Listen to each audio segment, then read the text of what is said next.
ม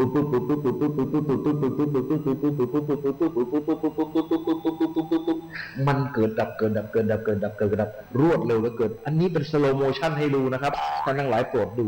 เอาละครับท่านทั้งหลายท่านเคย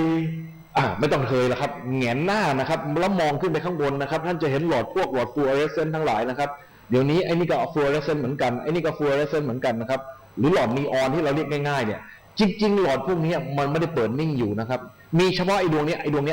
เปิดนิ่งแต่ไอ้ดวง2ดวงนี้ไม่ใช่นะครับไอ้ที่เป็นดวงขาวๆเนี่ยนะครับตัวไอ้ดวงเหลืองๆเนี่ยมันเปิดนิ่งเพราะนี่เป็นไฟเผาหัวนะครับแต่ไอ้พวกนั้นมันเป็นไฟอะไรครับเป็นไฟเกิดจากแก๊สนะครับเป็นจากแก๊สแล้วเกิดการกระตุ้นโดยกระแสไฟสลับมันกำลังกระพริบครับกระพริบด้วยความเร็วอัตรา50เฮิร์ตซ์50ครั้งต่อวินาทีแต่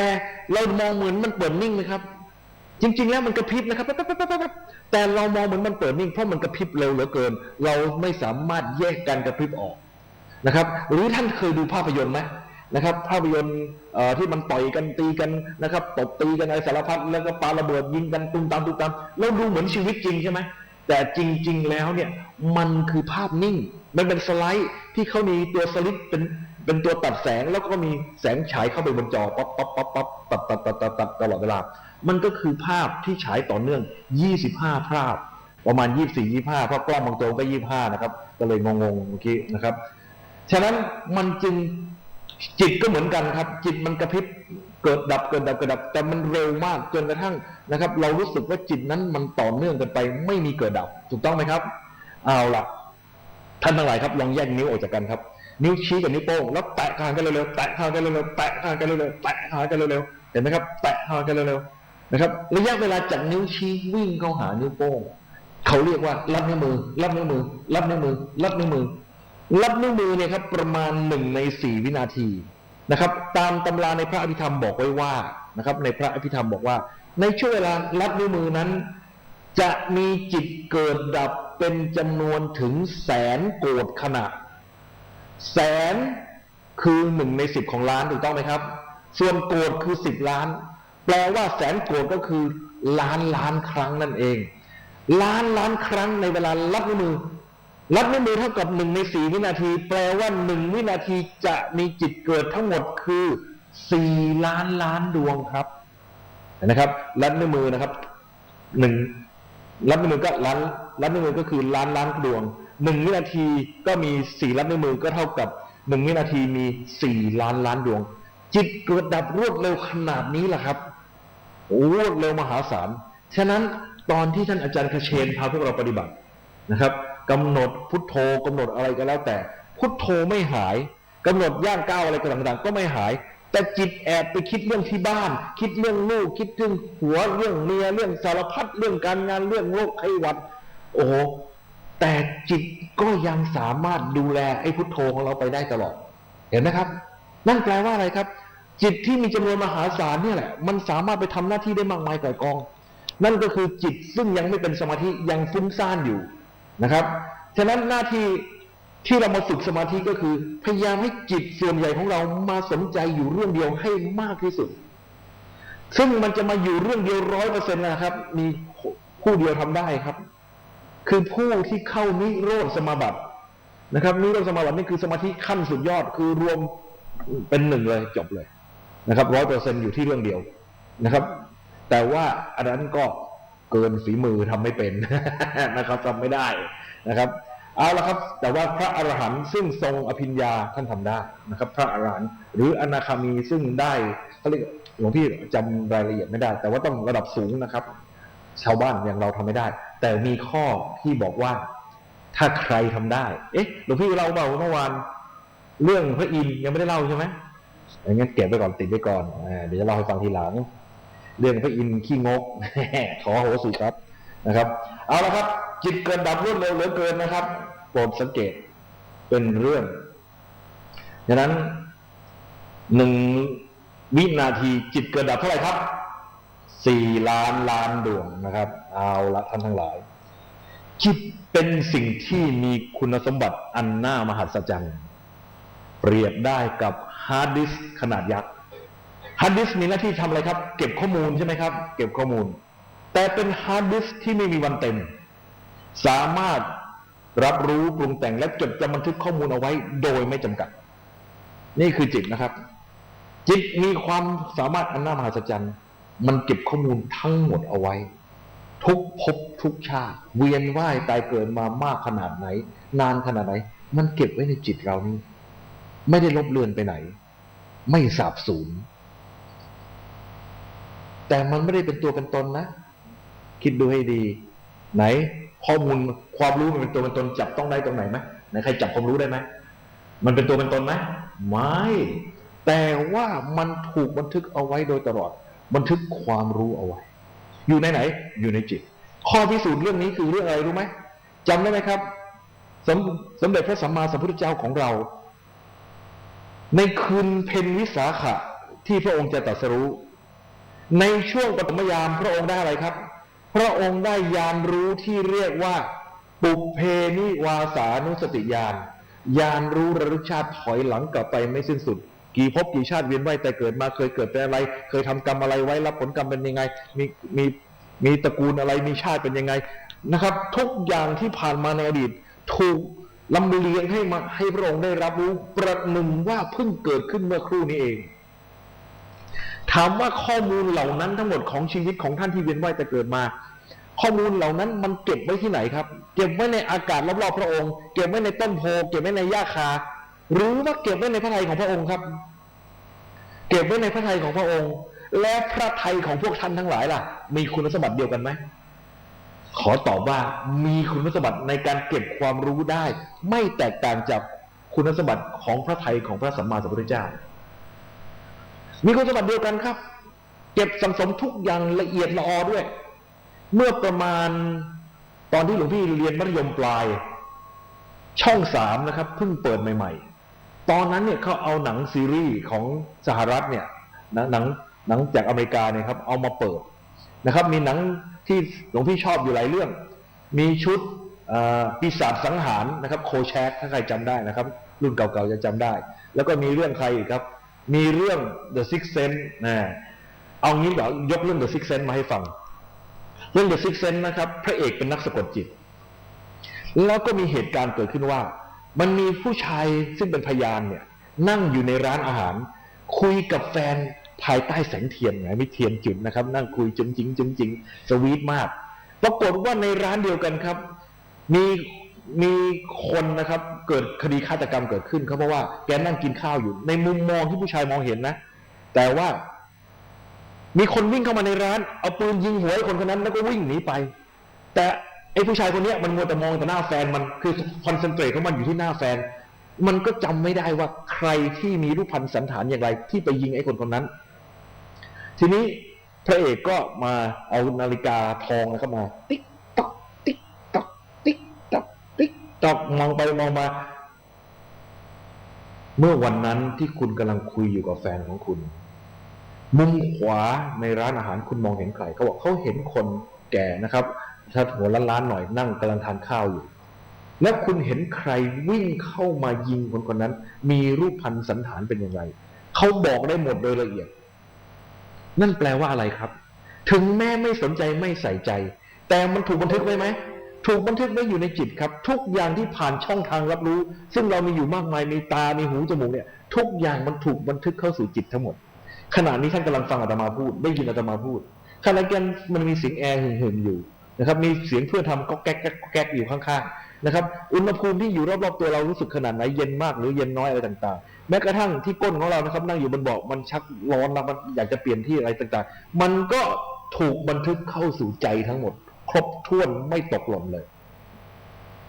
เพียงแต่ว่าชัดหรือไม่ชัดแต่มันเก็บสุขสังสมไว้ในจิตทั้งหมดนี่คือความน่าอัศจรรย์จิตคือฮาร์ดดิสก์ขนาดยักษ์ที่สังสมข้อมูลไว้มากมายมหาศาลและไม่มีวันเต็มเพราะจิตคือธาตุรู้เอาละครับมันรับรู้ข้อมูลใหม่เข้ามานะครับข้อมูลใหม่เข้ามาจะโถมทับห่อหุ้มจิตซ้อนกันไปของใหม่เข้ามาปุ๊บนะครับของใหม่เข้ามาปุ๊บนะครับของใหม่เข้ามาปุ๊บนะครับของใหม่เข้ามาปุ๊บนะครับของใหม่เข้ามาปุ๊บนะครับ ของใหม่เข้ามาอยู่ที่เปลือกนอกของเก่าจมลึกลงไปแต่ไม่มีวันเต็มของใหม่อยู่ที่ผิวนอกของเก่าจมลึกลงไปท่านทั้งหลายครับเคยมีอาการอย่างนี้บ้างไหมระหว่างกำลังนั่งรถกลับบ้านใครวะคุณหน้าบอกไม้บอกมือใครนึกไม่ออกไม่เป็นไรช่างมันเถอะกลับบ้านกินข้าวเป็นใครวะนะครับสวดมนต์ไหว้พระเสร็จปั๊บนอนหลับไปตื่นเช้าขึ้นมาเฮ้ยเมื่อวานมันเพื่อนตอนประถมโทรเสียดายไม่ได้ทักมันทำไมเมื่อวานจำไม่ได้แต่ตื่นเช้าขึ้นมาอีกวันหนึ่งจำได้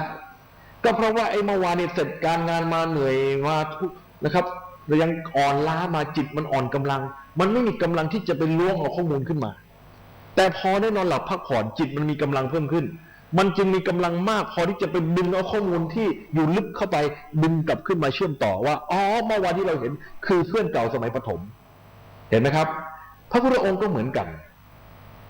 การตรัสรู้ของพระสัมมาสัมพุทธเจ้านั้นอันนี้เป็นวิธีอธิบายของพระภาสกรนะครับอย่าเชื่อแต่เล่าให้ฟังท่านจำเรื่องระเบิดปรมาณูได้ไหมระเบิดปรมาณูเนี่ยเขาเอายูเรเนียมมารวมกันให้เกิดอะไรครับเกิด critical mass มวลวิกฤตถ้าจำนวนยูเรเนียมมารวมกันถึงจุดมวลวิกฤตแล้วเมื่อใดมันจะเกิดปฏิกิริยาฟิวชั่นแปลงสสารให้กลายเป็นพลังงานมหาศาลกลายเป็นระเบิดปรมาณูถล่มฮิโรชิมาจำได้ไหมครับเหตุการณ์นี้เคยเกิดขึ้นในสมัยสงครามโลกครั้งที่สองจบสงครามโลกครั้งที่สองทำลายเมืองฮิโรชิมาราบเป็นหน้ากลองคนตายเป็นเรือนแสนความรู้ก็เช่นเดียวกันความรู้ที่ถูกเก็บสะสมอย่างมีทิศทางชัดเจนมีเวกเตอร์พูดง่ายๆความรู้ของพระองค์คือความรู้ในเรื่องบารมีสั่งสมความดีนะครับใน10ประเด็นนะครับ10ประเด็นบารมี10ทัพนะครับคือความรู้เหล่านั้นเนี่ยมีทิศทางชัดเจนถูกเก็บสะสมด้วยระยะเวลาอันยาวนานจนถึงจุดหนึ่งหลวงพี่เรียกว่ามันเกิด critical knowledge ความรู้วิกฤตผลก็คืออะไรมวลวิกฤตมันไม่เสถียรความรู้วิกฤตก็ไม่เสถียรจำได้ไหมครับตอนที่พระองค์ปูหญ้าคาลงที่นะครับโคนต้นโพและพระองค์อธิษฐานให้หญ้าคานั้นเป็นรัตนบัลลังก์จำได้ไหมครับและพระองค์ก็อธิษฐานว่าเราจะประทับนั่งลงบนรัตนบัลลังก์อันนี้เพื่อบำเพ็ญความเพียรอันเยี่ยมยอด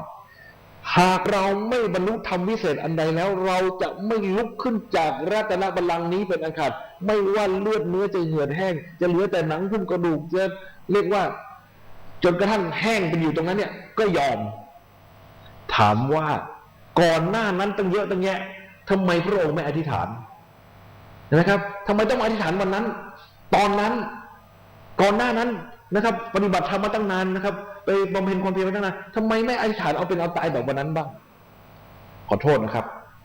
ภาวะความรู้วิกฤตมาถึงแล้วบารมีที่พระองค์สั่งสมมานั้นมันถึงพร้อมแล้วมันถึงภาวะที่ไม่เสถียรแล้วตอนนั้นนะครับมันอีกนิดเดียวครับมันริกมาแล้วครับว่าอีกนิดเดียวอีกไม่นานต่อจากนี้ไปการเปลี่ยนแปลงอย่างในหลวงจะเกิดขึ้นลองนึกถึงเรานะครับไปนั่งบนรถเมล์ลองนึกถึงภาพตัวเราแล้วนะครับแล้วไอ้คนขับรถมันขับเฮงซวยเอียดแข่งคนนั้นแข่งคนนี้เราจะรู้สึกวิกฤตไหมวิกฤตครับเดี๋ยวชนโครมชนแล้วกูว่าแล้วไงเห็นไหมครับวิกฤตไหมวิกฤตแล้วมันเป็นอย่างที่เราคิดไหมเกิดขึ้นเพราะมันประจวบพร้อมแล้วฉะนั้นกรณีตรัสรู้ของพระพุทธเจ้านะครับเรียนแบบได้แต่โคตรยากฟังให้ดีนะครับเรียนแบบได้อยากเป็นโพธิสัตว์อยากเป็นพระพุทธเจ้ากับเขาก็ได้แต่ไม่ใช่ง่ายๆนะครับกว่าจะสั่งสมความรู้ถึงขั้นความรู้วิกฤตได้นะครับของพระพุทธเจ้าพระโคดมของเรานั้น20อสงไขยแสนมหากัป20อสงไขยแปลว่านับไม่ได้เศษอีกแสนมหากัปเศษนะครับแสนนะครับแล้ว1มหากัปมันนานขนาดไหนเอาไขกันตรงนี้เลยถ้ามีหลุมลึก16กิโลเมตรกว้าง16กิโลเมตรยาว16กิโลเมตรเห็นไหมครับเป็นลูกบาศก์16กิโลเมตรนะครับทุกทิศทุกด้านละ16กิโลเขาเรียกว่า1โยชน์นะครับกว้างโยชน์ยาวโยชน์สูงโยชน์นึงเท่ากับ16กิโลเมตรนึกภาพออกไหมเวลาเราบินบนเครื่องบินโดยสารนะครับ นะครับจากกรุงเทพไปเชียงใหม่เนี่ยเครื่องบินอยู่ประมาณ10 กิโลเท่านั้นเองนะครับจากพื้นนะครับแต่ไอ้หลุมเนี่ยเท่าครึ่งของระยะเครื่องบินลงถึงพื้นนะครับฉะนั้นสูงไหมสูงมากๆนะครับแล้วทุกๆ100 ปีมีเทวดานะครับคนคงอยู่ไม่ไหวนะครับเทวดาเอาเมล็ดงา1 เม็ดรู้จักเม็ดงาไหมครับเม็ดจี๊ดๆอะเม็ดงานะครับทุก100 ปีโยนไป1 เม็ดทุกๆ100 ปีโยนไป1 เม็ดทุกๆ100 ปีโยนไป1 เม็ดจนกระทั่งเต็มปากหลุมถึงจะได้เวลา1 มหากัป อย่าลืมนะครับทำบารมีเท่ากับ20 อสงไขยกับเศษคือ100,000 มหากัป โอ้โหใครอยากจะเรียนแบบพระพุทธเจ้าก็ตามสบายนะครับอาตมาไม่เอาด้วยนะครับนานโคตรขนาดนั้นนะครับฉะนั้นของพวกนี้นะครับท่านทั้งหลายเมื่อพระองค์ชี้ทางง่ายแล้วมาเดินทางง่ายกันดีกว่าเนาะนะครับเอาละสังเกตนะครับจิตคือธาตุรู้สั่งสมความรู้และไม่มีวันเต็มนะครับความรู้ที่เข้ามาใหม่อยู่ที่เปลือกความรู้เก่าจมลึกลงไปแต่ไม่มีวันเต็มแต่โปรดอย่าลืมว่าภาพหัวใจที่ท่านเห็นอยู่นี้ที่ใช้แทนจิตนี้เป็นเพียงสัญลักษณ์เท่านั้นจิตไม่มีรูปร่างไม่มีไซส์ไม่มีขนาดนะครับมันไม่สามารถบอกว่ามันมีหน้าตายังไงแต่มันมีอยู่ไหมมันมีอยู่ท่านทั้งหลายมาดูกันครับการเกิดขึ้นทุกครั้งของจิตนะครับจะมีเจตนาเข้าไปเกิดร่วมด้วยนะครับมันเป็นเจตสิกตัวหนึ่งเป็นตัวองค์ประกอบของจิตอันหนึ่งนะครับเจตนานั้นมีทั้งที่เป็นบวกก็คือเป็นกุศลทั้งเป็นอกุศลและเป็นกลางๆเป็นเลข0หรือว่าเป็นเลข5นี่คือมีศีล5นะครับจิตเป็นอกุศลนี่คิดจะข่มขืนเขานี่นะครับอันนี้โมทนาสาธุกับเขาเป็นบวกเห็นไหมครับมีเลข5นี่คือไม่คิดเบียดเบียนใครแล้วก็นี่โกรธโมโหก็เป็นลบอีกนะครับส่วนเลข0นี่คือเป็นกลางๆไม่ใช่บวกไม่ใช่ลบนะครับไม่ได้คิดอะไรมากมายเอางี้ดีกว่าท่านมองมาที่อาตมานะครับอาตมาจะแสดงให้ดูครั้งเดียวนะครับดูให้ทันนะครับ1 2 3หลวงพี่ทำอะไรเอ่ยแลบลิ้นใช่ไหมครับตอนที่หลวงพี่แลบลิ้นมองเห็นคอมพิวเตอร์ไหมเห็นแต่สนใจไหมไม่สนใจฉะนั้นการเห็นคอมพิวเตอร์ถูกบันทึกเหมือนกันครับแต่เห็นแล้วบันทึกไว้เป็นกลางเป็นเลข0เพราะไม่ได้สนใจไม่ได้ใส่ใจไม่ได้คิดอะไรกับมันแต่ตอนนี้หลวงพี่แลบลิ้นบางคนคิดในใจขึ้นมาแวบพระอะไรวะทุเรศจริงๆทำตัวน่าเกลียดแลบลิ้นออกมาระวังนะครับจะเป็นอกุศลนะครับส่วนบางคนคิดว่าโอ้ท่านอุตส่าห์มีเมตตาพยายามสอนเราทุกวิถีทางนะครับโอ้ต้องโมทนาสาธุกับท่านอย่างนี้เป็นกุศลไหมครับเป็นกุศลฉะนั้นการจะเป็นกุศลอกุศลอยู่ที่แวบของความคิดเท่านั้นเองที่คิดไปในทางบวกหรือในทางลบหรือเฉยๆนะครับถ้าเฉยๆก็เป็นกลางๆแต่ถ้าเป็นกุศลก็คือคิดไปในทางบวกถ้าเป็นอกุศลก็คือคิดไปในทางลบจากนั้นมันปรุงแต่งและเก็บข้อมูลเข้าสู่ใจตลอดเวลาเอาละครับท่านทั้งหลายปฏิบัติการสมดุลใจครับทุกข้อมูลที่ใจปรุงแต่งรับรู้และบันทึกไว้ด้วยความไม่เป็นกลาง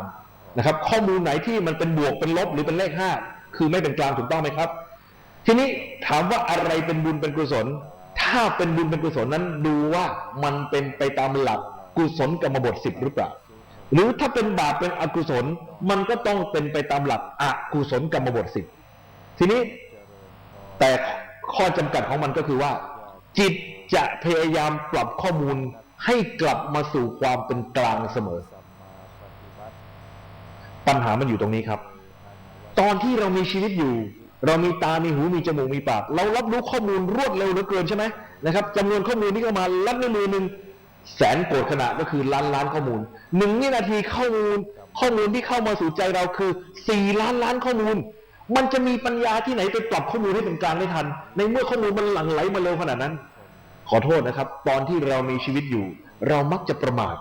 เรามักจะเวลาดีใจก็ดีใจด้วยเลยครับแฮปปี้ดิ้นไปดิ้นมาเห็นไหมครับบางทีช็อกตายไปเลยเพราะความดีใจก็มีถูกรางวัลที่ 1 บายนะครับหรือว่าบางทีก็เสียอกเสียใจก็ตีอกชกหัวนะครับตอกย้ำซ้ำเติมหัวใจจนกระทั่งโอ้โหใจมันเน่าเศร้าหมองร้องห่มร้องไห้เป็นวันเป็นคืนไหนใครเคยร้องไห้เป็นวันเป็นคืนมีบ้างไหมครับมันก็มีเหมือนกันลองคิดดูซิว่าถ้าตายไปตอนนั้นไปไหนครับขึ้นหรือลงครับลงแง่ๆนะครับอย่าเล่นกับใจของท่านนะครับใจของท่านเป็นของมีค่าไม่ใช่ของเล่นนะครับดูแลมันให้ดีท่านทั้งหลายครับเมื่อใดก็ตามที่ร่างกายแตกสลายความตายมาเยือนตอนนี้แหละครับ ในเมื่อไม่มีร่างกายอยู่แล้วไม่มีช่องทางรับรู้อินพุตเข้ามาเหลือแต่ใจล้วนๆตอนนี้แหละครับที่ใจจะเริ่มทำการปรับสมดุลของข้อมูลที่ใจรับรู้เอาไว้โดยปรับจากนอกเข้าหาในจากข้อมูลที่มาล่าสุดเข้าหาข้อมูลที่อยู่ลึกลงไปฉะนั้นข้อมูลไหนมาล่าสุดมาหลังสุดจะเป็นข้อมูลแรกที่ถูกปรับให้เป็นกลางก่อนเสมอและมันปรับให้เป็นกลางด้วยวิธีไหนโดยการสร้างภพภูมิของจิตที่สอดคล้องกับข้อมูลที่ไม่เป็นกลางเหล่านั้นยังไงหรือเดี๋ยวก่อนที่ถึงตรงนั้นมาดูตรงนี้ก่อนครับอะไรเป็นบุญอะไรเป็นบาปก็คือหลักกุศลกรรมบทนะครับสิ่งที่เป็นบุญนะครับก็คือเป็นไปตามหลักกุศลกรรมบทดูทีละข้อนะครับกายกรรม3เว้นจากการปลงชีวิตเว้นจากการถือเอาทรัพย์ของเขาด้วยอาการขโมยเว้นจากการประพฤติผิดในกามนะครับในกายกรรมวจีกรรมเว้นจากการพูดเท็จพูดส่อเสียดพูดคำหยาบพูดเพ้อเจ้อนี่คืออะไรครับก็คือไม่ผิดศีลใช่ไหมนะครับไม่ผิดศีลนะมโนกรรมครับไม่คิดเพ่งเล็งอยากได้ของเขาก็คือไม่โลภนะครับไม่คิดร้ายต่อผู้อื่นนี่คืออะไรครับไม่โกรธส่วนมีความเห็นชอบถูกต้องตามครองธรรมนี่คืออะไรครับไม่หลงก็คืออะไรพูดง่ายๆสิ่งใดเป็นบุญก็คือไม่ผิดศีลไม่ประกอบด้วยความโลภความโกรธความหลงนั่นเป็นบุญส่วนบาปนะครับก็ตรงกันข้ามกันนะครับลงชีวิตเขาถือเอาทรัพย์เขาด้วยอาการขโมยประพฤติผิดในกามนะครับวจีกรรม4ก็มีพูดเท็จพูดส่อเสียดพูดคำหยาบพูดเพ้อเจ้อนะครับมโนกรรมก็คืออะไรครับคิดเพ่งเล็งอยากได้ของเขาโลภนะครับคิดร้ายต่อผู้อื่นโกรธมีความเห็นผิดไม่ถูกต้องตามครองธรรมนี่คืออะไรครับหลงก็คือผิดศีลประกอบด้วยความโลภความโกรธความหลงเป็นฝ่ายอกุศลหรือฝ่ายบาปนั่นเองตกลงพุทธศาสนาชัดเจนนะครับว่าอันไหนบุญอันไหนบาปเกี่ยวข้องกับความพอใจของพระผู้เป็นเจ้าไหมไม่เกี่ยวนะครับพระผู้เป็นเจ้าจะชอบหรือไม่ชอบไม่เกี่ยวกับท่านไม่เกี่ยวมันเรื่องของการทำดีหรือทำไม่ดีผิดศีลหรือไม่ผิดศีลมีความโลภความโกรธความหลงหรือไม่ตรงนี้นะครับหลวงพี่มีเพื่อนคนหนึ่งครับคุณเดวิดเฟรียร์พ่อเขาเป็นทหารอากาศเป็นนักวิทยาศาสตร์ทหารอากาศแต่เป็นคนดีมากพ่อเขาบอกพ่อเขาเป็นคนดีมากนะครับไม่เคยเบียดเบียนใครเป็นสุภาพบุรุษอย่างแท้จริงแต่พ่อเขามีความผิดอย่างหนึ่งก็คือเขาไม่เชื่อพระผู้เป็นเจ้าอีตาเดวิดก็ไปถามบาทหลวงว่าเนี่ยพ่อผมเป็นคนดีอย่างนั้นอย่างนี้นะครับไม่เคยรังแกใครไม่เคยเบียดเบียนใครแต่ว่าไม่เชื่อพระผู้เป็นเจ้าถามว่าตายแล้วจะได้ขึ้นสวรรค์ไหม บาทหลวงตอบว่าไงรู้ไหมลงนรก นะครับโอเคพี่เดวิดแกโกรธเหลือเกินแกแค้นมากนะครับพ่อฉันออกทำความดีมาขนาดนี้มึงบอกว่าพ่อกูต้องลงนรกเพราะไม่เชื่อพระผู้เป็นเจ้ายอมไม่ได้ โอเคครับท่านมาดูตรงนี้ดีกว่าเมื่อใดก็ตามที่ความตายถามหาวิธีตายนะครับมีอยู่2แบบตายแบบฉับพลันทันทีไม่รู้ตัวมีไหมมีนะครับมีคนโดนไอ้นั่นนะครับรถเครนมันหล่นไม่ใช่รถเครนไอ้เครนปั้นจันมันหล่นครับไอ้อะไรนะตู้คอนเทนเนอร์มันหล่นมาแนวดิ่งเลยครับอย่างนี้เลยครับปากนี่ถามคุณนิกนะครับเนี่ยพยานหลักฐานนั่งอยู่นั่นนะครับคุณเรียวหรือคุณนิกแกเป็นคนเก็บศพเองตอนนั้นแบนเหมือนกับอะไรนะแบนเหมือนแผ่นเค้กอ่ะ นี่มันเป็นแผ่นเลยครับขอโทษอย่างนั้นทันรู้ตัวไหมไม่รู้ตัวแล้วครับไปไหนก็ไม่รู้อยู่ก็พุ่งแบนแต่อันนั้นก็คือตายฉับพลันทันทีไม่รู้เนื้อรู้ตัวก็มีหรือตายอีกวิธีนึงครับค่อยๆพังงาบแล้วตายมีไหมมีครับไอ้ส่วนใหญ่ก็ตายไอ้พันนี้ทั้งนั้นแหละครับขนาดรถชนตุ้มแล้วก็ค่อยตายไอ้ประเภทนี้แหละครับเขาเรียกว่าตรีทูตอาการของมันคืออะไรคือตรีทูตครับตรีทูตในภาษาอังกฤษเขาใช้คำว่าโคม่าคืออาการที่มืดไปหมดแล้วมองอะไรก็ไม่เห็นนะครับเหม็นหอมก็ไม่ได้กลิ่นแล้วนะครับกลิ่นยาในโรงพยาบาลก็ไม่ได้กลิ่นหมดแล้วลิ้นแข็งไปหมดแล้วนะครับรสชาติอะไรไม่รู้เรื่องแล้วหนาวร้อนก็ไม่รู้แล้วแต่ขอโทษนะครับสิ่งสุดท้ายที่จะดับคืออะไรหูครับมีหลักฐานทางการแพทย์บอกว่าหูเนี่ยเป็นอายตนะหรือช่องทางรับรู้อันสุดท้ายที่จะดับเพราะเหตุนี้เองครับในทางวัฒนธรรมของเราเนี่ยลูกหลานมีหน้าที่ต้องคอยให้อนุสติกับพ่อแม่ปู่ย่ายามที่ท่านจะเปลี่ยนภพเปลี่ยนภูมิพูดง่ายคือท่านจะตายเนี่ยเราต้องคอยไปให้กำลังใจให้อนุสติท่านให้ท่านจับอารมณ์ที่เป็นกุศลให้ได้ นะครับคอยไปบอกก่อนที่หูจะดับหากโชคดีลูกหลานดีคอยให้อนุสตินะครับคอยกระซิบข้างหูให้เราระลึกถึงบุญกุศลสิ่งที่ดีงามต่างๆนะครับแม่จ๋าแม่จ๋านะครับคิดถึงพุทโธไว้พุทโธพุทโธพุทโธแม่จ๋าแม่จ๋าคิดถึงพระอรหันต์ไหมนะแม่จำได้ไหมที่แม่รอตักบาตรตอนเช้าที่เนนน้อยมาบิณฑบาตจำโฆษณาหม้อหุงข้าวได้ไหมนะครับมีหม้อหุงข้าวร้อนๆนะครับแล้วก็มีกับข้าวนะครับคุณยายแกก็เตรียมกับข้าวไว้อย่างดีมีกับข้าวมีขนมผลไม้ต่างๆเสร็จแล้วก็มีเด็กมีเนนน้อยครับถือบาตรเดินมาตุงตุงตุงตุงตุงตุงตุงตุงตุงตุงตุงตุงตุงตุงตุงเสร็จแล้วเนนน้อยก็มาหยุดข้างหน้ายิ้มหวานเปิดฝาบาตรคุณยายก็ค่อยๆตักข้าวร้อนๆลงไปในบาตรของเนนหยิบผลไม้รากไม้กับข้าวใส่ลงไปเนนน้อยปิดฝาบาตรเดินไปคุณยายมองตามอย่างมีความสุขประทับอกประทับใจคุณยายนะครับแต่ขอโทษนะครับไม่ประทับใจเนนครับทำไมนะครับคุณลองถือบาตรเหล็กร้อนๆนะครับแล้วดันใส่ข้าวร้อนๆลงมานะครับเป็นกูโยนบาตรทิ้งแล้วใส่เข้ามาได้ยังไงมือจะสุกอยู่แล้วนะครับเอาละครับท่านทั้งหลายถ้าจำอารมณ์ที่เป็นกุศลได้ก็ไปดีไหมครับไปดีครับเพราะว่าอารมณ์สุดท้ายที่เข้ามาเป็นกุศลขัดใจตายไปขนาดนั้นโชคดีไปเลยแต่ท่านทั้งหลายครับมีเรื่องเล่าให้ฟัง2 เรื่องที่1โรงพยาบาลเอกชนแห่งหนึ่งโรงพยาบาลเอกชนแห่งนี้เนี่ยรับรักษาคนไข้ซึ่งมีเงินมีทองที่จะจ่ายค่ารักษาพยาบาลแพงๆได้แน่นอนครับเมื่อจ่ายค่ารักษาพยาบาลแพงเจ้าของเงินเขาก็มีอำนาจเงินเขานะครับเขาก็แล้วค่อนข้างจะเอาใจตัวเองซะด้วยคนมีสตางค์กันอย่างนั้นแหละครับทั้งวีนหมออาละวาดหมอด่าพยาบาลสาดเสียเทเสียถูกใจไม่ถูกใจคว้างข้าวคว้างของอะไรสารพัดแต่วันนั้นคุณยายคนนี้แกอาการเพียบหนักแกก็ย้ายไปอยู่ในห้อง ICU ในห้อง ICU ครับก็จะมีไอ้เครื่องวัดสัญญาณชีพจรนะครับตีดตีดตีดตีดวันนั้นครับสัญญาณชีพจรของแกครับตีดตีดตีดตีดตีดตีดตีดตีดตีดตีดตีดหมอบอกว่าไงโล่งอกตายซะได้ก็ดีนะครับพยาบาลบอกหนูก็ด้วยค่ะหนูเกลียดมันเหลือเกินครับมันแหมมันใช้หนูแล้วสังคมมันวนมันควายคุณหนูเกลียดมันหนูแช่งให้มันตายทุกวันนี้มันตายได้ก็ดีวันนี้คุณหมอต้องไปฉลองกันหน่อยนะครับกำลังนินทาเขานั่นเองนะครับเสียงสัญญาณหัวใจครับดีดีดีดีดีไอ้หมอเองช่วยแอบมาฉันรับหลังผีดื้อครับไม่ยอมตายครับยังได้ยินอยู่กูเก็บความแค้นรวบรวมพลังงานกลับเข้ามาอาละวาดด่าต่อครับ อันนี้เราเป็นนิยายนะครับอย่าไปคิดมากอีกเรื่องหนึ่งครับท่านทั้งหลายเด็กสมัยนี้นะครับลูกหลานสมัยนี้100 วันพันปีนะครับไม่ค่อยได้โผล่ไปเยี่ยมพ่อเยี่ยมแม่นะครับอยู่ในกระชับเถอะพอดีครับทางบ้านโทรมาบอกว่าเฮ้ยป่วยคราวนี้หนักเว้ยไปแน่ๆถ้าเองไม่มานะมีหวังอดได้สมบัติต้องไปนะครับแจ้งมาเลยครับมาถึงปั๊บเพื่อให้สมบัติทำไงสั่งหมอต้องช่วยแม่ฉันนะไม่งั้นฉันจะฟ้องหมอติดคุกติดตารางให้หมดดังนั้นถ้าหมอมีที่ปั๊มมีที่ฉีดโอ้โหได้เรื่องเลยครับวันนั้นคุณยายครับกำลังนอนหลับตาพริมทุกอย่างมืดไปหมดแล้วในนิมิตของคุณยายครับมองเห็นจุดสว่างลอยมาแต่ไกลลอยใกล้เข้ามา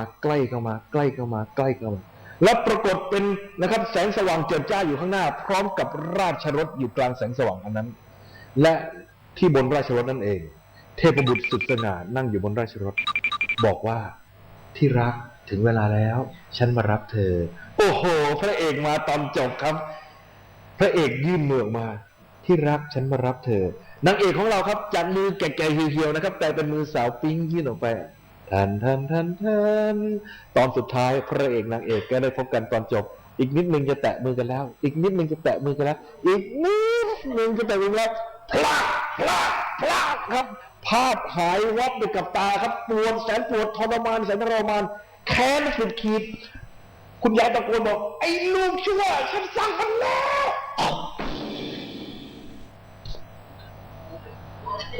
ขาดใจตายในขณะซึ่งโกรธสุดขีดถามว่าคุณยายจะขึ้นหรือลงครับลงอย่างแน่นอนลูกกตัญญูส่งแม่ลงนรก นะครับระวังกันให้ดีนะครับฉะนั้นในเวลาสุดท้ายเวลาที่ใกล้ตายเป็นเวลาที่สำคัญที่สุดที่จะรวบรวมพลังบุญพลังกุศลต่างๆที่ได้เคยบำเพ็ญมานะครับ เพื่อมาเป็นอนุสติให้เราสามารถจับอารมณ์ที่เป็นกุศลแล้วไปสู่ในภพที่เป็นสุคติได้เสียดายครับได้ข่าวว่าในสมัยรัฐบาลทักษิณชินวัตรกำลังจะออกกฎหมายว่าด้วยพินัยกรรมเลือกตายปรากฏว่ากฎหมายพินัยกรรมเลือกตายไม่ทันออกรัฐบาลตายก่อนโดนปฏิวัติ แต่ก็มีคนบอกว่าตอนนี้กฎหมายอันนี้ผ่านสภามาแล้วนะครับเรามีสิทธิ์ที่จะเขียนพินัยกรรมบอกว่าถ้าเราอยู่ในอาการขนาดนี้ไม่ต้องมาต่อก๊อกต่อท่อปล่อยให้ฉันตายตามสบายไม่ต้องใครนะครับขนาดพระยังโดนเลยครับหลวงปู่อะไรครับหลวงพ่อพุทธทาสภิกขุครับบอกว่าท่านอยากอยู่ที่วัดไอ้ลูกศิษย์หน้าใหญ่ทั้งหลายก็เข็นไปหาหมอทรมานท่านไม่รู้กี่รอบนะครับเห็นไหมครับขนาดครูบาอาจารย์ยังโดนเลยนะครับฉะนั้นรีบเซ็นพินัยกรรมเอาไว้ก่อนนะครับเดี๋ยวจะซวยนะครับนะฮะโอเคครับท่านทั้งหลายใครเป็นผู้มีโชคดีมีลูกหลานดีอันนี้ก็ต้องขออนุโมทนาด้วยโชคดีไปนะครับเอาละทีนี้มาดูกันครับครั้นตายไปแล้วเหลือแต่จิตล้วนๆถึงตอนนี้แหละครับปฏิบัติการสำนึกใจจึงเริ่มต้นทำงานเพราะตอนนี้ไม่มีร่างกายไม่มีอินพุตแล้วนี่ครับเหลือแต่จิตล้วนๆมันก็จะเริ่มสลายข้อมูลแต่ถ้าข้อมูลที่อยู่เปลือกนอกสุดเห็นไหมครับมันเป็นศูนย์อะเป็นเลขศูนย์เป็นกลางๆอะถ้าประเภทนี้ไม่สนครับเฟดทิ้งไปเลยบายบายลาก่อนหายวูบไปเลยเห็นไหมครับไม่สนเพราะว่ามันไม่มีความเป็นบวกหรือเป็นลบมันไม่ต้องไปปรับอะไรกับมันการเห็นคอมพิวเตอร์ไม่ได้ใส่ใจอะไรกับมันมันก็ไปแล้วนะครับฉะนั้นพวกนี้ไม่สนแต่ถ้าเป็นลบไปไหนครับฮ่าเป็นลบก็ไปสู่อบายเป็นเดรัจฉานเปรตอสุรกายหรือสัตว์นรกท่านทั้งหลายครับการปรับข้อมูลให้เป็นกลางข้อมูลเป็นลบนึกถึงภาพหัวใจของท่านเป็นหัวใจเหล็กเป็นหัวใจเหล็กนะครับแต่เป็นหัวใจเหล็กที่ขึ้นสนิมเคลอะเป็นปุ่มๆปั๊มๆแดงเถือกถ้าท่านจะเอาสนิมออกจากหัวใจเหล็กท่านทำยังไงมีกระดาษทรายขัดเข้าไปมีตะไบถูนะครับมีเครื่องเจียอีหรือว่ามีไอ้ที่เป่าแล่นรู้จักเป่าแล่นไหมครับไอ้พ่นไฟครับพอไฟฟู่เผาให้มันระเบิดออกไปก็คือต้องใช้ความรุนแรงในการที่จะเอาสนิมออกจากหัวใจเหล็กถูกต้องไหมครับโอเคนั่นคือฝ่ายลบทีนี้ถ้าหัวใจเหล็กของท่านถูกอาบไว้ด้วยช็อกโกแลตและน้ำผึ้งเพื่อจะเอาช็อกโกแลตกับน้ำผึ้งออกจากหัวใจเหล็กจะทำยังไงดีบ๊อบอร่อยครับดังนั้นอันนี้คืออะไรครับก็เสวยผลฝ่ายบวกนั่นเองนะครับทีนี้มาดูตามภาพนี้ก่อนถ้ามีศีลห้าไปไหนถ้ามีศีลห้าก็ไปเป็นสัมภเวสีซะก่อนนะครับเป็นผีเร่ร่อนเกิดตายปุ๊บเกิดปั๊บแต่เกิดในภูมิของโอปปาติกะกำเนิดนะครับมีกายทิพย์ที่เรียกว่าอธิสมานกายแต่ว่ามองด้วยตาไม่เห็นแต่มีความคล้ายคลึงมีความสุขมีความทุกข์ก็พอๆกับมนุษย์เพียงแต่ไม่มีกายหยาบตรงนี้เขาเรียกว่าสัมภเวสีผู้หาแสวงหาแดนเกิดในความเป็นมนุษย์นะครับอันนี้คือมีศีลห้าครบก็ได้เป็นสัมภเวสีของมนุษย์แล้วรอจนกว่าจะเจอพ่อแม่ซึ่งเป็นลูกหนี้ของเราที่เราจะไปอาศัยเขาเป็นแดนเกิดได้นะครับเรามีสิทธิ์เกิดมากกว่าคนอื่นชิงเขาเกิดได้ฉะนั้นตรงนี้เราได้เกิดก่อนท่านทั้งหลายครับนี่คือการเกิดเป็นมนุษย์2จังหวะเกิดเป็นสัมภเวสีก่อนแล้วจึงค่อยไปเข้าสเปิร์มกับเอกที่มันรวมกันแล้วก็ครบโครโมโสมจึงไปแบ่งเซลล์ตามอำนาจกรรมของเราถ้ากรรมเราดีเป็นส่วนใหญ่ก็แบ่งเซลล์ได้สวยออกมาหล่อนะครับหรือออกมาสวยแต่ถ้ามีวิบากมาขัดรอนทั้งที่อยากสวยอยากหล่อแต่มันบิดครับมันเบี้ยวครับมันป่อง นี่ช่วยไม่ได้นะครับตัวใครตัวมันนะครับกรรมใครกรรมมันนะครับทีนี้มาดูครับถ้าเป็นฝ่ายบวกแล้วครับเป็นอะไรก็ไปเป็นนะครับเทวดาเป็นรูปภพหรืออรูปภพมาดูกันครับว่าภพภูมิทั้งหลายนะครับมีอะไรกันบ้างอันนี้เอาดูแบบคร่าวๆก่อนเป็นแผนผังคร่าวๆภพภูมิทั้งหลายนะครับมาดูกันถ้าอยากเกิดเป็นมนุษย์คือผู้มีใจแกล้วกล้าในการทำทั้งความดีและความชั่วการได้เกิดเป็นมนุษย์จำได้ไหมครับหลวงพี่บอกว่าวันไหนที่หวั่นไหวใจไม่มั่นใจหรือจะต้องไปพบปะลูกค้าหรือไปพบเจ้านายให้ทำอะไรครับสมาทานศีลอัปเกรดตัวเองขึ้นมาฉะนั้นการที่พวกเราได้เกิดเป็นมนุษย์นั่นเป็นผลของการที่เรามีศีลห้านะครับจงโมทนากับตัวเองครับที่เราได้เกิดเป็นมนุษย์เพราะเราเคยรักษาศีลมาก่อนเราจึงได้ความเป็นมนุษย์เพราะผลจากการรักษาศีลของเรานะครับศีลห้ามนุษย์คือผู้มีใจแกล้วกล้าในการทำทั้งความดีและความชั่วนะครับมนุษย์เป็นผู้มีใจแกล้วกล้าในการทำทั้งความดีและความชั่วแต่อย่าลืมนะครับเมื่อไรทำดีได้ผลเป็นความสุขแต่เมื่อใดทำความชั่วได้ผลเป็นความ ทุกข์พระพุทธองค์ทรงตรัสว่าความชั่วนั้นไม่ทำเสียเลยดีกว่าอีกครั้งหนึ่งครับความชั่วนั้นไม่ทำเสียเลยดีกว่าชัดเจนนะครับดังนั้นอย่าเลยครับทำความชั่วมันซวยแน่ๆไม่มีประโยชน์นะครับท่านทั้งหลายครับมนุษย์คือผู้มีใจแก้วกล้าเพราะมีศีลนะครับเต็มนะครับศีลเต็มเดรัจฉานนี่เดรัจฉานนั้นเป็นผู้อยู่ในภพของความกลัวครับมนุษย์กล้าเดรัจฉานกลัว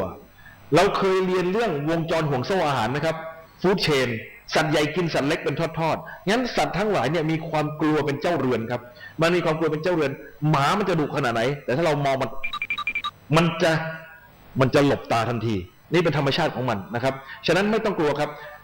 สัตว์เดรัจฉานนั้นอยู่ในโลกของความกลัวสัตว์เดรัจฉานนั้นเกิดขึ้นมาเพราะว่าศีลไม่ครบ5ข้อศีลพร่องศีลไม่ครบฉะนั้นถ้าใครอยากเป็นเดรัจฉานไม่ยากครับพยายามอย่าให้ศีลมันครบ5ข้อให้มันเหลือประมาณ3ข้อบาง2ข้อบาง4ข้อบางรับประกันความเป็นเดรัจฉานไม่ต้องห่วงครับได้มาโดยง่ายนะครับ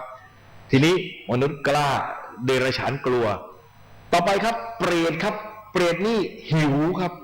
หิวทำไมถึงหิวสแตนดาร์ดเปรตเนี่ยจะมีลักษณะปากเล็กทะลุเข็ม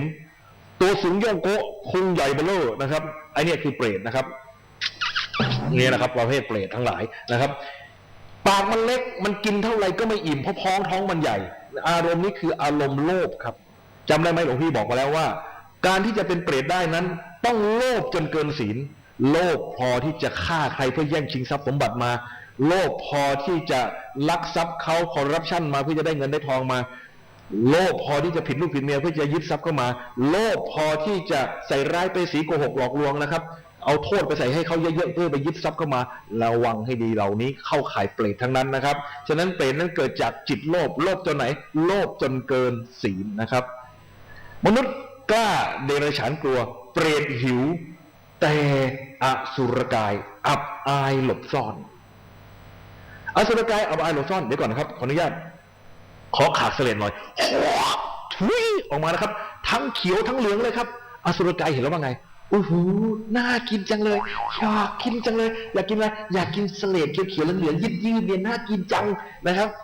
อารมณ์อสุรกายคืออะไรครับ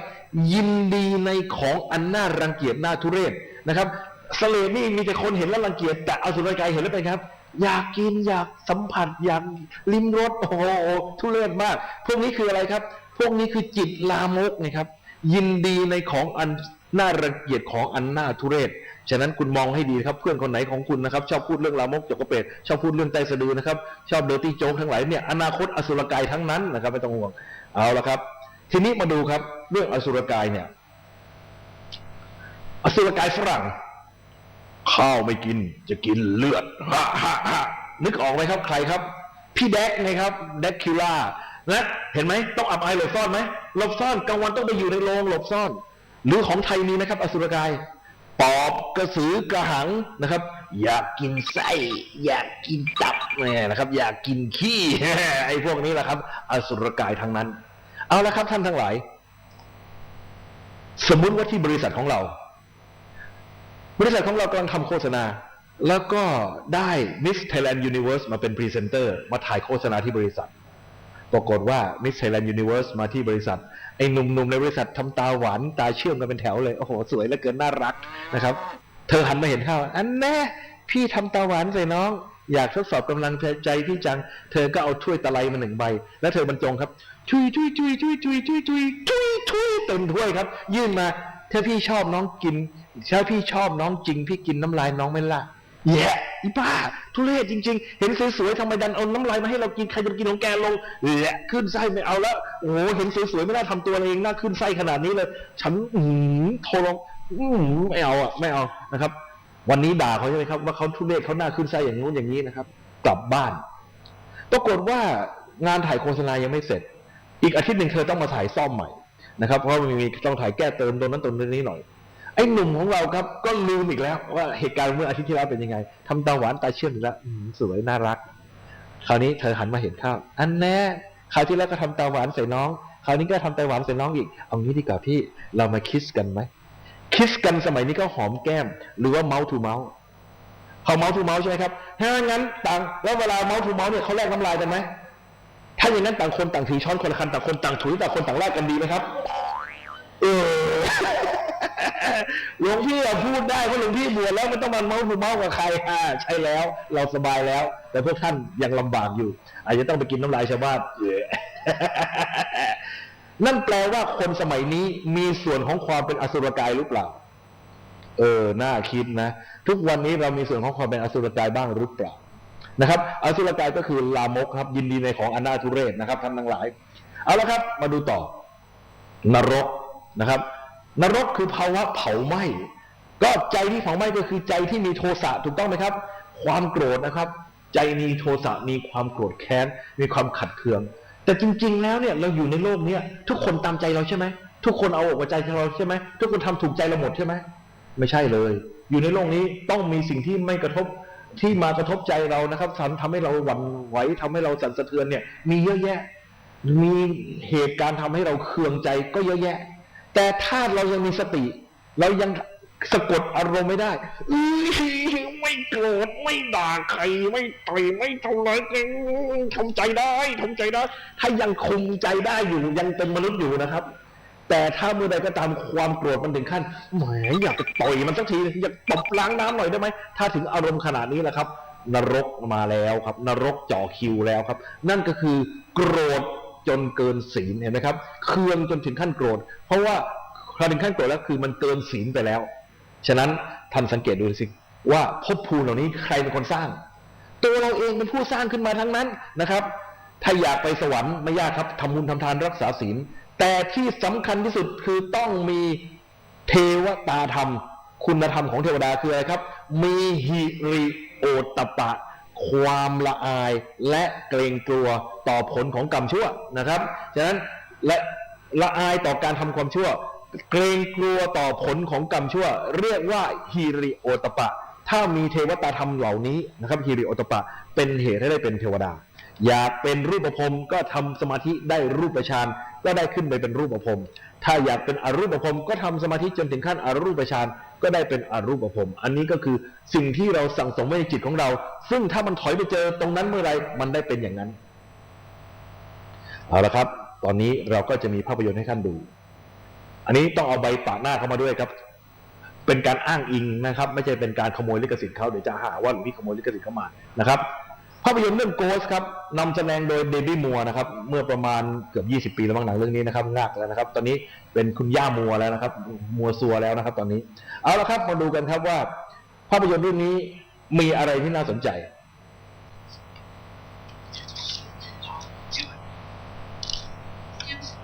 นะครับมองเห็นป่ะเนี่ยนะครับพระเอกกับนางเอกเดินมาด้วยกันนะครับแล้วก็ถูกผู้ร้ายเอาปืนจี้นะครับนี่พระเอกเขาเข้าไปแย่งปืนกับผู้ร้ายนะครับแย่งกันไปแย่งกันมานะครับฝ่ายผู้หญิงก็ร้องขอให้คนช่วยนะครับ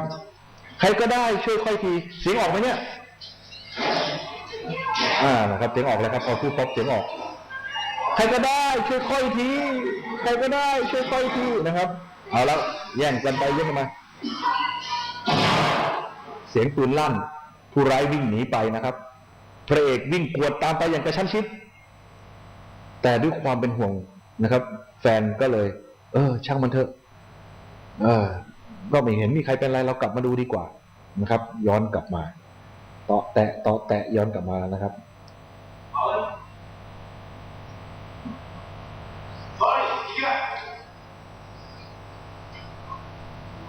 แต่มาแล้วเกิดอะไรขึ้นน่ะอ้าวใครอ่ะทำไมหน้าเหมือนเราเฮ้ยฉันไม่เคยมีฝาแฝดครับตอนนี้กำลังไผก็ได้ช่วยคอยทีนะครับดูสิครับงงกำลังงงครับไหนลองจับดูสิ1 2เห็นไหมครับ จับก็ไม่โดนเลยนะครับ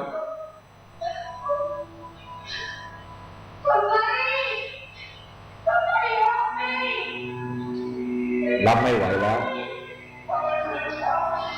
เอาละครับเอาแค่นี้พอ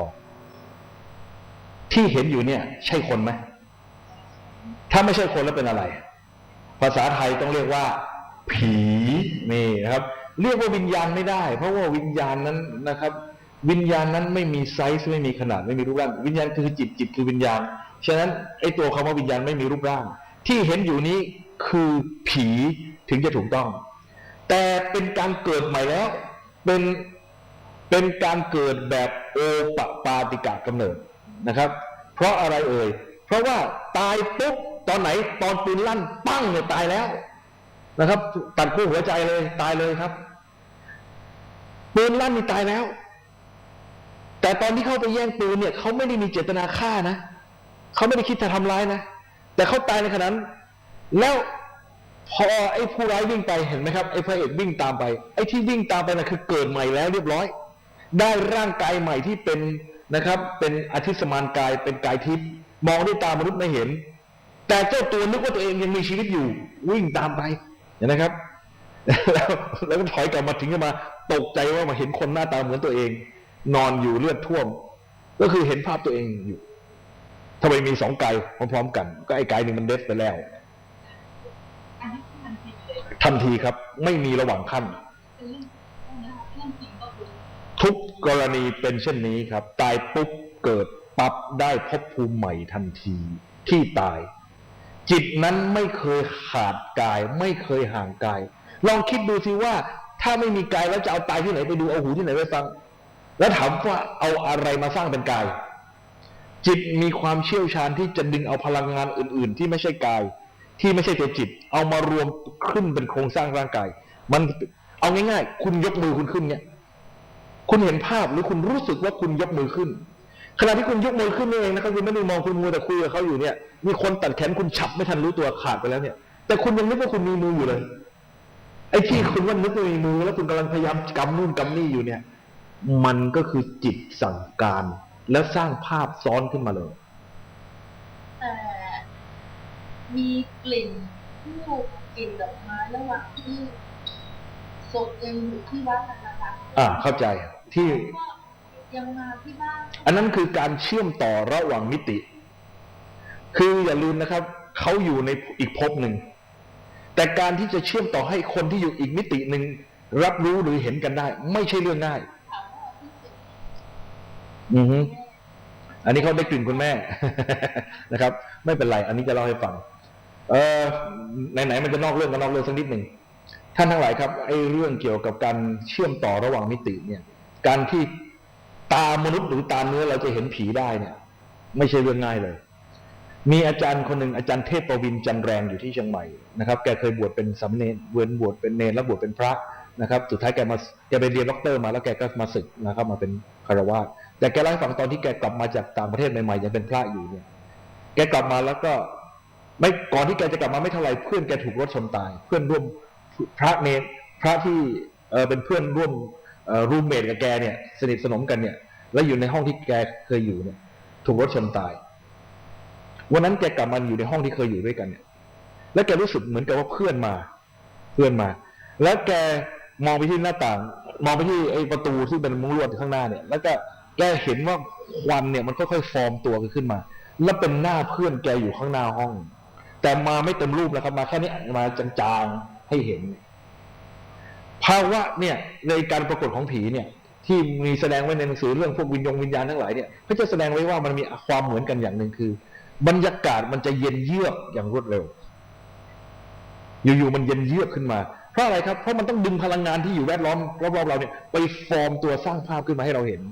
ต้องใช้พลังงานมากเพราะมันต่างมิติกันไม่ใช่ของเล่นๆนั้นเขาจะต้องใช้พลังงานอย่างมหาศาลเพื่อจะเชื่อมต่อให้เราคือเขาต้องการมาสื่อสารกับเราฉะนั้นบางทีมันสร้างภาพไม่ไหวก็สร้างกลิ่นง่ายกว่าดึงกลิ่นมาได้ง่ายกว่าอย่างอื่นง่ายกว่ามันเป็นเรื่องปกติครับของการเชื่อมต่อสำหรับเรื่องเหล่านี้หลวงพี่เห็นว่าเป็นเรื่องธรรมดานะครับเราแต่หลวงพี่ตาทิพย์ไม่มีหูทิพย์ไม่มีครับฟังเขามาเล่าเอาเท่านั้นนะครับเดี๋ยวจะมาโทษหลวงพี่อวดอุตรินะครับไม่มีอุตริจะอวดนะครับคนนี้เอาละครับต่อนะครับท่านกลับไปที่เรื่องของเราต่อเอาละเหตุการณ์นี้ครับ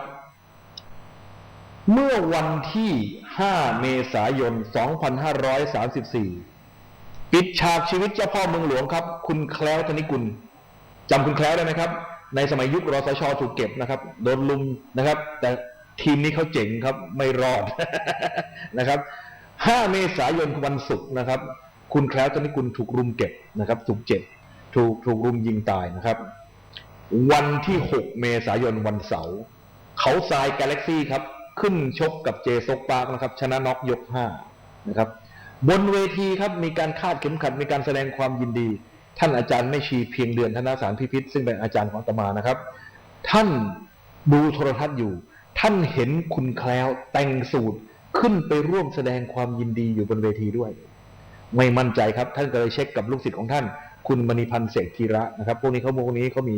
จิตเป็นทิพย์นะครับพันก็ยืนยันค่ะเท่านั้นยังไม่พอ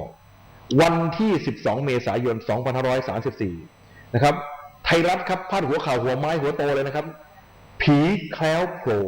ตรวจงานมวยเลขาสาวเห็นกับตาส่วนคดีคืบหน้านิดๆเผยผีแคล้ววนเวียนที่โรงแรมบางกอกพาเลสเป็นห่วงงานมวยคิงคัพเสมียนในสมาคมมวยครับเห็นคุณแคล้วแต่งสูทแต่งเบเซอร์เดินเข้าออกสมาคมมวยจับไข้หัวโกน เท่านั้นยังไม่พอครับหลวงปู่โง่นสรโยครับจังหวัดพิจิตรท่านเล่าเขียนไว้ในหนังสือเรื่องพระพี่นางสุพรรณกัลยาเล่าให้ฟังว่าครั้งนั้นเนี่ยท่านมาเทศที่กรุงเทพมหานครเนี่ยแหละแล้วรถที่นัดว่าจะมารับไม่มารับตามนัดทำยังไงล่ะระหว่างที่รอรถอยู่นั่นเองนะครับมีรถลีมูซีนนะครับรถหรูๆตามโรงแรมเลี้ยวเข้ามาจอดในโรงแรมในวัดที่ท่านไปเทศอยู่แล้วก็คนขับรถก็บอกว่าเดี๋ยวผมมารับท่านไปส่งที่วัดเองครับระหว่างนั่งไปในรถครับคนขับรถก็แนะนำตัวเองว่าผมชื่อแคล้วธนิกุลผีแคล้วเอารถลีมูซีนผีรับพระส่งวัดนะครับถ้าอาตมาจะไปจากยุวพุทธอาตมาไม่นั่งรถลีมูซีนเด็ดขาดนะครับกลัวเหมือนกันนะครับ โอเคครับท่านทั้งหลายมาดูกันครับว่าภาพเฉลยครับหนังสือพิมพ์เดลินิววันอาทิตย์ที่7 เมษายน 2534นะครับลงที่หน้าปกเลยนะครับหนังสือพิมพ์เดลินิวนะครับวันอาทิตย์ที่7 เมษายน 2534คุณแคล้วอมพระสมเด็จวัดระฆังสู้กับมือปืนอย่างสุดฤทธิ์ก่อนสิ้นใจคารถท่านดูสิครับที่ปากเห็นไหมครับที่ปากของคุณแคล้วเนี่ยท่านจะเห็นนะครับเห็นใส่สร้อยไหมนะครับใส่สร้อยยาวลงมานี่นะครับเห็นไหมนะครับคุณแคล้วอมพระสมเด็จวัดระฆังไว้ในปากถ้าท่านสังเกตดูให้ดีเห็นไหมครับศีรษะคุณแคล้วนั่งอยู่เบาะหลังแล้วหัวพิงไปที่เบาะหน้าและในเนื้อข่าวบอกว่าข้างๆศพคุณแคล้วมีปืนตกอยู่อะไรมันเกิดขึ้นในวันนั้นต่อไปนี้เป็นนวนิยายแต่งโดยพระภัสกรโปรดฟังในวันนั้นขณะที่คุณแคล้วกำลังนั่งไปในรถคนขับรถนั่งอยู่ที่เบาะหน้ากำลังขับรถอยู่เจ้านายมีคนดักยิงอยู่ข้างหน้าพูดยังไม่ทันขาดคำครับเสียงกระจกแตกกราวเสียงกระสุนวิ่งเข้ามาในรถดังเฟี้ยวฟ้าวแล้วมีเสียงดังโผล่เพราะว่ากระสุนนัดหนึ่งทะลวงไปที่กระโหลกศีรษะของคนขับรถหายไปครึ่งซี่สัญชาตญาณเสือร้ายไม่ยอมให้ใครลบเหลี่ยมมึงฆ่ากูจะฆ่ามึงคว้าปืนพกประจำตัวไม้ออกมาสู้ป้องกันตัวแต่ไม่ทันเสียแล้วครับลูกกระสุนวิ่งเข้ามาเป็นหาฝนเข้ามากระทบไปบนร่างกายชึ้งนะครับเจ็บแสนเจ็บทรมานแสนทรมานแต่ในช่วงแวบหนึ่งของความรู้สึกคุณแคล้วจำได้ว่าครั้งหนึ่งคุณแคล้วเคยนั่งอยู่ที่สนามมวยแล้วมีคนปาลูกระเบิดไปตำแหน่งที่คุณแคล้วนั่งอยู่เสียงระเบิดกำมนาฏกึกก้องเก้าอี้กระเด็นไปคนละทิศคนละทางคนร้องมีการโวยวายวิ่งกันโอลหม่านนะครับแต่คุณแคล้วก็เดินออกมาแล้วลงมายิ้มไม่เป็นไรเลยนะครับนี่คงเป็นเพราะว่าเรามีพระดีมีพระสมเด็จนะครับวัดระฆังติดเนื้อติดตัวอยู่แคล้วคลาดปลอดภัยสมชื่อแต่คนที่นั่งข้างคุณแคล้วแท้ๆนะครับเป็นลูกชายของอดีตอธิบดีกรมตำรวจคุณชุมพลโลหะชาละนอนไส้ไหลตายอยู่ตรงนั้นคุณแคล้วมั่นใจว่าตัวเองรอดตายมาได้เพราะพระสมเด็จช่วยลูกเอาไว้ในช่วงเวลาสุดท้ายของชีวิตคุณแคล้วระลึกถึงพระสมเด็จได้ก็เลยดึงพระสมเด็จเข้ามาอมไว้ในปากสมมติว่าอมไม่ได้เพียงแค่ครึ่งวินาทีแล้วขาดใจตายตกลงพระสมเด็จช่วยชีวิตคุณแคล้วได้ไหม ช่วยชีวิตไม่ได้แต่ช่วยวิญญาณคุณแคล้วได้ไหมได้ครับท่านทั้งหลายพระสมเด็จองค์นั้นครูบาอาจารย์ของพี่บอกว่าเป็นพระสมเด็จเกย์ครับ คุณแคล้วถูกหลอกขายมาจากนักร้องคนไหนก็ไม่รู้นะครับว่านั้นของเกย์แต่แน่นอนครับถึงรักษาชีวิตคุณแคล้วไม่รอดแต่รักษาวิญญาณไม่ได้อะไรเกิดขึ้นมาดูกันครับกรณีของคุณแคล้วธนิกุลครับท่านทั้งหลายสมมุติว่าหลังจากองค์พระสมเด็จวัดระฆังไว้ในปากไปได้เพียงครึ่งวินาทีแล้วขาดใจตายจิตสุดท้ายเป็นกุศลนะครับเป็นกุศลครับเป็นพุทธานุสติโดยมีพระสมเด็จเป็นอารมณ์คุณแคล้วจึงมีสุขติเป็นที่ไปหลังจากจุตินี่แปลว่าตายนะครับไม่ได้แปลว่าเกิดไหนใครไปตั้งชื่อลูกว่านายจุตินี่คิดผิดนะครับที่ว่าไอ้ตายอย่างเงี้ย ไม่ได้นะครับอย่าไปตั้งชื่อนะครับจุตินี่แปลว่าตายปฏิสนธิจึงแปลว่าเกิดครับหลังจากจุติแล้วจึงปฏิสนธิลองคิดดูนะครับลูกกระสุนยิงเราเป็นหาคนปุ้งเละถ้าไม่แต่งตัวสวยอย่างนี้ทรงเครื่องเทวดานะครับมีวิมานอยู่ตายปุ๊บเกิดปั๊บแต่เปลี่ยนภูมิเปลี่ยนหนังเปลี่ยนฉากทันทีทันควันเข้าอีกฉากหนึ่งทันทีเลยครับไอเหตุการณ์ที่ผ่านไปเมื่อกี้กลายเป็นเหตุการณ์ในอดีตสมัยเหมือนนิยายเรื่องอะไรเหมือนฝันเมื่อคืนเพิ่งตื่นขึ้นมาแต่ตื่นขึ้นมาก็กลายเป็นเทวดาเห็นไหมครับเปลี่ยนภพฉับพลันนะครับคุณแคล้วเป็นเทวดาครับถ้าไม่เป็นเทวดาแล้วจะเอารถลิมูซีนที่ไหนไปรับพระครับผีกระจอกทำได้ไหมไม่มีทางครับนี่ระดับเทวดามเหสักนะครับไม่ใช่ของกระจอกนะครับ ด้วยอานิสงส์มีพระสมเด็จเป็นอารมณ์ตายปุ๊บเกิดปั๊บแต่เกิดอีกภพหนึ่งเป็นเทวดาท่านทั้งหลายครับมาดูกันนะครับข้อมูลสุดท้ายเป็นฝ่ายกุศลไหมเป็นฝ่ายกุศลใช่ไหมครับเป็นสมมุติว่าองค์พระไว้ในปากไม่เพียงครึ่งวินาทีจำนวนข้อมูลที่เข้ามาเท่าไหร่ครับ1 วินาที4 ล้านล้านข้อมูลครึ่งวินาทีเข้ามาเท่าไหร่2 ล้านล้านข้อมูลที่น่าสนใจก็คือว่า1ข้อมูลที่ได้มาเปรียบได้กับตั๋วหนัง1ใบตั๋วหนัง1ใบดูหนังได้นานกี่ชั่วโมงครับดูหนังได้ประมาณ2ชั่วโมงนะครับตั๋วหนัง1ใบดูหนังประมาณ2ชั่วโมงดูหนังเรื่องอะไรครับดูหนังเรื่องพระสมเด็จพาสุขสนุกในสวรรค์นะครับดูครบ2ชั่วโมงฉีกตั๋วทิ้งตั๋วใบต่อก่อนหน้านั้นเป็นตั๋วเรื่องอะไรก็เรื่องเดียวกันดูไปเรื่อยๆจำนวนตั๋วหนังเรื่องพระสมเด็จพาสุขสนุกในสวรรค์มีทั้งหมด2 ล้านล้านใบดูหนังไปได้ทั้งหมด4 ล้านล้านชั่วโมงโอ้โหอะไรจะมากมายขนาดนั้นใช่ไหมครับท่านทั้งหลายทฤษฎีสัมพัทธภาพของไอน์สไตน์บอกว่าสิ่งใดก็ตามเดินทางเร็วกว่าแสงเวลาจะยืดออกจำได้ไหมครับอะไรก็ตามที่เดินทางได้เร็วกว่าแสงเวลามันจะยืดออกในจักรวาลนี้มีอย่างเดียวครับที่เดินทางได้เร็วกว่าแสงจิตครับคิดถึงปุ๊บไปถึงปั๊บไม่มีอะไรเป็นขีดขั้นฉะนั้นในมิติของจิตครับเวลามันถึงยืดออกในวรรณคดีเกี่ยวกับพุทธศาสนาเวลาอธิบายถึงนรกสวรรค์จำได้ไหมหลวงพี่เกริ่นไปแล้วว่าถ้านรกขุมแรกชื่อว่าสันชีวนรกสวรรค์ชั้นแรกมีชื่อว่าจาตุมหาราชิกาสวรรค์นะครับทั้งนรกขุมแรกและสวรรค์ชั้นแรกเนี่ยมีอายุสวรรค์ชั้นแรกมีอายุ500 ปีทิพย์นะครับชั้นจาตุมเนี่ยแต่ว่าสันชีวนรกนั้นนรกขุมแรกมีอายุ500 ปีนรก500เท่ากันนะอันหนึ่ง500 ปีสวรรค์อันหนึ่ง500 ปีนรก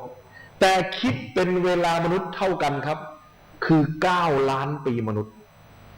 เท่ากันเวลายืดออกทั้งคู่มิติของนรกก็ยืดออกมิติของสวรรค์ก็ยืดออกนั่นแปลว่าในมิติของจิตเวลามันยืดยาวเวลามันยืดยาวไปไม่ว่าจะเป็นนรกหรือเป็นสวรรค์ฉะนั้นนี่ครับเป็นโอปปาติกะกำเนิด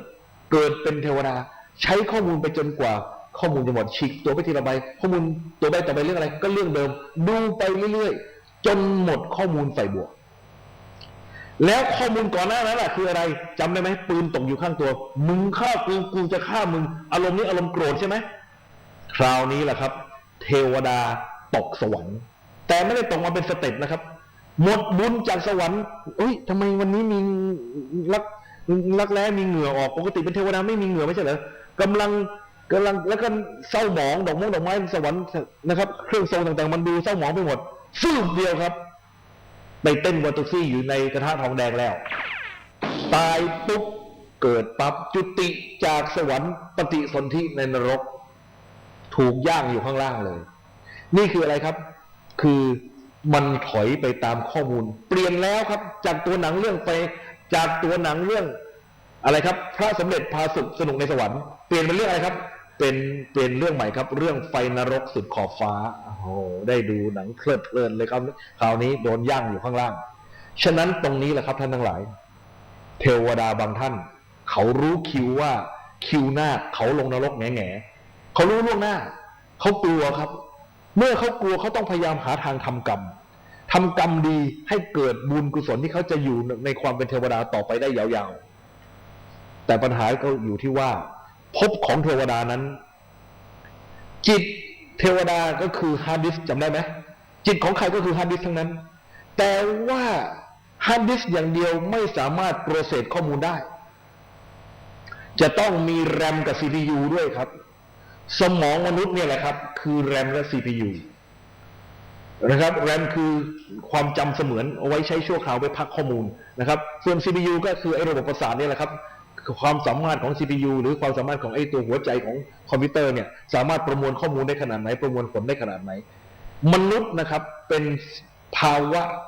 นะครับในภพภูมิเดียวที่สามารถสร้างกรรมได้อย่างแท้จริงเพราะมันเป็นการทำงานร่วมกันระหว่างแรมนะครับ CPU และฮาร์ดดิสก์จึงจะเกิดกรรมขึ้นได้ฉะนั้นเทวดาครับเขาต้องมาทรงมนุษย์เคยได้ยินไหมเรื่องเข้าทรงอ่ะเขามายืมแรมกับ CPU เราใช้จะยืมใครได้ยืมลูกหนี้เก่านะครับมาทวงขอยืมใช้หน่อยนะครับใครบางคนที่เป็นหนี้เขาบางทีก็ไม่อยากให้ใช้แต่สุดท้ายจำใจต้องให้ใช้ต้องรับขันไปให้เขาใช้แล้วก็อะไรเกิดขึ้นเทวดาก็มาอาศัยแรมกับ CPU ของเราในการสร้างกรรมใหม่ที่เป็นเจตนาฝ่ายกุศลเกิดกรรมใหม่เกิดขึ้นแล้วเมื่อได้ทำกรรมทำบุญทำทานอะไรต่างๆมากพอแล้วเขาก็กลับไปเสวยผลของเขาแล้วเขาขี้เกียจใช้ละร่างกายนี้ไม่เอาละถึงตอนนั้นแหละครับมันมีเรื่องยุ่งเกิดขึ้นเพราะอะไรครับเพราะว่าแมสเสจหรือข้อมูลของเทวดาดันลืมไว้ในแรม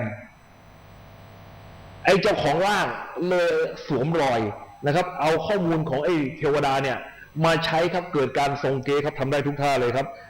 ตึงได้จำได้ทุกท่าแล้วก็สามารถทรงเก๊ได้เหมือนเป๊ะเลยแต่คราวนี้ไม่ใช่เทวดาครับเจ้าของร่างมันปลอมตัวมานะครับกลายเป็นทรงเก๊ฉะนั้นเรื่องเข้าทรงเนี่ยเป็นเรื่องซึ่งพึ่งพาอาศัยไม่ได้และก็ไม่ใช่สรณะในทางพุทธศาสนาพุทธศาสนาบอกว่าสรณะของเรามีเพียงแค่3อย่างคือพระพุทธพระธรรมพระสงฆ์ถามว่ามีอะไรเป็นที่พึ่งได้ดีกว่านี้อีกไหมสมัยนี้ตำรวจเป็นที่พึ่งได้ไหมไม่ได้นะครับกระบวนการยุติธรรมเป็นที่พึ่งได้ไหมไม่ได้ผู้หลักผู้ใหญ่ในบ้านเมืองเป็นที่พึ่งได้ไหมไม่ได้ฉะนั้นที่พึ่งของเราจึงเหลือเพียงแค่3ก็พอแล้วพระพุทธพระธรรมพระอริยสงฆ์ทั้งหลายย่อมเป็นที่พึ่งแก่เราได้นะครับจตุคามรามเทพเป็นที่พึ่งได้ไหมท่านก็ยังเป็นปุถุชนนะครับโพธิสัตว์ยังเป็นปุถุชนอยู่นะครับอย่างสูงสุดก็เป็นได้แค่กัลยาณชนโพธิสัตว์จะเป็นอริยบุคคลเป็นไปไม่ได้นะครับอันนี้ไม่ใช่ฐานะที่เป็นไปได้ฉะนั้นท่านทั้งหลายครับจตุคามรามเทพนั้นเราโมทนากับความดีท่านได้แต่เราไม่เอาท่านเป็นที่พึ่งที่ระลึกเพราะที่พึ่งที่ระลึกเรานั้นมีเพียงแค่3เท่านั้นนะครับตอกย้ำอีกครั้งหนึ่งครับกว่าจะใช้ข้อมูลฝ่ายลบจนกว่าจะหมดนะครับใช้เวลาเนิ่นนานยาวนานตกนรกนะครับเข็ดขี้แก่ขี้อ่อนนะครับสุดท้ายในที่สุดกว่าจะกลับไปเจอความเป็นมนุษย์นะครับคือฐานะของข้อมูลที่ไม่เบียดเบียนตนเองและผู้อื่นให้เดือดร้อนก็คือมีศีล5ก็ต้องอาศัยเวลาไหมครับต้องไต่เต้าไปกว่าจะเจอมันไม่ง่ายที่จะได้ภาวะอันนี้ขึ้นมาแล้วถ้าได้ภาวะอันนี้แต่ปัญหาว่าสมัยนั้นมีแต่ไดโนเสาร์ไม่มีมนุษย์ให้เกิดแล้วจะเกิดที่ไหนล่ะครับก็เกิดไม่ได้ก็เป็นสัมภเวสีต่อไปเรื่อยๆจนกว่าจะหมดข้อมูลตรงนั้นแล้วก็ถอยข้อมูลต่อไปเรื่อยๆเห็นไหมครับว่าการเกิดเป็นมนุษย์ยากไหมยากโคตรๆนะครับฉะนั้นสมัยไหนมีไดโนเสาร์อยู่ครองโลกเราก็หมดสิทธิ์เกิดนะครับเรารอไปก่อนนะครับจนกว่าจะมีแมมโมเกิดขึ้นแมมโมนะครับสัตว์เลี้ยงลูกด้วยนมเกิดขึ้นแล้วมีมนุษย์พัฒนาการขึ้นมารองรับถึงจะได้เกิดเป็นมนุษย์ ตกลงง่ายหรือไม่ง่ายในการเกิดเป็นมนุษย์ครับยากนะครับก็ลองไปคำนวณกับแลคโตบาซิลลัสดูกันแล้วกันนะครับ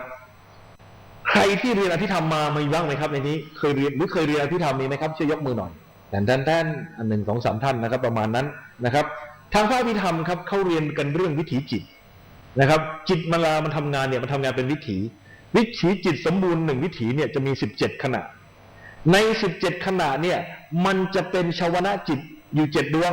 ไอชาวนะจิตเนี่ยคือตัวกรรมแท้ๆนะครับตัวเจตนาที่เป็นกุศลหรืออกุศลเนี่ยมันจะอยู่ในไอตัวชาวนะจิตและไอตัวชาวนะจิตเนี่ย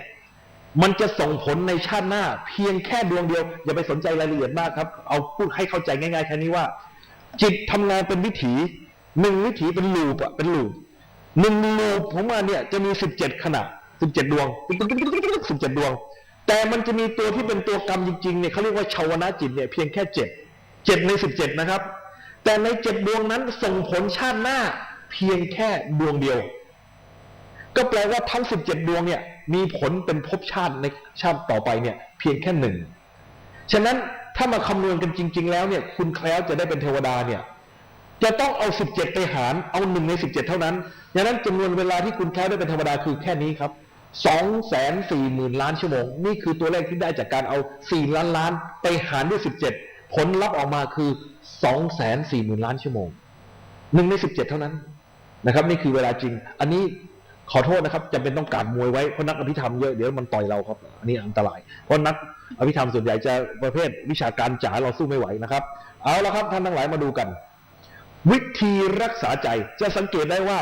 นรกสวรรค์ทั้งหลายใครเป็นคนสร้างครับเราเป็นผู้สร้างเองโดยการปรุงแต่งจิตของเราแล้วสร้างข้อมูลซึ่งรอผลรอให้เราไปชดใช้นะครับอย่าลืมนะครับข้อมูลมหาศาลอยู่ในจิตของเรานะครับกี่ภพกี่ชาติมาใช้เท่าไหร่ก็ไม่หมดหรอกครับแต่ปัญหาอยู่ที่ว่าเราต้องฝึกเอาไว้ครับฝึกรักษาใจของเราเพราะเราไม่รู้ว่าความตายจะมาถึงเราวันไหนเวลาไหนเรามีทางรู้ล่วงหน้าไหมไม่รู้ครับฉะนั้นเพื่อความไม่ประมาทรักษาใจครับวิธีรักษาใจก็คือวางใจไว้ในอารมณ์4เท่านั้นพระเจ้าแสดงเรื่องพรหมวิหารเอาไว้นะครับพรหมแปลว่าผู้ประเสริฐวิหารแปลว่าเรือนหรือที่อยู่หรือเรือนใจของผู้ประเสริฐ4ประการครับประการที่1อยู่ด้วยความรักเมตตาหรือความรักหมายถึงอะไรปรารถนาให้เกิดสุขฉันรักตัวเองแปลว่าอยากให้ตัวเองมีความสุขผมรักคุณต้องแปลว่าอะไรครับผมอยากให้คุณมีความสุขคุณผู้หญิงทั้งหลายอย่าได้เชื่อนะครับเวลาไอ้หนุ่มมาบอกว่าผมรักคุณบีบคอมันแล้วถามคุณหมายความว่ายังไงคะที่คุณบอกว่าคุณรักดิฉันน่ะคุณหมายความว่าคุณอยากให้ดิฉันมีความสุขหรือว่าคุณอยากมีความสุขโดยเอาดิฉันเป็นเครื่องมือแน่เล่นแรงนะครับ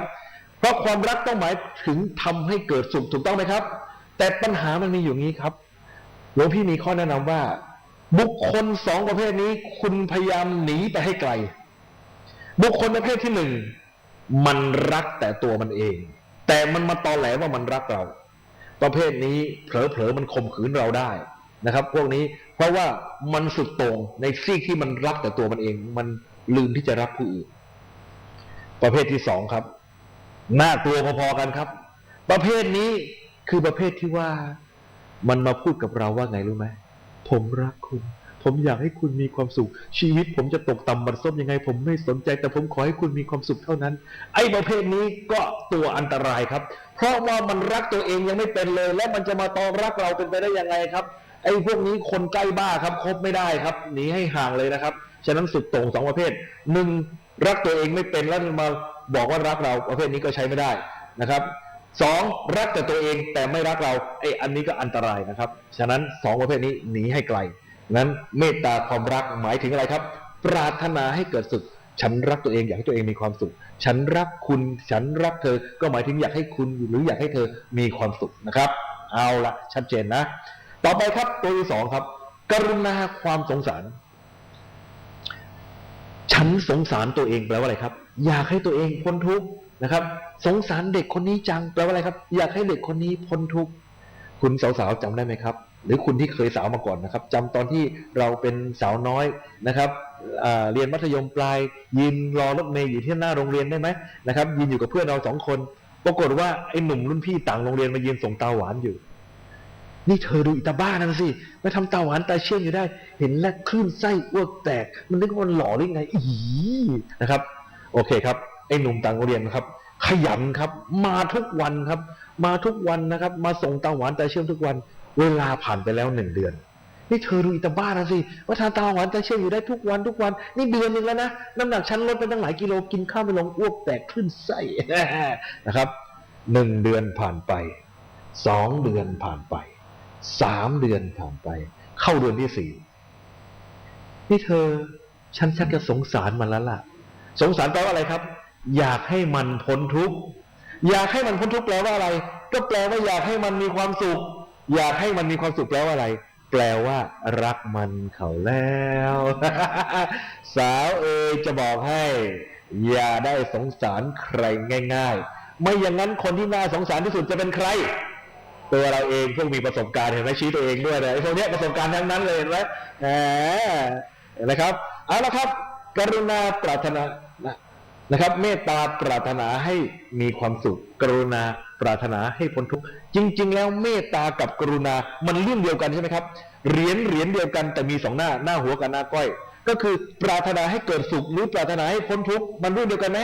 เรื่องเดียวกันครับฉะนั้นเมตตากับกรุณามันตัวเดียวกันแล้วเรื่องนี้เรื่องใหญ่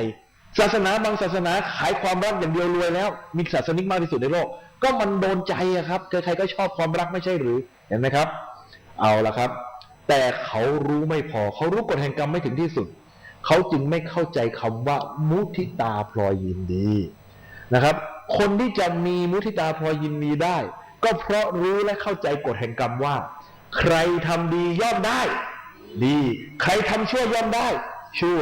เมื่อเราเห็นใครทำดีอยู่ทำทานรักษาศีลเจริญภาวนาสงเคราะห์ช่วยเหลือผู้อื่นอยู่เรารู้เลยว่าคนนี้จะต้องได้รับความสุขในอนาคตอย่างแน่นอนเราจริง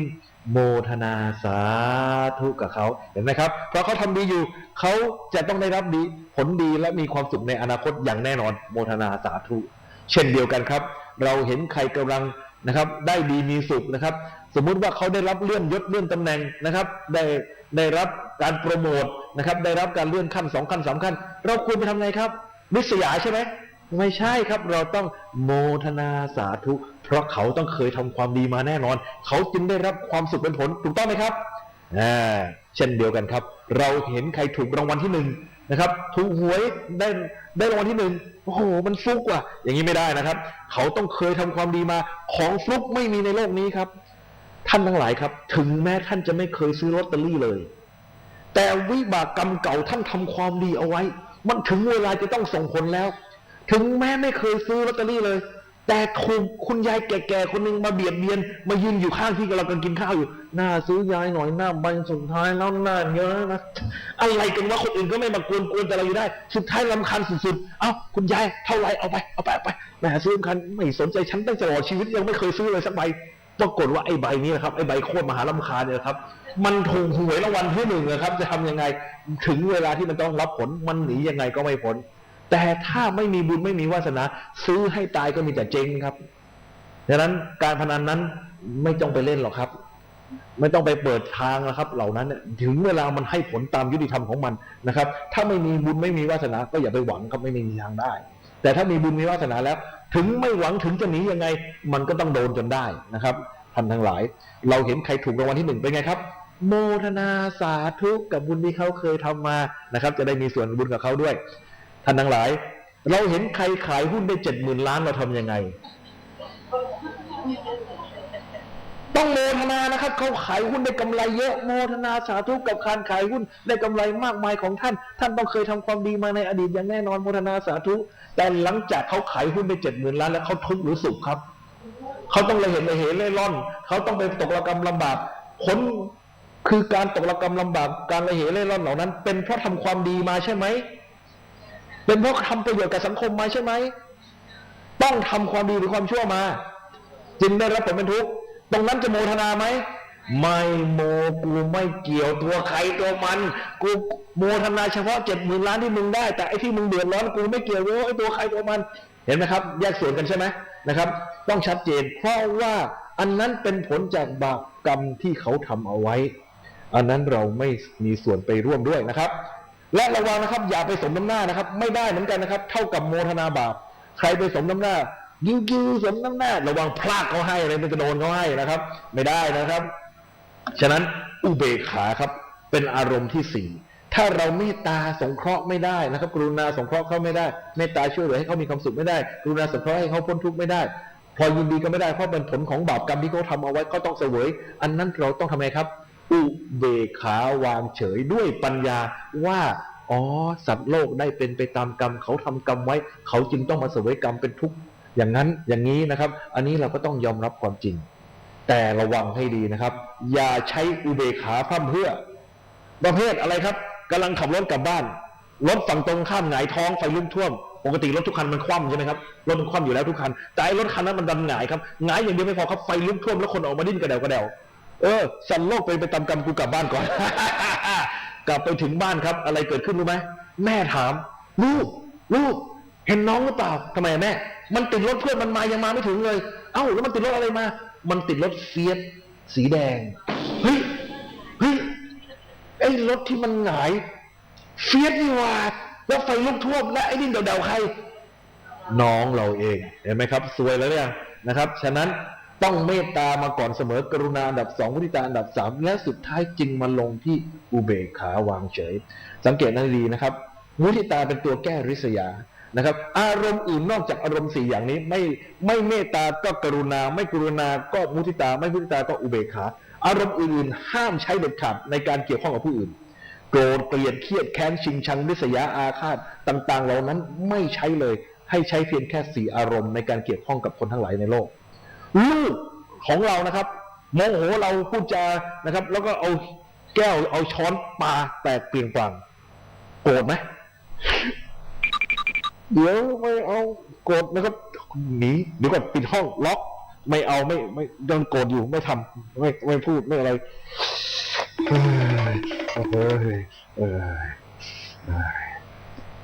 พอใจสงบนะครับพอใจสงบทำใจได้แล้วค่อยๆออกมาตอนที่ทุกอย่างมันสงบแล้วลูกมาหาแม่หน่อยนะมาให้แม่หอมหน่อยนี่เมื่อเช้าทำอะไรปาจานใช่ไหมแม่ไม่ได้โกรธหรอกนะถึงแม่โกรธตอนนั้นตอนนี้แม่ก็เลิกโกรธแล้วแต่ว่าแม่ไม่อยากให้ลูกทำอย่างนั้นอีกมันไม่ดีมันจะเป็นนิสัยติดตัวไปนะมายื่นมือมาแม่จะตีลูกนะแต่อย่าให้แม่ต้องตีบ่อยๆนะแม่ไม่ชอบแต่ว่าแม่จำเป็นต้องตีลูกเต็มใจไหมที่จะให้แม่ตีนะครับลูกยื่นมือมาแม่ตีเสร็จแล้วก็หอมทีหลังอย่าให้แม่ต้องทำอย่างนี้อีกนะลูกจะรู้ไหมว่าเราตีด้วยความรักรู้นะครับครูบาอาจารย์รุ่นก่อนนี้เนี่ยเขารักลูกศิษย์ของเขาเคี่ยนเขาตีแล้วลูกศิษย์เหล่านั้นก็ได้ดิบได้ดีมานั่งกันหน้าสวรรค์อยู่ในห้องนี้ใช่หรือไม่พวกเราได้ดิบได้ดีมาเพราะครูตีใช่ไหมทุกวันนี้กฎหมายปัญญาอ่อนนะครับลอกแบบฝรั่งมาโดยไม่เข้าใจวัฒนธรรมไทยก็เลยเกิดกฎหมายลูกฟ้องพ่อแม่ได้นะครับลูกศิษย์ฟ้องอาจารย์ติดคุกได้ถ้าไปตีเขาเดี๋ยวนี้เด็กมันก็เลยน่ารักอย่างทุกวันนี้นะครับแล้วก็รู้ว่าเด็กสมัยนี้น่ารักขนาดไหนก็ตัวใครตัวมันนี่เราเข้าใจผิดหรือเปล่าเราไปเอาหลักของประเทศทางตะวันตกโดยไม่เข้ากับวัฒนธรรมไทยหรือเปล่าต้องคิดดูให้ดีนะครับไปก๊อปปี้เข้ามาแต่ไม่เข้าใจวัฒนธรรมตัวเองอันตรายนะครับมีเคสหนึ่งอยากจะเล่าให้ท่านฟังอันนี้นอกเรื่องนิดหนึ่งเรื่องเขาเรียกว่า culture crash ความหักล้างกันของวัฒนธรรมจำเมื่อประมาณสัก 2-3 ปีที่แล้วได้ไหมที่ว่ามีตำรวจยิงฝรั่งตายจำได้ไหมครับเพราะเหตุว่าอะไรรู้ไหมคือมันมียายแหม่มคนอังกฤษนะครับแกมาเที่ยวเมืองไทยคนต่างประเทศเนี่ยเขาถือว่าการมีเพศสัมพันธ์ไม่ใช่เครื่องผูกมัดนะครับเขาก็สัมสอนของเขาไปเรื่อยเขาก็ไปยุ่งกับคนนั้นทียุ่งกับคนนี้ไปนอนกับตำรวจด้วยตำรวจไทยเนี่ยเขาก็ไปนอนด้วยผลปรากฏว่าไอ้ตำรวจไทยเนี่ยวัฒนธรรมไทยคือถือว่าถ้าฉันนอนกับใครคนนั้นคือเมียฉันนะครับฉันถือเป็นเจ้าครอบครองแต่ฝรั่งมันไม่ถือมันถือว่ากินข้าวด้วยกันผลเกิดอะไรขึ้นไอ้ตำรวจมันคิดว่ายายแหม่มคนเนี้ยเป็นเมียมันแล้วก็ขณะนี้เนี่ยมันโชคดีเพราะว่าเมียมันรวยด้วยโอ้โหเป็นลูกเศรษฐีมาจากเมืองนอกภูมิอกภูมิใจอวดเพื่อนอวดฝูงปรากฏว่าพอมีฝรั่งคนอื่นเข้ามาในประเทศไอ้ยายแหม่มนี่ก็ดันไปนอนกับเขาอีกไอ้ตำรวจมันถือว่าเมียมันมีชู้มันก็เลยไปยิงฝรั่งตายนี่culture clash ความขัดแย้งกันของวัฒนธรรม เพราะว่ามันมองกันคนละเฟรมหลวงพี่ยังอาจจะบอกว่าเฮ้ยถ้าไม่อยากให้เกิดเรื่องพันนี้นะทำป้ายหรือทำอะไรบอกยายแหม่มทั้งหลายที่มาจากต่างประเทศว่าอย่ามาวุ่นวายกับคนไทยเดี๋ยวจะซวยนะครับเพราะว่ามันต่างวัฒนธรรมกัน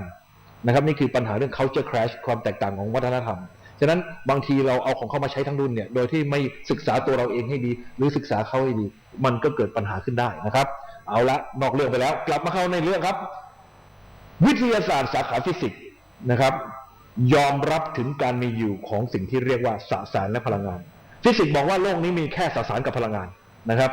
และสสารกับพลังงานนั้นมีความสัมพันธ์กันตามทฤษฎีสัมพัทธ์ไม่ใช่ครับตามทฤษฎีนะครับไอน์สไตน์อีควอชัน E เท่ากับ mc กำลังสองจำได้ไหมครับนะครับ E เท่ากับ mc กำลังสอง E เท่ากับ mc สแควร์ E คือพลังงาน m คือมวล c คือความเร็วแสงซึ่งเป็นค่าคงที่ในเมื่อความเร็วแสงเป็นค่าคงที่ตัว c เป็นค่าคงที่นั่นแปลว่าอะไรครับนั่นแปลว่าพลังงานและมวลนั้นเป็นปฏิภาคตรงตามกันถ้า E เพิ่ม m ก็เพิ่มถ้า m เพิ่ม E ก็เพิ่มทฤษฎีนี้เนี่ยเขาเอาไปทำระเบิดปรมาณูปุ้มถล่มเมืองฮิโรชิมาราบเป็นหน้ากลองจริงหรือไม่จริงจริงครับเขาเปลี่ยนยูเรเนียมกลายเป็นพลังงานมหาศาลถล่มฮิโรชิมาราบเรียบนะครับท่านทั้งหลายตกลงว่านั่นหมายความว่าอะไรครับพลังงานและมวลคือสิ่งเดียวกันแปรเปลี่ยนไปมาระหว่างกันได้ถูกต้องไหมครับทฤษฎีควอนตัมฟิสิกส์ครับควอนตัมฟิสิกส์บอกว่าท่านทั้งหลายครับกลศาสตร์ควอนตัมบอกว่าแสงสามารถประพฤติตนเป็นได้ทั้งพลังงานและสสารโดยที่ความเป็นพลังงานก็คือความปรากฏเป็นคลื่นขณะเดียวกันก็สามารถแสดงตนเหมือนกับเป็นปาร์ติเคิลนะครับเป็นอนุภาคก็แสดงถึงความเป็นสสารเป็นทั้งสสารและพลังงานในสิ่งเดียวกันนะครับนั่นก็คือว่าสสารและพลังงานคือสองฐานะของสิ่งเดียวกันท่านจำได้ไหมครับที่เราเรียนสมัยเด็กๆน้ำไอ้น้ำแข็งคือสิ่งเดียวกันใช่ไหม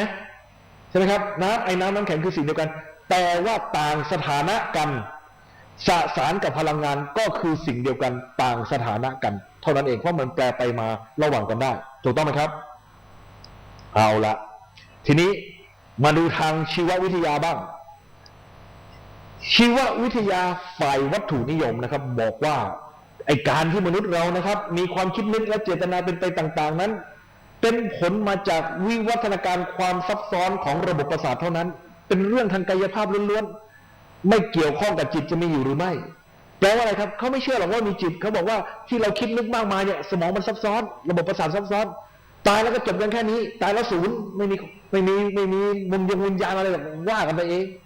นี่ชีววิทยาในสายวัตถุนิยมว่าอย่างนี้คำถามก็คือว่าท่านเชื่อหรือว่าไม่มีจิตท่านเชื่อหรือว่าการที่เรามีความคิดนึกเป็นตุเป็นตะต่างๆนี้เป็นเพราะระบบประสาทซับซ้อนตายแล้วจบเหตุตายแล้วจบกันแค่นี้ท่านทั้งหลายครับเกือบทุกศาสนาที่มีอยู่ในโลกนี้เชื่อว่ามีจิตซึ่งสามารถอยู่ต่างหากจากกายและเชื่อว่าชีวิตนั้นไม่ได้สิ้นสุดเพียงแค่ความตายปัญหาก็มีว่าถ้ามีจิตซึ่งสามารถอยู่กับกายหรือแยกออกไปจากกายได้จริงๆแล้วจิตคืออะไรในทางนะครับในทางวิทยาศาสตร์ทางฟิสิกส์บอกว่าในโลกนี้มีแค่สสารกับพลังงานระหว่างสสารกับพลังงานคุณว่าอะไรคล้ายจิตมากกว่ากันครับสสารคล้ายจิตหรือว่าพลังงานคล้ายจิตมากกว่ากันครับพลังงานคล้ายจิตมากกว่าสำหรับอาตมาก็เห็นเหมือนกับพี่โยมเห็นเหมือนกันก็คือว่าอาตมาก็คิดว่าพลังงานนั้นมีส่วนคล้ายกับจิตมากกว่าทฤษฎีจิตวิวัฒน์สำหรับคนรุ่นใหม่ตั้งชื่อไว้ซะสวยหรูนะครับและนำเสนอโดยใครพระภาสกรภูริวัฒโนนะครับจองไว้ก่อนกันโดนแย่งนะครับสมัยนี้มันชอบขโมยความคิดกันงั้นภาสกรรีบตีตราไว้ก่อนนะครับจิตนะครับแปลว่าธาตุรู้ธรรมชาติที่รู้อารมณ์ความสภาพที่นึกคิดความคิดใจหรือวิญญาณฉะนั้นนี่คือคำแปลของคำว่าจิตในหนังสือพจนานุกรมพุทธศาสตร์ฉบับประมวลศัพท์ของเจ้าคุณพระพรหมคุณาภรณ์นะครับประยุทธ์โตท่านแสดงความคำจำกัดความของคำว่าจิตไว้อย่างนี้ถามว่าเป็นไปได้ไหมที่จิตคือรูปแบบหนึ่งของพลังงานค่อยๆคิดนะครับแต่เป็นพลังงานที่ทำการรู้และสั่งสมความรู้เอาไว้ได้ในเมื่อมันสามารถรู้และสั่งสมความรู้ไว้ได้ เป็นไปได้ไหม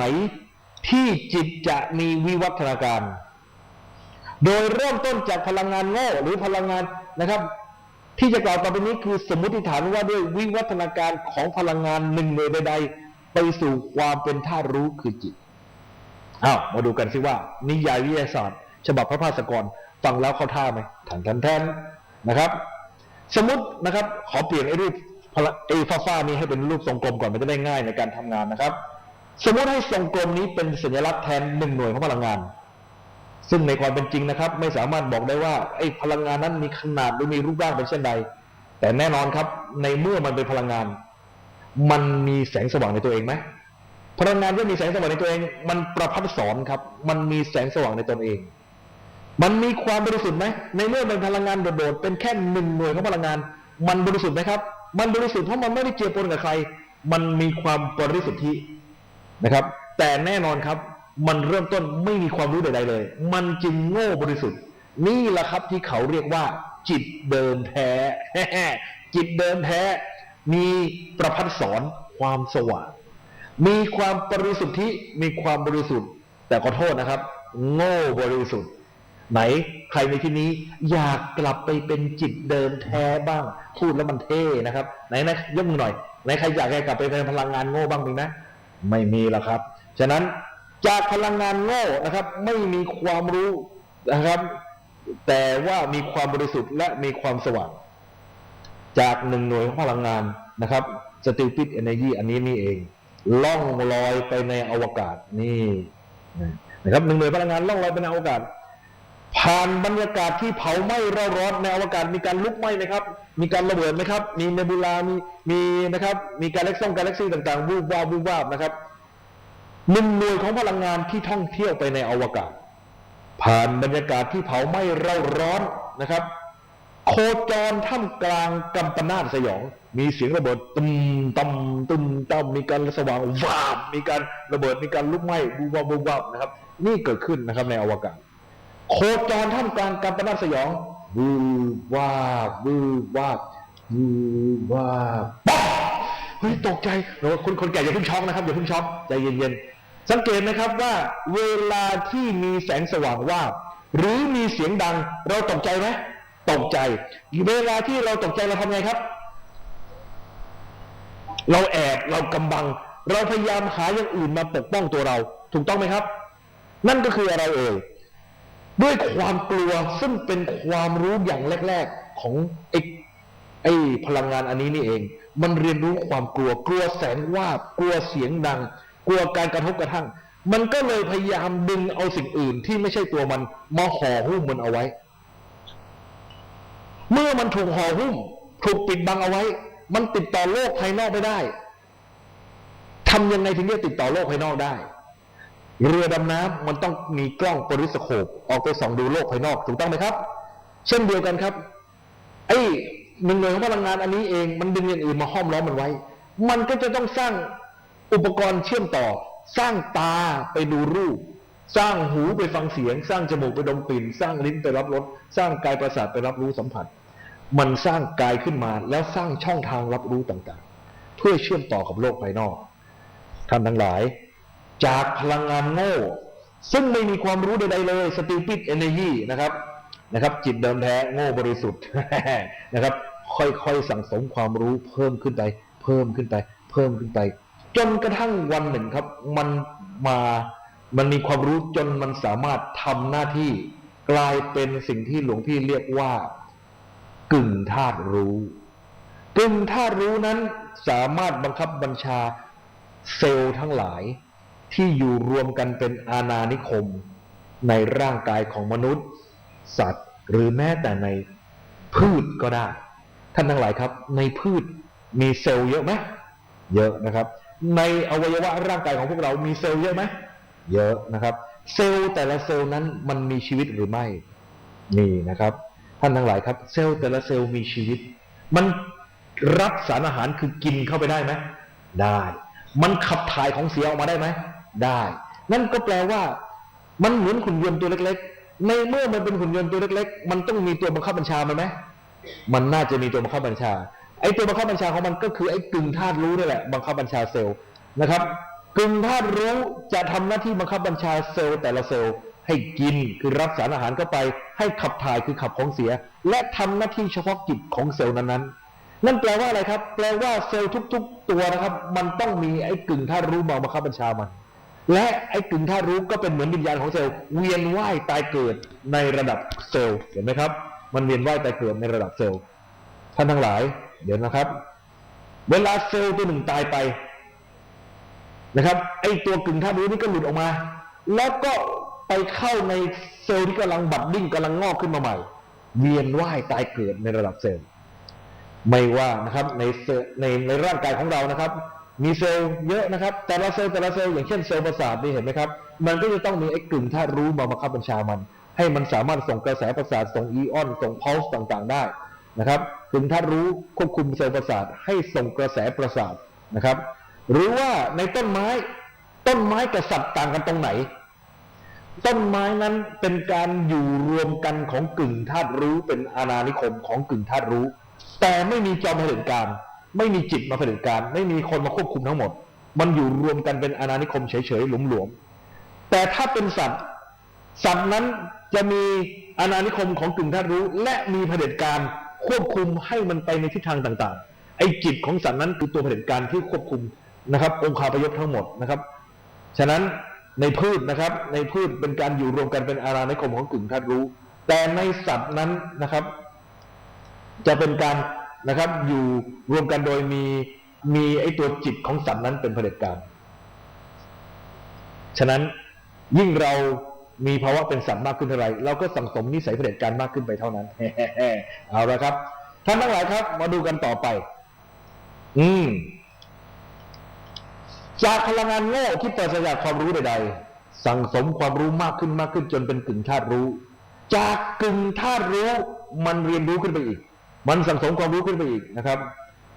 แล้วมันกลายเป็นอะไรครับในที่สุดวันหนึ่งครับมันสามารถกลายมาเป็นธาตุรู้ปฐมภูมิตรงนี้ครับมันเริ่มเป็นจิตอย่างสมบูรณ์แล้วแต่เป็นจิตของสัตว์เซลล์เดียวครับมันเป็นธาตุรู้ปฐมภูมิที่สามารถควบคุมบังคับบัญชาสัตว์เซลล์เดียวที่ดำรงชีวิตอย่างอิสระด้วยตนเองได้มันอาจจะมาจากกึ่งธาตุรู้นะครับมันอาจจะเป็นธาตุรู้ปฐมภูมิที่มาจากกึ่งธาตุรู้ที่มาจากเซลล์ของต้นไม้ไม่ว่านะครับจะเป็นกึ่งธาตุรู้จากเซลล์ของต้นไม้หรือว่าเป็นกึ่งธาตุรู้จากเซลล์ของสัตว์ร้ายหน้าขนแต่ในที่สุดมันเรียนรู้เพิ่มขึ้นจนมันหลุดออกมาเป็นธาตุรู้ปฐมภูมินะครับเป็นธาตุรู้ปฐมภูมิซึ่งสามารถควบคุมบังคับบัญชาสัตว์เซลล์เดียวครับที่อยู่ดำรงชีวิตอย่างอิสระด้วยตนเองได้ยกตัวอย่างพวกโปรโตซัวนะครับนี่เอาละหรือว่าพวกอะมีบ้าเราเคยเรียนใช่ไหมครับอะมีบ้ามาว่าไม่ยอมบ้ากับเรานะครับมาสินี่ครับอะมีบ้าพารามีเซียมจำได้ไหมครับหรือว่ายูกรีนาพวกนี้นะครับมันก็จะต้องมีไอ้ธาตุรู้ปฐมภูมิมาควบคุมบังคับบัญชามันจากนั้นนะครับมันก็เข้าสู่สายของวิวัฒนาการจำได้ไหมครับเราเรียนเรื่องวิวัฒนาการของชาร์ลส์ ดาร์วินนะครับวิวัฒนาการจากสัตว์เซลล์เดียวไต่เต้าขึ้นมาเป็นสัตว์ไร้เซลล์เป็นพวกปลาพวกแมงกะพรุนไต่เต้าขึ้นมานะครับฟองน้ำไอ้กึ่งธาตุรู้ไอ้ตัวบังคับบัญชามันเหมือนกันการที่มันจะควบคุมหุ่นยนต์ที่มีความซับซ้อนมากขึ้นมันต้องฉลาดขึ้นไหมมันก็ต้องฉลาดขึ้นมันถึงจะควบคุมหุ่นยนต์ที่มีความซับซ้อนมากขึ้นฉะนั้นตอนนี้ไม่ใช่ปฐมภูมินะครับเป็นทุติยภูมิตติยภูมิไต่เต้ากันขึ้นไปมันมีการเรียนรู้มากขึ้นเอาละครับก็เข้าสู่สายวิวัฒนาการนะครับไปเรื่อยๆในที่สุดก็ถึงความเป็นสัตว์มีกระดูกสันหลังเป็นพวกปลานะครับอย่างเช่นไอ้หลามพวกนี้เป็นต้นครับเราก็จะมาดูภาพยนตร์อีกเรื่องหนึ่งก็คือเรื่อง Mission to Mars นะครับอันนี้ตัดตอนมาจาก Mission to Mars ครับจากสัตว์เซลล์เดียวนะครับค่อยๆวิวัฒนาการไต่เต้าขึ้นไปนะครับในที่สุดก็เป็นสัตว์หลายเซลล์จนกระทั่งกลายมาเป็นสัตว์มีกระดูกสันหลังเป็นพวกปลานะครับจากปลาครับค่อยๆวิวัฒนาการขึ้นมาเป็นสัตว์ครึ่งบกครึ่งน้ำนะครับพวกซาลามันเดอร์นะครับหลังจากนั้นก็วิวัฒนาการต่อเนื่องไปกลายเป็นสัตว์เลื้อยคลานพวกจระเข้นะครับไดโนเสาร์แล้วก็มาเป็นไดโนเสาร์มีปีกก็มีนะครับแล้วก็ในที่สุดก็มาเป็นอะไรครับมาเป็นสัตว์เลี้ยงลูกด้วยนมพวกแมมมอลนะครับพวกแมมมอลพวกช้างแมมมอส แล้วก็มาเป็นวัวไบซันนะครับเห็นมนุษย์นะครับมนุษย์เป็นสัตว์เลี้ยงด้วยนมซึ่งมีสติปัญญาสูงสุดสมองใหญ่ที่สุดนะครับแล้วมนุษย์ก็มีอะไรครับเทคโนโลยีมีคบเพลิงเห็นไหมครับคบเพลิงเป็นตัวแทนของเทคโนโลยีและในที่สุดจากเทคโนโลยีคบเพลิงวันนั้นทุกวันนี้นะครับมองจากนอกโลกก็จะเห็นแสงสว่างจากโลกสุดสกาวบนท้องฟ้าซึ่งเกิดจากประดิษฐกรรมของมนุษย์นะครับอันนี้เราก็จะเห็นนะครับนี่ก็คือวิวัฒนาการยิ่ง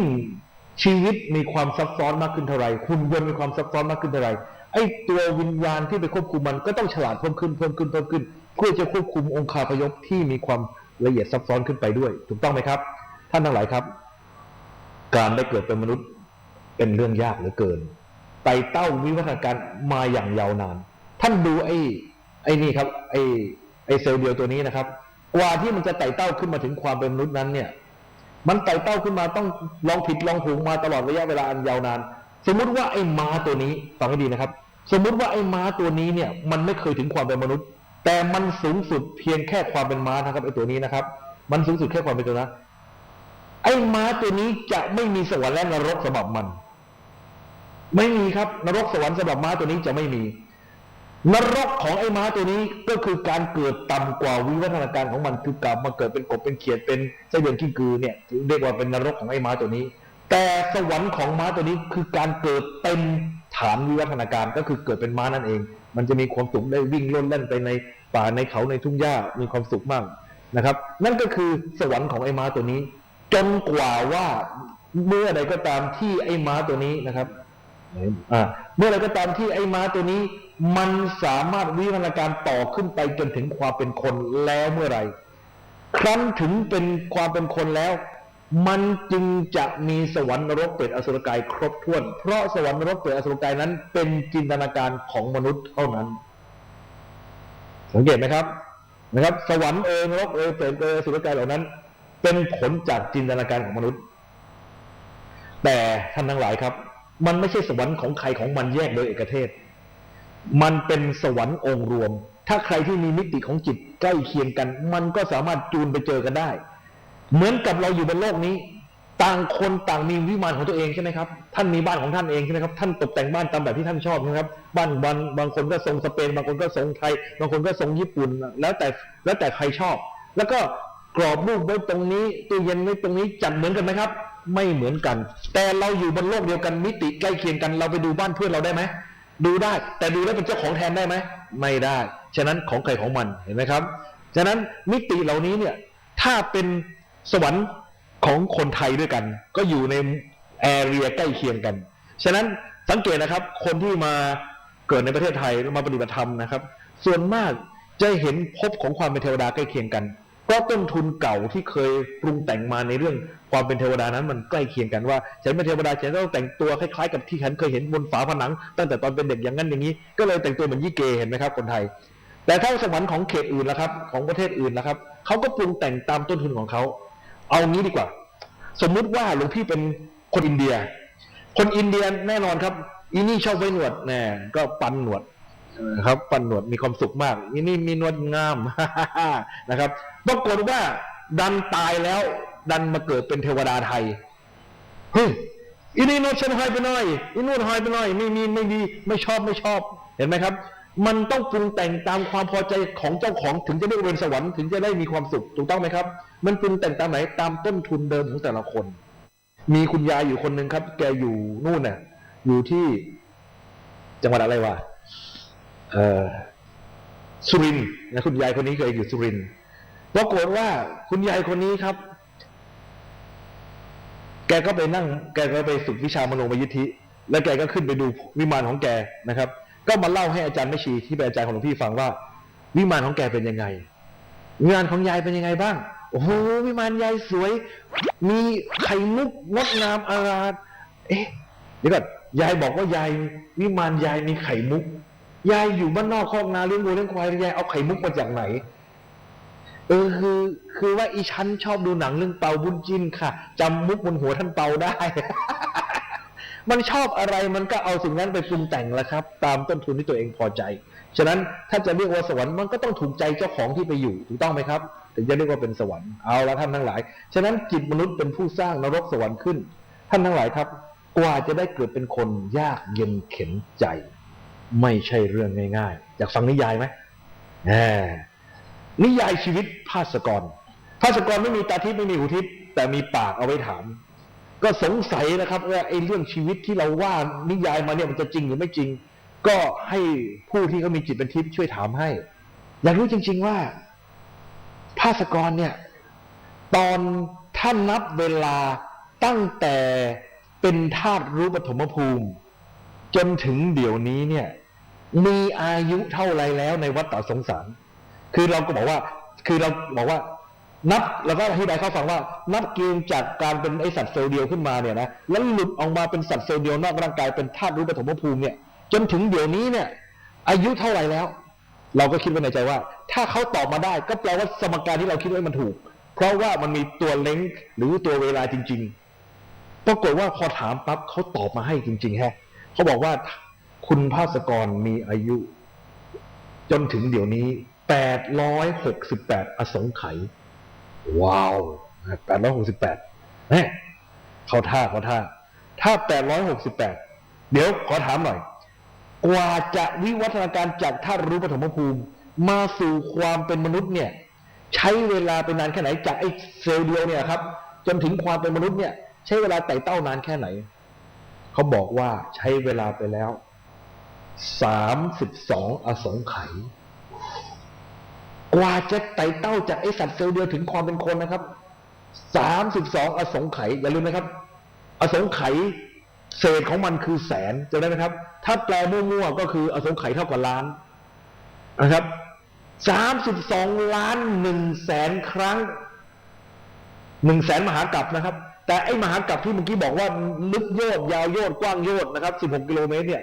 คือระยะเวลาการเกิดขึ้นตั้งอยู่และดับไปของเอกภพ1 รอบที่เรียกว่า Big Bang จนถึง Big Crunch 1 รอบคือ1 มหากรัปกว่าที่จะได้พัฒนาถึงความเป็นมนุษย์ใช้ระยะเวลาไป32ล้านครั้งของการเกิดขึ้นดับไปของเอกภพ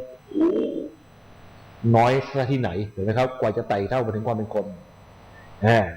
ก็868ลบออกไป32เหลือเท่าไหร่วะก็เหลือประมาณ830ประมาณนั้นนะครับ836เหลือ836ทีนี้เราก็ถามว่าถ้าอย่างนั้นตั้งแต่เป็นมนุษย์มาเนี่ยตั้งแต่เป็นมนุษย์ถึงความเป็นมนุษย์มาแล้วเนี่ยก็เวียนว่ายแต่เกิดใน31ภพภูมินะครับถามว่าจนถึงวันนี้เนี่ยนรกต่ำสุดนรกสุดขอบจักรวาลที่เรียกว่าโลกันตนรกเนี่ยภาสกรเนี่ยเคยอยู่ไหมแล้วอยู่นานขนาดไหนรวมกันทั้งหมด2อสงไขย2อสงไขยใน868ไม่ถึงเปอร์เซ็นต์นิดเดียวโอ้โหสบายมากแฮปปี้ลงโลกันเพียงแค่ไม่ถึงเปอร์เซ็นต์เว้ยถ้าอย่างนั้นอเวจีมหานรกที่เดียวกับพระเทวทัตเคยไปอยู่มาน้อยแค่ไหนนานแค่ไหน8อสงไขยมัน 1% แล้วนะนี่มัน 1% แล้วตายแล้วเว้ยอยู่อเวจีมารวมแล้ว 1% แต่ก็ไม่มากเท่าไหร่นะ 1% นะใช่ไหมโอเคพวกลงอเวจีนี่พวกไหนรู้ไหมพวกอนันตริยกรรมฆ่าพ่อฆ่าแม่ฆ่าพระอรหันต์ทำโลหิตตุปบาทแสดงว่าเราก็คงเลวร้ายมาเหมือนกันเคยทำมาเหมือนกันถ้าอย่างนั้นเอางี้แล้วกันนะครับสำหรับนรกนี่ขอถามครั้งสุดท้ายแล้วนรกขุมไหน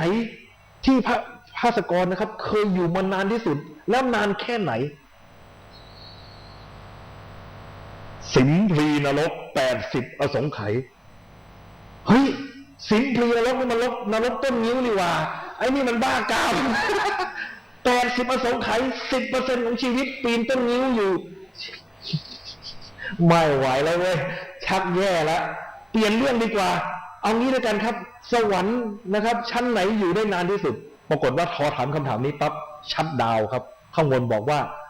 ไม่สมควรรู้พอแค่นี้จบเอวัง อดครับเพราะบอกว่ารู้ไปไม่เป็นประโยชน์เอารู้แค่นี้พอแล้ว เขากลัวเรากำเริบครับเขากลัวเรากำเริบอันนี้แต่ว่าที่น่าสนใจก็คือว่าชีวิตนะครับการเวียนว่ายไปเกิดภพภูมิต่างๆเนี่ยมันก็พเนจรกันไปเรื่อยนะครับเดี๋ยว ตามอะไรตามการปรุงแต่งของจิตเรานั่นเองนะครับเราเป็นผู้สร้างนรกสวรรค์ให้กับตัวเราเองฉะนั้นนั่นคือสาเหตุว่าทำไมนรกไทยนรกจีนนรกแขกสวรรค์ไทยสวรรค์จีนสวรรค์แขกไม่เหมือนกันมันก็เป็นไปตามต้นทุนพื้นฐานของแต่ละคนที่ปรุงแต่งให้มันสอดคล้องกับการสลายข้อมูลที่ไม่เป็นกลางของตนให้เป็นกลางนะครับ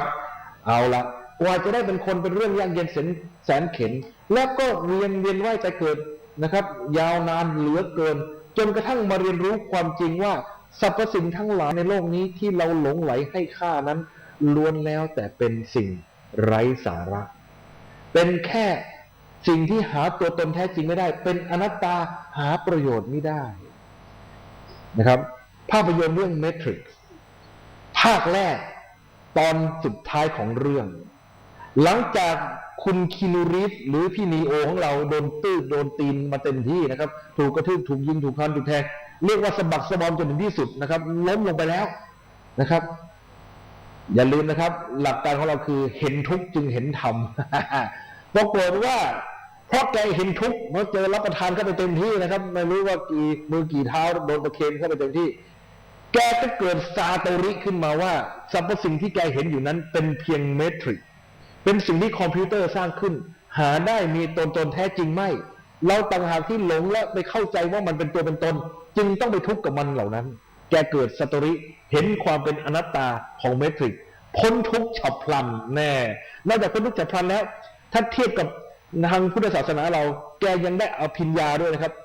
ทรงอภิญญาก็คืออะไรครับได้ฤทธิ์นะแกได้ฤทธิ์ได้คัมภีร์หยุดกระสุนสต็อปกระสุนได้นะครับสามารถควบคุมมายาที่ปรากฏให้เป็นไปดั่งใจได้เหาะเหินเดินอากาศได้อันนี้คืออะไรครับโปรดดูชมภาพยนตร์เรื่อง Matrix มาแล้วครับนี่ครับฟื้นขึ้นมาครับไอ้แว่นหันกลับมามอง no ปฏิเสธครับปฏิเสธว่านี่คือไม่ใช่ความจริงนะครับนอกจากแกซาโตริบรรลุธรรมแล้วแกยังได้คัมภีร์กระสุนเห็นไหมครับสต็อปกระสุนกลางอากาศนะครับสั่งให้หยุดก็หยุดได้ไอ้นี่งงครับไอ้พวกไอ้แว่นงงเฮ้ยเกิดอะไรขึ้นนะครับหยิบมาดูเล่นยังได้นี่เห็นไหมครับเห็นฝีมือไหมสั่งให้ตกนะครับอ้าวตกนะครับสั่งได้ดังใจนะครับเป็นไปได้ยังไง how he's the one แปลมั่วๆว่าเขาบรรลุธรรมแล้วนะครับเขาเห็นสรรพสิ่งทั้งหลายเป็น0101คือเป็น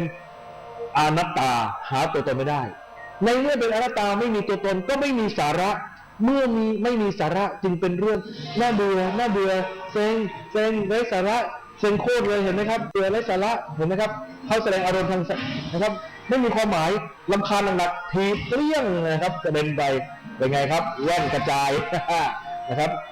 รับประทานตีนเข้าไปแล้วเป็นยังไงบ้างนี่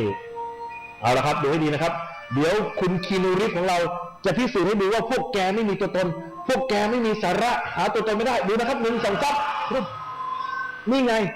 ถ้ามีตัวตนแล้วทำไม2ตัวตนรวมเป็น1เดียวได้ไหนล่ะตัวตนไหนแกว่าเป็นตัวตนของแกอยู่ตรงไหนดูนะครับ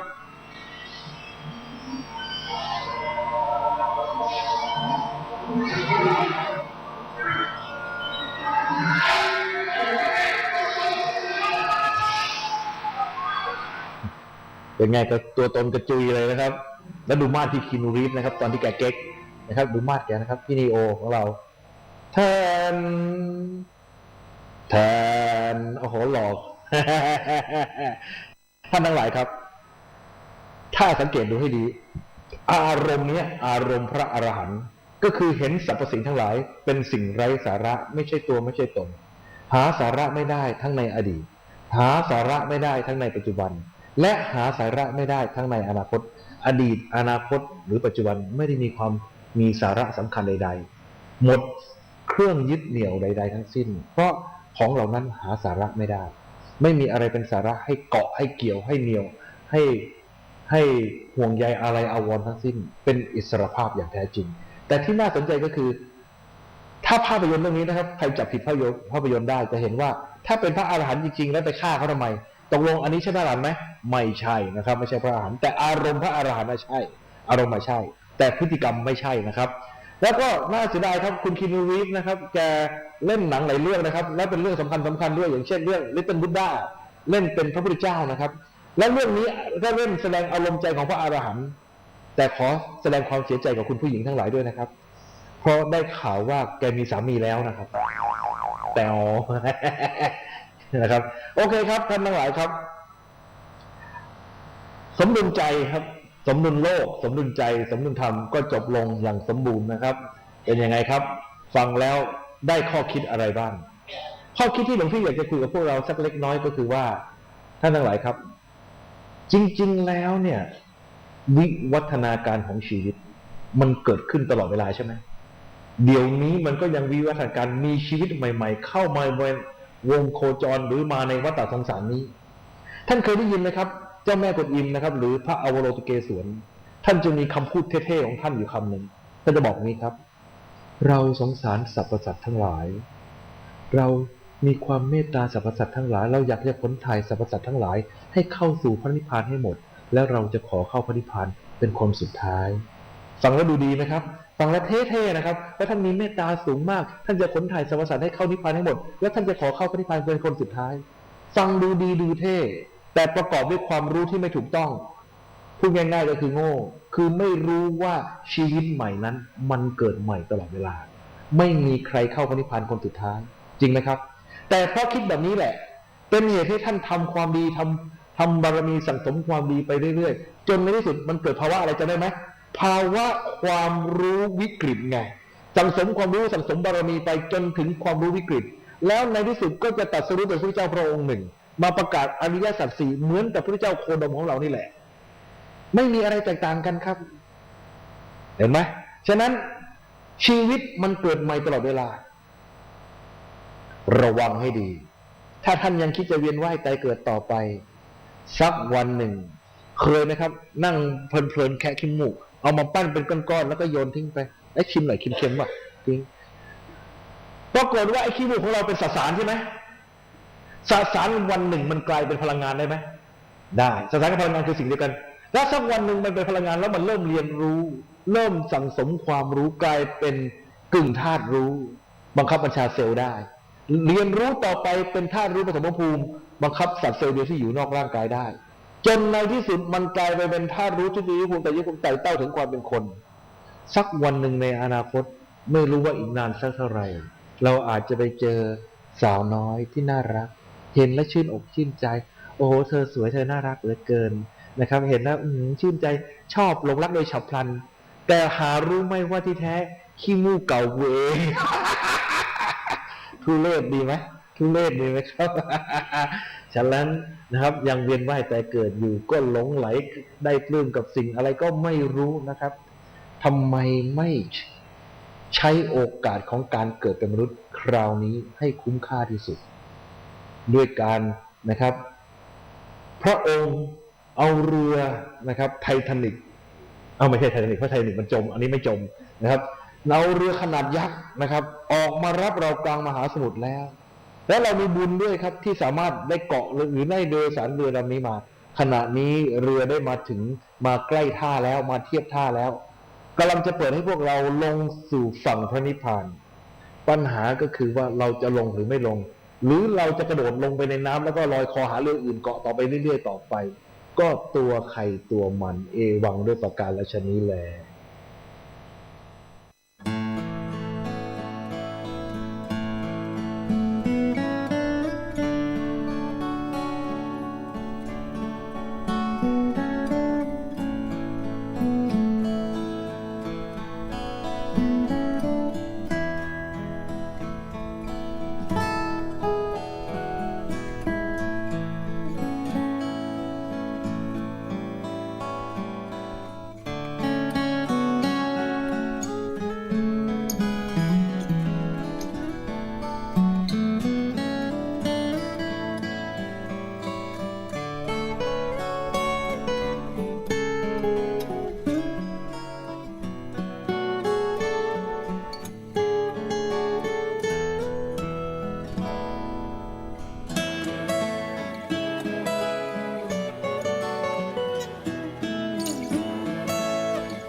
เอาละครับ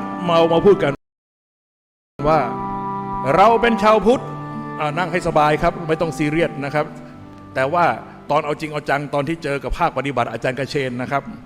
เอาละหลวงพี่คือพระภัสกรภูริวัฒโนซึ่งจะเป็นวิทยากรในเรื่องของปริยัติในเรื่องเนื้อหา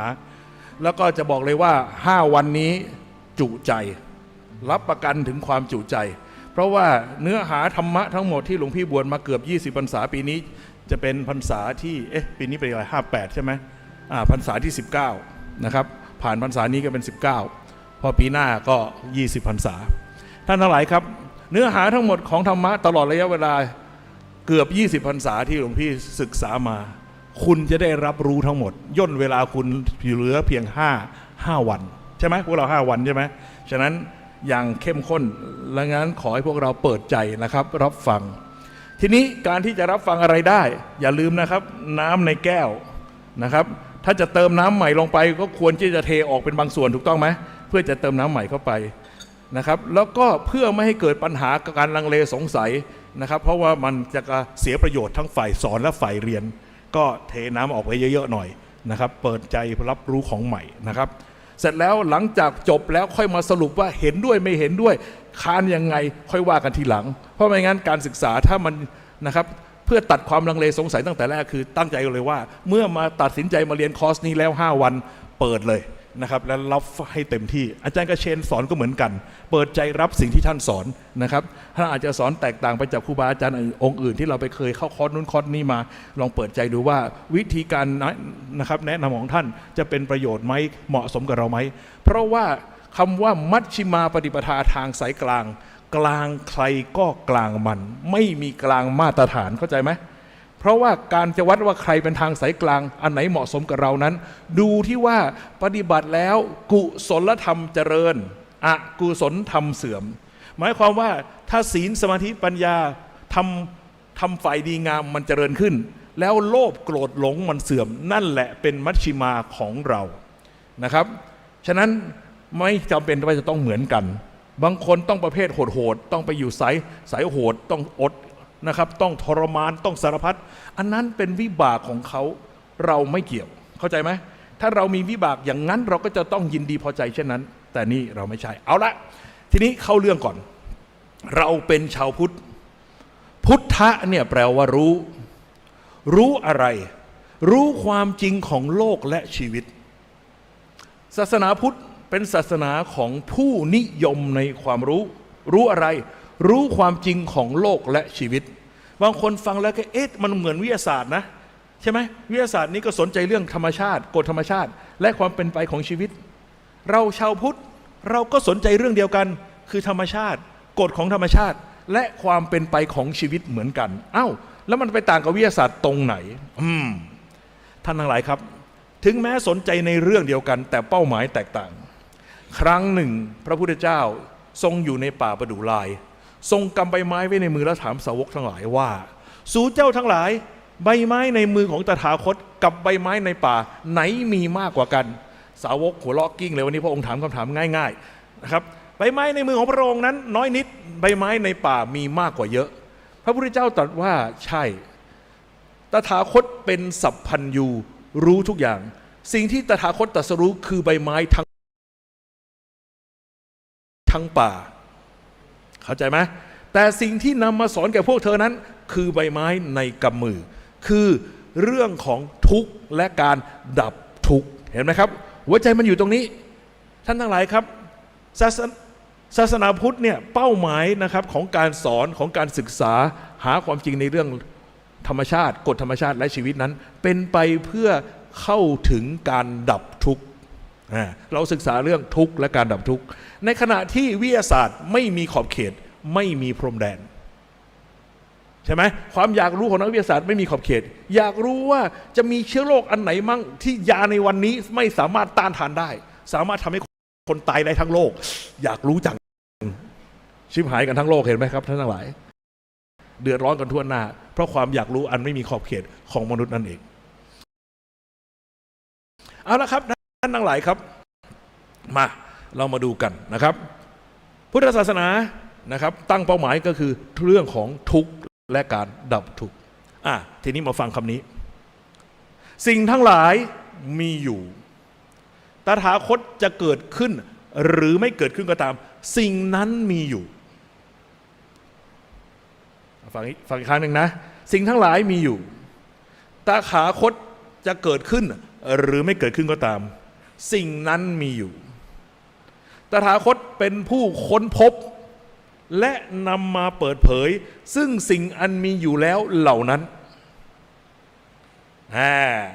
อะไรเอ่ยมันมีอยู่มาแล้วพระพุทธเจ้าจะเกิดขึ้นหรือไม่เกิดก็ตามมันก็มีอยู่แล้วแต่พระพุทธเจ้าทั้งหลายเป็นผู้ค้นพบและนำมาเปิดเผยซึ่งสิ่งอันมีอยู่แล้วเหล่านั้นตอบสิ่งนั้นก็คือธรรมชาติและกฎของธรรมชาติแน่นอนครับธรรมชาติมันมีอยู่แล้วกฎธรรมชาติก็มีอยู่แล้วแต่ผู้เข้าไปรู้เห็นมันไม่ง่ายพระพุทธเจ้าประกาศการค้นพบกฎธรรมชาติกฎธรรมชาติทั้งหมดที่ปรากฏอยู่ในพระไตรปิฎกในเนื้อหาในพุทธศาสนาอันที่เป็น law of nature หรือกฎธรรมชาตินั้นจริงๆแล้วมีอยู่แค่4กฎเท่านั้นและนี่คือมิชชั่นและนี่คือหน้าที่ที่หลวงพี่จะมาถ่ายทอดกับพวกเราในการปฏิบัติธรรมณที่นี้คือการทรงมอบอาวุธประจำกายติดตั้งให้กับท่านทั้งหลายเพื่อเอาเข้าสู่สมรภูมิชีวิตนั่นก็คือกฎธรรมชาติ4กฎที่พระพุทธเจ้า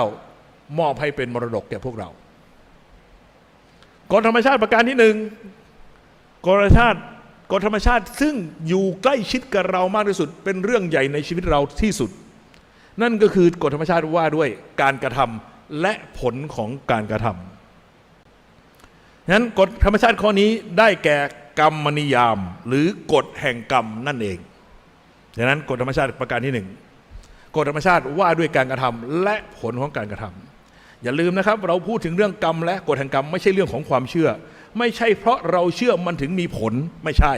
แต่มันเป็นสากลเป็นกฎธรรมชาติมันจึงไม่สนใจเลยว่าคุณจะเป็นพุทธคริสต์อิสลามคุณจะเป็นคนที่เชื่อหรือไม่เชื่อแต่กฎธรรมชาตินั้นย่อมอำนวยผลอย่างเสมอหน้าเท่าเทียมกันในเมื่อมันเป็นกฎธรรมชาติมันไม่เลือกที่รักมักที่ชังมันไม่เลือกสีไม่เลือกฝ่ายไม่เลือกค่ายแต่มันอำนวยผลเป็นยุติธรรมกฎแห่งกรรมในกฎธรรมชาติข้อที่1กฎธรรมชาติประการที่2กฎธรรมชาติของความเปลี่ยนแปลงท่านทั้งหลายครับกฎธรรมชาติว่าด้วยความเปลี่ยนแปลงกฎนี้ถ้าใช้อย่างมีประสิทธิภาพอานุภาพทำลายล้างรุนแรงนักใช้ในการจัดการกับของรักของชังอันเรามีอุปทานเข้าไปยึดถือถ้าใช้กฎนี้อย่างเต็มประสิทธิภาพย่อมยังผลได้อย่างชะงัดนักนั่นก็คือกฎพระไตรลักษณ์เคยได้ยินเปล่าอนิจจังทุกขังอนัตตาทุกวันนี้แค่เห็นอนิจจังตอแหลว่าเห็นกฎไตรลักษณ์แค่เห็นเปลี่ยนแปลงก็อ้างซะเป็นดิบเป็นดีว่าฉันเห็นกฎไตรลักษณ์ก็เพราะอย่างนี้แหละครับมันถึงไม่รอดกันฉะนั้นกฎพระไตรลักษณ์ถ้าใช้เป็นอานุภาพทำลายล้างสูงสุดสามารถขจัดกิเลสได้อย่างชะงัดนักแต่ปัญหาคือใช้กันไม่เป็นฉะนั้นเตรียมตัวเตรียมใจเรียนกฎนี้ด้วยกฎข้อที่2กฎพระไตรลักษณ์กฎของความเปลี่ยนแปลง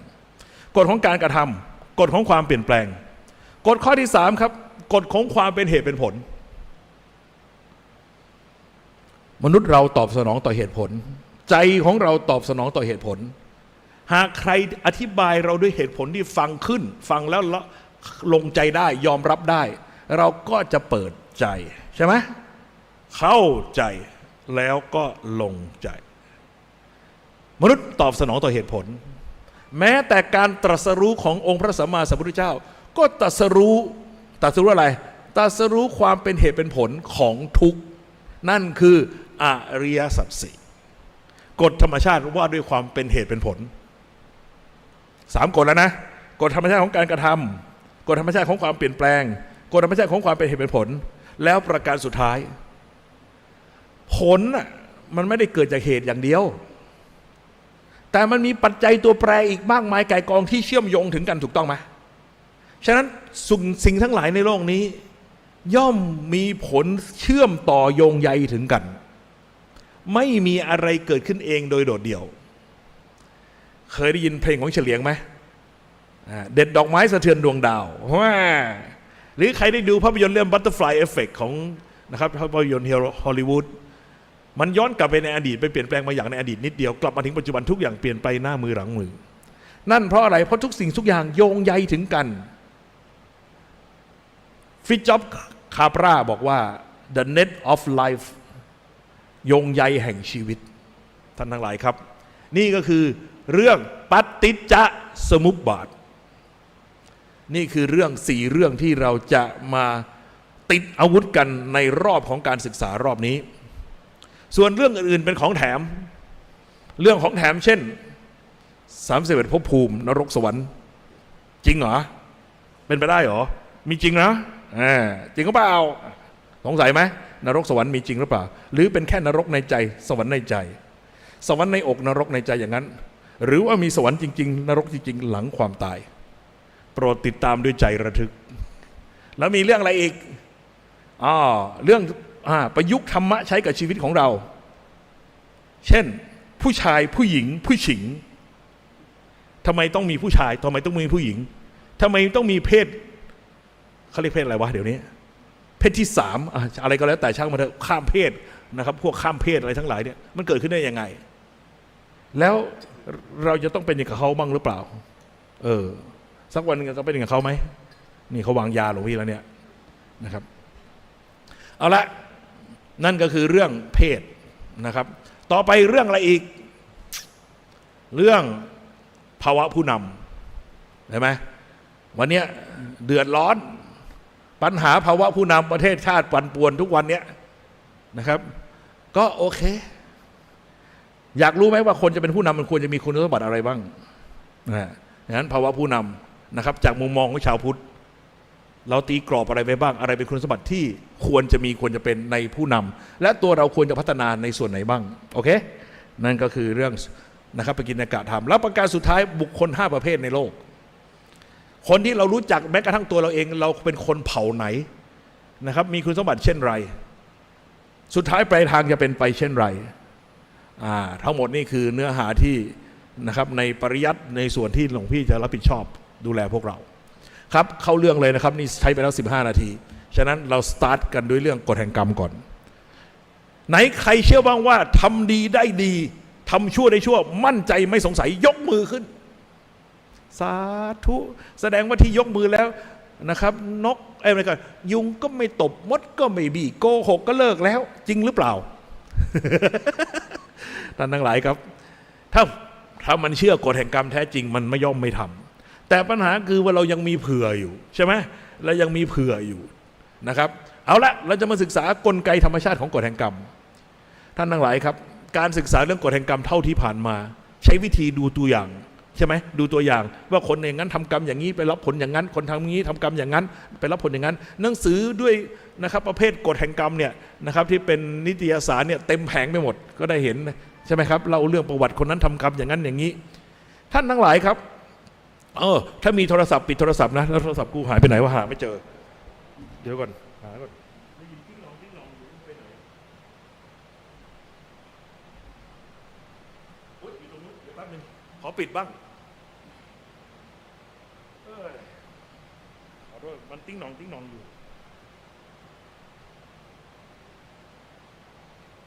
โอเคได้เวลานะครับครับเรามาศึกษากันครับท่านทั้งหลายครับเรื่องแรกคือเรื่องกฎแห่งกรรมเอาละเตรียมตัวเตรียมใจนะครับฟังเอาให้เข้าใจ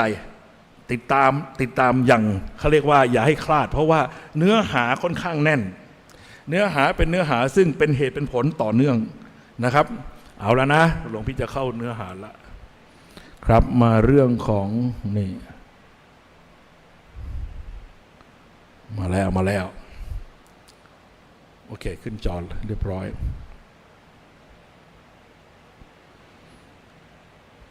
ครับเอานะครับเริ่มต้นแล้วนะท่านทั้งหลายครับการที่เรามาที่นี่เรามาหาความสุขไม่ได้มาหาความทุกข์ถูกต้องไหม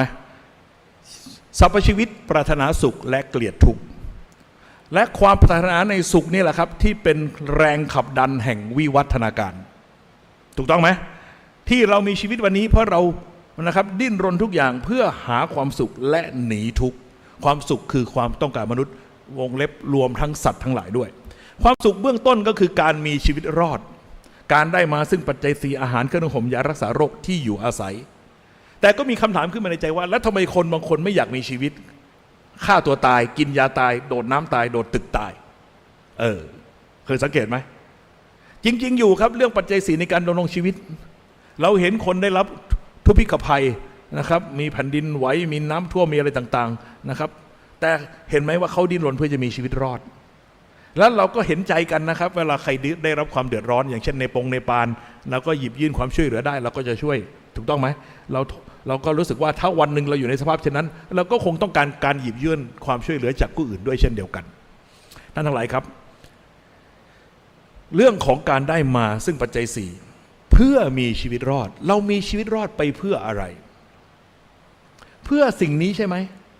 เพื่อรูปเพื่อเสียงเพื่อกลิ่นเพื่อรสเพื่อสัมผัสเพื่อความสุขอันเราคาดหวังซึ่งอยู่เบื้องหน้าท่านทั้งหลายครับความสุขที่มนุษย์ต้องการประการถัดขึ้นมาจากการมีชีวิตรอดก็คือการได้มาซึ่งวัตถุกามกามคือรูปกามคือเสียงกามคือกลิ่นกามคือรสกามคือสัมผัสอันยังความยินดีให้กับเราถูกต้องไหมท่านทั้งหลายครับถามจริงในบรรดารูปทั้งหลายรูปอะไรคุณเห็นแล้วมีความสุขที่สุดในการได้เห็นในบรรดาเสียงอะไรได้ยินแล้วมีความสุขที่สุดในการได้ยินในบรรดากลิ่นอะไรดมแล้วมันหอมหื่นชื่นใจในบรรดารสอะไรชิมแล้วมันซาบซ่านเป็นที่ยินดีในบรรดาสัมผัสรูปไร้อะไรแล้วมีความสุขในบรรดาสิ่งที่เอามาคิดถึงอะไรคิดถึงใครคิดแล้วมีความสุขแม้มันจะเจ็บแปรบๆในหัวใจแต่ก็ยินดีคิดถามว่ามันใช่รูปคนเสียงคนกลิ่นคนรสคนสัมผัสคนอันเป็นที่รักที่เป็นไอดอลในใจเราใช่หรือไม่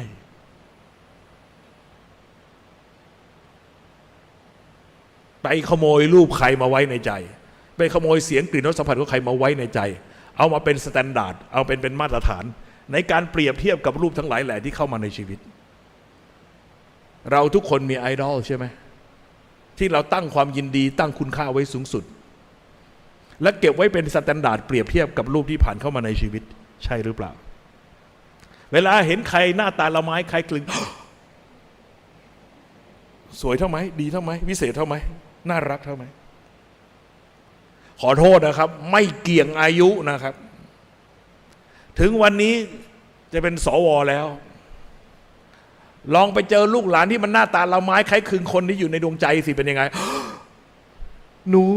เป็นญาติกันหรือเปล่าแน่เสือกไปถามเขาอีกเห็นป่ะมันคืออะไรในเรื่องของกามรูปรสกลิ่นเสียงสัมผัสสูงสุดของกามไปอยู่ที่ใครไปอยู่ที่ไอดอลในใจที่เราตั้งเอาไว้ไปปล้นไปก๊อปปี้ไปขโมยรูปใครมาเก็บไว้ในใจในชีวิตเปลี่ยนไอดอลมาแล้วกี่ครั้งเปลี่ยนมาแล้วกี่คนเริ่มมีไอดอลครั้งแรกตอนอายุเท่าไหร่ไหนใครเริ่มต้นตั้งแต่อนุบาลมีบ้างไหมยิ้มมาก็พอกูรู้ว่ากูก็เป็น ท่านทั้งหลายครับเอาละแต่สังเกตไหมพอเจอรูปใหม่เสียงใหม่กลิ่นใหม่วิเศษกว่าโยนรูปเก่าทิ้งยึดรูปใหม่ขึ้นมาแทนจริงหรือเปล่าทีนี้ปัญหามันอย่างนี้แหมในนี้มันคละกันหลายวัยสำหรับวัยที่ยังมีสิทธิ์ลุ้นเชิญลุ้นไปตามอัธยาศัยนะครับใครยังมีสิทธิ์ก็ลุ้นต่อไปส่วนที่มองแล้วเปอร์เซ็นต์ส่วนใหญ่รู้สึกจะเกินวัยลุ้นแล้วนะครับมันก็มี2ประเภทที่1พวกมคปดหมาฆ่าไปรับประทานเป็นยังไงแค้นฝังหุ่นจองเวรข้ามภพข้ามชาติถ้า ถ้าชาติหน้ามีจริงขอพิสูจน์รักแท้เขาจะตามรักเธอชั่วขอบฟ้าเราจะตามรักไปทุกภพทุกชาติ พวกนี้นะชวนไปนิพพานมันจะไปไหมไม่ไป ใช่ป่ะขอพิสูจน์รักแท้ก่อนระวังเจออย่างกูเดออย่างหลวงพี่เจออย่างไรมาดูนี่ครับนี่แต่นั้นเคยเห็นรูปนี้ไหมเนี่ยอีแดงยอดรักนี่เรื่องจริงเล่าให้ฟังก็ได้ เมื่อก่อนที่หลวงพี่เป็นช่างภาพอาชีพเป็นตอนที่หลวงพี่เป็นคารวาสเป็นช่างภาพอาชีพมีสตูดิโออยู่ที่เอกมัยมีรถตู้อยู่คันหนึ่งมีลูกน้องเป็นผู้ช่วยช่างภาพแล้วเป็นคนขับรถด้วยชื่อนายมังกรเวลาเราไปถ่ายรูปที่ไหนนะครับในมังกรเป็นสารถีเป็นผู้ช่วยช่างภาพแล้วก็โอเคเสร็จแล้วไอ้นายมังกรเนี่ยนิสัยดีไปที่ไหนไปกินข้าวที่ไหนมามันจะไปขอพวกเศษกระดูกเศษนะครับเศษโครงกระดูกหมูกระดูกไก่อะไรทั้งหลายเนี่ยแล้วเอามาฝากหมาจรจัดแถวออฟฟิศหลวงพี่อยู่ซอยภาษีที่ใกล้ๆวัดภาษีเอกมัยปรากฏว่าเวลาเรากลับมาถึงเนี่ยหมาจรจัดแถวนั้นเนี่ยแถวละแวกวัดภาษีมันจะวิ่งมามันจำเสียงรถได้เพราะว่ามันจะวิ่งมาห้อมล้อมไอ้มังกรในบรรดาหมาทั้งหลายที่วิ่งเข้าไปแวดล้อมไอ้มังกรมันมีอยู่ตัวหนึ่งแทนที่มันจะไปหาไอ้มังกรมันดันกระดิกหางเดวทำหน้าตาดีอกดีใจเวอร์วิ่งมาหาหลวงพี่ทุกทีเราก็รำคาญอีนี่เหม็นไปใกล้ๆน่ารำคาญเนี่ยตัวแดงๆหางดาบอย่างเงี้ยนะครับตัวเมียนะครับไปเหม็นไปหาไอ้มังกรไปมายุ่งอะไรกูเป็นน่ารำคาญแต่เป็นอย่างนี้ทุกครั้งรถเข้าไปจอดทีไรตัวอื่นวิ่งไปลุมไอ้มังกรอีแดงวิ่งมาหากูทุกทีมันอะไรกันนักกันไหนอีตัวนี้น่ารำคาญเหม็นก็เหม็นไปไหนไปไม่มีใครอาบน้ำให้น่ารำคาญนะครับปรากฏว่าวันนั้นอาจารย์หลวงพี่ซึ่งเป็นแม่ชีท่านมาที่ออฟฟิศมานั่งคุยงานกันอยู่อีแดงมาเดินผ่านหน้าออฟฟิศพอดีหลวงแม่อีหมาตัวเนี้ยมันแลดมันกระแดะมาหาผมทุกทีผมเกลียดมันคุณแม่ชีก็บอกว่าคุณพศกรอยากรู้ไหมล่ะเดี๋ยวแม่ชีจะดูให้โอ้รู้อะไรครับนะเดี๋ยวแม่ชีดูให้แม่ชีก็นั่งสมาธินั่งทางไหนเมียมึงท่านทั้งหลายครับเป็นเหมือนโดนฟ้าผ่าลงมากลางใจเพราะตอนนั้นเรามีคนที่เรารักคนที่เราทุ่มเทชีวิตยอมตายได้เพื่อเธอและให้เรามานึกว่าอีแดงอีหมาตัวนี้มันเคยเป็นคนที่เราเคยทุ่มเทชีวิตยอมตายได้เพื่อเธอมาในอดีตแล้ววันนี้มันเป็นหมาจะเอากลับมาเป็นเมียไหมล่ะท่านทั้งหลายครับฉะนั้นเวียนว่ายตายเกิดมาชีวิตเราเหมือนปูเสฉวนใช่ไหมตัวเองก็เปลี่ยนสีตามสภาพแวดล้อมแล้วก็เปลี่ยนกระดองไปเรื่อยถ้าวันไหนไปอยู่ในหอยสังโอ้โหสวยเห็นไหมวันไหนไปอยู่ในกระป๋องเป็นไงทุเรศเชียวมึงเห็นไหมฉะนั้นทุกอย่างเปลี่ยนแปลไปตลอดเวลาจะไปเอาสาระอะไรกับสิ่งที่มันแปรเปลี่ยนอยู่ไม่คงที่วันตอนที่เราไปชอบใครสักคนหนึ่งเราไปล็อกภาพเขาไว้ในใจของเราใช่ไหมแต่ตัวจริงเขาเปลี่ยนไหมเปลี่ยนไม่ต้องดูอะไรดูตัวเราเองดิย้อนไป10 ปีที่แล้วกับวันนี้เราเหมือนกันไหมไม่เหมือนคิดเหมือนกันไหมไม่เหมือนเอางี้ดีกว่าถ้าหลวงพี่พาเรานั่งไทม์แมชชีนนั่งนะครับหรือเจาะทะลุกระจกทวิภพไปย้อนไปเมื่อ100 ชาติที่แล้วแล้วคุณเจอตัวเองเมื่อ100 ชาติที่แล้วคุณอาจจะเจอใครสักคนหนึ่งที่คุณไม่เคยรู้จักมาก่อนว่าทำไมมันเลวชาติมันชั่วช้าได้ขนาดนี้มิน่าละกูถึงเดือดร้อนทุกวันนี้ป่วยไข้ไม่สบายเพราะมันทีเดียวแล้วมันคือใครมันก็คือตัวเราเองในอดีตเมื่อ100 ชาติที่แล้วฉะนั้นท่านทั้งหลายครับเอาละกลับมาที่นี่ดีกว่าท่านทั้งหลายครับความสุขขั้นแรกการมีชีวิตรอดขั้นที่สองการได้มาซึ่งวัตถุกรรมอันเป็นที่ยินดีที่เราตั้งค่าตั้งราคาไว้ว่ามันจะนำความสุขมาให้กับเราสูงสุดมันอยู่ที่ไหนสูงสุดมันอยู่ในบุคคลอันเป็นที่รักและความสุขสูงสุดที่เกิดขึ้นตอนไหนขณะใดซึ่งตาอร่อยในรูปหูอร่อยในเสียงจมูกอร่อยในกลิ่นลิ้นอร่อยในรสกายและอร่อยในสัมผัสใจอร่อยในความนึกคิดอย่างต่อเนื่องและรุนแรงก็ขณะเมื่อมีสังวาสหรือมีเพศสัมพันธ์เพราะขณะเมื่อมีสังวาสนั้นตาอร่อยในรูปที่เห็นหูอร่อยในเสียงที่ได้ยินจมูกอร่อยในกลิ่นที่ดมลิ้นอร่อยในรสที่ได้ชิมกายอร่อยในสัมผัสที่ได้รับรู้ใจอร่อยในความรู้สึกนึกคิดมีประตูรับรู้อยู่6 ประตูมันอร่อยทุกประตูไม่คลั่งทนไหวแล้วที่มันฆ่ากันตบตีกันแย่งผัวแย่งเมียกันก็เรื่องนี้ใช่ไหมสงครามเมืองทรอยเอาคนเป็นแสนเป็นล้านไปฆ่ากันเพราะอีเฮเลนคนเดียว ดูความทุเรศของมนุษย์สิครับท่านทั้งหลายนี่คืออำนาจของกามฉะนั้นท่านทั้งหลายครับทีนี้ไม่ใช่แค่กามเท่านั้นบางคนยังต้องการอะไรที่มากไปกว่านั้นอีกอะไรล่ะที่คือความปรารถนาที่ต้องการอยากได้กอไก่ตัวที่3คือเกียรติยศถาบรรดาศักดิ์อยากเป็นในร้อยในพันในพลอยากเป็นสสเป็นสวเป็นรัฐมนตรีอยากเป็นนายกรัฐมนตรีอยากเป็นผสเป็นรสเป็นสศาสตราจารย์ทั้งหมดนี้คืออะไรตำแหน่งฐานะตำแหน่งฐานะเอาไปทำไมเอาเป็นเครื่องการันตีว่าฉันจะได้กามที่ปรารถนาโดยง่ายใช่ไหมเห็นไหมว่าจริงๆแล้วยศถาบรรดาศักดิ์ตำแหน่งเหล่านั้นแท้จริงก็การันตีว่าฉันจะได้กามที่ปรารถนาโดยง่ายถ้าฉันมีเงินฉันจะเอาเงินไปซื้อรูปซื้อเสียงซื้อกลิ่นซื้อรสซื้อสัมผัสที่ฉันยินดีถ้ามียศมีตำแหน่งจะเอาไปบีบมาให้ได้สิ่งที่ฉันเคยปรารถนาฉะนั้นยศถาบรรดาศักดิ์ก็เป็นเครื่องการันตีกามแต่ขณะเดียวกันการมีชีวิตรอดอยู่ถ้านึกถึงคนบางคนซึ่งสูญเสียคุณค่าที่ตัวเองปรารถนาตั้งค่าไว้สูงสุดในบุคคลอันเป็นที่รักและถูกมคปดหมาชิงไปเป็นไงครับไม่รู้จะมีชีวิตอยู่ไปเพื่ออะไรคนแก่ๆบางคนนะครับอาศัยกันและกันเป็นสรณะยิ่งเป็นอะไรล่ะพ่อแก่แม่แก่อยู่กันจนแก่จนเฒ่ามา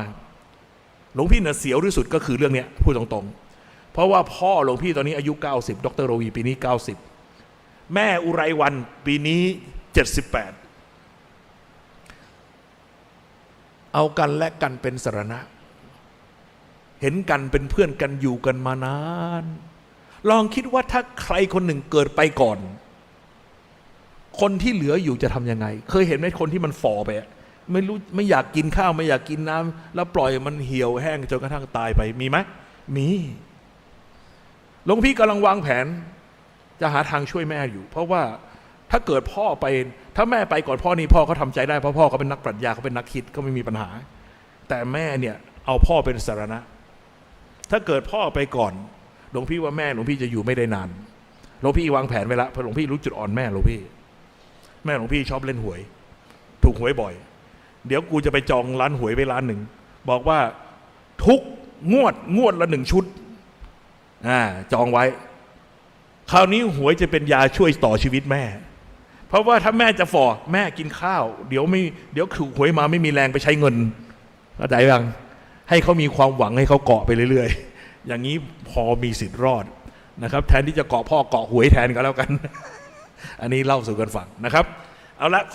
ของในโลกนี้มันไม่ได้ช่วยอย่างเดียวครับมันอาจจะมีมุมดีของมันก็ได้ใช่ไหมนะครับอย่างหวยอาจจะต่อชีวิตคนได้เอาละต่อชีวิตแม่หลวงพี่ โอเคครับท่านทั้งหลายเห็นไหมครับว่ากินกามเกียรติ3กอไก่นี่หลวงพ่อพุทธทาสภิกขุเป็นคนนำมาใช้แล้วก็กินคือได้มาซึ่งนะครับปัจจัย4ในการดำรงชีวิตกามได้มาซึ่งสิ่งอันเป็นที่ปรารถนาเกียรติได้มาซึ่งฐานะยศถาบรรดาศักดิ์นี่คือสิ่งที่มนุษย์ทั่วไปปรารถนาไขว่คว้าต่อสู้แย่งชิงกันและเกียรติและกินนั้นก็เป็นเครื่องการันตีให้ได้มาซึ่งกามเราอยากมีชีวิตรอดเราอยากมีชีวิตแข็งแรงเพราะคิดว่าชีวิตนี้จะเป็นอุปกรณ์ในการไปเสพกามใช่ไหมขณะเดียวกันเราอยากมียศฐานะบรรดาศักดิ์ก็เพื่อจะได้เป็นเครื่องการันตีว่าฉันจะได้กามที่ปรารถนาโดยง่ายนั่นเองนี่เขาเรียกว่านะครับเป็นโลกแห่งกามนะครับเอาละแต่ความสุขของมนุษย์ไม่ได้หยุดยั้งอยู่แค่นี้คนบางคนเขาพบความจริงว่าถ้าเมื่อเราเอาใจของเราไปจดจ่อแน่วแน่กับสิ่งใดสิ่งหนึ่งนะครับจดจ่อแน่วแน่จนถึงจุดหนึ่งมันจะเกิดความสุขอันประณีตขึ้นที่เรียกว่าฌานนะครับฌานคือความสงบสุขอันเกิดจากสมาธิหรือความเพ่งนั่นเองท่านทั้งหลายครับสำนักปฏิบัติต่างๆในวันนี้ขายสมาธิครับขายสมาธินะครับเขารู้คอร์สอย่างที่เราจัดกันเนี่ย7 วัน 8 วันเนี่ย3 วันแรกเขาเรียกว่า3 วันอันตรายคุณเตรียมใจได้เลย3 วันแรกเนี่ยถ้าใครยังไม่เคยปฏิบัติเตรียมเลยครับอดทนเลยครับโคตรทรมานเลยนะครับชีวิตเราเคยทำงานอะไรฉับไวให้มาสโลโมชั่นยกหนอย่างหนเงียบหนแล้วเป็นไงเครียดไหมเครียดโอ้โหกูเคยทำอะไรฉับแล้วก็ นะครับเคยคิดวุ่นวายไปหมดตอนนี้ให้หยุดคิดโอ้โหทรมานชิบหายนะครับท่านทั้งหลายครับ3 วันแรกเขาเรียก3 วันอันตรายสังเกตไหมพอถึงเวลากลับตัวอยากกลับเนาะใจไปถึงไหนแล้วถึงบ้านแล้วกูอยากกลับบ้านนะครับแต่ขอโทษครับเขารู้ว่าเขาสังเกตไหมว่า3 วันแรกนี่เขาจะเอาใจคุณมากเขาจะคอยประคบประหงมพยายามให้คุณอยู่ให้ได้ให้ผ่าน3 วันแรกเพราะเขารู้ว่าโดยธรรมชาติพอ3 วันแรกไปแล้วก็จะเป็นช่วงของการปรับตัวได้คุณจะเริ่มชินเริ่มคุ้นเริ่มรู้สึกเพลิดเพลินละเริ่มอยู่กับมันได้ละ4 5 6 ปรับตัวได้7 8 9กำลังรับผลกำลังได้สภาวะธรรมเกิดอุ้ยติดอกติดใจปีไหลเลยโอ้โหมีความสุขเหลือเกินไม่เคยเจอมาก่อนรู้อย่างนี้ปฏิบัติตั้งแต่เกิดแล้วโอ้ยรู้อย่างนี้นะครับไม่เรียนหนังสือไม่ทำงานทำการแล้วจะปฏิบัติอย่างเดียวแล้วอารมณ์นี้แหละครับมันจะเกิดขึ้นเป็นช่วงสุดท้ายแล้วมันทำให้เกิดความติดอกติดใจล้นหลามสุดยอดครับอันนี้คือสุดยอดแต่ถ้าพระพุทธศาสนาสอนได้แค่สมาธิพระพุทธเจ้าไม่จำเป็นต้องเกิดมาในโลกหรอกศาสนาอื่นเขาก็สอนเหมือนกันสมาธินะท่านทั้งหลายครับศาสนาแห่งความรัก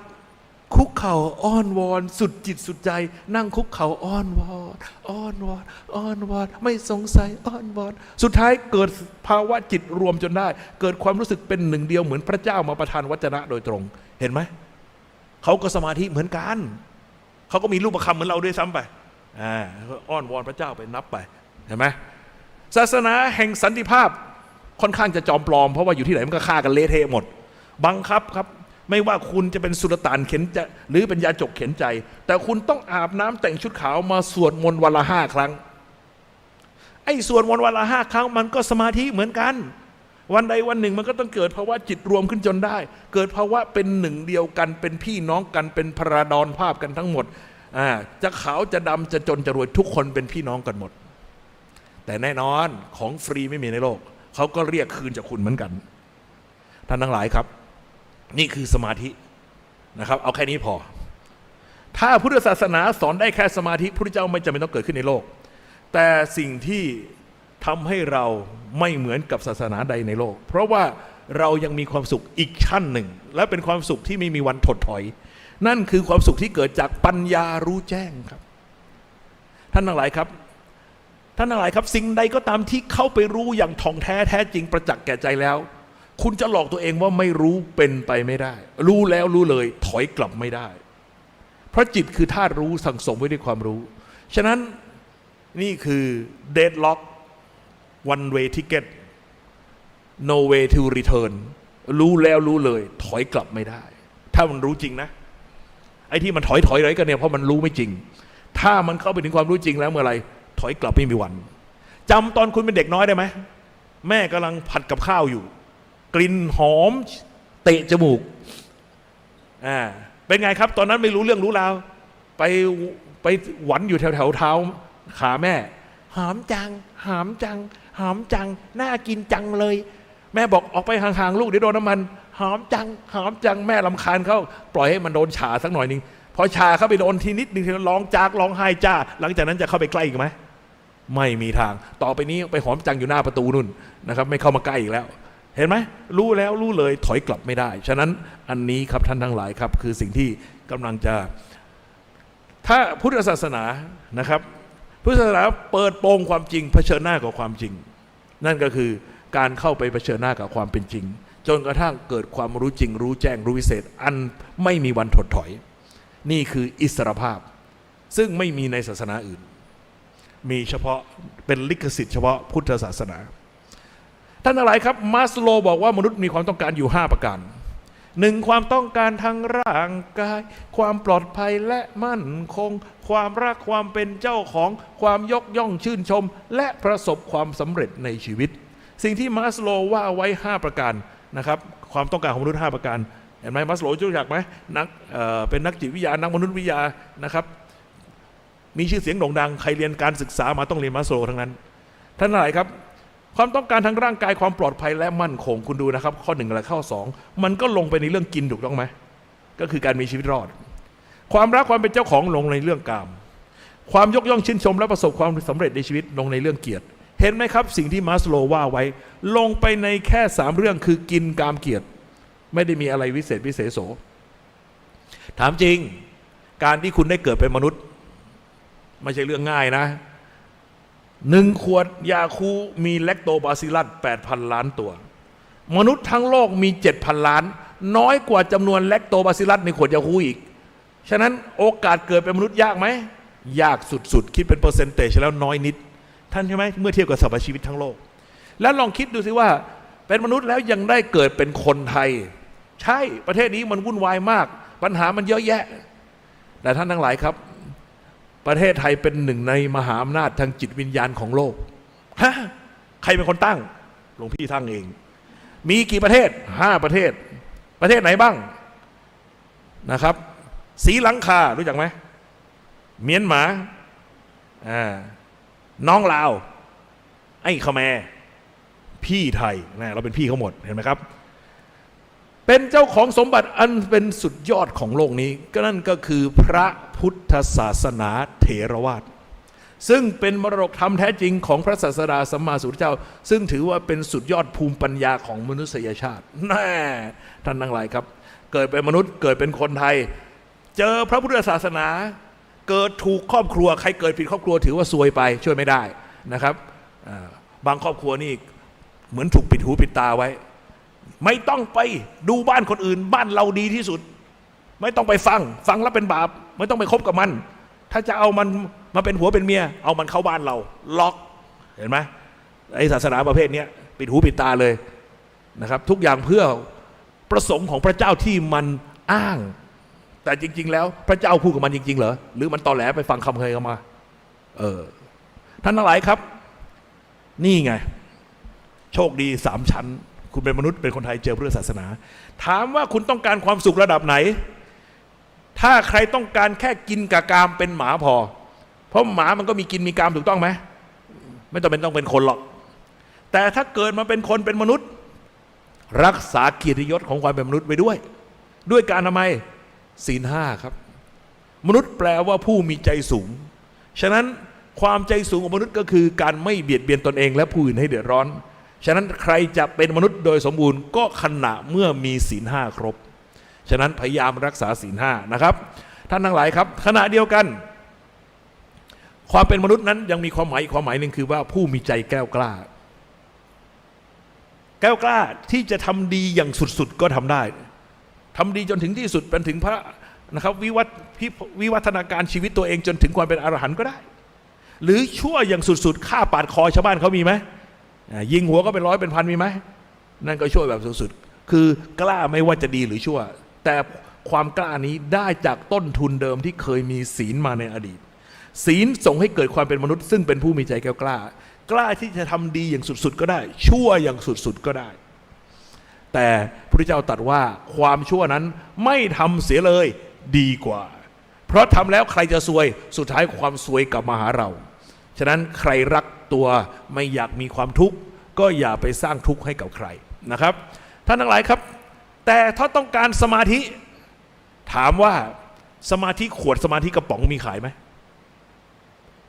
จ้างเขาไปนั่งแทนได้ไหมใครต้องทำตัวเราต้องทำใครทำใครได้ฉะนั้นท่านทั้งหลายครับเก่งไม่กลัวขยันไอ้ที่มันนั่งเก่งๆนั่งกันหลายๆชั่วโมงช่างแม่มันแต่ว่าเราต้องทำให้ต่อเนื่อง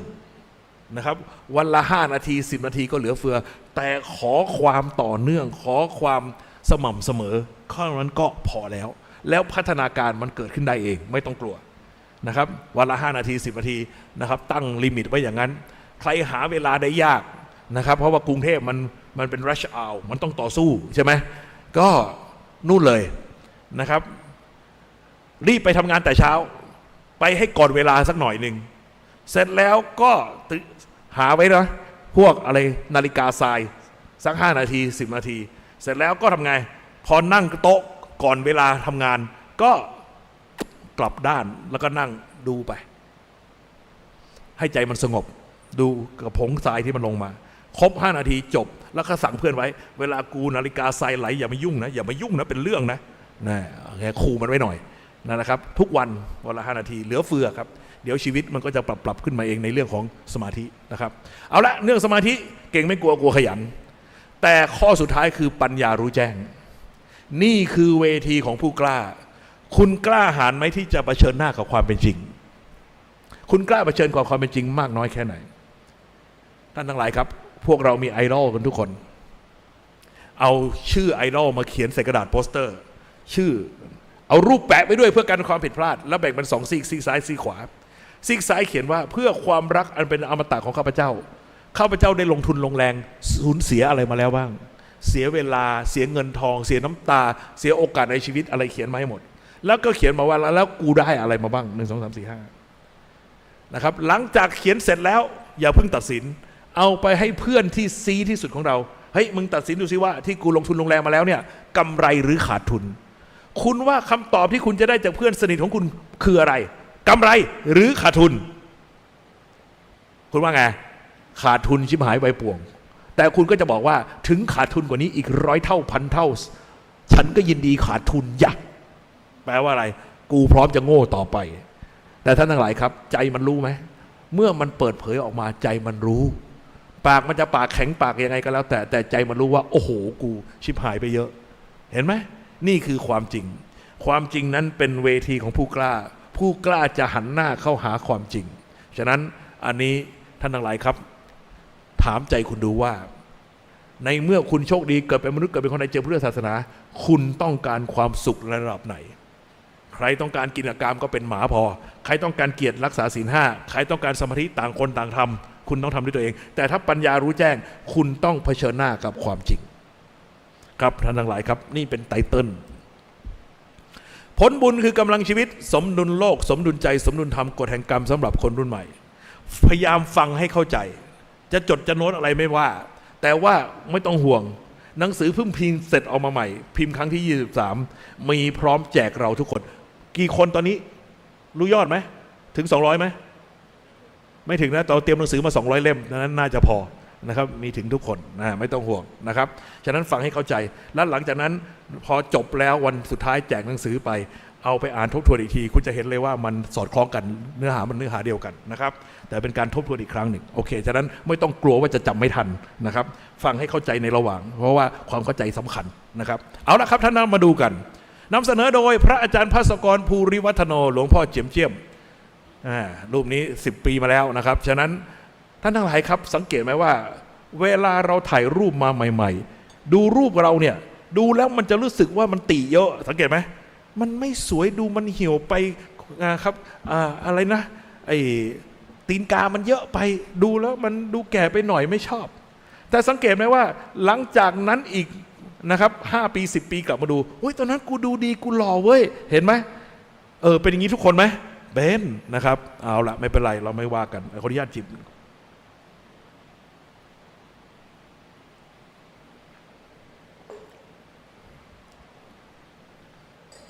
ครับท่านทั้งหลายครับมาดูกันตอนนี้เริ่มต้นเนื้อหาแล้วเริ่มต้นแล้วนะเคยสงสัยบ้างไหมองคุลิมานจำองคุลิมานได้ไหมองคุลิมานฆ่าคนมากกว่า1,000 คนเพราะรอบแรกฆ่าจนเบลอจำไม่ได้ว่าฆ่าใครไปบ้างก็เลยตัดนิ้วมาทำพวงมาลัยใช่ไหมได้มาแล้ว999 นิ้วยังขาดอยู่นิ้วเดียวแม่กำลังจะมาละจะมาบอกว่านี่คืออหิสกะลูกเราจะมาช่วยจะมาห้ามก็ถ้าแม่มาตอนที่กำลังขาดนิ้วเดียวเป็นไงครับรับรองไม่เหลือแม่ก็ไม่เหลือเพราะกำลังอยากได้นิ้วสุดท้ายอยู่แต่พระเจ้าเล็งพยานเห็นว่าคนคนนี้โปรดได้ก็เลยไปโปรดโดยการอะไรครับแสดงฤทธิ์เดินมูนวอล์กเกอร์สโลโมชั่นนะครับองคุลิมานวิ่งตามกวดเร็วขนาดไหนก็ไม่ทันหอบแหกหยุดก่อนสมณะหยุดก่อนเราหยุดแล้วแต่ท่านสิยังไม่หยุดอะไรกันก็เดินอยู่ย่อยๆหยุดอะไรหยุดก่อนสมณะหยุดก่อนเราหยุดแล้วแต่ท่านสิยังไม่หยุดพระอะไรโกหกวะมีพระที่ไหนเขาโกหกกันนี่ก็เดินอยู่ย่อยๆเนี่ยเราหยุดแล้วแต่ท่านสิพูดไม่รู้เรื่องถามจริงหยุดอะไรก็เห็นเดินอยู่ย่อยๆเราหยุดการเบียดเบียนแล้วแต่ท่านสิยังไม่หยุดพูดเท่ดีนี่เดี๋ยวขอคุยด้วยก่อนตอนนี้กูยังไม่ฆ่าหรอกขอคุยก่อน ปรากฏว่าพอคุยพระเจ้าก็ได้สนทนาธรรมกันสุดท้ายเกิดศรัทธาทิ้งดาบทิ้งอาวุธทิ้งศรัทธาทั้งหมดตามไปบวชตามท้องเรื่องบอกว่าสุดท้ายก็ได้บรรลุธรรมเป็นพระอรหันต์แต่เขาบอกว่า เขาบอกว่าใครก็ตามบรรลุธรรมเป็นอรหันต์กรรมที่ทำไว้จะกลายเป็นอโหสิกรรมแต่ในกรณีขององคุลิมานเขาบอกว่าถึงแม้กรรมเป็นอโหสิกรรมแล้วก็จริงแต่ยังมีเศษกรรมหลงเหลืออยู่เวลาองคุลิมานเข้าไปในหมู่บ้านไปในอำเภอใครเขาเอาหินปลาหมูปลาหมานะครับเอาหินเอาไม้ปลาหมูปลาหมาปลานกปลากามักมีเหตุบังเอิญให้หินนั้นไม้นั้นลอยไปถูกหัวองคุลิมานหัวแตกเลือดอาบกลับวัดเป็นประจำอันนี้เขาบอกว่าเป็นเศษกรรมที่หลงเหลืออยู่ถามจริงถ้าคนที่ถูกองคุลิมานฆ่าตายไปเป็นพ่อเราล่ะเป็นแม่เราล่ะเป็นลูกเราเป็นสามีเป็นภรรยาเราแล้ววันนี้คนร้ายลอยนวลไปบวชแล้วรับกรรมเพียงแค่หัวแตกคุณว่ามันยุติธรรมไหมกับชีวิตของคุณไปถามพระท่านบอกว่ามันเป็นเรื่องของกรรมเก่าเมื่อก่อนเนี่ยนะองคุลิมานเป็นพญาเต่าอยู่ในทะเลแล้วปรากฏว่าไอ้พวกที่ถูกฆ่าตายไปเนี่ยโดยสารเรือสำเภานะครับเรือมันอับปางกลางทะเลปรากฏว่าเต่าใจดีสงสารก็เลยลอยตัวมารับไอ้พวกที่มันลอยคออยู่ในทะเลเอาไปส่งที่เกาะร้างปรากฏว่าขึ้นไปถึงเกาะร้างไอ้พวกนี้หาอะไรกินไม่ได้ก็เลยกินแม้แต่แม่องคุลิมานก็เป็นหนึ่งในสมาชิกสมาคมกินเต่าเป็นคนสุดท้ายที่จะมาให้ฆ่าแต่ถามว่าสมมุติว่าคุณปวดฉี่เนี่ยจะไปเข้าห้องน้ำเนี่ยแล้วขอตัวขออนุญาตค่ะแล้วก็เดินออกไปเข้าห้องน้ำปรากฏว่ามีคนเดินมาสวัสดีครับต่อยหน้าเปรี้ยงมึงเคยต่อยกูไว้ชาติที่แล้วยอมไหมยอมป่ะมาอ้างอดีตชาติแล้วมาต่อยหน้ากันฟรีๆเอาไหมเรื่องอะไรจะไปยอมใช่ไหมท่านหลายครับฉะนั้นมาอ้างอดีตชาติหลวงพี่ว่าไม่ใช่แต่จะอธิบายยังไงหลวงพี่ขอยืนยันว่าการที่องคุลิมานรับกรรมเพียงแค่หัวแตกนั้นถูกต้องชอบธรรมและยุติธรรมแล้วแต่จะอธิบายให้เราเข้าใจได้ไงสงสัยไหมสงสัยโปรดติดตามยังไม่ตอบกรณีในศักดิ์ปากรอซึ่งฆ่าครอบครัวบุญทวีพ่อแม่ลูกฆ่าแขวนคอที่เราบันไดเรื่องเกิดมาหลาย10 ปีแล้วสมมติว่าวันนี้ในศักดิ์ปากรอยังไม่ตายแล้วสมมติว่าเดินออกสมมติยังติดคุกอยู่สมมติว่าในศักดิ์ปากรอเดินออกจากคุกมาเราบอกว่าบัดนี้ข้าพเจ้าบรรลุธรรมเป็นพระอรหันต์แล้วข้าพเจ้าไม่ควรรับกรรมใดๆถามใจเราสิว่ายอมได้ไหมไหนใครยอมพยักหน้าใครไม่ยอมใส่หน้านะครับมีคนใส่หน้าหลายคนแสดงว่านามสกุลบุญทวีใช่ไหมขนาดกูไม่ใช่บุญทวีกูยังไม่ยอมยิ่งเป็นบุญทวียิ่งไม่มีวันยอมใหญ่แต่หลวงพี่ขอยืนยันว่าถ้านายศักดิ์ปากรอบรรลุธรรมเป็นอรหันต์แล้วก็สมควรแล้วที่จะ walk free ออกมาได้แต่จะอธิบายให้เราเข้าใจได้ไงสงสัยไหมสงสัยโปรดติดตามยังไม่ตอบมีการพูดกันว่าถ้าใครโชคดีมีโอกาสทำบุญกับพระอรหันต์แม้ตักบาตรด้วยข้าวเพียงทัพพีเดียวจะมีอานิสงส์ให้มั่งมีร่ำรวยไปไม่รู้กี่แสนกี่ล้านชาติอะไรจะเวอร์ตักบาตรทัพพีเดียวเนี่ยนะรวยเป็นแสนเป็นล้านชาติขอโทษนะครับในพระไตรปิฎกนะครับมีเรื่องราวอย่างนี้มากมายก่ายกองเรื่องทำบุญน้อยนิดแต่มีผลอันยิ่งใหญ่มหาศาลทำบุญด้วยเข็มเล่มเดียวพระเก่าพื้นเดียวได้เป็นพระเจ้าจักรพรรดิเยอะแยะพุทธวจนะจะว่ายังไงก็พุทธวจนะเต็มไปหมดในลักษณะอย่างนี้นะตกลงเมื่อก่อนหลวงพี่คิดว่าพระพุทธเจ้าคงกลัวว่าสาวกในอนาคตจะอยู่ลำบากอดอยากก็เลยโฆษณาชวนเชื่อไว้เกินจริงนี่คือการปรามาสหาพระพุทธเจ้าเป็นคนโกหกถูกต้องไหมท่านทั้งหลายครับอย่าไปคิดอย่างนั้นเป็นอันขาดเรื่องเหล่านี้เรื่องจริงทั้งนั้นแล้วก็พระเจ้าเป็นคนที่สอนให้เราไม่โกหกพระองค์จะโกหกเราได้ไหมไม่ได้ไม่เป็นไปไม่ได้ที่พระองค์จะโกหกพวกเราฉะนั้นเรื่องเหล่านี้อย่ามาบอกว่าเป็นกุศโลบายอะไรต่างๆไม่ใช่อุบายครับเป็นเรื่องจริงครับทำบุญแม้น้อยนิดแต่ถ้าถูกนาบุญที่สมควรมีอานิสงส์ใหญ่โตจริงๆสงสัยไหมสงสัยโปรดติดตามจะอธิบายยังไงแต่หลวงพี่ยืนยันว่าเรื่องเหล่านี้จริงทั้งนั้นท่านทั้งหลายครับเราเห็นคนชั่วมากมายทำความชั่วร้ายกาจวันนี้ทำไมมันยังได้ดีมีความสุขตัวเราเองซะอีกทำความดีต้องมากมายแต่ทำไมชีวิตเราต้องมีทุกข์แสนสาหัสเคยรู้สึกอย่างนั้นไหมหรือว่าทำดีไม่ได้ดีทำชั่วไม่ได้ชั่วสงสัยป่ะสงสัยโปรดติดตามโอ้โหให้กูติดตามเยอะเหลือเกินเอาละครับท่านทั้งหลายครับเริ่มต้นกันแล้วนะครับก่อนที่เราจะมาที่นี่เรามีเจตนาไหมมีเจตนาเกิดขึ้นก่อนคิดแล้วทำใช่ไหมเรามีเจตนาแล้วจึงมีการกระทำเกิดขึ้นคิดแล้วทำโอเคนี่คือทั่วๆไปของการทำกรรมคงไม่ต้องขยายความมากเพราะว่าส่วนใหญ่ก่อนที่เราจะทำอะไรเราก็มีเจตนามีความจงใจมีความมุ่งมั่นเสร็จแล้วเรา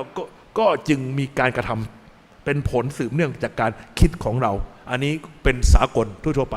คงไม่ต้องขยายความ แต่มีบ้างไหมที่เราไม่คิดแต่มีการกระทำเกิดขึ้นมีไหมเช่นอะไรเช่นขับรถไปส่งลูกไปโรงเรียนตอนเช้า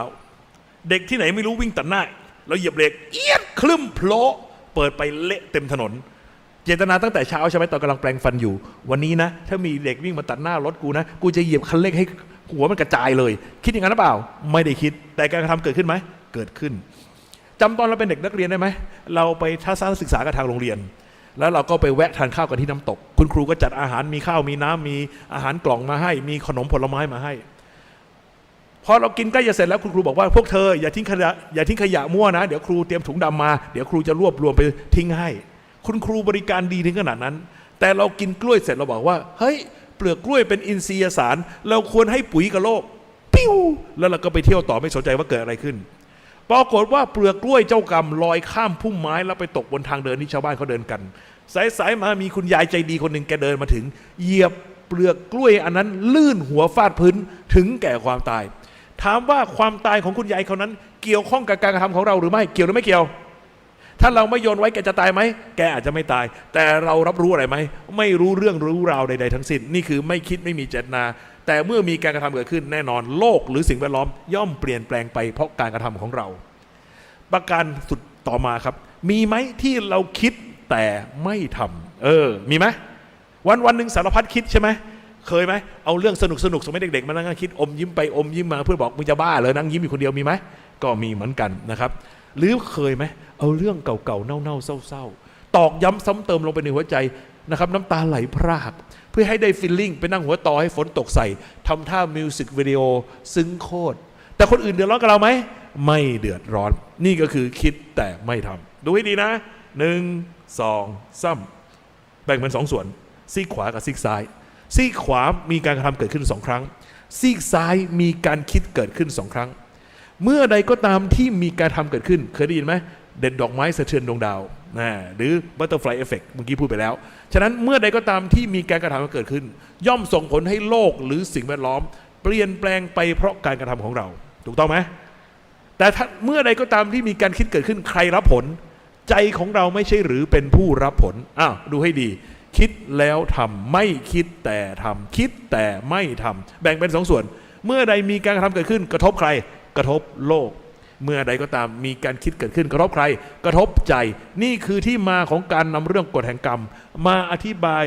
แยกเป็น2 ส่วนที่เกี่ยวข้องกับโลกเรียกว่าสมดุลโลกส่วนที่เกี่ยวข้องกับใจเรียกว่าสมดุลใจฉะนั้นในช่วงเช้านี้เราจะพูดกันก่อนในเรื่องของสมดุลโลกก่อนความสัมพันธ์ระหว่างเรากับสิ่งแวดล้อมมาดูกันครับเราคือใคร Who are we เราคือจิตเราคือผู้รู้เรามีกายเป็นที่อาศัยนี่ถามว่าร่างกายนั้นเป็นของเราใช่หรือไม่ตอบว่าไม่ใช่ร่างกายไม่ใช่ของเราถ้ามันเป็นของเราจริงเราต้องสั่งมันได้จงอย่าแก่จงอย่าเจ็บจงอย่าตายมันเคยเชื่อเราไหมมันไม่เคยเชื่อฉะนั้นร่างกายนี้เรายืมใช้มาเอาดินน้ำลมไฟจากโลกนี้เอามาใช้ชั่วคราวเอาวัตถุธาตุในโลกนี้มาประกอบกันขึ้นท่านทั้งหลายครับจิตเป็นนายแล้วกายเป็นจิตเป็นนายกายเป็นบ่าวจิตเป็นนายกายเป็นบ่าวเอาไปทำอะไรพัวเอาไปต่อยหน้าชาวบ้านตัวไหนเป็นตัวสั่งการจิตเป็นตัวสั่งการให้กายกระทำกระทบโลกถามว่าจะมีไอ้หน้าโง่คนไหนปล่อยให้เราต่อยเล่นฟรีๆมีไหมไม่มีทางนี่แน่บังอาจต่อยฆ่าโลกก็เลยคืนกลับอย่างเท่าเทียมแอคชั่นเท่ากับรีแอคชั่นเห็นไหมท่านทั้งหลายครับเอางี้ดีกว่าให้รูปหัวใจเป็นจิตแล้วเราก็มีร่างกายแล้วเราก็มีพ่อแม่พี่น้องเพื่อนฝูงญาติมิตรสหายเรามีเจ้านายมีลูกน้องเรามีนะครับหมู่บ้านตำบลอำเภอเรามีฝ่ายเหลืองฝ่ายแดงเรามีฝ่ายค้านฝ่ายรัฐบาลโอ้พวกนั้นเป็นสิ่งแวดล้อมแม้แต่ร่างกายของเราก็ต้องนับว่าเป็นสิ่งแวดล้อมด้วยแต่เป็นสิ่งแวดล้อมที่อยู่ใกล้ชิดกับเรามากที่สุดฉะนั้นเมื่อจิตสั่งกายนี้ให้ไปต่อยหน้าชาวบ้านเขาต่อยคืนกลับมาเขาต่อยโดนกายหรือโดนจิตเราเขาต่อยโดนกายเราแต่เจ็บใจไหมเจ็บใจกายของกูเห็นไหมเอาละครับท่านทั้งหลายมาดูกันทฤษฎีสมดุลโลกมีเสถียรภาพหรือความสมดุลระหว่างเรากับโลกหรือสิ่งแวดล้อมนั่นแปลว่าอะไรต่างคนต่างอยู่ฉันไม่ต้องยุ่งกับแกไม่ต้องยุ่งกับฉันต่างคนต่างอยู่มีสมดุลกันเราไม่ยุ่งกัน แต่เมื่อใดก็ตามที่เราทำความเปลี่ยนแปลงให้เกิดขึ้นกับโลกมากแค่ไหนในทิศทางใดเราเป็นผู้กระทำแต่การกระทำของเราส่งผลให้โลกเปลี่ยนแปลงไปโลกเปลี่ยนแปลงไปมากน้อยแค่ไหนโลกก็จะคืนกลับแก่เราในทิศย้อนสอนกลับมาเท่ากับความเปลี่ยนแปลงที่โลกได้รับเสมอเพื่อรักษาสมดุลเริ่มต้นนั่นเองเห็นไหมเริ่มต้นด้วยการ stable ด้วยความสมดุลมี equilibrium ความสมดุลกันเราทำความเปลี่ยนแปลงให้เกิดขึ้นกับโลกมากแค่ไหนหลวงพี่ไม่ได้บอกว่าเราทำมากหรือทำน้อยนะแต่ทำไปแล้วโลกเปลี่ยนแปลงไปมากน้อยแค่ไหนโลกจะคืนกลับเท่ากับความเปลี่ยนแปลงที่โลกได้รับเสมอในทิศย้อนสอนกลับมาหาเราเพื่อรักษาสมดุลเริ่มต้นท่านทั้งหลายครับสมมติว่าหลวงพี่จุดไม่ขีดโยนไปในป่าอันแห้งแล้งไฟได้ไหม้ลุกลามป่าไปเป็นร้อยเป็นพันไร่แล้วก็มีบ้านชาวบ้านในละแวกป่าอีก10 หลังไฟไหม้วอดวายตามไปด้วยถามว่าสิ่งที่หลวงพี่ควรจะได้รับคืออะไรข้อกอไก่มีคนจุดไม่ขีด1 ก้านชี้โยนใส่พระภัสกรชี้ข้อขอไข่ถ้าพระภัสกรปลูกบ้านปลูกกุฏิอีก10 หลังในอนาคตไฟไหม้วอดวายหมดคุณว่ากอไก่หรือขอไข่อันไหนน่าจะยุติธรรมกว่ากันกอไก่หรือขอไข่อะไรนะขอไก่เหรอไม่ใช่ต้องขอไข่ไม่ใช่ขอไก่นะครับท่านทั้งหลายครับฉะนั้นมันขึ้นอยู่ว่าเราทำให้โลกเปลี่ยนแปลงไปมากน้อยแค่ไหนโลกย่อมคืนกลับในขนาดที่เท่ากับความเปลี่ยนแปลงที่โลกได้รับไม่ใช่ว่าเราออกแรงมากหรือออกแรงน้อยจับประเด็นให้ดีครับให้จุดเป็นจิตวงกลมเป็นร่างกายจิตสั่งกายให้ทำหรือพูดก่อให้เกิดความเปลี่ยนแปลงกับโลกมากแค่ไหนจิตเป็นตัวสั่งการกายเป็นผู้กระทำทำแล้วกระทบโลกโลกเปลี่ยนแปลงไปมากน้อยแค่ไหนโลกก็จะคืนกลับในขนาดเท่ากับความเปลี่ยนแปลงที่โลกได้รับแต่เป็นทิศย้อนสอนกลับมาหาเราไปสีฟ้ากลับมาก็สีฟ้าไปสีแดงกลับมาก็สีแดงไปสีเขียวกลับมาก็สีเขียวแล้วก็ยาวเท่ากันด้วยแต่เป็นทิศย้อนสอนกลับมาหาเรานี่คืออะไรแอคชั่นเท่ากับ reaction ว้าคิดน้ำท่านทั้งหลายครับหลวงพี่แบ่งเป็น2 ซีกให้ซีกบนเป็นซีกบวกเป็นซีกของความอ่อนโยนนุ่มนวลเบาสบายเมื่อเรากระทำกระทบโลกด้วยความอ่อนโยนนุ่มนวลเบาสบายโลกก็จะคืนกลับมาหาเราด้วยความอ่อนโยนนุ่มนวลเบาสบายเราให้ซีกล่างเป็นซีกลบเป็นซีกของความก้าวร้าวรุนแรงเหี้ยมโหดเมื่อเรากระทบโลกด้วยความก้าวร้าวรุนแรงเหี้ยมโหดโลกก็จะคืนกลับมาหาเราด้วยความอ่อนโยนนุ่มนวลเบาสบายใช่ไหมไม่ใช่มันต้องกลับมาเป็นไงก้าวร้าวรุนแรงเหี้ยมโหดนี่ไงครับเรากำลังจะบอกว่าความอ่อนโยนนุ่มนวลเบาสบายเป็นความดีทำดีได้ดีสีเขียวทำดีได้ดีแต่ถ้าเป็นสีแดงล่ะทำชั่วย่อมได้ชั่วไหมออกฟีลลิ่งน่าดู ฟังแล้วเหมือนอะไรไหมฟังแล้วคล้ายกฎแห่งกรรมไหมกฎแห่งกรรมบอกว่าทำดีย่อมได้ดีทำชั่วย่อมได้ชั่วท่านทั้งหลายครับแม้มันดูเหมือนจะใช่แต่มันยังไม่ถูกต้องเอ้ามันไม่ถูกต้องตรงไหนมันไม่ถูกต้องก็เพราะอะไรก็เพราะว่าชีวิตของเรานั้นไม่ได้อยู่นิ่งๆกับที่ชีวิตของเรานั้นกำลังเคลื่อนที่ไปตามกาลเวลาจากอดีตสู่ปัจจุบันจากปัจจุบันไปสู่อนาคตด้วยดี1 2 3ตืดนี่เอาใหม่ก็ได้เอาใหม่ตืดนี่ต้องทำให้คุ้มหน่อยทำโคตรยากเลยนะนั่นทั้งหลายครับฉะนั้นสิ่งที่เราทำครับกว่าที่มันจะส่งผลทำให้โลกเกิดความสุขความเจริญเวลาเราทำความดีนะครับมันต้องอาศัยเวลาไหมกว่าจะโลกจะเปลี่ยนแปลงไป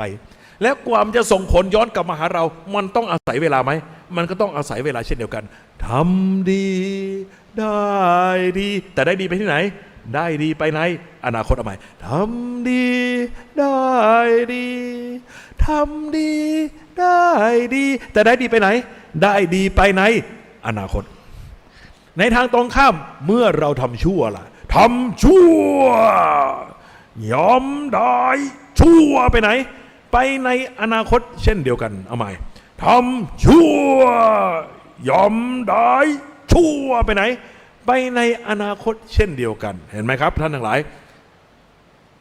จำได้ไหมตอนที่เราเป็นนักเรียนเราเรียน geometry วิชาเรขาคณิต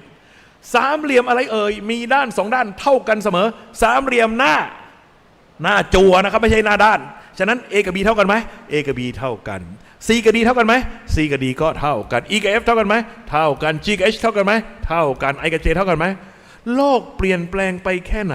โลกคืนกลับเท่ากับความเปลี่ยนแปลงที่โลกได้รับแต่ส่งผลไปข้างหน้าเสมออ้าวแล้วมันตอบคำถามอะไรเรามันมีประโยชน์อะไรที่จะรู้อย่างนี้ท่านทั้งหลายครับจำวันที่ท่านเกิดมาดูโลกได้ไหมวันที่หมอดึงออกจากท้องแม่แล้วตบก้นหนึ่งแปะร้องนะครับจำได้ไหมถ้าจำได้ก็เก่งนะครับกูจำไม่ได้โอเคครับจากวันที่เราเกิดมาดูโลกจนถึงเดี๋ยวนี้ที่เรานั่งกันอยู่ตรงนี้นี่จากทีบอลจนถึงทีนาวนะครับจากวันที่เราเกิดมาจนถึงวันนี้ที่เรามีชีวิตอยู่มีบ้างไหมที่เราทำความดีและได้รับผลเป็นความสุขเห็นมีบ้างไหมเช่นขยันอ่านหนังสือและสอบได้มีไหมพูดจาไพเราะกับเขาพูดจาไพเราะตอบมีไหมฉะนั้นทำดีได้ดีเห็นมีไหมในชีวิตของเรามีแน่นอนไม่สงสัยแล้วมีบ้างไหมทำชั่วและก็ซวยเห็นมีไหมเช่นเตะหมากัดมีไหมหรือว่าไปแย่ลังแตนมาหัวบวมกับมามีไหมมีฉะนั้นทำดีได้ดีเห็นก็มีทำชั่วได้ชั่วเห็นก็มีแล้วมีบ้างไหมทำความดีไปแล้วไม่เห็นมีอะไรเปลี่ยนแปลงนะครับมีคนก็เอาซองกฐินซองพระป่ามาให้ใส่เข้าไปแล้วจบแล้วจบอีกไม่เห็นมีอะไรเปลี่ยนแปลงเลยคนอื่นก็ถูกหวยกันคมกูไม่เห็นถูกด้วยเลยมีไหมก็มีเหมือนกันทำดีไปแล้วยังไม่เห็นผลแล้วมีไหมแอบทำความซวยเอาไว้ทำความชั่วเอาไว้แต่ก็ยังไม่ซวยกูเนี่ยแอบทำความชั่วเอาไว้ไม่มีใครรู้ใครเห็นแต่วันนี้ก็ยังไม่เป็นไรอยู่แต่ก็เสียวอยู่เหมือนกันว่ากูจะโดนเมื่อไหร่มีไหมก็มีเช่นเดียวกันท่านนะครับทำดีได้ดีเห็นก็มีทำชั่วได้ชั่วเห็นก็มีทำดีไปแล้วยังไม่เห็นผลก็มีทำชั่วแล้วยังไม่สวยก็มีแล้วมีบ้างไหมวันดีคืนดีอยู่มีโชคมีลาภนึกไม่ออกว่าทำดีมาตั้งแต่เมื่อไรแต่วันนี้เฮงจับฉลากได้รางวัลที่1ของผอ.ได้สร้อยประมาณตั้ง2 บาทกูทำดีไว้ตั้งแต่ตรงไหนกูนึกไม่ออกว่ะแต่วันนี้เฮงมีไหมก็มีหรือวันหอนคืนโหดวันซวยคืนซวย10 ล้อวิ่งมาเสยตูมเดียวไปนอนอยู่โรงพยาบาลกูทำอะไรใครไว้วะเจ็บชิบหายแล้ววะไม่ไหวมีไหมอยู่ๆก็ซวยนึกไม่ออกว่าทำอะไรไว้แต่วันนี้ซวยไหมมีท่านทั้งหลายครับถ้าทฤษฎีสมดุลโลกแอคชั่นเท่ากับรีแอคชั่นเป็นจริงถามว่าแล้วความเฮงความซวยที่เกิดขึ้นในชีวิตเรามันมาจากไหนมันไม่ควรที่จะเกิดขึ้นลอยๆมันควรจะมีที่มาถามว่ามันจะมาจากไหนเป็นไปได้ไหมว่าก่อนที่เราจะมาเกิดเราอาจจะเคยมีชีวิตอยู่บนโลกนี้มาก่อนแล้วเราเคยทำความดีหรือความชั่วไว้ในอดีตมันจึงส่งผลมาเป็นความเฮงหรือความซวยแก่เราในวันนี้เป็นไปได้ไหมแล้วถ้าเกิดพรุ่งนี้เราตายไปล่ะเกิด tomorrow die decimale พรุ่งนี้ถามว่าความดีความชั่วที่ทำไว้ในวันนี้มันจะไปส่งผลที่ไหนในเมื่อภพและชาติในอดีตมีได้เป็นไปได้ไหมว่าในอนาคตหลังจากที่เราตายไปแล้วเราอาจจะย้อนกลับมาเกิดบนโลกนี้เพื่อมารับผลของความดีและความชั่วเป็นความเฮงและความซวยต่อไปในอนาคตภายภาคหน้าท่านทั้งหลายครับถ้าทฤษฎีสมดุลโลกแอคชั่นเท่ากับรีแอคชั่นเป็นจริงนั่นหมายความว่าอดีตชาติหรือภพก่อนที่เราจะมาเกิดต้องมีจริงและถ้าภพและชาติก่อนเกิดมีได้จริงภพและชาติหลังความตายก็ต้องมีจริงได้โดยสถานะเดียวกันนั่นหมายความว่าชีวิตของเราเป็นเหมือนลูกโซ่ชีวิตจากอดีตต่อเนื่องมาอย่างปัจจุบันและยังสืบเนื่องต่อไปอย่างอนาคตท่านทั้งหลายครับชีวิตของเราเป็นเช่นนี้ใช่ไหมเป็นเหมือนลูกโซ่ชีวิตที่ต่อเนื่องกันมาตายแล้วก็เกิดแล้วก็ตายตายแล้วก็เกิดแล้วตายตายแล้วก็เกิดแล้วตายตายแล้วก็เกิดแล้วตายแล้วก็เกิดแล้วตายแล้วก็เกิดนับภพแล้วชาติมาไม่ถ้วนอย่างนี้ใช่ไหมบางชาติก็อายุยืนบางชาติอายุสั้นบางชาติจนแก่ถึงจะได้ตายบางชาติยังไม่ทันอะไรเป็นหนุ่มๆก็ตายแล้วบางชาตินะครับยังไม่ทันเกิดก็โดนแทงละเห็นไหมมีสารพัดแล้วก็มีกรรมที่เราทำเอาไว้ยุบยับไปหมดนะครับส่งผลข้ามไปนี่อันนี้ข้ามไป1 ชาติอันนี้ก็อะไรข้ามไป1 ชาติเหมือนกันนะครับเฉียดเหมือนกันแต่อันนี้ก็ข้ามไปชาติหนึ่งอันนี้ส่งผลในชาติเดียวกันอันนี้ส่งผลข้ามไปหลายชาตินะครับเนี่ยเรื่องกรรมมันถึงกลายเป็นเรื่องอจินไตยใครคิดแล้วมีสิทธิ์บ้าเขาเรียกว่าเป็นหนึ่งในอจินไตยเพราะว่าอะไรเพราะเราไม่มีสิทธิ์รู้รายละเอียดว่าเราได้เคยทำอะไรไว้บ้างในอดีต ฉะนั้นวันนี้ที่เราอยู่ตรงเนี้ยมันเป็นสัมพัทธ์ของกรรมที่ทำไว้ในอดีตที่ส่งผลวันณเวลานี้ท่านทั้งหลายครับแล้วก็ขณะนี้เรากำลังทำกรรมด้วยทำกรรมปัจจุบันคือการฟังธรรมถูกต้องไหมฉะนั้นขณะนี้กรรมปัจจุบันที่ท่านทำอยู่คือการฟังธรรมแต่กรรมในอดีตเมื่อเช้านี้ส่งผลรบกวนท่านบางคนอยู่เมื่อเช้ากินข้าวมากไปหน่อยกินไป3 จานตอนนี้เป็นไงหนังท้องตึงหนังตาหย่อนเห็นไหมบางคนไม่ได้กินข้าวมารีบตะลีตะเหลือกมาหิวเมื่อไรจะหมดเวลาสักทีเห็นไหมทำกรรมเหมือนกันคือฟังธรรมเหมือนกันแต่กำลังเสวยผลแตกต่างกันไหมตามเหตุปัจจัยที่แต่ละคนทำไว้ซึ่งตัวนี้เป็นเหตุให้ว่าถ้าใครมาศึกษาเรื่องกรรมจะศึกษาลงไปในรายละเอียดไม่ได้เพราะเรามารู้ปัจจัยไม่พอ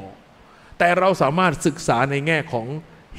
กฎเกณฑ์หลักการได้แต่ไม่สามารถรู้รายละเอียดได้ก็เหมือนเศรษฐศาสตร์นักเศรษฐศาสตร์เนี่ย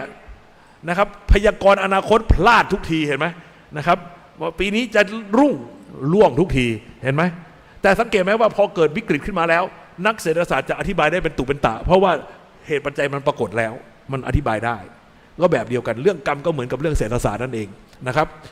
ท่านทั้งหลายครับเรารู้ได้โดยหลักการฉะนั้นเรามาศึกษากันในเรื่องนี้เพื่อเราจะได้เห็นหลักการความเป็นไปของมันดูตัวอย่างนี้เห็นอะไรชายหนุ่ม2 คนเตะก้นตำรวจเหมือนกันแต่ชายหนุ่มคนที่1เป็นลูกลุงตู่อีกคนหนึ่งเป็นลูกตาสีตาสาผลกรรมจะเหมือนกันไหมถ้าเป็นลูกลุงตู่เขาว่าไงไม่เป็นไรหรอกเขาหยอกกันเล่นแต่ถ้าเป็นลูกตาสีตาสาเป็นไงวิสามันตายหาไปแล้วเรียบร้อยเห็นไหมครับทำกรรมเหมือนกันแต่ผลกรรมเหมือนกันไหมไม่เหมือนฉะนั้นมันขึ้นคือว่ามีตัวไหนเป็นตัวเสริมแรงหรือว่าทอนแรงเห็นไหมฉะนั้นนี่คือเรื่องของอะไรกรรมสนับสนุนกับกรรมตัดรอนนี่ไงมันตัดกันตรงนี้ฉะนั้นฟังให้ดีนะครับหลักกรรมสมัยนี้เป็นหลักกรรมในเชิงสัมพัทธ์ทุกขณะเรากำลังทำกรรมใหม่และเสวยผลของกรรมเก่าไม่มีนะครับไอ้ประเภทกรรมไล่เตะก้นกรรมนี้วิ่งหนีกรรมนี้วิ่งตามไม่ทันอันนั้นเชยแหลกตกโลกไปแล้วนะครับวิธีอธิบายแบบนั้นหมดยุคแล้วกรรมเป็นสัมพัทธ์มันขึ้นอยู่กับว่าขณะปัจจุบันเรากำลังเสวยผลกรรมของอะไรและกำลังทำกรรมอะไรอยู่มันจะสัมพัทธ์กันนะครับไม่ใช่ว่ากรรมนี้ไล่เตะก้นกรรมนี้วิ่งตามไม่ทันกรรมนี้เลยให้ผลไม่ได้ตลกครับอันนี้เป็นเรื่องตลกนะครับหมดยุคแล้วใครมาสอนอย่างนั้นหลวงพี่ดูถูกดูแคลนว่าโง่ขนาดนี้ยังเสือกสอนอยู่ได้ท่านทั้งหลายครับมาดูกันดีกว่าณเวลาหนึ่งจนถึงปัจจุบันวันนี้เราเห็นคนบางคนทำความชั่วมากมายร้ายกาจชั่วแต่ทำไมวันนี้มันโชคดีมีโชคมีลาภมีความร่ำรวยมีความเจริญนี่ไงที่เราชอบพูดว่าทำชั่วได้ดีมีถมไปใช่ไหมแต่ถ้าเรามีโอกาสย้อนกลับไปดูว่าคนเหล่านี้เขาเคยเสียสละเขาเคยทำอะไรมาบ้างเราจะพบว่าวันนี้ที่เขามีความสุขมีความเจริญมีความเฮงเพราะเขาเคยเสียสละทำประโยชน์ให้ประเทศชาติมาเขาถึงมีสิทธิ์มาเสวยผลในวันนี้ท่านทั้งหลายครับคุณไพศาลแสนชัยนะครับเขียนหนังสือเรื่องนิมิตพิศวงมนุษย์คนนี้เป็นมนุษย์ประหลาดเพราะว่าเป็นคนที่จำฝันแม่นอย่างพวกเราเนี่ยฝันอะไรไม่รู้ฟุ้งซ่านตื่นขึ้นมาลืมหมดแล้วใช่ไหมไม่ได้จดจำท่านทั้งหลายครับแต่คุณไพศาลจำได้ทุกเรื่องทุกราวจำได้แม่นยำปรากฏว่าฝันของแกจะมีเทวดาพาเที่ยวมีพระพญาพิงคราชกับครูบานันทาพาไปเที่ยวในฝันไปดูว่าพระธาตุที่นั่นที่นี่ใครสร้างและปัจจุบันนี้นะครับคนที่สร้างพระธาตุเหล่านี้ไปเกิดเป็นใครชื่ออะไรอยู่บ้านเลขที่อะไรแล้วก็ไปไล่ตามดูจริงๆก็มีตัวตนจริงๆเป็นเรื่องน่าอัศจรรย์นะครับมีเรื่องหนึ่งน่าสนใจเรื่องบ้านบางระจันปรากฏว่าคนบ้านบางระจันเนี่ยนะครับในทองเหม็นในจันหนวดเขี้ยวอะไรทั้งหลายพวกเนี้ยนะครับพวกนี้ยอมเอาชีวิตเป็นชาติพลีสู้กับพม่าจนกระทั่งตายยกหมู่บ้านนะครับมีแต่ครูบาอาจารย์ธรรมโชตินะครับตอนสงครามหายไปก็หาตัวไม่เจอนะครับไม่รู้ท่านหนีไปไหนแต่ว่าชาวบ้านบางระจันตายเกลี้ยงหมดทั้งหมู่บ้านในหนังสือของคุณไพศาลแสนชัยบอกว่าพวกชาวบ้านบางระจันได้ทยอยมาเกิดในยุคของพวกเราแล้วก็มาเป็นใครครับมาเป็นทหารใหญ่ในกองทัพไทยไล่มาตั้งแต่พลเรือเอกสงัดชลออยู่บิ๊กหมงบิ๊กเต้บิ๊กจิ๋วเหล่านี้บางระจันล้วนๆแต่หลวงพี่ยังไม่ได้เช็คว่าบิ๊กตู่อยู่ในรายชื่อหรือเปล่านะครับไม่รู้บางระจันกับเขาด้วยเปล่านะครับแต่ว่าพวกนี้นะครับท่านทั้งหลายครับเพราะเหตุที่เขาทำดีมาเสียสละมาในอดีตวันนี้เขาจึงมาเจริญมาเฮงมาใหญ่ในกองทัพ แต่ถ้าวันนี้เขาทำสิ่งที่ไม่ถูกต้องเขาซื้อเครื่องบินกินเปอร์เซ็นต์ซื้อรถถังกินเปอร์เซ็นต์ซื้อเรือดำน้ำไม่รู้วันหน้าจะเจออะไรในอนาคตถ้ายังทำโดยสุจริตก็น่าจะเป็นผลดี แต่ถ้าทำโดยไม่สุจริตก็ตัวใครตัวมันเพราะว่ากรรมเก่าให้ผลมาแล้วเป็นความสุขความเจริญความเฮงแต่ถ้าวันนี้ทำไม่ถูกต้องวันหน้าจะซวยไหมซวยแน่นอนคำว่าฟรีไม่มีในโลกนี้ฉะนั้นนะครับไม่ได้ว่ายิ่งใหญ่แล้วมันจะหนีกฎแห่งกรรมพ้นกฎแห่งกรรมยิ่งใหญ่กว่าทุกอย่างทุกประการคุณจะใหญ่ขนาดไหนใหญ่เกินกรรมไม่ได้ครับท่านทั้งหลายโอเคครับในทางตรงข้ามเราเห็นคนบางคนภาคเพียรทำแต่ความดีโดยเฉพาะเรามักจะเข้าข้างตัวเองว่าเราแสนดีใช่ไหมทำแต่ความดีแต่ทำไมชีวิตเรามีแต่เรื่องร้ายๆมีแต่คนกลั่นแกล้งรังแกเราเคยรู้สึกอย่างนั้นไหมชีวิตเหมือนนางเอกหนังไทยไหมคุณดูหนังเรื่องอย่างอะไรนะนางทาสอีเย็นที่แสนดีแสนน่ารักคิคุอโนเนะนะครับแต่สังเกตไหมหนังไทยเนี่ยนางเอกสวยน่ารักแต่ค่อนข้างโง่สังเกตไหมนะครับปล่อยให้อีนางตัวร้ายแกล้งอยู่ได้อีนางตัวร้ายก็แกล้งจังอีสาลี่แกล้งโอ้โหระเบิดเถิดเทิงอีก็ทนอยู่ได้นะครับในเวลาเราดูหนังไทยเราจะเชียร์เมื่อไหร่จะตบมันขึ้นที่ตบมันขึ้นสิโอ้โหเชียร์แล้วเหนื่อยเปล่าเพราะอะไรเพราะว่าอียอมหมดอ่ะอียอมให้เขารังแกเต็มที่เลยท่านทั้งหลายครับแต่จะบอกความลับให้อย่างหนึ่งก็ได้เจ้ากรรมนายเวรกับลูกหนี้กรรมลูกหนี้เวรนางเอกกับนางร้ายเนี่ยมันจะเป็นเจ้ากรรมนายเวรกันใช่ไหมท่านทั้งหลายครับสังเกตไหมเจ้ากรรมนายเวรกับลูกหนี้ลูกหนี้กรรมลูกหนี้เวรจะมีสภาพสมยอมใช้หนี้จะมีสภาพสมยอมใช้หนี้เพราะอะไรครับคุณเคยเป็นหนี้ไหมล่ะและคุณติดหนี้เขาแล้วคุณรวบรวมเงินเพื่อจะไปคืนเขาเนี่ยวันที่คุณเอาเงินไปคืนเขาเนี่ยไปกดอ่อนหน้ามาเอาเงินคืนไปเอาสัญญาคืนมาเนี่ยพอคุณจ่ายเงินแล้วคุณมีความสุขคุณรู้สึกมันคลายคุณรู้สึกมันโปร่งมันเบาคุณผิวปากเดินออกมาคุณมีความสุขที่ได้ใช้หนี้ฉะนั้นถ้าพูดกันตามหลักจิตวิทยานะครับนางเอกของเราเนี่ยส่วนใหญ่จะเป็นมาโซคิสชอบความรุนแรงชอบความเจ็บปวดชอบเอาอีกชอบส่วนอีนางตัวร้ายก็เป็นซาดิซึมเครียดมันเลยสะใจเห็นไหมมันจะเข้าคู่กันพอดีระหว่างมาโซคิสกับซาดิซึมเห็นไหมดังนั้นนางเอกของเราเป็นมาโซคิสส่วนนางตัวร้ายก็เป็นซาดิซึมถ้าเรามีโอกาสย้อนกลับไปดูในอดีตว่านางเอกแสนดีแสนน่ารักคิคุอโนเนะของเราเป็นคนเช่นไรเราจะพบว่าพฤติกรรมทั้งหลายที่อีซาลี่กระทำต่ออีเย็นแท้จริงก็คือพฤติกรรมเก่าของอีเย็นทั้งสิ้นถ้าเธอไม่ทำไว้เธอไม่โดนหรอกครับที่เธอโดนเพราะเธอเคยทำเขาไว้รังแกเขาไว้วันนี้เธอจึงต้องมาเสวยผลที่เธอทำฉะนั้นพวกเราเองถ้ามีเรื่องร้ายๆเกิดขึ้นกับชีวิตของเราอย่าเพิ่งโทษคนอื่นคนแรกที่ควรจะโทษคือใครตัวเราเองถ้าเราไม่เคยทำเราไม่มีวันโดนครับที่โดนเพราะกูไปเล่นเขาไว้เยอะในอดีตฉะนั้นไม่ต้องกลัวที่เราโดนอยู่ทุกวันนี้เดือดร้อนทุกวันนี้ฝีมือใครฝีมือเราเองแต่แน่นอนครับถ้าวันนี้เราตั้งหน้าตั้งตาทำแต่ความดีนะครับอดทนสู้ไปสักวันหนึ่งเมื่อดวงอาทิตย์เมื่อเมฆหมอกแห่งความทุกข์ผ่านพ้นไปในที่สุดแสงตะวันรำไรผลของความดีของเราก็จะต้องอำนวยผลตอนจบของเรื่องหนังไทยส่วนใหญ่จะเป็นไงครับจบแบบแฮปปี้เอนดิ้งสังเกตไหมสุดท้ายพระเอกกับนางเอกก็ได้ครองรักกันใช่ป่ะเคยดูหนังไทยป่ะแล้วก็ไม่ใช่นางเอกของพระเอกเท่านั้นนะต้องมีพระรองคู่กับนางรองตัวตลกคู่กับตัวตลกแต่ว่าถ้าเป็นหนังอินเดียเป็นไงครับก็ต้องร้องเพลงลงจากภูเขาลงมาเลยลามาชนกันตรงกลางโอเคนี่ก็คือนะครับตอนจบของเรื่องผลของกรรมดีที่เราอุตส่าห์สู้ฝ่าฟันทำไว้มันต้องอำนวยผลแน่นอนฉะนั้นอย่ากลัวเลยครับที่จะทำความดีเพราะความดีย่อมให้ผลเป็นความสุขความชั่วย่อมให้ผลเป็นความทุกข์นั้นความชั่วนั้นไม่ทำเสียเลยดีกว่าโอเคท่านทั้งหลายครับเป็นไงวันนี้ฟังแล้วมันไหมหรือหลวงพี่มันอยู่คนเดียวโอเคครับวันนี้ท่านฟังทำแล้วมีความสุขตามสมควรแล้วปรากฏว่าขอตัวไปเข้าห้องน้ำหน่อยเดินออกไปครับพัวเจออะไรครับไม้หน้าสามหัวแตกเลือดอาบชอบมาไม่ชอบใครจะไปชอบโถยนะครับที่บ้านโทรศัพท์มาบอกแม่ไม่ต้องกลับบ้านหรอกอยู่ยุวพุทธไปเลยเอ้าทำไมอะลูกทำไมอะไฟไหม้บ้านหมดแล้วชอบไหมไม่ชอบใครจะชอบใช่ไหมที่บ้านโทรศัพท์มาแม่เนี่ยกลับไปแล้วเนี่ยไปเยี่ยมพี่เขาหน่อยเอ้าพี่เขาเป็นไรลูกบอกแม่มาพี่เขาเอาบอกแม่มาสิพี่เขาเป็นไรพี่ชายสุดเลิฟถูกกระเทยข่มขืนชอบไหมไม่ชอบนะครับมีคนใส่ร้ายโกหกหลอกลวงเราชอบไหมไม่ชอบท่านทั้งหลายครับถ้าทฤษฎีสมดุลโลกแอคชั่นเท่ากับรีแอคชั่นเป็นจริงถามว่า ความทุกข์ความซวยเหล่านี้ฝีมือใคร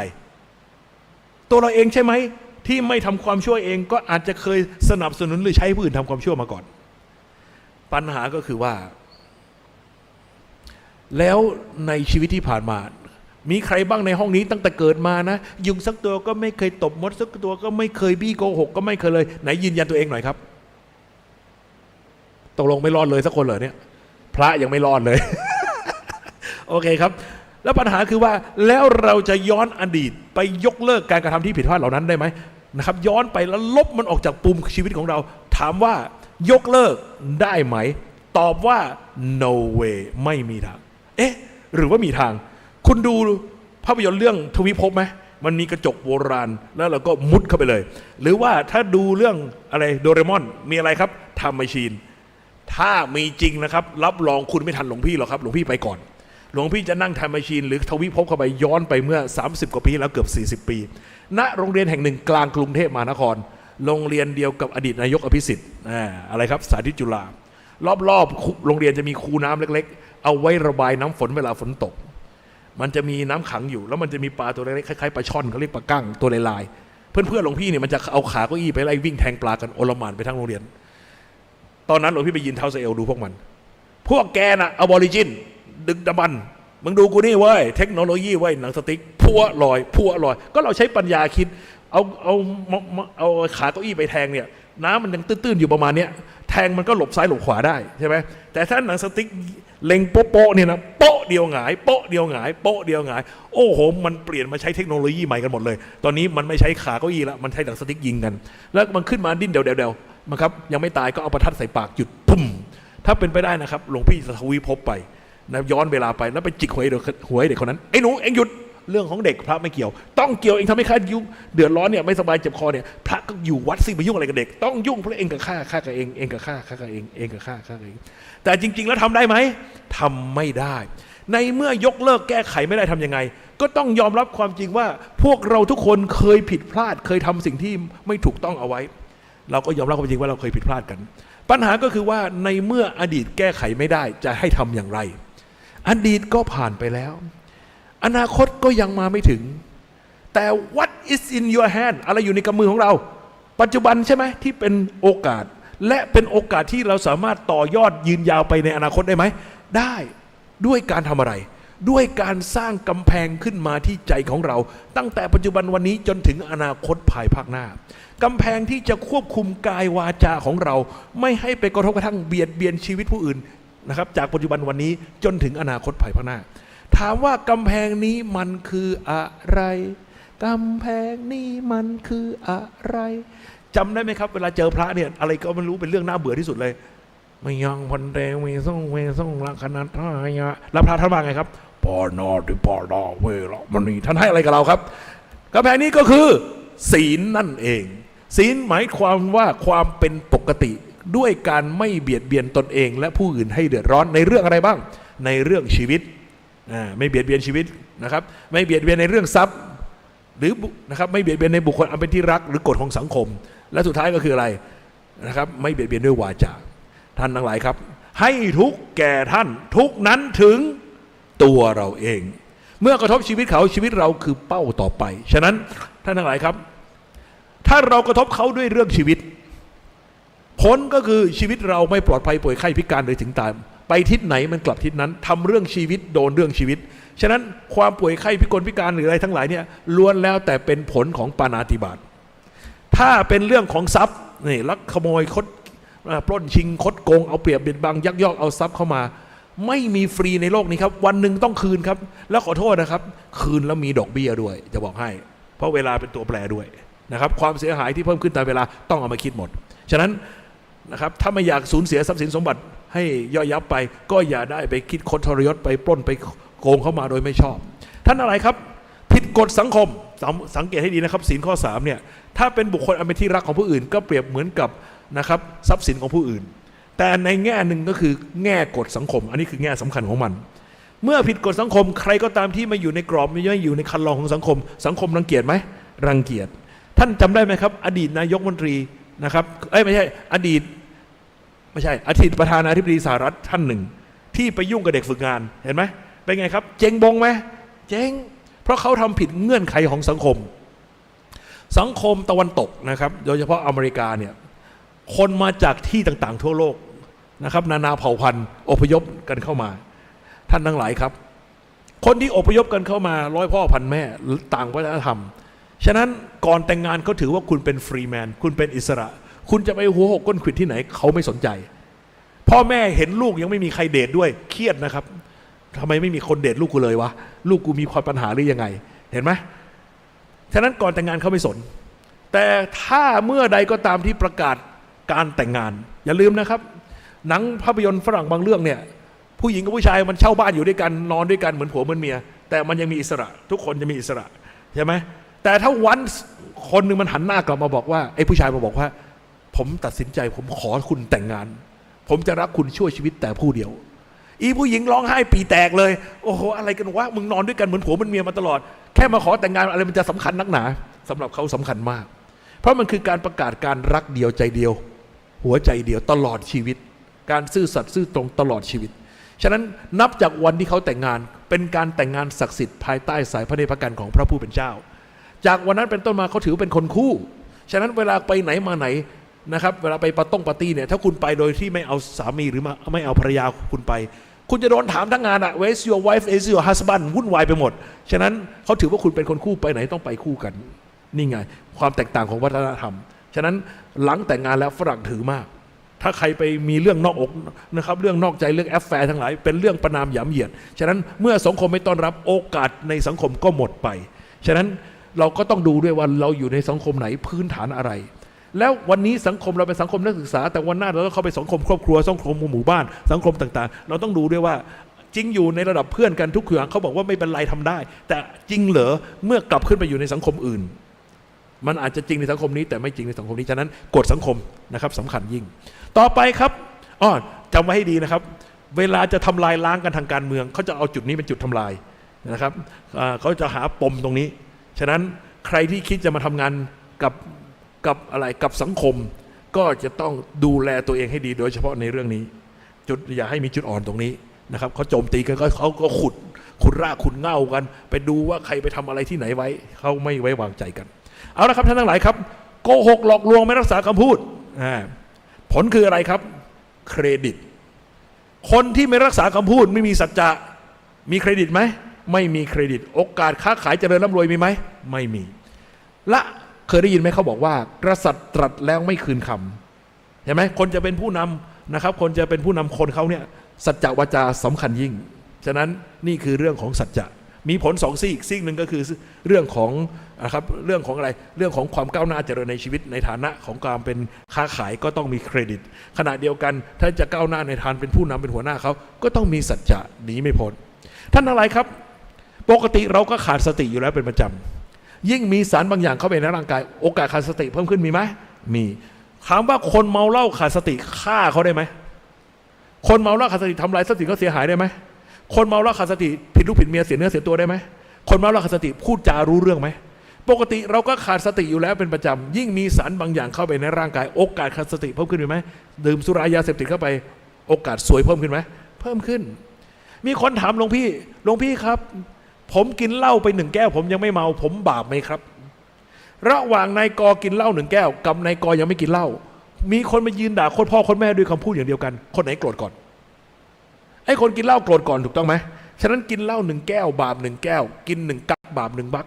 กั๊กกิน1 แบนบาป1 แบนกิน1 กลมบาป1 กลมบาปตามความขาดสติที่เพิ่มขึ้น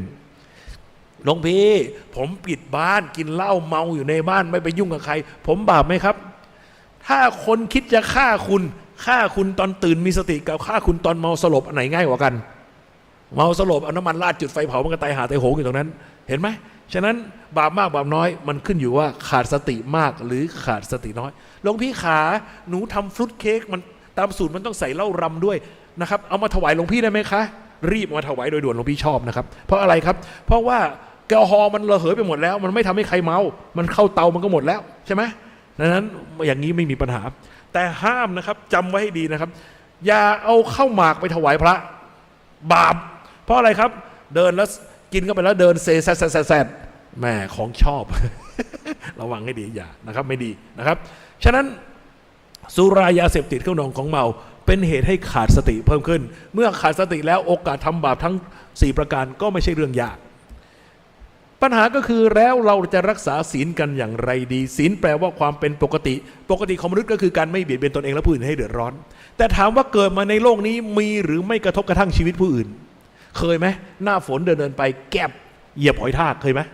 เจตนาเปล่าไม่มีเจตนาฉะนั้นเราต้องยอมรับความจริงอย่างหนึ่งว่าในโลกนี้สัตว์ทั้งหลายมีกรรมเป็นของตนไอ้หอยทากตัวนั้นอาจจะมีกรรมเก่าที่ต้องมาตายใต้ตีนเราช่วยไม่ได้กูไม่มีเจตนาเว้ยใช่ไหมไม่มีเจตนาช่วยไม่ได้บางทีมองไม่เห็นจะทำไงฉะนั้นสัตว์ทั้งหลายมีกรรมเป็นของตนท่านทั้งหลายครับเคยกินยาคูไหมกระดกเข้าไปสิ8,000 ล้านชีวิตบาปแย่เลยท่านทั้งหลายครับอย่าเข้าใจผิดถ้าคุณใจร้ายใจดำปล่อยไว้ในขวดไม่กินมาเลยมันตายหมดนะครับน่าสงสารนะครับคุณต้องช่วยมันนะทำไงย้ายไปอยู่ลำไส้ของเราครับอาหารเพียบอยู่ในนี้ฉะนั้นไม่ต้องกลัวการที่เรากระดกเข้าไปเนี่ยเราช่วยชีวิตมันนะครับท่านทั้งหลายครับเอาละครับท่านทั้งหลายครับเมื่อระวังรักษาภายนอกให้บริสุทธิ์ได้ยากก็ต้องมารักษาที่ไหนที่ใจหรือเจตนาด้วยการตั้งเจตนาให้แน่วแน่แก่ใจของตนว่าข้าพเจ้าจะไม่ยอมทำในสิ่งที่ส่งผลให้เกิดความเดือดร้อนทั้งแก่ตนเองและผู้อื่นโดยจงใจเป็นอันขาดหลวงพี่เน้นคำไหนครับเน้นคำว่าจงใจถ้าไม่จงใจไม่ว่ากันแต่จงใจจะทำไหมไม่ทำโอเคครับในฐานะผู้นำเสนอจึงขอเชิญชวนให้พวกเราตั้งเจตนารักษาศีลกันอย่างง่ายๆณบัดนี้ครับขอพวกเรานั่งตัวตรงประนมมือขึ้นแล้วประนมมือนะครับแล้วว่าศีลตามหลวงพี่จะพาพวกเราสมาทานศีลนะครับเป็นภาษาไทยง่ายๆว่าตามเลยนะครับว่าพุทโธเอาใหม่เอาเสียงกระดังๆกระชับหน่อย1 2 3พุทโธธัมโมสังโฆศีลข้อ1ไม่ฆ่าสัตว์ศีลข้อ2ไม่ลักทรัพย์ศีลข้อ3ไม่ประพฤติผิดในกามศีลข้อ4ไม่พูดเท็จศีลข้อ5ไม่ดื่มสุราและของมึนเมาบัดนี้ข้าพเจ้าตั้งใจรักษาศีลแล้วบัดนี้ข้าพเจ้าคือผู้มีศีลเดี๋ยวนะครับศีล5เนี่ยปกติเราสอนแค่นี้พอแล้วก็อธิษฐานต่อเลยว่าต้องการอะไรแต่ตอนนี้หลวงพี่มีหลักสูตรเพิ่มขึ้นเราพี่จะให้ว่าตามนะครับตอนนี้เราจะเพิ่มฮิริโอตปะเข้าไปว่าตามนะครับข้าพเจ้าผู้มีศีลละอายต่อการทำความชั่วกลัวต่อผลของบาปกรรมข้าพเจ้าผู้มีศีลมีหิริโอตปะมีกายเป็นมนุษย์มีใจเป็นเทวดาเป็นมนุษย์สาเทโวเข้าถึงความเป็นสหายกับเราเทวดาทั้งหลายขอเทวดาทั้งหลายผู้เป็นสหายของข้าพเจ้าจงปกป้องคุ้มครองให้ข้าพเจ้าแคล้วคลาดปลอดภัยเจริญทั้งทางโลกและทางธรรมเป็นสัมมาทิฏฐิเพียงโอเคครับท่านทั้งหลายครับนี่คือการสมาทานรักษาศีลซึ่งหลวงพี่แนะนำให้พวกเราใช้ภาษาไทยนะครับเวลาที่อยู่ในพิธีการก็มายังพันเตวีสุ่งอะไรก็ว่าไปนะครับพระท่านก็ให้ศีลเป็นภาษาบาลีแต่ในชีวิตประจำวันนะครับตื่นเช้าขึ้นมาสมาทานศีลทันทีที่รู้ตัวรู้สึกตัวว่าตื่นขึ้นมา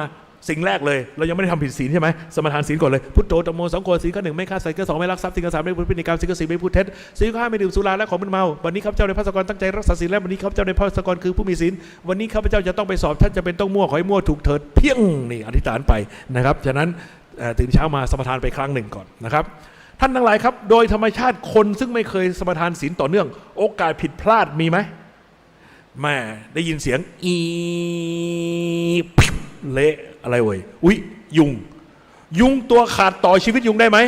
ไม่ได้แล้วศีลขาดต่อศีลได้ไหมได้ฉะนั้นเมื่อรู้ตัวว่าผิดศีลไปเมื่อไหร่นะครับ ก็ให้รีบสมาทานศีลทันทีที่รู้ตัวพุทโธธัมโมสังโฆศีลข้อ 1ไม่ฆ่าสัตว์ศีลข้อ 2ไม่ลักทรัพย์ศีลข้อ 3ไม่พูดผิดในกรรมศีลข้อ 4ไม่พูดเท็จศีลข้อ 5ไม่ดื่มสุราและของมึนเมาวันนี้ข้าพเจ้าในพระสกรตั้งใจรักษาศีลใหม่แล้ววันนี้ข้าพเจ้าในพระสกรคือผู้มีศีลด้วยอำนาจศีลนี้บุญเกิดจากการรักษาศีลมากมายเพียงใดขอแผ่ให้ยุงตัวเมื่อกี้ให้โอโหสิกูด้วยเว้ยตกลงศีลต่อสำเร็จไหมสำเร็จชีวิตยุงต่อได้ไหมไม่ได้แล้วยุงมันจะให้อโหสิกรรมเราไหมไม่รู้กูไม่ใช่ยุงเข้าใจยังแต่ดีกว่าการไม่รักษาศีลฉะนั้นเมื่อรู้ตัวว่าเผลอผิดพลาดไปเมื่อไหร่สมาทานศีลทันทีที่รู้สึกตัวนะครับไอ้ผิดก็ต้องยอมรับว่าทำกรรมไปแล้วแน่นอนต้องรับผลแน่นอนแต่ว่าไม่เป็นไรเราปักใจใหม่ตั้งเจตนาใหม่ที่จะรักษาศีลทำอย่างนี้นะครับ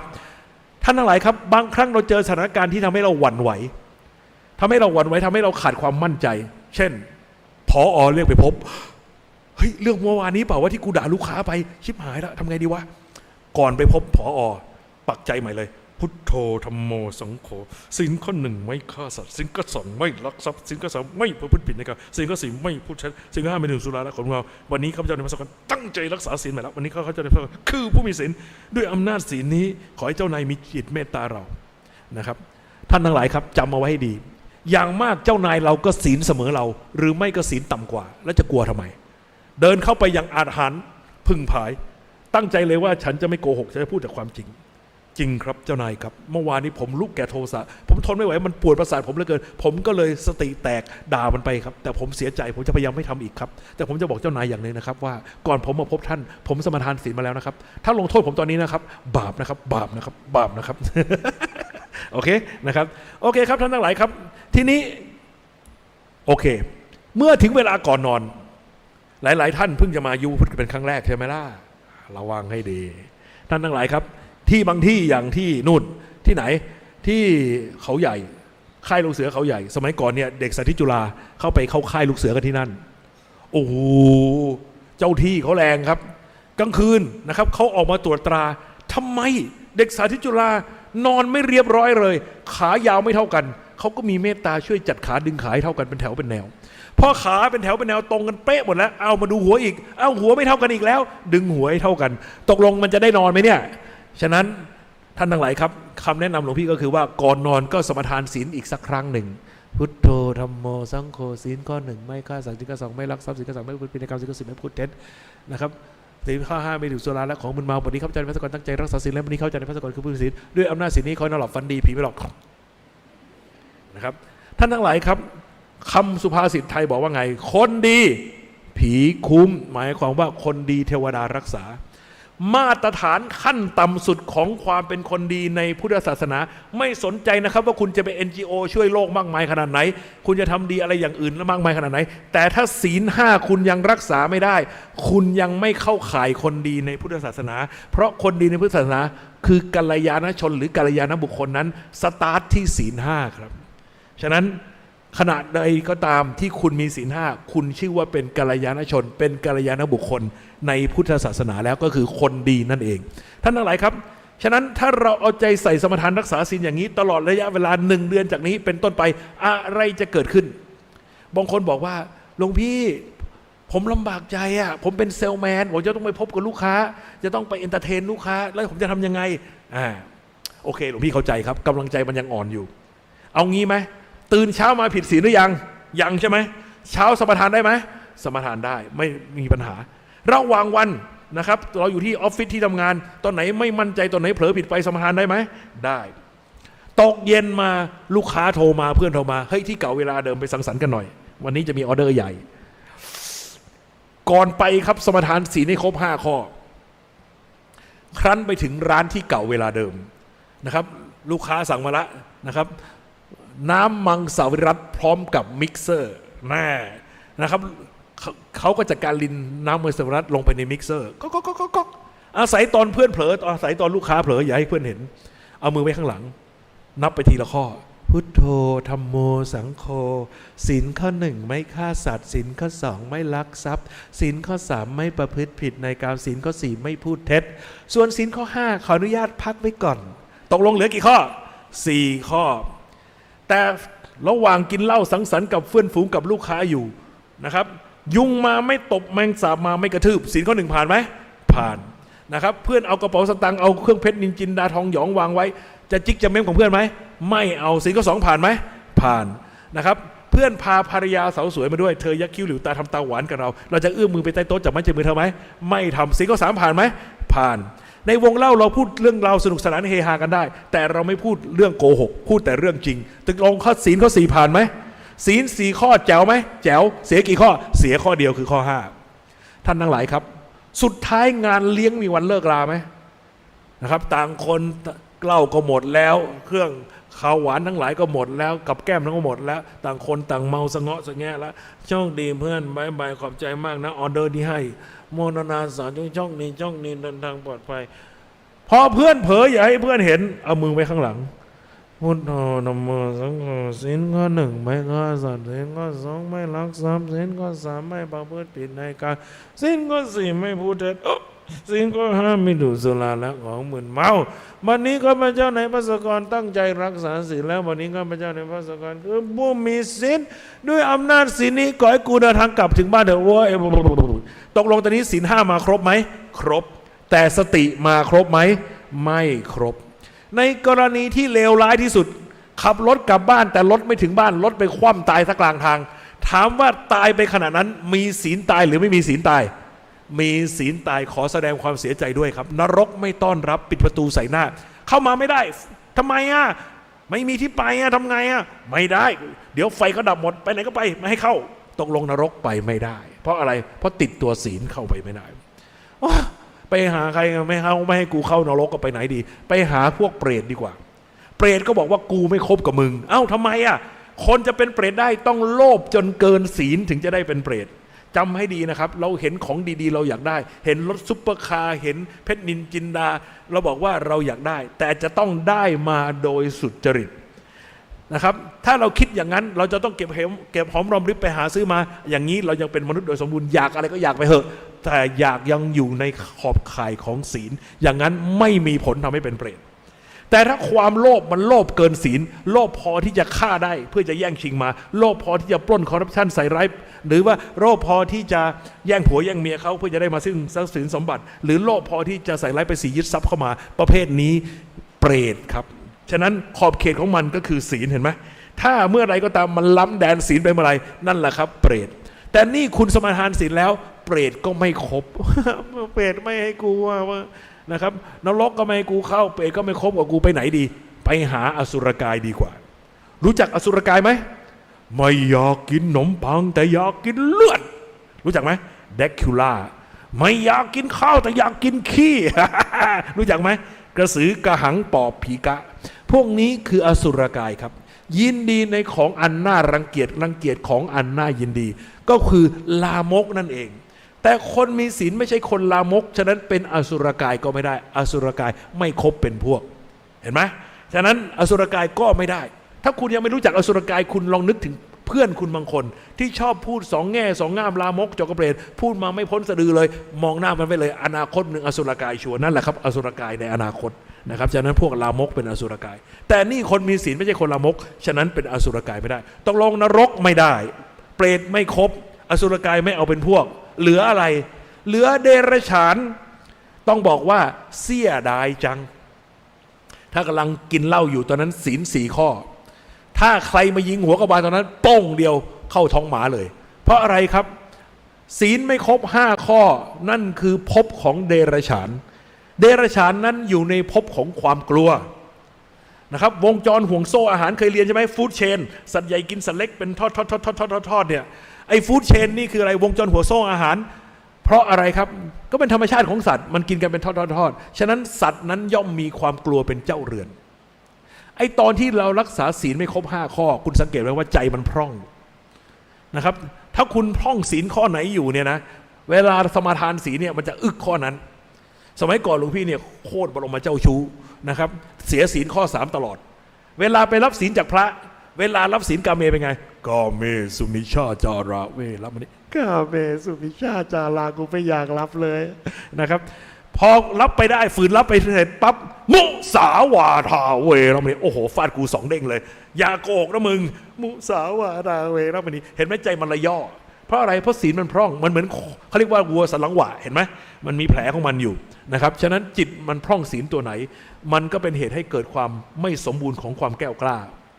ฉะนั้นเรียกความแก้วกล้าคืนมาด้วยการรักษาศีลห้านะครับท่านทั้งหลายครับฉะนั้น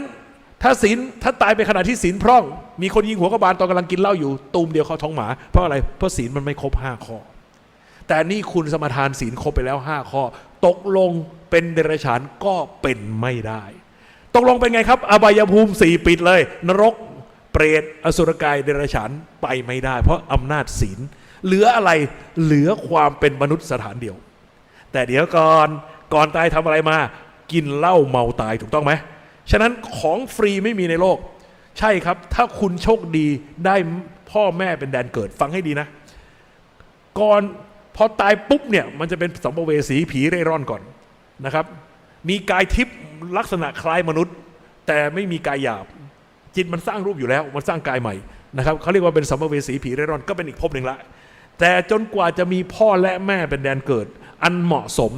พ่อและแม่ที่เป็นลูกหนี้เราที่จะต้องมาอุ้มท้องเรา9 เดือนคลอดออกมาเช็ดขี้เช็ดเยี่ยวให้ข้าวให้น้ำจนเติบโตขึ้นมา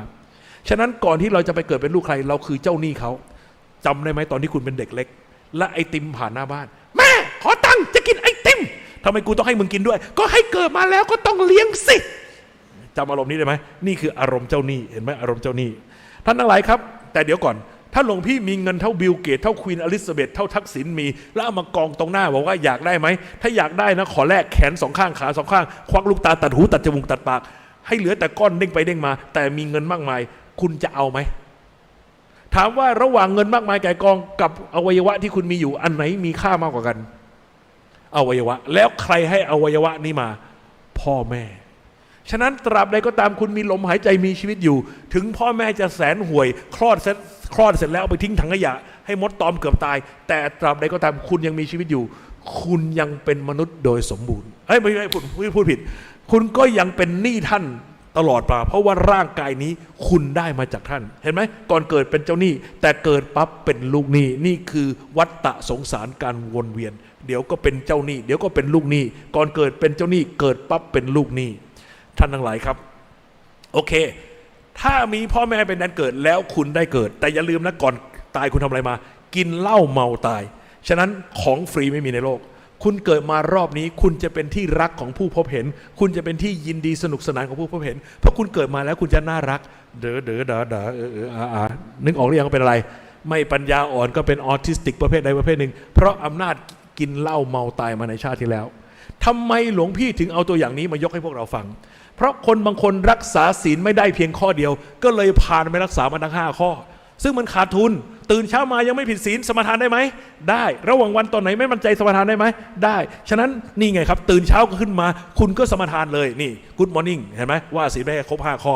ระหว่างวันตอนไหนไม่มั่นใจหรือเผลอผิดไปก็สมาทานเก็บสแปร์ไปเรื่อยๆแล้วก่อนนอนก็ปิดท้ายรายการด้วยการสมาทานอีกครั้งหนึ่งตื่นเช้าวันรุ่งขึ้นก็สมาทานใหม่ทำอย่างนี้ทุกวันไปอะไรจะเกิดขึ้นในชีวิตบอกเลยว่า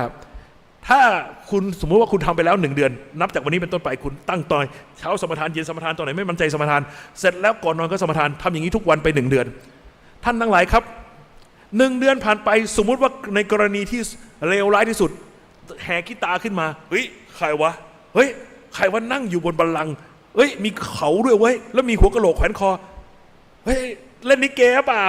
เฮ้ยมีความดีอะไรรีบพูดออกมาเฮ้ยเจอกับใครอะเจอพญายมราชเร็วสิคนอื่นเขารออยู่แถวตั้งยาวเนี่ยเร็วดูสิครับขอเวลาอีคิวก่อนคิดออกแล้วมีอะไรว่ามาผมมีศีลบริสุทธิ์ครึ่งเดือนเฮ้ยตอนไหนกูมองไม่เห็นเอาท่านดูสิครับก่อนนอนผมสมาทานศีลตื่นขึ้นมาผมก็สมาทานศีลก็แปลว่าตอนที่ผมนอนหลับอยู่ศีลผมบริสุทธิ์ไหนมีใครในห้องนี้นอนหลับแล้วละเมอขึ้นมาด่าแม่ชาวบ้านมีไหมละเมอขึ้นมาตบยุงมีไหมไม่มีฉะนั้นตอนนอนอยู่ศีลบริสุทธิ์ไหมศีลบริสุทธิ์อย่างน้อย1 เดือนที่ผ่านมาศีลบริสุทธิ์อยู่ตั้งครึ่งเดือนและที่เก็บสแปร์ระหว่างวันอีกตั้งเยอะแยะฉะนั้นผมมีศีลอย่างน้อยครึ่งเดือนเป็นเข้าใจพูดนี่ไปเป็นเทวดาก่อนกลับมากูจะเอาให้หนักตกลงเป็นไงครับมีต้นทุนแล้วศีลนะครับศีลละไมบุญเกิดจากการรักษาศีลอย่างน้อยต้องครึ่งเดือนฉะนั้นรักษากันนะครับศีลเป็นของที่มีค่ามีประโยชน์เหลือเกินท่านทั้งหลายครับกลับมาที่ทฤษฎีสมดุลโลกก่อน มีเสถียรภาพหรือความสมดุลระหว่างเรากับโลกหรือสิ่งแวดล้อมจำได้ไหมเราพูดไปแล้วเราทำความเปลี่ยนแปลงให้เกิดขึ้นกับโลกมากแค่ไหนในทิศทางใดโลกก็จะคืนกลับเท่ากับความเปลี่ยนแปลงที่โลกได้รับเสมอแต่เป็นทิศย้อนสอนกลับมาหาเราเอางี้แล้วกันท่านทั้งหลายครับสมมุติว่าเราหมั่นไส้เพื่อนบ้านแล้วไปยินด่าโคตรพ่อโคตรแม่มันที่ข้างรั้วช็อตถามว่าเพื่อนบ้านเราจะโกรธเราไหม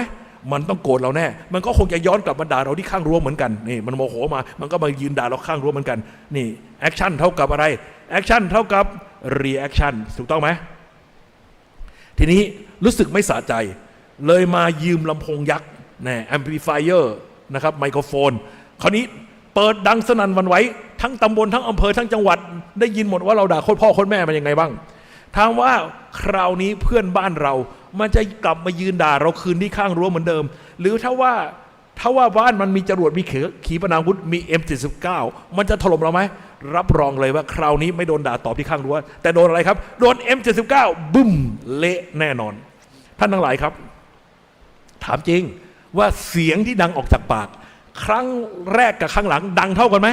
ดังเท่ากันเพราะออกจากปากเหมือนกันแต่ครั้งหลังมีอะไรมาขยายมีลำโพงมาขยายให้กระทบโลกเยอะเมื่อกระทบโลกเยอะโลกเปลี่ยนแปลงไปแค่ไหนโลกคืนกลับเท่ากับความเปลี่ยนแปลงที่โลกได้รับฉะนั้นก็ต้องเจอ M79 นั่นเองแทนที่จะทำความชั่วเราทำความดีแต่ถ้าความดีที่เราทำมีลำโพงมาขยายให้กระทบโลกเยอะๆแล้วเราก็ได้รับผลแฮปปี้อย่างนี้แจ๋วไหมล่ะ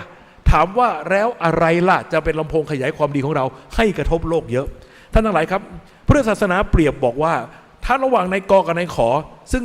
ได้เข้าเปลือกมาคนละกำมือนะครับนายกบรรจงเอาไปปลูกในนาซึ่ง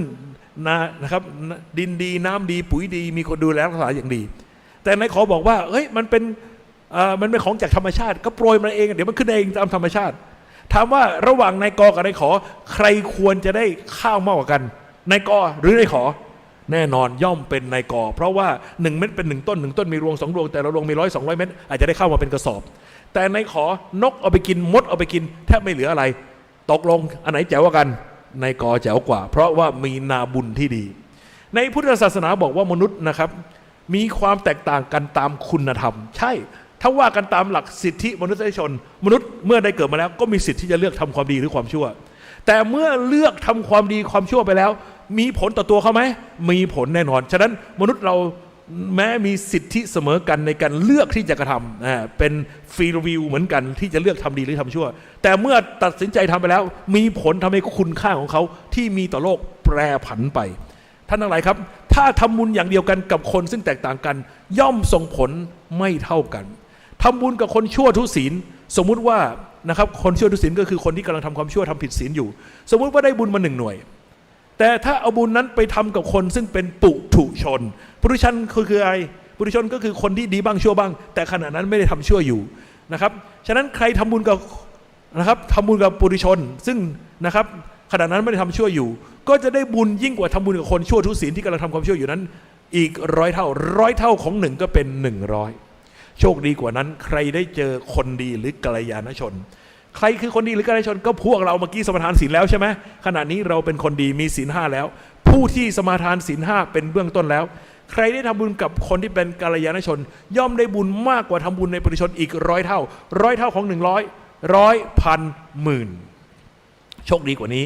ใครเจอพระโสดาบันพระโสดาบันคือใครหนอแลแม่สมมติว่าคุณโยมขออนุญาตทราบชื่อเล่นหน่อยชื่ออะไรนะสีสมมติว่าโยมสีเป็นพระโสดาบันถ้าหลวงพี่เอาเงินเท่าบิลเกตเท่าควีนอลิซาเบธเท่าทักษิณมากองตรงหน้าเป็นไงสีอยากได้ไหมเงินเยอะเลยนั่นน่ะมดกำลังไต่อยู่ข้างหน้าบี้มาเลยถ้าบี้มันเดี๋ยวฉันจะยกให้หมดรู้ไหมคุณสีซึ่งเป็นพระโสดาบันจะบอกว่าไงโอ้โหเงินเยอะเลยค่ะสีอยากได้ค่ะแต่ให้สีบี้มดสีไม่ทำค่ะโอ้โหยายสีทำไมเวอร์ขนาดนี้เงินตั้งเยอะแยะให้บี้มดตัวเดียวไม่ทำเดี๋ยวสวยดีแล้วนี่ฉันมีจักรเพชรคว้างไปนี่แกขาดครึ่งซีกเลยแกจะบี้มดหรือไม่บี้มันงั้นข้าจะคว้างจักรใส่แกให้ตายเดี๋ยวนี้คราวนี้คุณสีจะบอกว่าไงรู้ไหมเงินสีก็อยากได้ชีวิตสีก็รักแต่ให้สีบี้มดสีไม่ทำค่ะโอ้โหมันยอมตายเพื่อมดตัวเดียวดูสิยายสีมันคิดยังไงของมัน ถามจริงเหอะคุณศรีแกคิดยังไงของแกคราวนี้คำตอบของคุณศรีคืออะไรรู้ไหมศรีรู้ค่ะถ้าศรียอมบี้มดตัวนั้นศรีจะรักษาชีวิตของศรีไม่ได้แถมมีเงินใช้ไปอีกนะครับไม่รู้ชั่วชีวิตนี้ก็ใช้ไม่หมดแต่ศรีไม่รู้หรอกค่ะว่าศรีจะต้องเวียนว่ายตายเกิดกลับมาทุกข์ในโลกนี้อีกกี่ล้านชาติแต่ถ้าศรียอมตายตอนนี้ศรียอมตายศรีจะตายในฐานะพระโสดาบันนะครับคือรักษาศีลเท่าชีวิตเข้าใจไหมยอมสละชีวิตได้เพื่อปกป้องรักษาศีลตายไม่กลัวผิดศีลด้วยอารมณ์นี่คืออารมณ์พระโสดาบันศีลจะมาเกิดในโลกนี้อีกไม่เกิน7 ชาติมาทุกข์อีกไม่เกิน7 รอบศีลก็จะเข้าถึงบรมสุขนิพพานศีลยอมตายซะยังดีกว่าท่านทั้งหลายครับขอพวกเราประนมมือโมทนาสาธุการกับพระโสดาบันสีสาธุเห็นไหมครับอารมณ์พระโสดาบันนะครับนี่คือเป็นผู้มีความมั่นคงในศีลนะครับเสมอด้วยชีวิตเสียชีวิตดีกว่าเสียศีลนี่คืออารมณ์ใจพระโสดาบันโอ้โหนี่ไงใครโชคดีได้ทำบุญกับพระโสดาบันก็จะได้บุญยิ่งกว่าทำบุญในกัลยาณชนอีก100 เท่าของหมื่นแสนล้านครับท่านทั้งหลายครับแล้วใครโชคดีกว่านี้เจอพระสกทาคามีพระสกทามีพระอริยบุคคลขั้นที่2นะครับมีศีลมั่นคงเสมอด้วยพระโสดาบันแต่มีความโลภความโกรธและความหลงลดลงอีกฉะนั้นใครก็ตามที่ได้ทำบุญกับพระสกิทาคามีก็จะได้บุญยิ่งกว่าทำบุญในพระโสดาบันอีก100 เท่าของล้านก็เป็น100 ล้านใครโชคดีกว่านี้ได้เจอพระอนาคามีพระอนาคามีนั้นศีลสมบูรณ์บวกด้วยสมาธิสมบูรณ์นะครับศีลและสมาธิสมบูรณ์จึงเป็นเหตุให้สามารถสยบกามราคะและปฏิฆะคือความโลภและความโกรธได้อย่างสิ้นเชิงใครได้ทำบุญกับพระอนาคามีผู้ไม่มีความโลภและความโกรธแล้วก็จะได้บุญยิ่งกว่าทำบุญในพระสกทาคามีอีก100 เท่าของ100 ล้านก็เป็นพันล้านหมื่นล้านครับท่านทั้งหลายและถ้าใครโชคดีที่สุดได้ทำบุญกับพระอรหันต์พระอรหันต์เป็นผู้นะครับมีศีลสมบูรณ์สมาธิสมบูรณ์และปัญญาสมบูรณ์จึงขจัดความโลภความโกรธและความหลงได้อย่างสิ้นเชิงอาสวะกิเลสไม่มีในใจของท่านแล้วใครได้ทำบุญกับท่านจึงได้บุญยิ่งกว่าทำบุญในพระอนาคามีอีก100 เท่าของหมื่นล้านก็เป็นแสนล้านล้านครับท่านทั้งหลายถามจริงถ้าคุณเลือกได้ระหว่างทำบุญกับคนชั่วทุศีลกับทำบุญกับพระอรหันต์ไหนใครเลือกทำบุญกับคนชั่วทุศีลบ้างครับยกมือขึ้นไหนใครเลือกทำบุญกับพระอรหันต์บ้างครับยกมือขึ้นแหมผู้มีปัญญาทั้งนั้นโมทนาสาธุนี่ใครหนอแลรู้จักไหมเนี่ยหลวงปู่ชาหลวงปู่ชาเป็นพระอรหันต์กระดูกเป็นพระธาตุนะครับนี่ใครมีโอกาสไปวัดหนองป่าพงก็จะไปเห็นพิพิธภัณฑ์ของท่านแล้วก็มีนะครับในพิพิธภัณฑ์ของท่านก็จะมีอัฐิธาตุของท่านแสดงให้เราดูอยู่นะครับท่านอะไรครับเคยได้ยินบ้างไหมที่เขาล่ำลือว่าถ้าใครมีโอกาสตักบาตรแม้ทัพพีเดียวกับพระอรหันต์จะมีอานิสงส์ให้มั่งมีไปไม่รู้กี่หมื่นกี่แสนชาติจริงเหรอจริงสิไหมดูสิจริงหรือเปล่านะครับมาเริ่มต้นละเอาข้าว1 ทัพพีไปให้คนชั่วทุศีลก็เท่ากับเอา1 ทัพพีไปคูณด้วยค่าตัวทุศีลก็คือ1ผลลัพธ์เท่ากับ1 ทัพพีแต่ถ้าเอาข้าว1 ทัพพีนั้นไปถวายกับพระอรหันต์นะครับ1 ทัพพีไปคูณด้วยค่าตัวพระอรหันต์คือล้านผลลัพธ์จึงเท่ากับ1 ล้านทัพพีถามว่าข้าว1 ล้านทัพพีรับประทานได้นานแค่ไหนมาคำนวณดูกันตื่นเช้ากุ๊ดมอร์นิ่ง3 ทัพพีกลางวันนี้อีกสัก3ตกเย็นอีกสัก4เป็นอันว่า1 วันทานข้าวเท่าไหร่ครับ3 บวก 3 บวก 4เป็นเท่าไหร่10 ทัพพี1 วันทานข้าว10 ทัพพี1 ปีทานข้าวเท่ากับ365คูณด้วย10เป็น 3,650 ทัพพีตลอดปีถ้าชาตินี้พวกเราทุกคนจะอายุยืนยาวได้เท่ากับ100 ปีเท่ากับพระสังฆราชพวกเราจะทานข้าวทั้งหมดเท่าไหร่100 ปีทานข้าวรวมเท่ากับ 3,650 คูณ100เท่ากับ 365,000 ทัพพีตลอดชาตินี้ท่านทั้งหลายครับแล้วข้าว1 ล้านทัพพีล่ะรับประทานได้นานแค่ไหนก็เอา1 ล้านขึ้นตั้งแล้วก็เอา 365,000 ทัพพีมาเป็นตัวหารแน่ไหนใครเรียนครูมองมาบ้างช่วยคิดหน่อยดิไม่เป็นไรครูไม่มองกูมองเองก็ได้นะครับเลขที่ออกครับ 2,739,726 ชาติหรือประมาณเท่ากับใน2,700,000 ชาติโดยประมาณนั่นเองเป็นไงครับเวอร์ไหมตักบาตรเดียวตักบาตรทัพพีเดียวกับพระอรหันต์มีอานิสงส์ให้มีข้าวกินอิ่มมีพีมันไป2,700,000 ชาติเป็นไงครับ เฮ้ยใครรู้บ้างว่าใครเป็นอรหันต์บ้างวะกูจะได้ไปลุย เห็นไหมครับเอาละครับท่านทั้งหลายครับมันเวอร์อะไม่ค่อยอยากจะเชื่อมาดูนี้ดีกว่าระหว่างนายกกับนายขอกอก็คนขอก็คนเมื่อเป็นคนเหมือนกันการรับปัจจัย4จากโลกนี้ไปก็ใกล้เคียงกันนะครับนายกกับนายขอรับไปจากโลกนี้ใกล้เคียงกันคงเป็นไม่ได้หรอกครับที่นายกกินข้าวแกะถ้วยแต่ไรเดียวนายขอกินข้าวทีละกะละมังแต่คนต่างกินข้าวคนละจาน2 จานพอๆกันแต่สิ่งที่นายกให้กับโลกและนายขอให้กับโลกนะครับไม่เท่ากันเพราะนายกเป็นคนดีทำประโยชน์กับโลกเยอะนี่สิ่งที่นายกให้กับโลกแต่นายขอประเภทกินไปทำตัวเหลวไหลไปก็นะครับน้อยหน่อยถ้าเรามีส่วนสนับสนุนนายกและนายขอคนละ 30% เท่ากันก็แปลว่าสิ่งที่นายกและนายขอให้กับโลก 30% เราก็ต้องมีเอี่ยวด้วยถามว่าอันไหนจะส่งผลย้อนกลับมาหาเรามากกว่ากันแน่นอนมันก็ต้องเป็นกรณีของนายกย่อมมีผลส่งย้อนกลับมาหาเราฉะนั้นปันผลของนายกย่อมมากกว่าปันผลของนายขอถูกต้องไหมท่านทั้งหลายครับถามจริงพระอรหันต์คนหนึ่งองค์หนึ่งสอนคนชั่วให้เป็นคนดีได้1 คนโลกเปลี่ยนแปลงเยอะไหมและตลอดชีวิตท่านจะสอนได้กี่คนแล้วคนที่ท่านสอนไปพัฒนาสอนต่อคนอื่นได้ไหมฉะนั้นค่าตัวของพระอรหันต์จึงเป็นอัปปมาโนไม่มีประมาณด้วยประการชนี้เข้าใจยังตอนนี้เริ่มมีคนคิดในใจบอกว่าอ้าวนี่สอนให้ทำบุญหวังผลกันหรือไงในเขาบอกว่าทำบุญแล้วอย่าหวังผลจะว่ายังไงท่านทั้งหลายครับบุญเป็นชื่อของความสุขความเจริญทำบุญจึงหมายถึงทำให้เกิดความสุขความเจริญท่านทั้งหลายครับสมมติว่าคุณยืนอยู่บนเรือแล้วมีคนร้องให้คุณช่วยอยู่2 คนกราบซ้ายเรือในศักดิ์ปากรอฆ่า5 ศพที่สงขลาช่วยกูด้วยช่วยกูด้วยช่วยกูด้วยกราบขวาเรือพระอาจารย์ภาสกรที่น่าสงสารช่วยอาตมาด้วยช่วยอาตมาด้วยช่วยอาตมาด้วยคุณมีห่วงยางไลฟ์เซเวอร์ที่จะช่วยชีวิตได้เพียงแค่คนเดียวมันอยู่คนละกราบเรือไหนใครจะส่งให้ในศักดิ์ปากรอฆ่า5 ศพที่สงขลาบ้างครับยกมือขึ้นไหนใครจะเมตตาอาจารย์ภาสกรที่น่าสงสารบ้างครับยกมือขึ้นแล้วที่มายกมือแปลว่าอะไรฉันเป็น NGO สิทธิมนุษยชนมนุษย์ควรมีสิทธิมีชีวิตเท่าเทียมกันโยนตรงกลางให้มันแย่งกันเองอาจารย์ภาสกรอ่อนแอโรคเยอะนะครับไม่ค่อยได้ออกกำลังกายในศักดิ์ปากรอแข็งแรงกำยำว่ายน้ำมากระชากห่วงยางได้ก็ถีบอาจารย์ภาสกรจมน้ำมรณภาพตัวเองก็ปีนขึ้นมาบนเรือแล้วใครหนอจะโดนแขวนคอข้างเรือคนต่อไปตกลงเจริญไหมเนี่ยเจริญเทินจำได้ไหมครับท่านทั้งหลายครับในฤดูหนาวอันหนาวเหน็บสัตว์โลกที่น่าสงสารนอนขดตัวอยู่ด้วยความหนาวเหน็บชาวนาใจดีไปเห็นเข้าจึงอบอุ้มให้ได้รับไออุ่นตอนจบของเรื่องเป็นยังไงโดนงูเห่ากัดตายเรื่องอะไรชาวไทยกับโรฮิงญาไม่ใช่ชาวนากับงูเห่าเขาอะไรพูดผิดนะครับพูดผิดนะครับท่านทั้งหลายครับฉะนั้นบุญจะเกิดขึ้นได้ต้องมีกุศลคือปัญญาต้องเลือกทำในนาบุญอันเหมาะสมต้องเลือกวิธีการอันเหมาะสมต้องเลือกของถวายที่ถูกต้องแหมศรัทธาอาจารย์ภาสกรจังเลยอยากหาของแปลกมาถวายเอาอะไรมาถวายดีเอาหวีกับเจลมาถวายก็แล้วกันคงไม่มีใครถวายท่านแล้วเอามาทำไมกูไม่ได้ใช้นะครับไม่ต้องเอามา หวีกับเจลพระจะไปใช้ทำไมหัวล้านป้งเหน่งอย่างนี้นะครับฉะนั้นต้องเลือกว่าโอเคครับ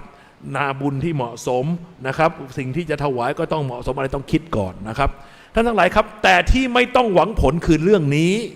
ทานแปลว่าการให้มีอยู่3อย่าง1การให้วัตถุทานให้ปัจจัย4วัตถุทานของเงินทองนะครับ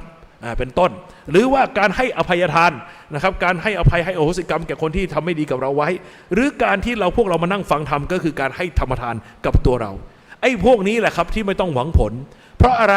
เพราะทานนั้นคนที่จะเอาเข้าของเงินทองปัจจัย4ไปให้ผู้อื่นได้ถ้ายังมีความโลภมีความตนีอยู่ให้ได้ไหมไม่ได้มันต้องลดความโลภไปแล้วคนที่จะให้อภัยได้ถ้ายังโกรธเกลียดเครียดแค้นชิงชังอาฆาตพยาบาทจะให้อภัยได้ไหมไม่ได้มันต้องลดความโกรธไปแล้วและการที่เราอุตส่าห์มาเสียเวลานั่งฟังอาจารย์ภาสกรพร่ำอยู่เนี่ยสิ่งที่คุณได้คืออะไรได้นี่ไงครับได้ปัญญาได้ความรู้ก็คือให้ความรู้แก่ตนเป็นการลดความหลงโดยตรงเห็นไหมนี่ไงที่บอกว่าไม่ต้องหวังผลคือเรื่องของทานแต่บุญนั้นเป็นเรื่องของความสุขความเจริญทำบุญจึงหมายถึงทำให้เกิดความสุขความเจริญมันต้องมีกุศลคือมีปัญญาเข้าไปประกอบแต่เรื่องของทานนั้นมุ่งอะไรมุ่งการลดกิเลสความโลภความโกรธความหลงฉะนั้นแยกให้ถูกพูดให้มันถูก อย่ามั่วนะครับท่านทั้งหลาย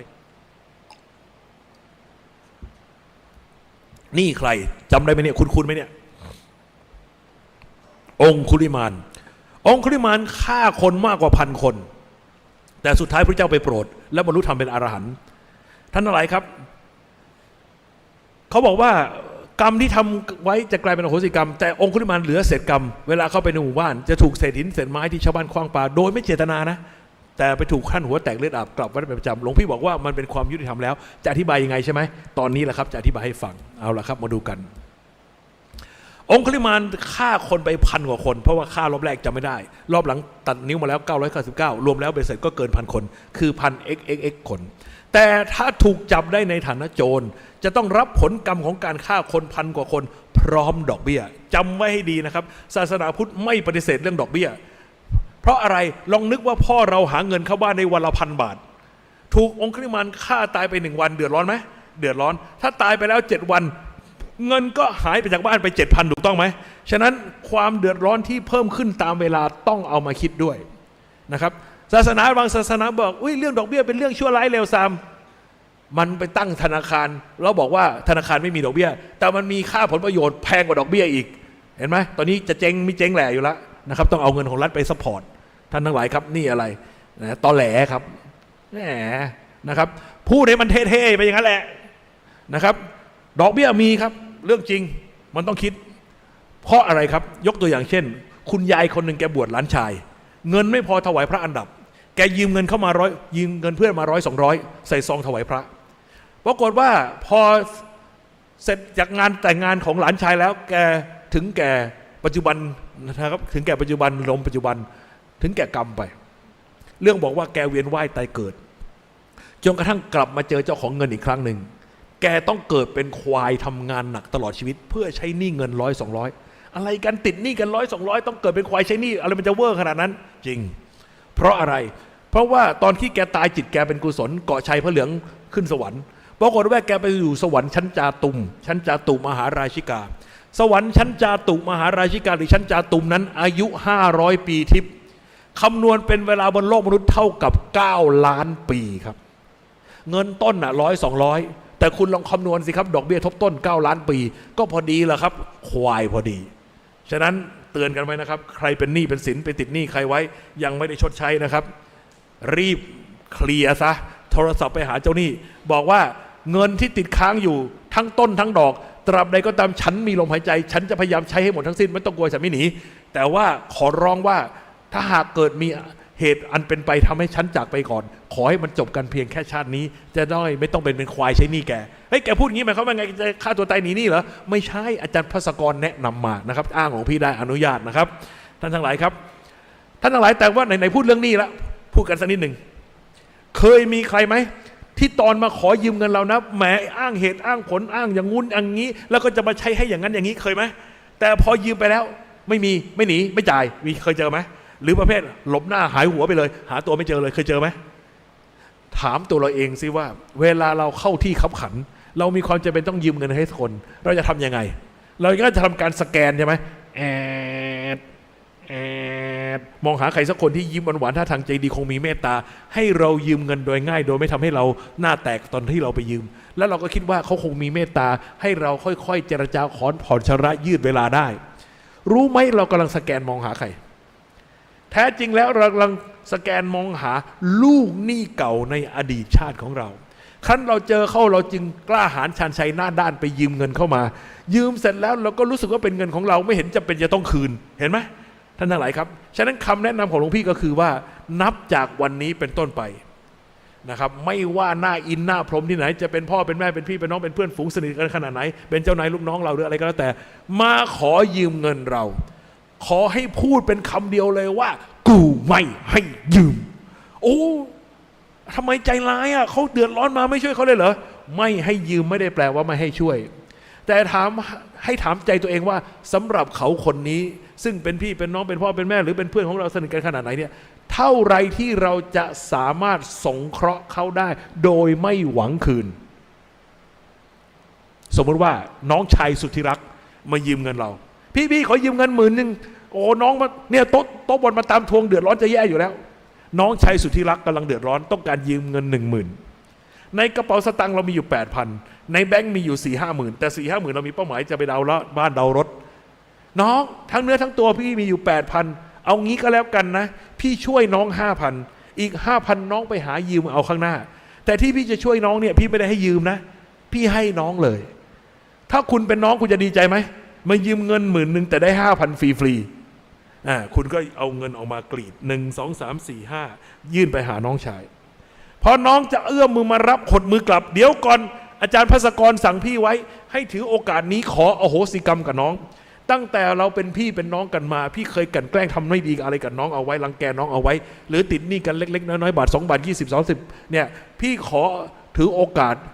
นะครับขออโหสิกรรมกับน้องให้มันจบกันณบัดนี้เป็นต้นไปน้องเต็มใจไหมคุณว่าน้องจะเต็มใจให้อโหสิกรรมคุณไหมรับประกันนะครับท่านทั้งหลายครับในทางโลกนั้นจะทำพันนี้ต้องมีลายลักษณ์อักษรต้องมีประจักษ์พยานในทางธรรมต้องเปล่งวาจาน้องเปล่งวาจาออกมาว่าให้อโหสิคุณว่าน้องจะเปล่งไหมเปล่งแน่นอนให้อโหสิเนี่ยมันกระแดะให้นะให้อโหสิเราก็นับใหม่1 2 3 4 5แล้วยื่นไปหามันใหม่พอมันเอื้อมมือจะรับรอบ2หดมือก่อนอาจารย์ภาสกรสั่งพี่ไว้ให้ขอ2 รอบที่2คือว่ากี่ภพกี่ชาติเวียนว่ายตายเกิดมาพี่เคยทำร้ายเบียดเบียนน้องเอาไว้เคยฆ่าฟันน้องเอาไว้หรือทารุณโหดร้ายอะไรกับน้องเอาไว้หรือติดหนี้กันกี่หมื่นกี่แสนกี่พันล้านกี่ล้านขอให้มันจบกันณบัดนี้ด้วยเงิน 5,000 บาทนี้น้องเต็มใจให้โอสิกรรมพี่ไหมคราวนี้น้องจะทำหน้าเครียดมึงขอเยอะแต่สุดท้ายมันยอมไหมยอมพระสุภาษิตไทยบอกว่าไงกรรมขี้ดีกว่ากรรมตดฉะนั้นด้วยเงินเพียงแค่ 5,000 บาทซื้อหนี้ทั้งหมดข้ามภพข้ามชาติคุ้มแสนคุ้มฉะนั้นลองดูดิครับประโยชน์มหาศาลท่านทั้งหลายครับหลวงพี่ทดลองได้ผลมาแล้วเนนที่วัดมันยืมเงินพระทั่ววัดมาแล้วมันเบี้ยวมาทุกองค์มันยืมเงินหลวงพี่นะครับ100-200หลวงพี่นั่งขอโหสิกรรมมันอยู่ครึ่งชั่วโมงตั้งแต่นั้นเป็นต้นมามันไม่กล้ามายืมเงินหลวงพี่อีกเลยเห็นไหมแจ๋วไหมโอ้โหวิเศษท่านทั้งหลายครับทีนี้มาดูกันนะครับองคุลิมานตอนที่ฆ่าคนเหล่านั้นคือทุศีลฆ่าตัวคือ1แต่องคุลิมานโชคดีมากเพราะมารับกรรมตอนที่กลายเป็นพระอรหันต์ไปแล้วนั้นตอนพี่เป็นอรหันต์แล้วค่าตัวเท่าไหร่ล้านค่าคน1,000 คนบวกดอกเบี้ยแต่มีล้านมาเป็นตัวหารครับตกลงองคุลิมานเป็นคนโชคดีที่สุดในโลกคนหนึ่งเพราะมารับกรรมตอนที่ค่าตัวสูงสุดค่าตัวคือความเป็นอรหันต์คือล้านค่าคน1,000 คนบวกดอกเบี้ยแต่หารด้วยล้านผลลัพธ์ที่ออกมาจึงเท่ากับท่านผลลัพธ์ที่ออกมาจึงเท่ากับท่านหัวแตกนั่นเองเห็นหรือยังนี่ไงเศษกรรมที่หลงเหลืออยู่เป็นผลจากการสัมผัสแล้วเรียบร้อยจากการยกค่าตัวขึ้นเป็นอรหันต์กรรมซึ่งใหญ่สำหรับคนตัวเล็กกลายเป็นคนกรรมเล็กของคนตัวใหญ่ชกตัวอย่างเช่นเด็กน้อยวิ่งมาเตะกันก้นเราซึ่งเป็นผู้ใหญ่แค้นไหมโอ้โหในใจแค้นสุดๆมาเอาสตาร์ทเตะด้วยโอ้โหเจ็บปวดตูดนะครับในใจคิดว่าไงถ้าฉันจับมันได้นะฉันจะเตะมันให้กระเด็นไปเหมือนลูกบอลเลยนี่จะหวดเปรี้ยงเลยให้กระเด็นเลยปรากฏว่าเราได้วิ่งไปดักอีกทางหนึ่งไอเด็กมันโง่มันวิ่งอ้อมมาเราวิ่งตัดทางเข้าไปแล้วไปดักมันคว้าคอเสื้อมันไว้ได้แล้วก็ง้างตีนเตะสุดแรงเกิดอย่างที่ปรารถนา1 2 3พัวปรากฏว่าตอนที่เตะเด็กน้อยได้กลายเป็นยักษ์ไปแล้วเฉพาะตีนมันอย่างเดียวมันยังใหญ่ขนาดนี้ถามว่าเด็กน้อยจะเจ็บไหมเด็กน้อยย่อมไม่เจ็บแม้เราจะเตะสุดแรงเกิดอย่างที่เราปรารถนาแล้วก็ตาม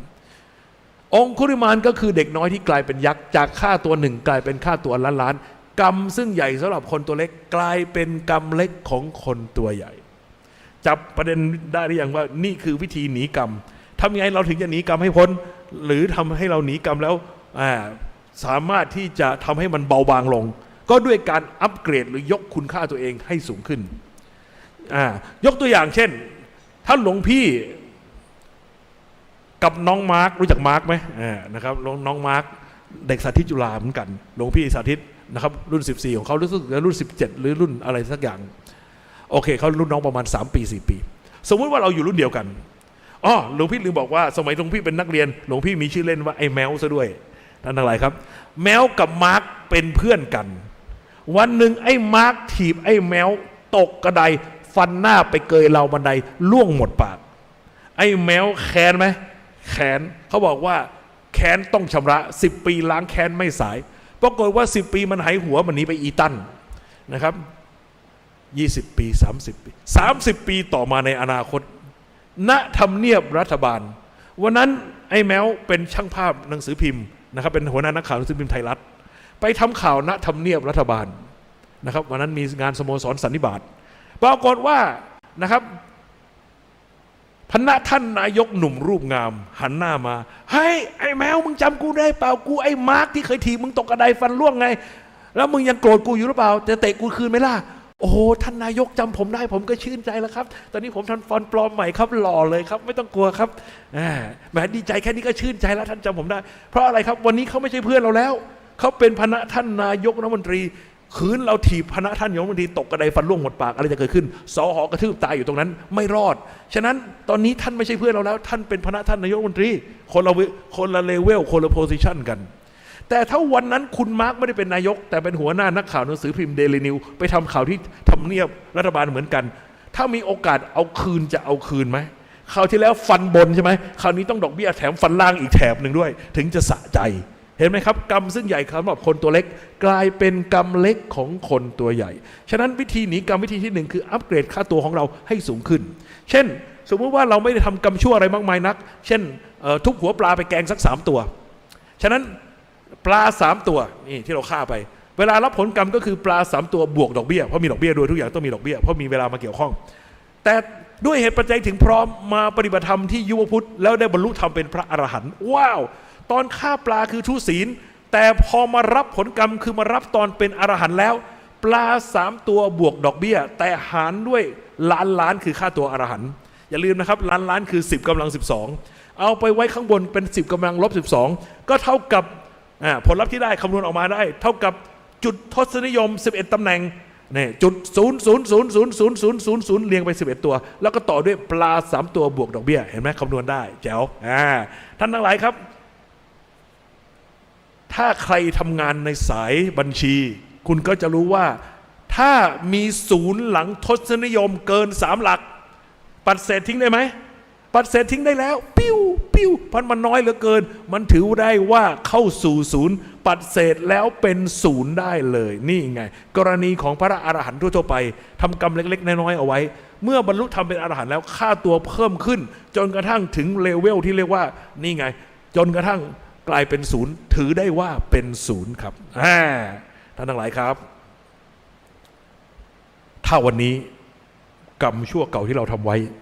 จะส่งผลแก่เราในฐานะปุถุชนจนถึงตายโอ้น่ากลัวตอนนั้นกรรมทำไว้เป็นทุศีลค่าตัว1ส่งผลในปัจจุบันในฐานะที่เราเป็นปุถุชนแต่ว่าอย่าลืมนะเมื่อมีกรรมเก่าต้องมีดอกเบี้ยไหมต้องมีดอกเบี้ยแต่หารด้วยค่าตัวความเป็นปุถุชนคือ100แต่ผลลัพธ์ก็คือ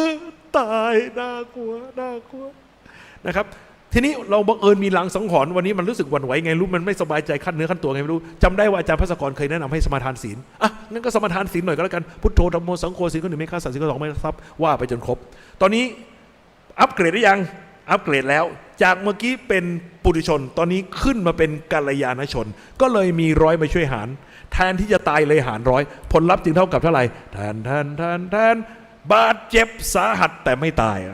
อย่างน้อยดีกว่าตายใช่ไหมบาดเจ็บสาหัสยังกลับมารักษากลับมารีคอเวอร์สุดท้ายก็กลับมาทำความดีต่อได้สมมติว่าวันนี้ไม่ถึงขั้นตายแต่ถึงขั้นบาดเจ็บสาหัสแต่เราสมาทานศีลมี100 มหารผลลัพธ์จึงเหลือเพียงเท่าไหร่นี่แขนขาหักใส่เฟือกกลับบ้านได้ถ้าจะต้องแขนขาหักใส่เฟือกกลับบ้านได้แต่เราสมาทานศีลมี100 มหารผลลัพธ์จึงเหลือเท่าไหร่ครับนี่ทะลอกปอกเปิกไทยแดงถ้าจะต้องทะลอกปอกเปิกไทยแดงแต่เราสมาทานศีลมี100 มหารผลลัพธ์จึงเหลือเพียงแค่ฟกช้ำดำเขียวไทยหม่องถ้าเจ้าต้องฟกช้ำดำเขียวไทยบอกแต่เราสมาทานศีลมี100 มหารผลลัพธ์จึงเหลือเพียงแค่นี่แมวอะไรครับรอยแมวข่วนเห็นไหมครับว่าการสมาทานรักษาศีลมันคุ้มค่าไหมกับชีวิตของเรา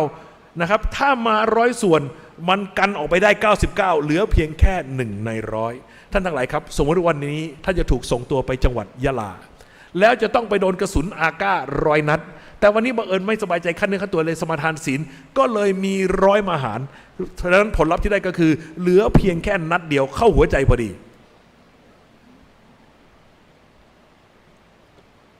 อย่าเพิ่งขำสิครับอย่าลืมนะครับระหว่างศพที่โดนกระสุนอาก้า100 นัดกับโดนนัดเดียวเข้าหัวใจศพใครสวยศพเรายังสวยอยู่นะครับท่านทั้งหลายครับท่านทั้งหลายว่าไป สังเกตไหมครับว่าเวลาเราทำบุญเนี่ยถ้าเราโชคดีได้นำบุญที่ดี มันก็กระทบโลกเยอะ แล้วส่งผลย้อนกลับมาหาเราเยอะไหมเยอะแต่ขอเตือนว่าระวังนิดหนึ่งนะครับเวลาทำบุญกับนาบุญทวีผลบุญแต่ถ้าทำไม่ดีกับนาบุญทวีความซวยด้วยเช่นเขาบอกว่าปรามาสพระอรหันต์ตายโหงชาตินี้ฉะนั้นเราไม่รู้คุณธรรมของใครอย่าเสี่ยงนะครับคุณธรรมของแต่ละคนไม่เท่าเทียมกันใช่ไหมเราไม่รู้เราได้ข่าวว่าอย่างเช่นกรณีของพระอาจารย์ยันตระจำได้ไหมเมื่อประมาณ10 กว่าปีที่แล้วนะครับมีเรื่องมีราวอื้อฉาวกัน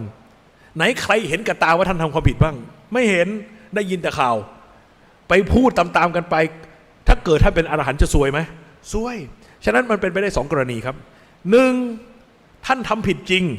และท่านก็เสวยกรรมของท่านต้องรับผลตกระกำลำบากไปอยู่ต่างประเทศไปอยู่อเมริกานู่นหรือท่านอาจจะไม่ได้ท่านอาจจะเป็นพระอรหันต์ไม่ได้ทำกรรมเหล่านั้นจริงแต่ในอดีตท่านอาจจะใส่ร้ายป้ายสีพระอรหันต์องค์อื่นไว้จนดูเหมือนจริงวันนี้จึงเป็นพระอรหันต์ที่ถูกใส่ร้ายจนดูเหมือนจริงคุณไม่รู้หรอกว่าเป็นเคสที่1หรือเคสที่2แต่ควรไหมที่จะเข้าไปเสี่ยง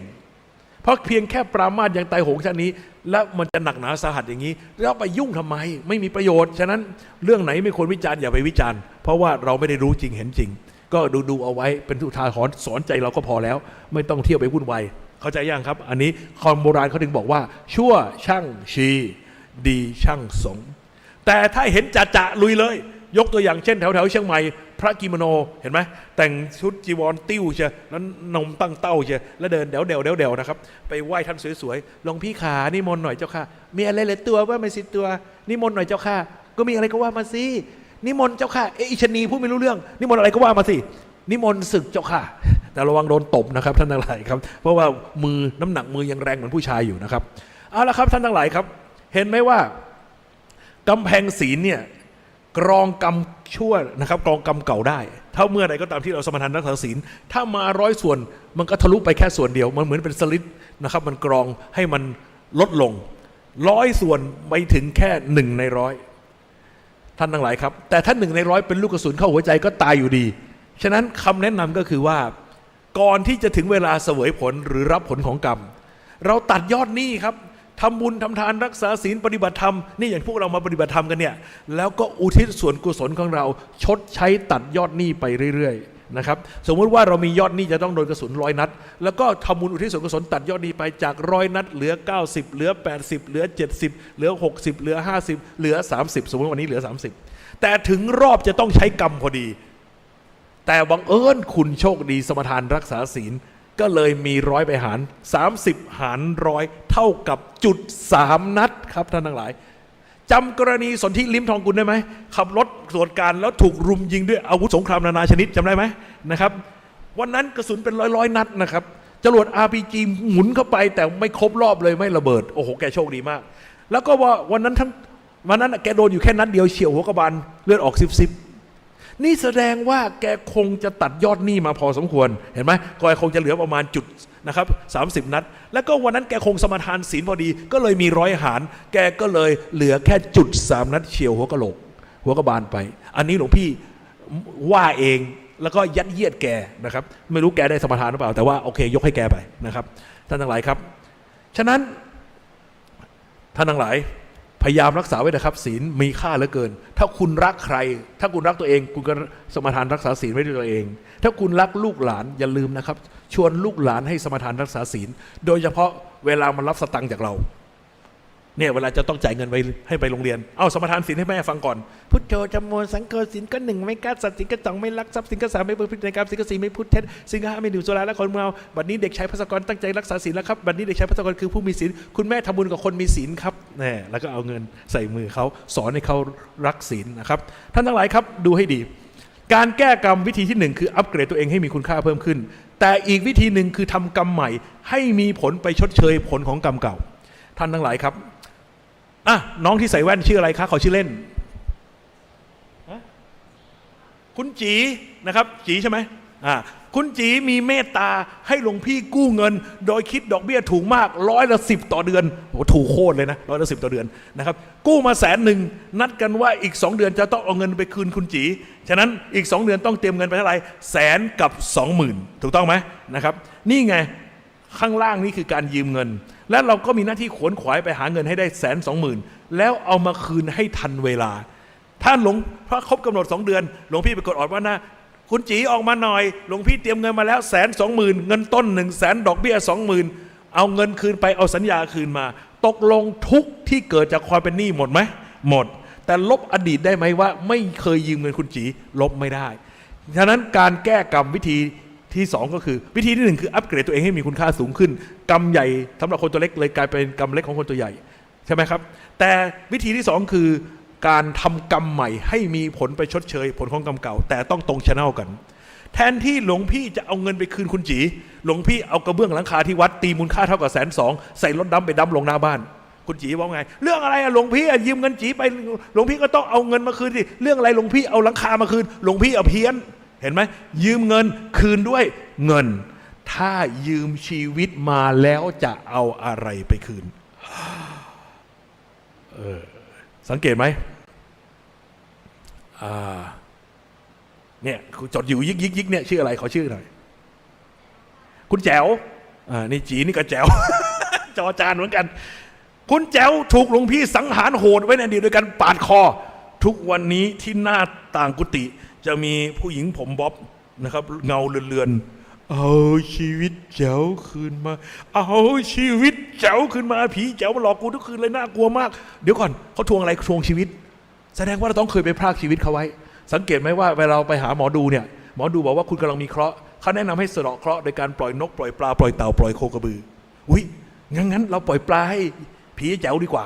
แจ๋วใช่ไหมใช่แจ๋วใช่ไหมนี่ไปที่ตลาดสดนะครับในตลาดเนี่ยมันจะมีกะละมังขังปลาเห็นไหมไอช่อนมันแหวกว่ายอยู่ในกะละมังมันเห็นแม่ค้ากำลังเอื้อมมือมามันหล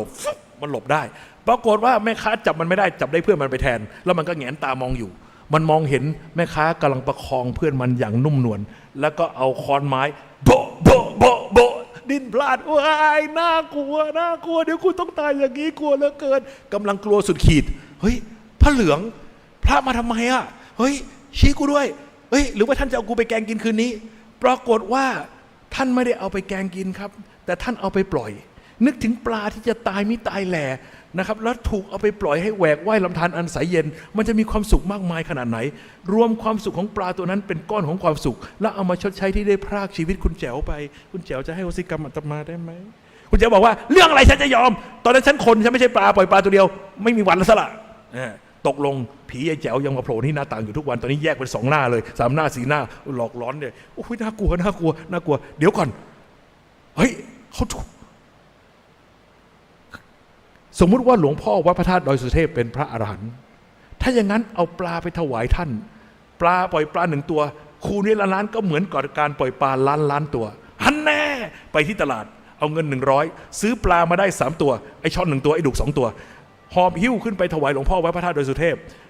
แล้วก็เอาไปปล่อยปลา3 ตัวคูณด้วยล้านกลายเป็นเปรียบเหมือนปล่อยปลา3 ล้านตัวรวบรวมเป็นความสุขของปลา3 ล้านตัวที่มีชีวิตรอดเป็นก้อนมือมาแล้วเอาไปชดใช้ที่ได้พรากคุณแจ๋วไปนะครับพรากชีวิตคุณแจ๋วจะให้อโหสิกรรมอาตมาได้ไหมนะคุณแจ๋วบอกว่าไงไม่เอาชีวิตก็ได้แต่เอาขาข้างหนึ่งแต่ก็เริ่มแปลว่าเริ่มต่อรองกันได้แล้วเห็นไหมเริ่มเบาลงแล้วแต่เดี๋ยวก่อนนะเอาปลาไปถวายพระและเอาปลาไปปล่อยปลาเป็นของสงฆ์ปลาเป็นของสงฆ์ใครไปตกไปกินคนนั้นซวยเลยต้องไปเป็นเปรตเพื่อไม่ให้เป็นโทษกับผู้อื่นเตรียมเงินอีก100พอถวายหลวงพ่อเสร็จปั๊บเอาเงินถวายอีก100เป็นค่าภาติกรรมแล้วค่อยเอาปลาไปปล่อยเพื่อไม่ให้เป็นโทษกับใครท่านทั้งหลายครับแต่ว่ากว่าจะขึ้นไปถึงวัดพระธาตุดอยสุเทพแล้วกว่าจะกลับลงมาปลาม้วยก่อนไหมปลาตายหมดแล้วฉะนั้นแนะนำว่าเดี๋ยวนี้เทคโนโลยีมีนะครับอยู่ที่หน้าเขียงปลาโทรหาหลวงพ่อเลยหลวงพ่อครับผมขออนุญาตนะครับปล่อยปลานะครับมูลค่า100 บาทมีไอ้ดุก1 ตัวไอ้ช่อน2 ตัวหลวงพ่อชื่อโมทนารับไปด้วยเดี๋ยวผมจะขออนุญาตเอาไปปล่อยเลยแล้วก็ส่วนปัจจัยค่าภาติกรรมเดี๋ยวเย็นนี้ผมว่างผมจะขึ้นไปถวายนะครับเดี๋ยวก่อนผมลืมไปผมนัดแฟนดูหนังไว้งั้นเดี๋ยวผมขอเบอร์บัญชีหลวงพ่อเดี๋ยวผมโอนเข้าไปครับตกลงโอเคไหมโอเคแต่ถ้ามันลำบากลำบนนะครับไปนั่นเลยไปโรงพยาบาลบริจาคโลหิตช่วยชีวิตเพื่อนมนุษย์เป็นการต่อชีวิตใช่ไหมใช้การบริจาคโลหิตก็ได้หรือว่าถ้ากลัวว่ามันจะมีอานิสงส์ไม่มากพอไปที่ตึกสงฆ์นะครับแล้วก็ไป ถวายอุปกรณ์เครื่องเก่าชีวิต เช่นเครื่องเครื่องกระตุ้นหัวใจเครื่องอะไรซักชั่นหรือว่าจะถวายอะไรเครื่องล้างไตก็ตามอัธยาศัยมอบเป็นปัจจัยไว้แก่สงฆ์ทั้งปวงไว้ณตึกสงฆ์ก็จะมีอานิสงส์มากมายที่จะอุทิศไปได้ครับจบแล้วครับสำหรับสมดุลโลก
ท่านทั้งหลายครับ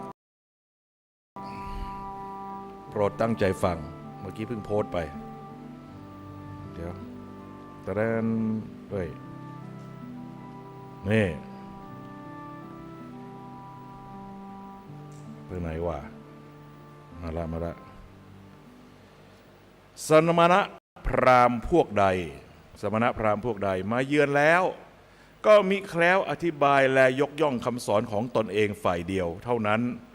และดูถูกประณามเหยียดหยามในหลักธรรมของบุคคลเหล่าอื่นโอ้ใครหนอกล่าวสัตย์จริงใครหนอกล่าวคำเท็จชาวกาละมะเอ๋ยควรแล้วที่ท่านจักสงสัยและคลางแคลงใจในสิ่งอันน่าสงสัยนี้ดูก่อนชาวกาละมะบัดนี้ท่านจงพิจารณาเป็นดังนี้ 1. อย่าปลงใจเชื่อด้วยการบอกเล่าฟังตามกันมา 2. อย่าปลงใจเชื่อด้วยการถือสืบกันมา 3. อย่าปลงใจเชื่อด้วยการเล่าลือ 4. อย่าปลงใจเชื่อด้วยการอ้างคัมภีร์ตำรา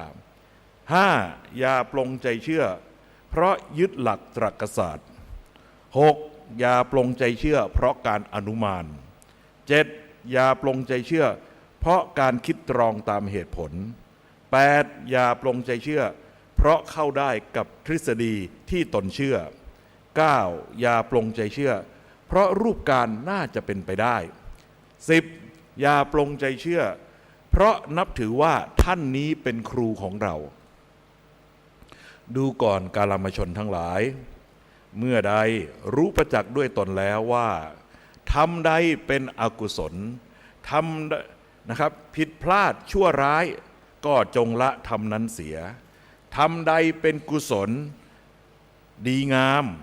ก็จงรับเอาแลปฏิบัติในธรรมนั้นเถิดสงฆ์สาวกและภิกษุทั้งหลายก็พึงพิจารณาตรวจสอบแม้ในตถาคตเองเพื่อจะได้มั่นใจเต็มที่ในคุณค่าแท้จริงของพระศาสดาที่ตนได้ประพฤติปฏิบัติตามนะครับที่มานะครับพอคือชื่อย่อหลวงพี่มาจากภาสกรนะพระภาสกรแล้วก็ภูริวัฒโนนี่ฉายาแล้วก็นามสกุลภาวิไลพอนะดังนั้นจำไว้เลยนะครับเจอพอสะเพา3 ตัวเมื่อไรองค์นี้นะครับท่านทั้งหลายครับมาไหนล่ะหนีไปไหนละเดี๋ยวก่อนกำลังโม้ไม่จบจับประเด็นจากหนังสือพระพุทธเจ้าทรงสอนอะไรของนะครับ Venerable W. Wahula ลาหุรานะครับชื่อลาหุนดร.ราหุนเนี่ยซึ่งแปลโดยรองศาสตราจารย์ชูศักดิ์ทิพย์เกษรแล้วก็เทียบลงกับพจนานุกรมพุทธศาสตร์ฉบับประมวลธรรมของเจ้าคุณประยุทธ์โต ขอบอกครับถ้าพวกเราสนใจในเรื่องธรรมะเนี่ยนะครับในเรื่องศึกษาในทางธรรมขอแนะนำให้หาหนังสือเล่มนี้ไว้หนังสือเล่มนั้นก็คือว่าพจนานุกรมพุทธศาสตร์ฉบับประมวลศัพท์และประมวลธรรมของเจ้าคุณประยุทธ์โตนะครับมันมีเป็นเล่มคู่กันที่ร้านหนังสือเรามีขายร้านหนังสือข้างล่างมีขายนะครับเป็นคู่มือคู่ใจสุดยอดเหมือนเรามีครูบาอาจารย์นั่งอยู่ข้างๆสงสัยอะไรถามหลวงพ่อครับตรงนี้แปลว่าอะไรหลวงพ่อครับตรงนี้แปลว่าอะไรตรงนี้เป็นยังไงที่หลวงพี่มีวันนี้ได้ก็เพราะหนังสือ2 เล่มนี้นะครับแนะนำเลยครับว่าเป็น The Must ขาดไม่ได้ซื้อเล่มนะครับที่เป็นตัวเล่มหนังสือไว้ก่อนมันเป็นปกแข็ง2 เล่มสีเขียวๆกับสีแดงๆตอนนี้เป็นปกสีเลือดหมูนะครับสีเขียวแก่กับสีเลือดหมูมันขายคู่กันฉบับประมวลศัพท์และประมวลธรรมอย่าขาดเล่มนี้เป็นอันขาด2 เล่มนี้นะครับแต่ถ้าเพื่อความสะดวกเดี๋ยวนี้มันมีแอปนะครับแอปชื่อว่าบุดดาดิกนะครับบุดดาดิกนะครับหมายถึง dictionary นะครับคุณไปหาแอปนี้นะครับมันก็เป็นการเอามาย้ายมาอยู่ในมือถือได้นะครับในสมาร์ทโฟนเราได้อันนี้ก็ขอแนะนำกันไว้แล้วก็ขอเชิญชวนครับว่าเดี๋ยวหลวงพี่จะเปิด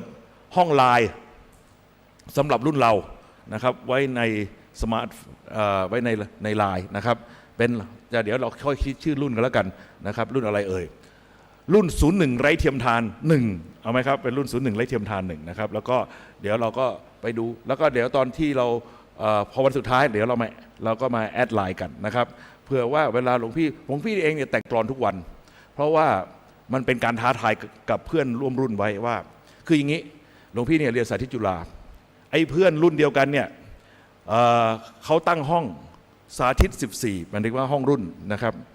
ปรากฏว่าเวลาหลวงพี่เข้าไปในห้องทีไรวงแตกทุกทีเพราะว่ามันกำลังคุยเรื่องลามกกันบ้างอะไรบ้างมันก็บอกว่าเฮ้ยพระอยู่อย่าเพิ่งพูดลามกนะครับมันก็เลยหยุดกันไปทีนี้มันมีเพื่อนคนหนึ่งมันบอกว่าเอางี้ละกันเดี๋ยวเปิดห้องธรรมะสาธิตจุฬา14มันเปิดเป็นห้องธรรมะให้เราบอกว่านิมนต์หลวงพี่ไปอยู่ในห้องธรรมะไม่ต้องออกมาอยู่ในห้องใหญ่นะครับเพื่อนเขาอึดอัดนะครับทีนี้เพื่อให้ห้องมันติดเพื่อนคนหนึ่งก็เขาเป็นคนนี้เป็นนายพลตำรวจเขาก็จะไปเอาธรรมะมาโพสต์ทุกวันวันละตอนก็โพสต์มาได้ประมาณคือเพื่อเลี้ยงห้องให้มันมีคนเข้าไงมันก็ต้องมีการเคลื่อนไหวปรากฏว่าหลวงพี่ก็ตามอ่านมาอยู่ประมาณเดือนหนึ่งวันหนึ่งก็เลยเกิดมันในอารมณ์แต่งเป็นกลอนซะเลยเอาที่เขาเขียนมาเนี่ยแต่งเป็นกลอนแล้วก็แต่งแล้วส่งกลับเข้าไป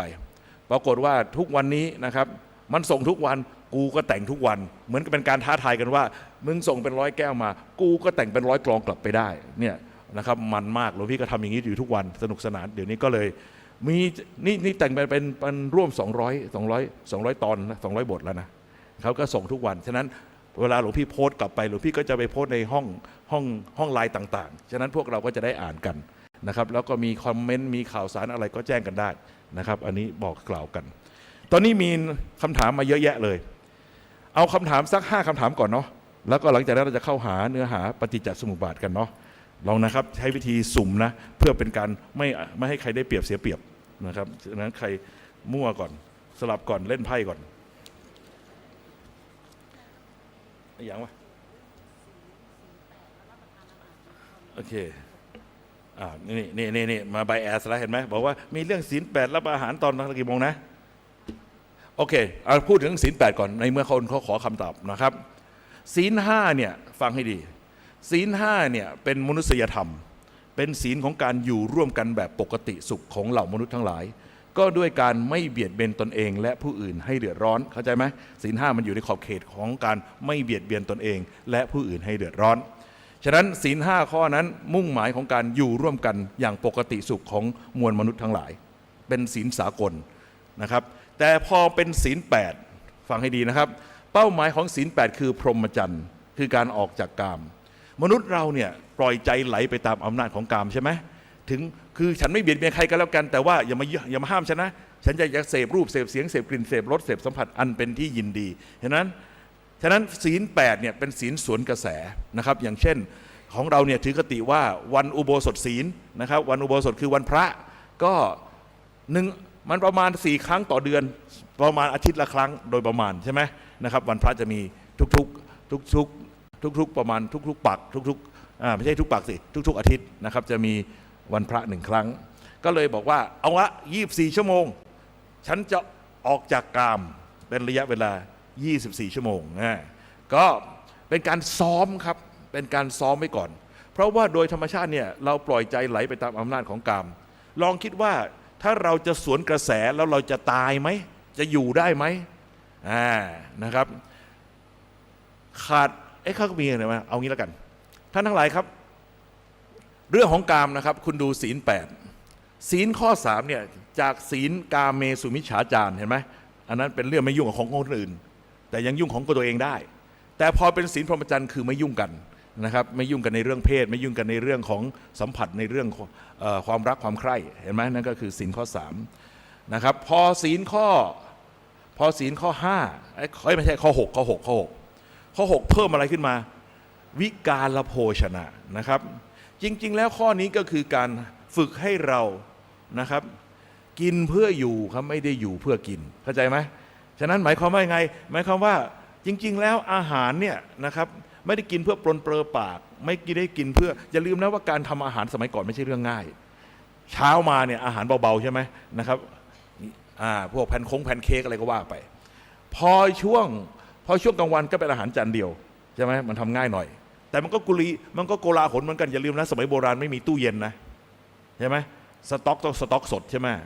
ไม่ใช่เรื่องง่ายแล้วก็ตกเย็นถ้าใครอยู่ในครัวโบราณสมัยก่อนเนี่ยบ่าย3เอาแล้วโขลกพริกโขลกต่อฟันเตรียมตัวเรียบร้อยแล้ว5 โมงนี่เริ่มคุกกิ้งแล้วประมาณ6 โมงทุ่มหนึ่งถึงจะได้กินกันแล้วเป็นเรื่องใหญ่ยาวแล้วกว่าจะล้างจานเสร็จโอ้โหเราเสียเวลาไปกับการกินมหาศาลทั้งที่เวลาในชีวิตของเรามีจำกัดฉะนั้นเพื่อความไม่ประมาทเราก็ควรจะใช้เวลาส่วนใหญ่ไปในการพัฒนาสติปัญญาถูกต้องไหมฉะนั้นก็เขาตรวจสอบมาแล้วว่าถ้ากินหนักๆมื้อเดียวอยู่ใช่ไหมอย่างพระฉันมื้อเดียวท่านอยู่ได้แล้วอ้วนด้วยไม่ต้องดูใครดูอย่างท่านเจ้าพุทธทาสพิขุเห็นไหมบรรลุปุกฉันมื้อเดียวนะไม่ใช่ฉัน2 มื้อนะแต่ท่านก็อยู่ได้เห็นไหมฉะนั้นสำหรับร่างกายเราแล้วเนี่ยถ้าสต็อกอาหารพอเหมาะพอสมเนี่ย1 มื้ออยู่ได้ทั้งวันแต่ว่าโอเคอนุโลม2 มื้อเพราะสมัยพุทธกาลเนี่ยมีญาติโยมอยากทำบุญนะครับก็เลย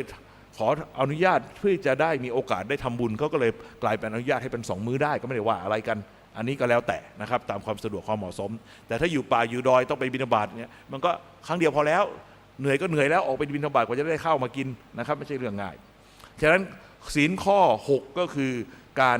กินเพื่ออยู่ไม่ได้อยู่เพื่อกินค่ะพระอาจารย์โยคีเขาเขียนถามมาบอกว่าศีล8เนี่ยแล้วนี้กินอาหารหลังมื้อเที่ยงไปแล้วเนี่ยจะเกิดอะไรขึ้นอย่าไปซีเรียสครับเรื่องเวลาครับเพราะว่าจริงๆแล้วเราเอาเวลาเป็นเกณฑ์แต่ว่า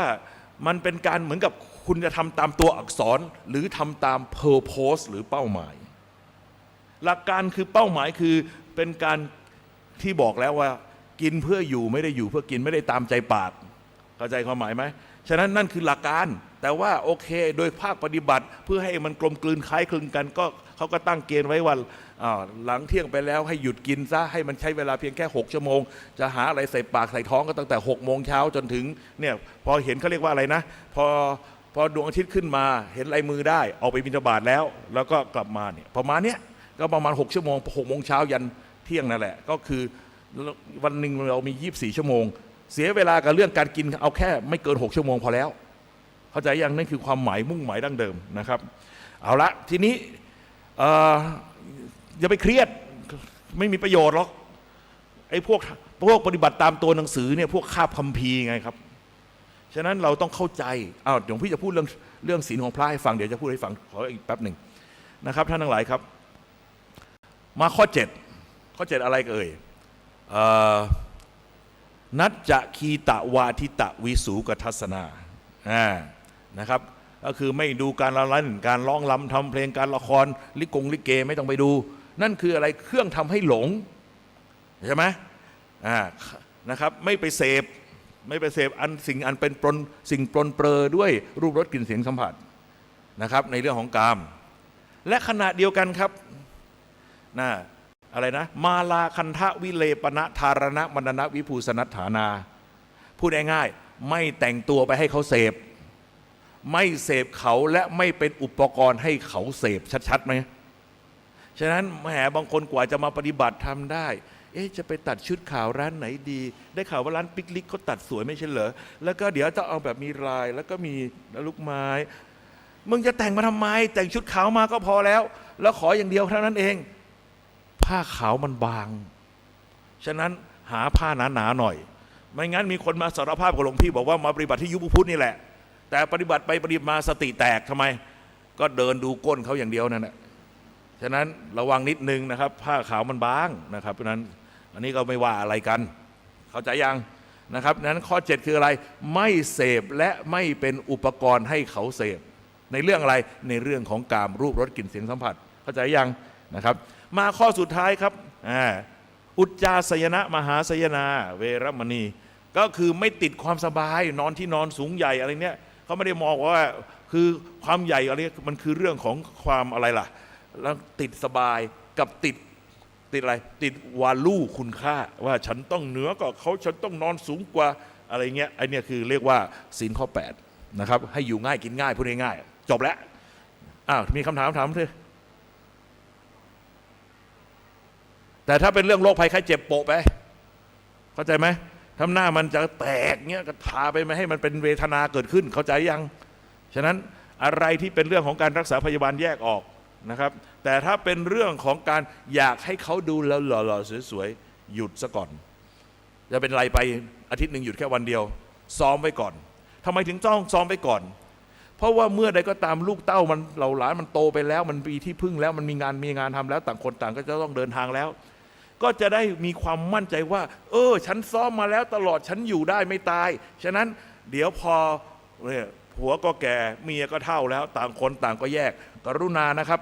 แยกกันไปบวชคนละวัดผัวก็บวชอยู่วัดหนึ่งเมียก็เป็นแม่ชีอีกวัดหนึ่งอย่าเสือกไปอยู่วัดเดียวกันเดือดร้อนนะครับจำได้ไหมครับแถวชลบุรีมีอยู่พระอยู่องค์หนึ่งนะครับผัวก็เป็นพระเมียก็เป็นชีอยู่วัดเดียวกันลูกศิษย์นี่สติแตกเลยทะเลาะอาจารย์ซะไม่มีดีนะครับไม่อยากพูดนะครับที่ไหนคุ้นอยู่เหมือนกันใช่ไหมเอาละครับนี่ไงฉะนั้นกรุณาครับแยกวัดอยู่ครับผัวก็ไปอยู่สักวัดหนึ่งเมียก็ไปอยู่อีกวัดหนึ่งอยู่ไกลๆกันด้วยอย่าไปใกล้กันเข้าใจยังเพราะว่าถึงตัวเองเราเชื่อว่าเราบริสุทธิ์ใจแต่ใครมันจะเชื่อผัวกับเมียมาอยู่วัดเดียวกันแล้วเสือกเป็นผัวเสือกเป็นชีเสือกเป็นพระอยู่วัดเดียวกันนะครับอย่าไปทำไม่ดีไม่งามโอเคชัดเจนไหมครับทีนี้มาพูดเติมอีกนิดนึงเรื่องศีลของพระ227ข้อจริงๆศีลของพระ227ข้อมีเพอร์โพสหรือเป้าหมายอยู่5อย่าง1ไม่เบียดเบียนตนเองและผู้อื่นให้เดือดร้อนก็คือในขอบข่ายของศีล5ของชาวบ้านฉะนั้นนะครับศีล5ชาวบ้านเขารักษาได้พระต้องเหนือกว่าเพราะพระเป็นผู้ประเสริฐไม่ใช่ว่าไปนั่งคุยกับหลวงตาแหมหลวงตาเทศมันมากสนุกโอ้โหฟังแล้วเข้าอกเข้าใจปรากฏว่ายุงมาเกาะหน้าแข้งท่านตบเพี้ยหลวงตาทำไมตบยุงกูมีศีล227เสียไป1ข้อเหลือ226ยังมากกว่ามึงตั้งเยอะอันนี้คือแพะนะครับไม่ใช่พระนะครับเพราะว่าของพระนะมันต้องเหนือกว่าชาวบ้านใน5ข้อนี้ก่อนนะครับฉะนั้น5ข้อที่ชาวบ้านเขาไม่ผิดกันเนี่ยพระไปผิดก็เป็นเรื่องร้ายแรงเข้าใจยังทีนี้มาดูต่อครับศีล5ข้อนะครับนั่นก็คือการไม่เบียดเบียนตัวเองและผู้อื่นให้เดือดร้อนก็อยู่ในขอบข่ายของศีลชาวบ้านมาดูข้อ2ครับเป็นไปเพื่อออกจากกามฉะนั้นศีลของพระเนี่ย227ส่วนหนึ่งก็เป็นเรื่องของพรหมจรรย์นะครับเป็นการออกจากกามออกจากการเป็นทาสของรูปเสียงกลิ่นรสสัมผัสอันเป็นที่ยินดีนั่นก็คือข้อที่2ของโพโพสหรือเป้าหมายของศีลของพระมาดูข้อ3ครับพระเป็นมนุษย์เมื่อเป็นมนุษย์เหมือนกันก็จะดำรงชีวิตอยู่ได้ด้วยการใช้สอยปัจจัย4ก็ควรแหละที่จะใช้สอยปัจจัย4ให้สมควรแก่สมณะสารูปเพราะเราเป็นขอทานเราเป็นผู้ขออย่าลืมนะครับพระนี่คือฐานะต่ำสุดนะครับพระพุทธเจ้าเนี่ยลดพระวานะของพระองค์ลดทิฏฐิของพระองค์แล้วลงมาเป็นคนในฐานะที่ต่ำที่สุดคืออาศัยอยู่กินด้วยของที่เขาหยิบยื่นให้ฉะนั้นอย่าคิดว่าพระเป็นเจ้านะครับไม่ใช่อย่าเข้าใจผิดไม่ใช่เลยไอ้พระที่มันมียศถาบรรดาศักดิ์แล้วมันยืนนั่งเชิดอย่างเงี้ยนะก็นึกถึงขอทานชูคอแหละครับกิ้งก่านะครับพันเดียวกันนั่นแหละครับเขาให้กดตัวลงต่ำสุดเขาให้รู้สึกตัวเองว่าฉันเนี่ยไม่ใช่ผู้พิเศษวิเศษโสฉันคือขอทานขอเขากินอยู่ทุกวันฉะนั้นปัจจัย4นี้ได้โดยการหยิบยื่นให้จากผู้อื่นไปใช้เวอร์เกินชาวบ้านได้ไหมฉะนั้นเมื่อก่อนเนี่ยพระไม่ใส่เขียงเท้าไม่ใส่รองเท้าเพราะอะไร ก็ชาวบ้านมันยังไม่ใส่กันเลยเมื่อก่อนมีใครใส่เดินกันไหมสมัยก่อนเขาเดินเท้าเปล่ากันทั้งนั้นแล้วพระทะลึ่งมีรองเท้าเนี่ยแต่เดี๋ยวนี้ไม่ได้นะครับเดี๋ยวนี้ถ้าไม่มีรองเท้านะครับโอ้โหถ้าเกิดเป็นแผลที่เท้าน้ำไหลมาเวลาฝนตกมาเดสยาฆ่าหญ้าไหลตาม มองเท่งไปเยอะแล้วครับฉะนั้นต้องระวังถูกต้องไหมฉะนั้นก็โอเคปรับตามสภาพปัจจุบันให้เป็นสุขนะครับอย่าให้เป็นเรื่องที่เกิดโทษนั่นก็คือการใช้สอยปัจจัยสี่สมควรสมณะสารูปหลวงพี่มีคอมพิวเตอร์หลวงพี่มีมือถือแต่ขอโทษนี่คือหน้าที่นี่คือเครื่องใช้สอยที่เพราะหน้าที่หลวงพี่คืออะไรอย่าลืมนะครับพระหน้าที่อันแรกคือพัฒนาตัวเองก่อนใช่ไหมเอาตัวเองไม่รอดแล้วจะไปสอนใครได้ฝึกตนให้ดีก่อนแล้วจึงฝึกผู้อื่นจึงชื่อว่าทำตามพระพุทธเจ้าพระอรหันต์เจ้าในการก่อนฝึกตนไม่ดีแล้วเที่ยวไปฝึกผู้อื่นชื่อว่าประกาศความชั่วจตุรทิศโปรดฟังอีกครั้งฝึกตนให้ดีก่อนแล้วจึงไปฝึกผู้อื่นชื่อว่าทำตามพระพุทธเจ้าพระอรหันต์เจ้าในการก่อนฝึกตนไม่ดีแล้วเที่ยวไปฝึกผู้อื่นชื่อว่าประกาศความทั่วจตุรทิศอันนี้มาจากมุตโตไทยข้อ2ของหลวงปู่มั่นเป็นไงบาดเจ็บสาหัสไหมรู้ไม่จริงเที่ยวไปสอนชาวบ้านเขาเนี่ยพอเจอเขาแหวะขึ้นมาเป็นไงโอกอากโอกอากโอกอากร้องกันค่ำครวญช่วยไม่ได้นี่ไงเพราะว่าไม่ทำตามพระพุทธเจ้าพระอรหันต์เจ้าในการก่อนไม่ฝึกตนให้ดีเสียก่อนฉะนั้นหน้าที่ของพระคือพัฒนาตนก่อนเขาให้โอกาสไงเขาให้ปัจจัยสี่มาเพื่ออะไรไม่ต้องขวนขวายไม่ต้องดิ้นรนที่จะไปหากินหาอยู่ในการดำรงชีวิตแต่เมื่อมีโอกาสแล้วทำไมต้องมาพัฒนาตัวเองก่อนที่จะไปพัฒนาคนอื่นเขาต้องพัฒนาตัวเองให้มั่นใจให้มั่นคงให้มีหลักยืนแล้วจึงค่อยไปหยิบเชือกยื่นห่วงยางช่วยคนอื่นถ้าตัวเองยังยืนในที่ปลอดภัยไม่ได้อย่าทะลึ่งเข้าใจยังเอาละครับนั้นข้อที่หนึ่งก็คือการอะไรครับฟังให้ดีนะข้อที่หนึ่งไม่เบียดเบียนตัวเองและผู้อื่นให้เดือดร้อนข้อที่สองนะครับก็คือเป็นไปเพื่อพรหมจรรย์ข้อที่สามเป็นการใช้สอยปัจจัยสี่สมควรสมณะสารูปสมควรไหมพระที่จะมีรถเบนซ์100 คันกูอยากตบมันจริงๆเห็นไหมท่านทั้งหลายครับนั่นก็คือข้อ3ทีนี้มาดูข้อ4พระเป็นสังคมสงฆ์สังคมจะอยู่ร่มเย็นเป็นปกติได้ก็ต้องมีความสามัคคีถูกต้องไหมฉะนั้นข้อที่4คือสังคัสสะสามัคคีเพื่อความสามัคคีในหมู่สงฆ์ไม่เอาความข้างนี้ไปใส่ร้ายข้างนี้ไม่โจทย์กันด้วยอาบัติไม่มีมูลเป็นต้นนี่ก็คือนะครับฉะนั้นท่านทั้งหลายครับนี่คืออะไรนี่ก็คือเพื่อความสามัคคีในหมู่สงฆ์สงฆ์เป็นสังคมจะอยู่ได้ต้องมีความสามัคคีข้อสุดท้ายครับ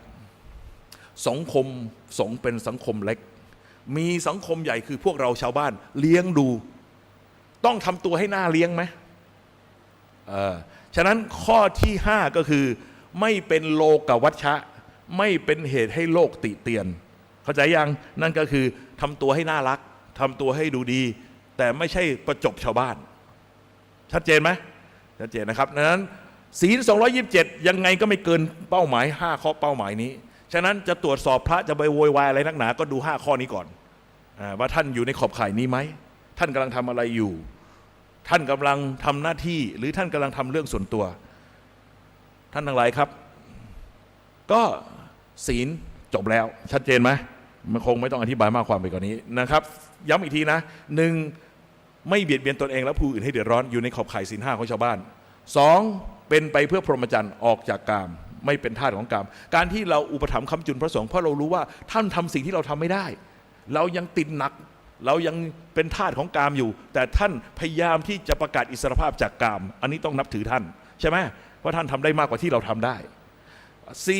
ข้อ3ดิข้อ3อะไรเป็นไปเพื่อใช้สอยปัจจัย4สมควรความเป็นสมณะเขาเรียกว่านะครับสมณะสารูปเป็นเรื่องของสมณะสารูป4เป็นไปเพื่อสามัคคีในหมู่สงฆ์สังคัสสะสามัคคี5ไม่เบียดเบียนตนเองไม่ใช่พูดผิด5คืออะไรไม่เป็นเหตุให้โลกติเตียนไม่เป็นโลกวัชชะจบเห็นไหมมันต้องพูดกันด้วยเหตุผลถ้ามานั่งเอาตัวอักษรบรรทัดมานั่งวัดกันตลกอ่ะกินนมไม่กินนมไงเครียดไหมล่ะ หลวงพี่เลยว่าเลยเนี่ยยานมแล้วก็ยังไม่ยานมเจ็บปวดไหมเข้าใจยังนะครับจบเอาละอ่ะแหมยังไม่ถึงอาจารย์ตอนนี้อาจจะเร่งด่วนเห็นว่าเขาบอกว่าโยคีเขียนมาเผื่ออาจารย์จับฉลากเสี่ยงมาไม่ได้เขาบอกว่าสมาทานศีล 8แล้วนะคะแล้วทีนี้พระอาจารย์นำพาสมาทานศีล อันนี้ฝึกหัดอย่างนั้นไม่ต้องซีเรียส ค่ะที่หลวงพี่พาสมาทานศีล 5บวกฮีริโอตปะเนี่ยเพราะศีล 5เป็นมนุษยธรรมถึงคุณจะถือศีล 8คุณก็ต้องมีศีล 5เป็นพื้นฐานถูกต้องไหมและขณะเดียวกันคุณก็ปรับจิตของคุณให้อยู่ในอารมณ์ของเทวดาก็คือมีฮิริโอตปะแต่เมื่อคุณรับศีล 8ไปแล้วคุณยังไม่ได้ถอนศีล 8คุณก็ยังมีศีล 8ด้วยเข้าใจยังฉะนั้นอย่าไปคิดเครียดไม่งั้นหลวงพี่พานำหลวงพี่ก็กลายเป็นศีล 5ดิหลวงพี่ก็ไม่ใช่พระ227หลวงพี่ก็หลุดทุกทีดิมึงจะบ้าเหรอเข้าใจยังงั้นคนเขียนมาคงเข้าใจแล้วนะคะทั้งเรื่องอาหารก่อนเที่ยงแล้วก็เรื่องสมาทานศีล 5ว่าเราอยู่ในศีล 8กับนมัสการขอบพระคุณพระอาจารย์เจ้าค่ะคราวนี้ห้ามถามอีกแล้วนะเดี๋ยวว่าจะเอาในนี้ก่อนนะครับเดี๋ยวหยิบก่อนกราบเรียนถามพระอาจารย์ภัสกรเวลาที่ญาติโยมใส่บาตรพระสงฆ์จำเป็นต้องถอดรองเท้าหรือไม่เจ้าคะถ้าต้องหรือไม่ต้องเพราะเหตุใดถ้ามันเป็นโคลนก็ไม่ต้องถอดนะครับดูตามสถานการณ์เฉพาะหน้าท่านเองก็เข้าใจมันทำไมจะไม่เข้าใจแต่ถ้ามันเป็นไปได้ก็กรุณาถอดเพราะว่าก็เหมือนกันเขาถือว่าคนนั่งยืนอยู่บนเขียงเท้ามันสูงกว่าใช่ไหมมีอะไรรองรับไม่กับไม่มีรองรับฉะนั้นเป็นไปได้ควรถอดแล้วก็อีกเรื่องหนึ่งไหนพูดถึงเรื่องนี้ละมีคนถามบอกว่าเนี่ยพระธรรมยุทธ์เขาบอกว่าเวลาเราตักบาตรเนี่ยนะครับพระห้ามให้พรสังเกตไหมพระธรรมยุทธ์เนี่ยพอรับบาตรเสร็จปั๊บเดินหนีเลยเดินปั๊บเดินหนีเลยเอ๊ะแล้วบางคนก็เคืองพระมหานิกายเขายังให้พรทำไมพระธรรมยุทธ์ขี้เหนียวใจดำไม่ให้พรมันตีความธรรมวินัยกันครับเขาบอกว่าไม่แสดงธรรมแก่ผู้นั่งอยู่ถ้าตัวเองยืนนะจะไม่แสดงธรรมกับผู้นั่งอยู่แต่ความรู้สึกของคนที่ถวายนี่เขาบอกว่าฉันนั่งฉันอยู่ต่ำกว่าแล้วฉันพร้อมแล้วเห็นไหมรอที่จะฟังธรรมนี่คือความไม่ฉลาดของการตีความธรรมวินัยมันต้องย้อนไปดูบริบทในสมัยพุทธกาลว่าในสมัยนั้นเนี่ยพวกเศรษฐีมหาศาลคนร่ำรวยเนี่ยมันจะมีลูกน้องเยอะแล้วคนเข้าคิวเนี่ยรอรับทานแจกทานใช่ไหมแน่เราก็นั่งอยู่บนบัลลังก์อ้าวคนยากจนมาเต็มเอาตักไปพระภิกษุนี่ศิษย์ของพระตถาคตมารับทานกับเขาด้วยเหรอไหนท่านมีอะไรดีไหนแสดงธรรมให้เราฟังหน่อยสิเห็นไหมไอ้ตอนนั้นเนี่ยเก้าอี้นั่งมันถือว่าเป็นเครื่องยกคุณค่าสูงกว่างั้นพระเจ้าไม่อนุญาตการแสดงธรรมในลักษณะนี้เข้าใจยังเพราะเขานั่งด้วยความอาหังการสูงกว่าเพราะโดยฉันนั่งแกยืนพูดไปสิธรรมะแกพูดไปดิเข้าใจยังภาพมันเป็นอย่างนั้นแต่วันนี้มันไม่ใช่เขาก้มลงแล้วเขาน้อมลงต่ำแล้วเขาพร้อมเปิดใจเพื่อจะรับฟังธรรมแล้วก็ให้พรเขาให้ธรรมะกับเขามันก็เป็นสิ่งสมควรนี่คือการตีความแบบปัญญาอ่อนกูไม่เกรงกลัวใครนะจะบอกให้พอพูดตรงๆอย่างนี้แหละฉะนั้นศาสนาพุทธเป็นศาสนาของปัญญาไม่ใช่ศาสนาของการสนตะพายเข้าใจยังไอ้พวกวินัยตัวหนังสือเนี่ยชิบหายกันเพราะตรงเนี้ยแต่มันเหมาะสำหรับคนโง่ๆไงประเภทที่มันชอบที่มันเป็นอะไรล่ะชอบทำตามระเบียบวินัยเป๊ะแล้วฉันก็สำคัญยิ่งใหญ่แล้วก็ไปเล่นงานชาวบ้านเขาพวกทหารเป็นเยอะเข้าใจยังแล้วทหารมาบวชเนี่ยเครียดชิบหายเลยอาจารย์คเชนด่าเลอะเทอะเลยเห็นไหมเข้าใจยังมันประเภทนั่นแหละก็สติปัญญามันแค่นั้นเขาเรียกว่าผู้มากด้วยบทเข้าใจคำว่าผู้มากด้วยบทไหมภาษาบาลีเขาเรียกปัทะปรมะบัวใต้ตมเป็นไงกูด่าเละเลยเห็นไหมไม่เหลือเลยฉะนั้นอาหังการแล้วชอบไปไล่ฟัดชาวบ้านเขาเนี่ยไม่แน่จริงอย่านะครับไม่แน่จริงอย่าเพราะว่าในเวทีนี้เป็นเวทีของสติปัญญานะครับเหนือฟ้ายังมีฟ้าฉะนั้นอย่าอาหังการเกินไปอาหังการมะมังการระวังให้ดีครับแต่คนพูดเป็นหรือเปล่าวะ กูก็เป็นเหมือนกันละว่ะอ้าว1 อันแล้วจบทันเจอเลยของเธอเนี่ยศีลวิการโภชนาเนี่ยพอละพูดไปแล้วของเนี่ยสามีเสียชีวิตได้26 วันภรรยามาปฏิบัติธรรมเพื่อส่งบุญให้นั่งอยู่นี้เปล่าวะด้วยความตั้งใจเกินร้อยสามีจะได้รับบุญไหมคะคนได้รับบุญคนแรกคือคุณท่านน้ำในใจคุณไม่เต็มคุณจะเอาน้ำที่ไหนไปให้เขาฉะนั้นคุณต้องปฏิบัติอย่างเข้มข้นและตั้งอกตั้งใจให้เต็มที่บุญเกิดแน่นอนครับเพราะว่าโอ้โหนี่สามีจะได้รับบุญไหมคะเพราะคุณเจ้าช่วยตอบให้ดิฉันมีกำลังใจด้วยเถิดเจ้าค่ะมึงจะให้กูยอมมึงเหรอเอาก็ได้วะ รับประกันครับได้บุญอยู่แล้วเพราะว่าระยะต้นๆเนี่ย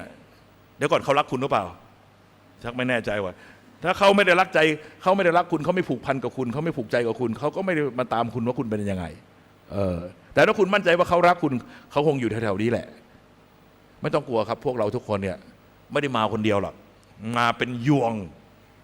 ผัวเก่าเมียเก่าปู่ย่าตาทวดที่เคยอุ้มเรารักเราแล้วก็มันยังไม่ได้ไปไหนตั้งภพติดตามเราอยู่เยอะแยะครับสังเกตไหมว่าเนี่ยที่หลวงพี่บอกให้พวกเราสมาทานศีลสมาทานหิริโอตปะเพื่อปรับจิตของเราเป็นเทวดาแล้วรู้ไหมเวลาสังเกตนะเวลาเราไปวัดเนี่ยนะครับวัดไหนพระประพฤติดีปฏิบัติชอบคุณไปถึงเนี่ยมันจะชุ่มใจมันจะเย็นใจมันจะมีความสุขมันรู้สึกอิ่มใจอยากจะอยู่นานๆสังเกตไหมก็เพราะอะไรโอ้โหเพราะว่าเทวดาที่มากับเราเขากำลังสนุกสนานเขากำลังโมทนาบุญกันเพลิดเพลินเขาไม่อยากให้เรารีบกลับแต่ถ้าไปวัดไหนที่พระนะครับเป็นพระไม่รักษาศีลรักษาธรรมนะครับเป็นพระกินข้าวเย็นนะครับมีมีเมียเข้าไปมันร้อนเผาๆเข้าไปแล้วมันอึดอัดเข้าไปแล้วมันไม่อยากเข้าเพราะอะไรครับถ้าคุณเห็นได้ในอีกมิติหนึ่งบรรดาญาติพี่น้องนะครับที่ติดตามคุณมากำลังเคกะโหลกคุณอยู่เข้าไปทำไมเข้าไปทำไมออกมาเห็นไหมฉะนั้นไม่ต้องห่วงนะครับคุณไม่ได้มาคนเดียวฉะนั้นเขากำลังรอบุญจากคุณอยู่ฉะนั้นคุณปฏิบัติให้เต็มที่ตั้งใจให้เต็มที่ทำให้เกิดประโยชน์เต็มที่เพราะว่าคนเหล่านั้นก็คนเก่าคุณแก่ของคุณทั้งนั้นแหละผัวเก่าเมียเก่าแฟนคนไหนที่มันจากกันไปเนี่ยโอ้ยมันตามนั้นไม่ไปไหนหรอกคุณเคยรักใครสักคนไหมแล้วคุณเคยคิดไหมว่าแหมอยากเป็นหมอนข้างของเขาเหลือเกินจะได้อยู่ใกล้ชิดไงเขาก็ตามคุณอย่างนี้แหละแบบเดียวกันเผ่าพันธุ์เดียวกันพระอาจารย์ภัสกรเราทุกคนต้องเป็นสัมภเวสีก่อนไปเกิดในร่างที่ถาวรใช่หรือไม่ถามจริงๆเถอะถ้าคุณตายตอนมีศีล 5นะแล้วมันจะจังหวะพอดีกันไหมที่พ่อแม่คนต่อไปกำลังเมคเลิฟกันอยู่ไข่กับสเปิร์มรวมกันพอดีแล้วคุณจะมีสิทธิ์เกิดพอดีโป๊ะเชะในเวลานั้นมันเป็นอย่างนั้นจริงๆเหรอไม่จริงและอย่าเข้าใจผิดว่ามันจะเป็นดวงวิญญาณล่องลอยไปเป็นดวงไปไม่จริงตายปุ๊บมันเกิดปั๊บเพราะจิตมันขาดกายไม่ได้ถ้าไม่มีกายจะเอาตาที่ไหนไปดูเอาหูที่ไหนฟังเอาจมูกที่ไหนไปดมมันต้องมีร่างกายฉะนั้นแล้วมันก็เชี่ยวชาญที่จะสร้างร่างกายมาโดยตลอดฉะนั้นพอตายปุ๊บมันเกิดปั๊บเหมือนในเรื่องโกสที่เราดูจำได้ไหมนะครับมันไอตอนปืนยิงปั้งมันตายแล้วแต่ตายปุ๊บมันก็สร้างกายใหม่ทันทีและยังสำคัญผิดคิดว่าตัวเองยังมีชีวิตอยู่นั่นแหละเขาเรียกว่าสัมภเวสีฉะนั้นการันตีเลยครับต้องเป็นสัมภเวสีก่อนไปแน่นอนนะครับเอาละสัมภเวสีสามารถรับบุญที่ญาติส่งไปให้ได้หรือไม่ถ้าเทียบเคียงแล้วน่าจะได้เพราะอะไรหนึ่งถ้าเขายังติดตามอยู่ใกล้ชิดเราเหมือนเดินตามเราอยู่อย่างนั้นเขารับได้เขาก็เทียบเดียวกับเปรตที่เรียกว่าปรัตถตตูปชีเปรตนะครับเวลาเราพูดถึงเทวดารับบุญได้ไหมได้โมทนาบุญที่เราทำได้นะครับแต่ที่ถ้าต่ำลงไปจากมนุษย์ล่ะนะครับสัมภเวสีนั่นน่าจะได้อยู่แล้วแต่ที่ต่ำลงไปพวกเปรตอสุรกายสัตว์นรกเฉพาะเปรตที่เรียกว่าปรัตถตตูปชีวีเปรตเท่านั้นที่รับโดยตรงเพราะว่าเขาเดินตามเราต้อยๆรอว่าเมื่อไรเราจะทำบุญและเมื่อไรเราจะกรวดน้ำสักทีเขาจะได้โมทนาทำไมต้องกรวดน้ำไหนๆก็พูดซะเลยท่านทั้งหลายครับเรื่องการกรวดน้ำนั้นเป็น the must เป็นเรื่องจำเป็นคุณจำตอนพระพุทธเจ้าจะตรัสรู้ได้ไหมแล้วพญามารมาผจญจำได้ไหมแล้วพระพุทธเจ้าพวกเทวดากระเจิงหนีไปหมดแล้วก็ทุกคนตกใจกลัวนี่สู้ไม่ไหวพญามารเยอะ นะครับพระเจ้าไม่มีใครเป็นพยานก็เลยระลึกถึงทานที่ตัวเองเคยทำมา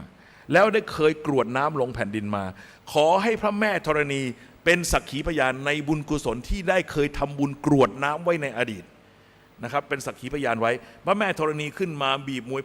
ผมน้ำที่ออกมาจากมวยผมพระแม่ธรณีก็คือน้ำทั้งหมดที่พระเจ้าเคยกรวดหลังลดลงแผ่นดินมาแล้วในการประกาศการให้คุณสังเกตนะครับพระนเรศวรประกาศอิสรภาพแก่ชาวไทยก็โดยการหลั่งน้ำทักษิโนทกลงแผ่นดินให้พระแม่ธรณีเป็นสักขีพยานเห็นไหมครับฉะนั้นการหลั่งน้ำลงแผ่นดินนั้นถือว่าเป็นสัญลักษณ์สากลนะครับมีมาตั้งแต่บรรพกาลแล้วก่อนยุคพระพุทธกาลอีกพระเจ้าก็สั่งสมมาอย่างนั้นโดยตลอดทีนี้ปัญหาคือว่าแล้วลงส่งด้วยใจไม่ได้เหรอก็เนี่ยกรวดน้ำด้วยใจอ่ะกรวดใจไปอ่ะเอานะตั้งใจดูนะเดี๋ยวพี่กำลังจะส่งจิตไปหาพวกเราทุกคนลองกำหนดดูว่าหลวงพี่ใช้คำว่าอะไรอ้าวใครรับได้บ้างก็ขนาดนี้ยังรับไม่ได้แล้วเทวดาผีบ้าอะไรมันจะรับได้ฉะนั้นพอครับทำสัญลักษณ์หน่อยปู่ย่าตาทวดที่เขาติดต่อเราไม่ได้ทางจิตเนี่ยเขาก็รอดูสัญลักษณ์อยู่ฉะนั้นพอเรากวดน้ำลงไปดินเขาให้แล้วไปแล้วสบายแล้ว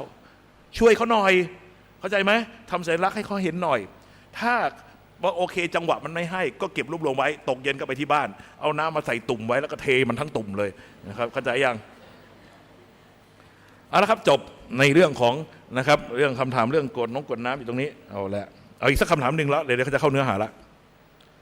การทำบุญดูแลสุนัขข้างถนนให้อาหารที่อยู่อาศัยจะได้บุญไหมได้แน่นอนการบริจาคเงินตั้งใจทำบุญสร้างโรงพยาบาลและสาธารณะต่างๆจะได้บุญไหมได้แน่นอนเพราะไม่เคยตักบาตรพระสงฆ์มีอดีตกับพระสงฆ์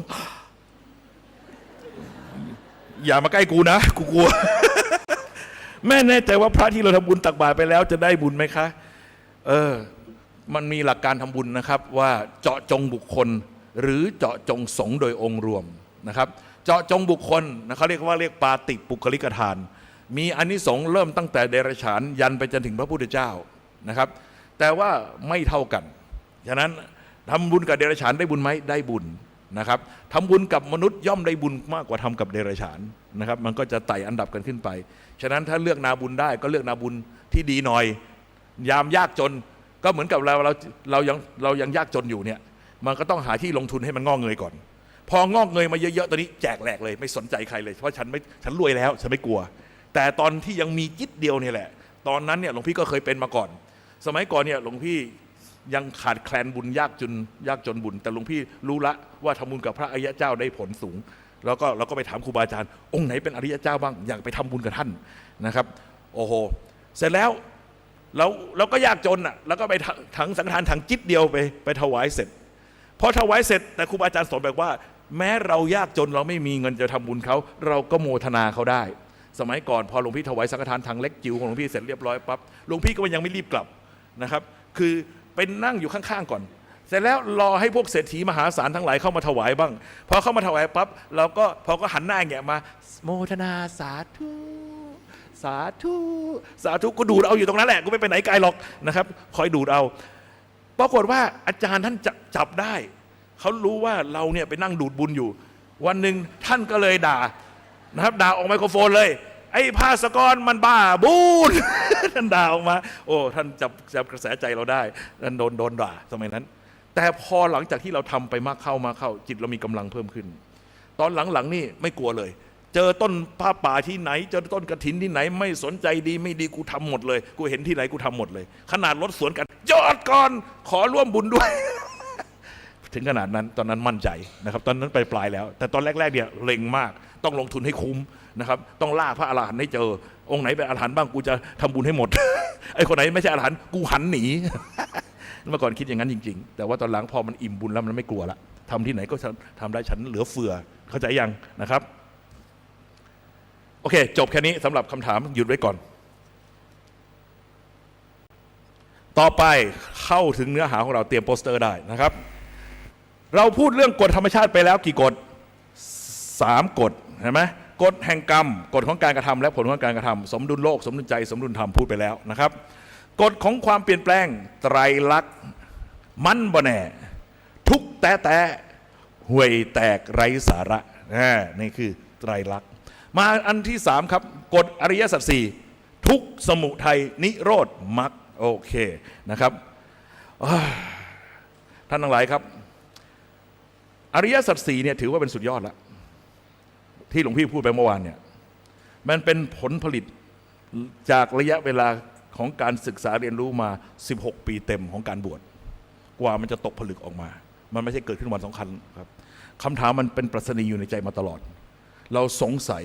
เราอยากได้คำตอบจนกระทั่งวันหนึ่งเนี่ยไปคอร์สปฏิบัติธรรมที่นครนายก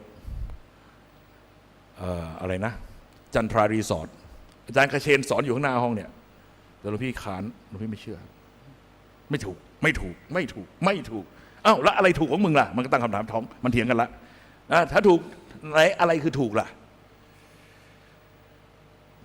ไปเอากระดาษมามันไปขอกระดาษA4 เข้ามานั่งอยู่หลังห้องเนี้ยแล้วอาจารย์คเชนก็สอนอยู่หน้าห้องแล้วก็เริ่มเขียนกำลังเริ่มเขียนนะครับท่านหลายครับภูมิแพ้กำเริบมันคันไปทั้งตัวมันเห่อตาเนี่ยน้ำตาไหลพรากปาดน้ำตาไปเขียนไปรู้ว่าเฮ้ยต้องเขียนเดี๋ยวนี้ไม่เขียนเดี๋ยวนี้ไม่ได้มันเขียนไดอะแกรมเป็นตัววงกลมขึ้นมาเนี่ยทุกสมุทัยนิโรธมรรคอะไรที่คุณอยู่เนี่ยแหละมันเป็นผลผลิตตอนนั้นเขียนไปปาดน้ำตาไปเขียนไปมาโอ้มันคันมันโรคภูมิแพ้มันกำเริบท่านทั้งหลายครับหลวงพี่เชื่อว่านั่นคือมารผจญเขาไม่ต้องการให้เราแสดงออกมาเขาต้านสุดฤทธิ์เพราะเขารู้ว่าถ้าออกมาแล้วเมื่อไหร่ความเปลี่ยนแปลงใหญ่หลวงจะเกิดขึ้นเพราะมันคือหลักฐานที่ชัดเจนอะไรก็ตามที่คุณทำไปไดอะแกรมทำเป็นไมล์แมปมันตรวจสอบได้ทุกจุดใช่ไหมฉะนั้นถ้ามันถูกคือถูกถ้ามันผิดก็จะมีจุดให้มันถล่มได้หลวงพี่พูดอย่างนี้เนี่ยไม่ได้พูดแค่ครั้งเดียว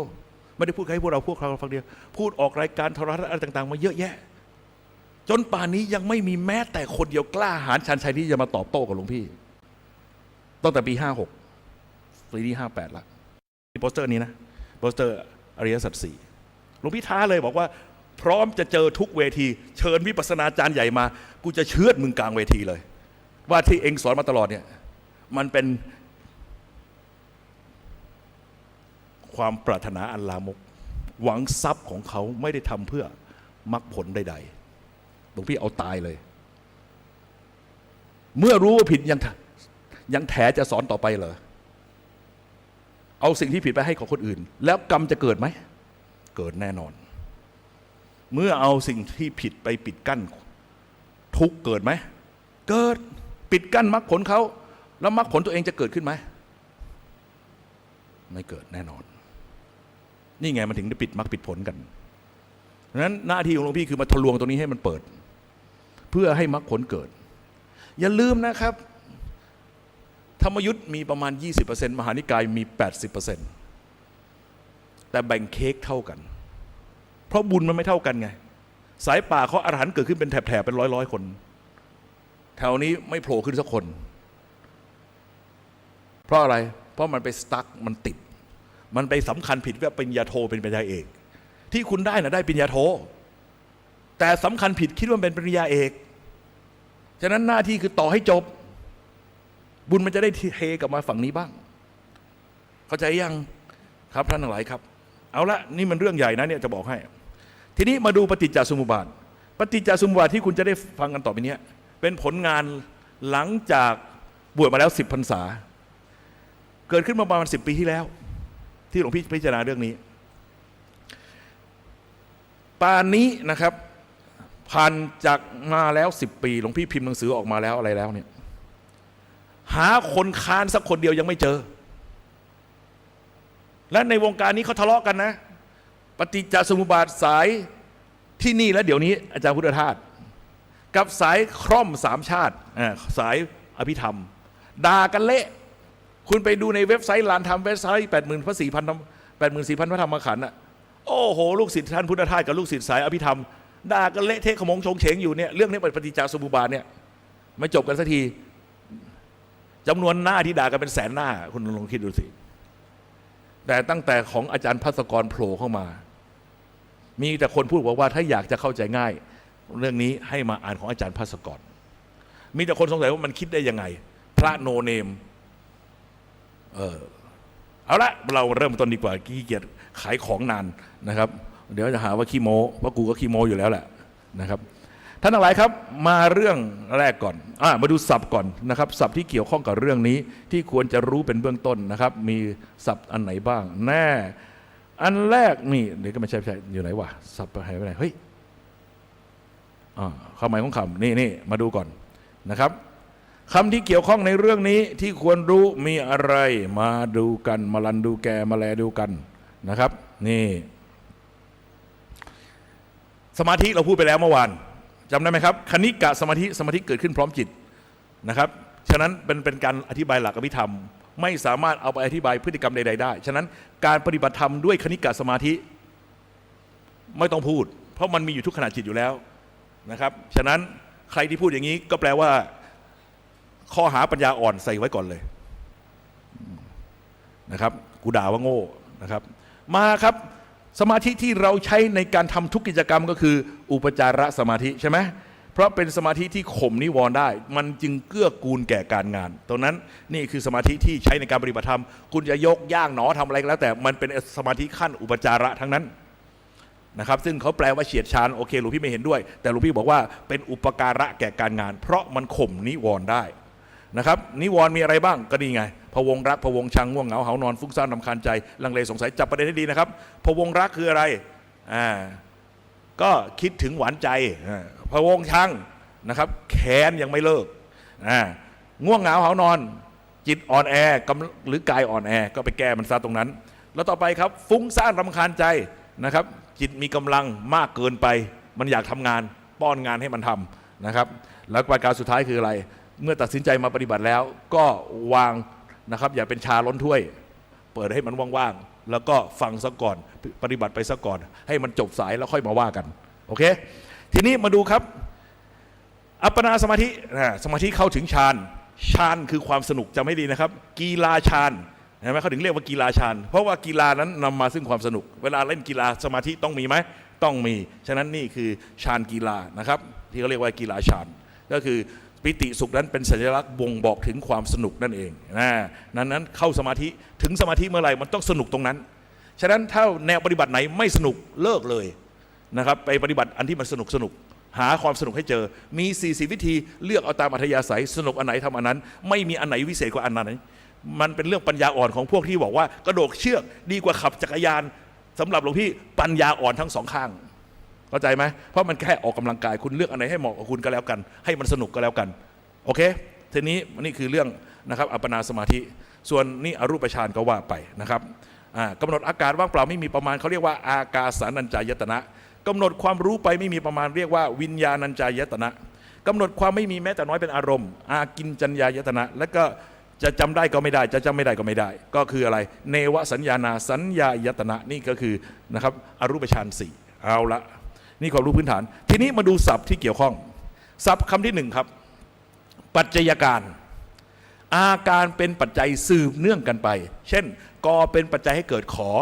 อเป็นปัจจัยให้เกิดคอเป็นปัจจัยให้เกิดงอเป็นปัจจัยให้เกิดจอเป็นปัจจัยสืบเนื่องกันไปนะก็เหมือนอะไรรถไฟเห็นไหมเขาหัวกระบวนลากตู้ที่2ลากตู้ที่3ลูกตู้ที่4ตู้ที่5เรียงกันเป็นแถวไปหรือว่าไส้กรอกอีสาน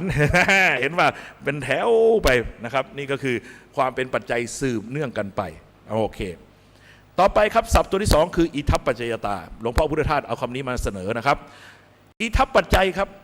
กอเป็นปัจจัยให้เกิดกับขอได้แต่ขอก็เป็นปัจจัยให้เกิดกอได้ไปมาทับไปทับมาอิทัปปัจจัยจำได้ยังนะครับกอเป็นปัจจัยให้เกิดขอเป็นปัจจัยให้เกิดกอนะครับไปมาระหว่างกันได้นะครับก็เรียกว่าเป็นปัจจัยแก่กันและกันได้อย่างเช่นระหว่างความศรัทธากับปัญญาเพราะศรัทธาจึงมาฟังมาพิจารณาเมื่อฟังแล้วพิจารณาแล้วเกิดความเห็นชอบถูกต้องตามนั้นก็เกิดศรัทธาเพิ่มขึ้นฉะนั้นมันหล่อเลี้ยงกันศรัทธากับปัญญาเป็นต้นหรือตัณหากับอุปาทานความยึดกับความอยากเห็นไหมเพราะยึดว่าดีอยากได้ยึดว่าเลวอยากผลักออกนี่เพราะยึด จึงอยากใช่ไหมขณะเดียวกันยกตัวอย่างชายหนุ่มอยู่ในหมู่บ้านจัดสรรนะครับซึ่งมีเป็นพันหลังคาเรือนนะครับแต่ปรากฏว่าตัวเองนี่กลับดึกทุกวันนะครับ3 ทุ่ม 4 ทุ่มถึงจะกลับบ้านสักทีนึงบังเอิญวันนั้นกลับมาแต่หัวค่ำกลับมาแต่วันเลยมาตั้งแต่5 โมงเย็นตก6 โมงเย็นไม่มีอะไรทำเห็นต้นไม้มันเหี่ยวๆแห้งๆก็เลยดึงสายยางเอาไปรดน้ำต้นไม้หน้าบ้าน6 โมงเย็นเป๊ะปรากฏว่ามีสาวน้อยอนงหนึ่งกลับจากโรงเรียนนะถือกระเป๋านักเรียนกลับเข้ามาหน้าตาน่ารักแฉลมฉลอยแฉลมแช่มช้อยเงยหน้าขึ้นมาเห็นกันพอดีเขาก็เงยหน้ามาประสบตากันพอดีต่างคนต่างส่งยิ้มให้กันชื่นใจมีความสุขคุณคิดว่าวันพรุ่งนี้จะกลับค่ำหรือกลับจะหัววันวันจันทร์ก็กลับมาแต่วันรดน้ำต้นไม้แล้วรอส่งยิ้มอยู่อังคารก็ส่งยิ้มวันพุธก็ส่งยิ้มพฤหัสก็ส่งยิ้มศุกร์เสาร์ส่งยิ้มมา6 วันละแต่วันที่7วันอาทิตย์เธอกลับเข้ามาเวลาเดิมอีกแล้วไปยืนรดน้ำรออยู่แล้วปรากฏว่าเธอเดินมากับนักเรียนนายร้อยจปลเป็นยังไงยึดเขาหรือยังยึดไปแล้วว่าเธอเป็นสรณะเป็นผู้จะนำความสุขมาให้แก่ฉันเห็นไหมอยากเห็นอยากไปอยากมากลายเป็นยึดไหมกลายเป็นยึดนี่ไงเพราะอยากจึงยึดเห็นไหมยึดเป็นเหตุให้อยากยึดว่าดียึดว่าเลวอันไหนยึดว่าดีก็อยากดึงเข้าอันไหนยึดว่าเลวก็อยากพลอกเห็นไหมแต่อยากก็เป็นเหตุให้ยึดได้ไหมได้เพราะเห็นแล้วมีความสุขในการได้เห็นส่งยิ้มให้เธอก็เลยมีความสุขก็เลยอยากเห็นเลยยึดเข้าไปแล้วว่านี่แหละสรณะของฉันฉะนั้นนี่คือเขาเรียกว่าเป็นอัญญมัญญปัจจัยซึ่งกันและกันเป็นปัจจัยแก่กันและกันได้นี่เขาเรียกว่าเป็นคู่อิทัปปัจจยตานะครับเป็นปัจจัยแก่กันและกันได้โอเคนี่ก็คือนะครับคำว่าอิทัปปัจจยคำอีกคำหนึ่งครับท่านทั้งหลายครับคำว่าที่กำลังจะศึกษากันปฏิจจสมุปบาทอ่านให้ถูกนะครับไม่ใช่อ่านว่าปฏิจจสมุปบาทนะอย่าไปอ่านนะเชยนะขายใครที่หน้าเขาเพราะปาตัวนี้เป็นตัวสะกดปฏิจจสมุปบาทนะครับจำให้ดีนะครับอ่านทำปากมุบๆแบบทำเป็นไหมมุบปฏิจจสมุปบาทเป็นคำที่หลวงพี่กว่าจะพูดได้เราพูดตั้งนานฝึกพูดตั้งนานปฏิจจเมื่อก่อนปฏิจจสมุปบาทไม่ใช่ปฏิจจสมุปบาทนะครับนี่คือสิ่งที่เรากำลังศึกษากันมันก็คืออะไรครับมันคือปัจจัยการแห่งทุกข์และการดับทุกข์เห็นไหมอาการเป็นปัจจัยที่สืบกันนำไปสู่ทุกข์และอาการเป็นปัจจัยที่สืบเนื่องกันแล้วนำไปสู่ความสิ้นทุกข์เห็นไหมท่านทั้งหลายครับมันคือความเป็นปัจจัยสืบเนื่องกันแต่มองในแง่ของทุกข์และการดับทุกข์ฉะนั้นเป็นปัจจัย12ประการนำไปสู่ทุกข์และปัจจัย12ประการที่นำไปสู่ความสิ้นทุกข์ครับท่านทั้งหลายครับก็เรื่องสับแสงเอาแค่นี้พอเรามาดูปฏิจจสมุปบาทฉบับเวอร์ชั่นที่สวนโมกชอบเอามาโชว์นี่เอาล้อเลียนสวนโมกหน่อยท่านทั้งหลายครับหลวงพี่เนี่ยไปสวนโมกตั้งแต่11 ขวบตั้งแต่เป็นเนนด้วยเข้าไปครั้งแรกนี่เป็นเนนไปบวชวัดชนประทานนะครับอยู่กุฏิหลวงพ่อปัญญานันทะนี่แหละพอบวชเสร็จปั๊บได้ไม่กี่วันก็ไปสวนโมกไปกับพ่อไปป่วยซะอยู่เกือบอาทิตย์นะครับท่านทั้งหลายครับไปเป็นไข้อยู่ที่อาทิตย์หนึ่งนะครับแล้วก็หลังจากนั้นอีกอาทิตย์หนึ่งก็สางไข้แล้วก็สนุกสนานวิ่งกันอยู่ในสวนโมกเป็นเนนน้อยนั้นหลวงพ่อพุทธทาสรู้จักหลวงพี่ดีเพราะว่าหลวงพี่ชอบไปแกล้งปลาออสการ์ของท่านจะเรียกปลาออสการ์อยู่ไอ้ตรงบ่อหน้าพระเอาโรติเกสวนแล้วก็จะเอาไม้ไปแย่มันก็เน้นหน่อยหยุด นี่ท่านจะว่าหลวงพี่เน้นหน่อยหยุดนะครับว่าเราไปเล่นปลาท่านนั่นอะไรครับโอเคครับท่านทั้งหลายครับไอ้รูปนี้มันอยู่ที่ผนังนะครับโรงมโหรสพทางวิญญาณที่นั่นเขาจะมีที่2 ที่ที่เด็กชอบไปเที่ยวก็คือโรงปั้นกับโรงมโหรสพทางวิญญาณโรงปั้นจะมีหลวงตาสวัยนะครับท่านจะชักชวนให้คนเลิกบุหรี่เลิกพวกเลิกบุหรี่เลิกหมากเลิกพลูแล้วก็ท่านก็จะมีนิทานไว้คุยกับเด็กๆแล้วก็มีตุ๊กตาออมสินไว้แจกเด็กตอนนี้ท่านมรณภาพไปแล้วนะครับตอนนั้นเราก็จะเป็นสมาชิกประจำของโรงปั้นกับเป็นสมาชิกประจำของโรงมโหรสพทางวิญญาณในโรงมโหรสพทางวิญญาณเนี่ยเต็มไปด้วยรูปนะครับรูปปริศนาธรรมรูปนิทานเต็มไปหมดเลยฝา2 ฝานะครับฝากี่ด้านเป็นรูปปริศนาธรรมหมดแล้วก็จะมีพระหนุ่มๆนะครับเป็นพระวิทยากร นะครับจำได้ว่าตัวดำๆหน่อยแล้วก็ท่านจะคอยเล่านิทานให้เด็กๆฟังอุ้ยตอนนั้นเรา11 ขวบ 12 ขวบเนี่ยเราก็จะไปนั่งฟังน้ำลายไหลยืดสนุกอันนี้ดื้อดึงดันเนี่ยอันนี้อะไรเงี้ยต่างๆนะครับก็มีรูปนี้อยู่ที่ผนัง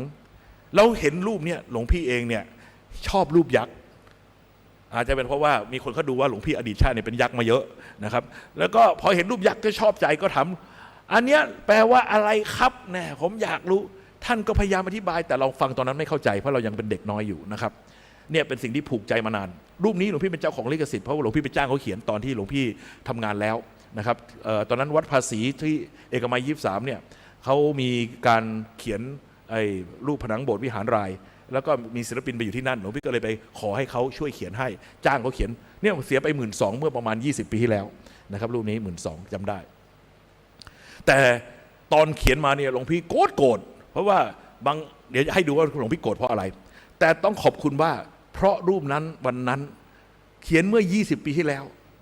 หลวงพี่ขอยืนยันว่ารูปนี้ถูกต้อง 100%และก็เป็นประโยชน์ต่อการเผยแผ่อย่างยิ่งนะครับเอาละมาดูกันตอนนั้นยังไม่ได้บวชนะตอนนั้นยังเป็นฆราวาสอยู่แต่เพราะความติดใจรูปนี้ที่มันจำได้นะครับมันอยากได้รูปนี้จริงๆรูปนี้ต้นฉบับเป็นเนปาลเป็นพวกภูฐานสิกขิมเป็นสไตล์มหายานนะครับก็เขาเรียกเป็นว่าเป็นภาษาอังกฤษเขาเรียกว่า the wheel of life วงล้อแห่งชีวิตเรามาดูกันครับว่ารูปนี้เริ่มต้นอะไรขึ้นมาเลยครับที่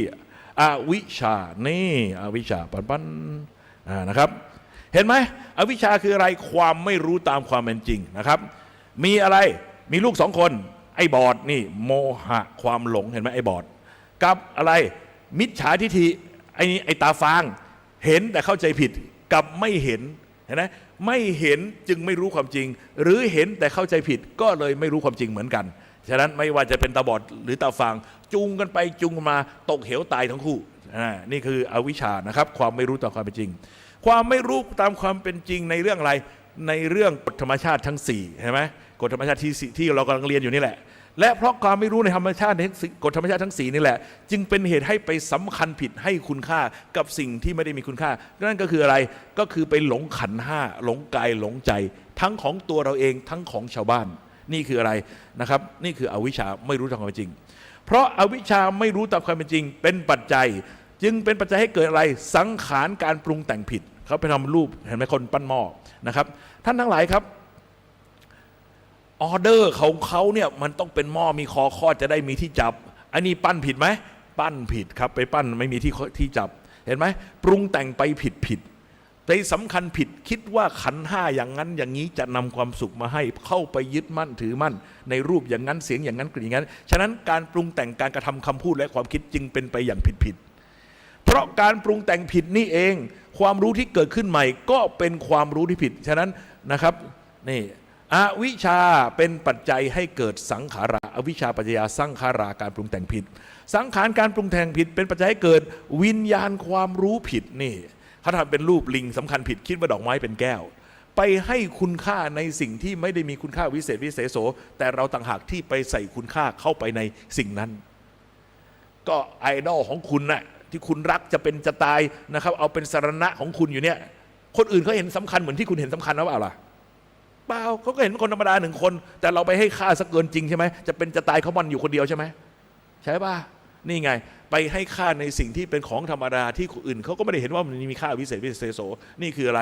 ก็เกิดวิญญาณความรู้ผิดบันทึกเข้าสู่ใจวิญญาณตัวนี้เป็นนาวเป็นความรู้ที่ใจบันทึกไม่ใช่วิญญาณ6นะครับท่านทั้งหลายครับเมื่อมีวิญญาณความรู้ที่ผิดความรู้ผิดนี่แหละที่มันบอกว่าเราจะไม่พรากจากกันเพราะวิญญาณความรู้ผิดนี่เองจึงเป็นปัจจัยให้เกิดนามรูปังจิตขาดกายไม่ได้นามขาดรูปไม่ได้ถ้าฉันไม่มีร่างกายจะเอาตาที่ไหนไปดูเอาหูที่ไหนไปฟังเอาจมูกที่ไหนไปดมเห็นไหมฉะนั้นจิตนั้นจึงขาดกายไม่ได้นาม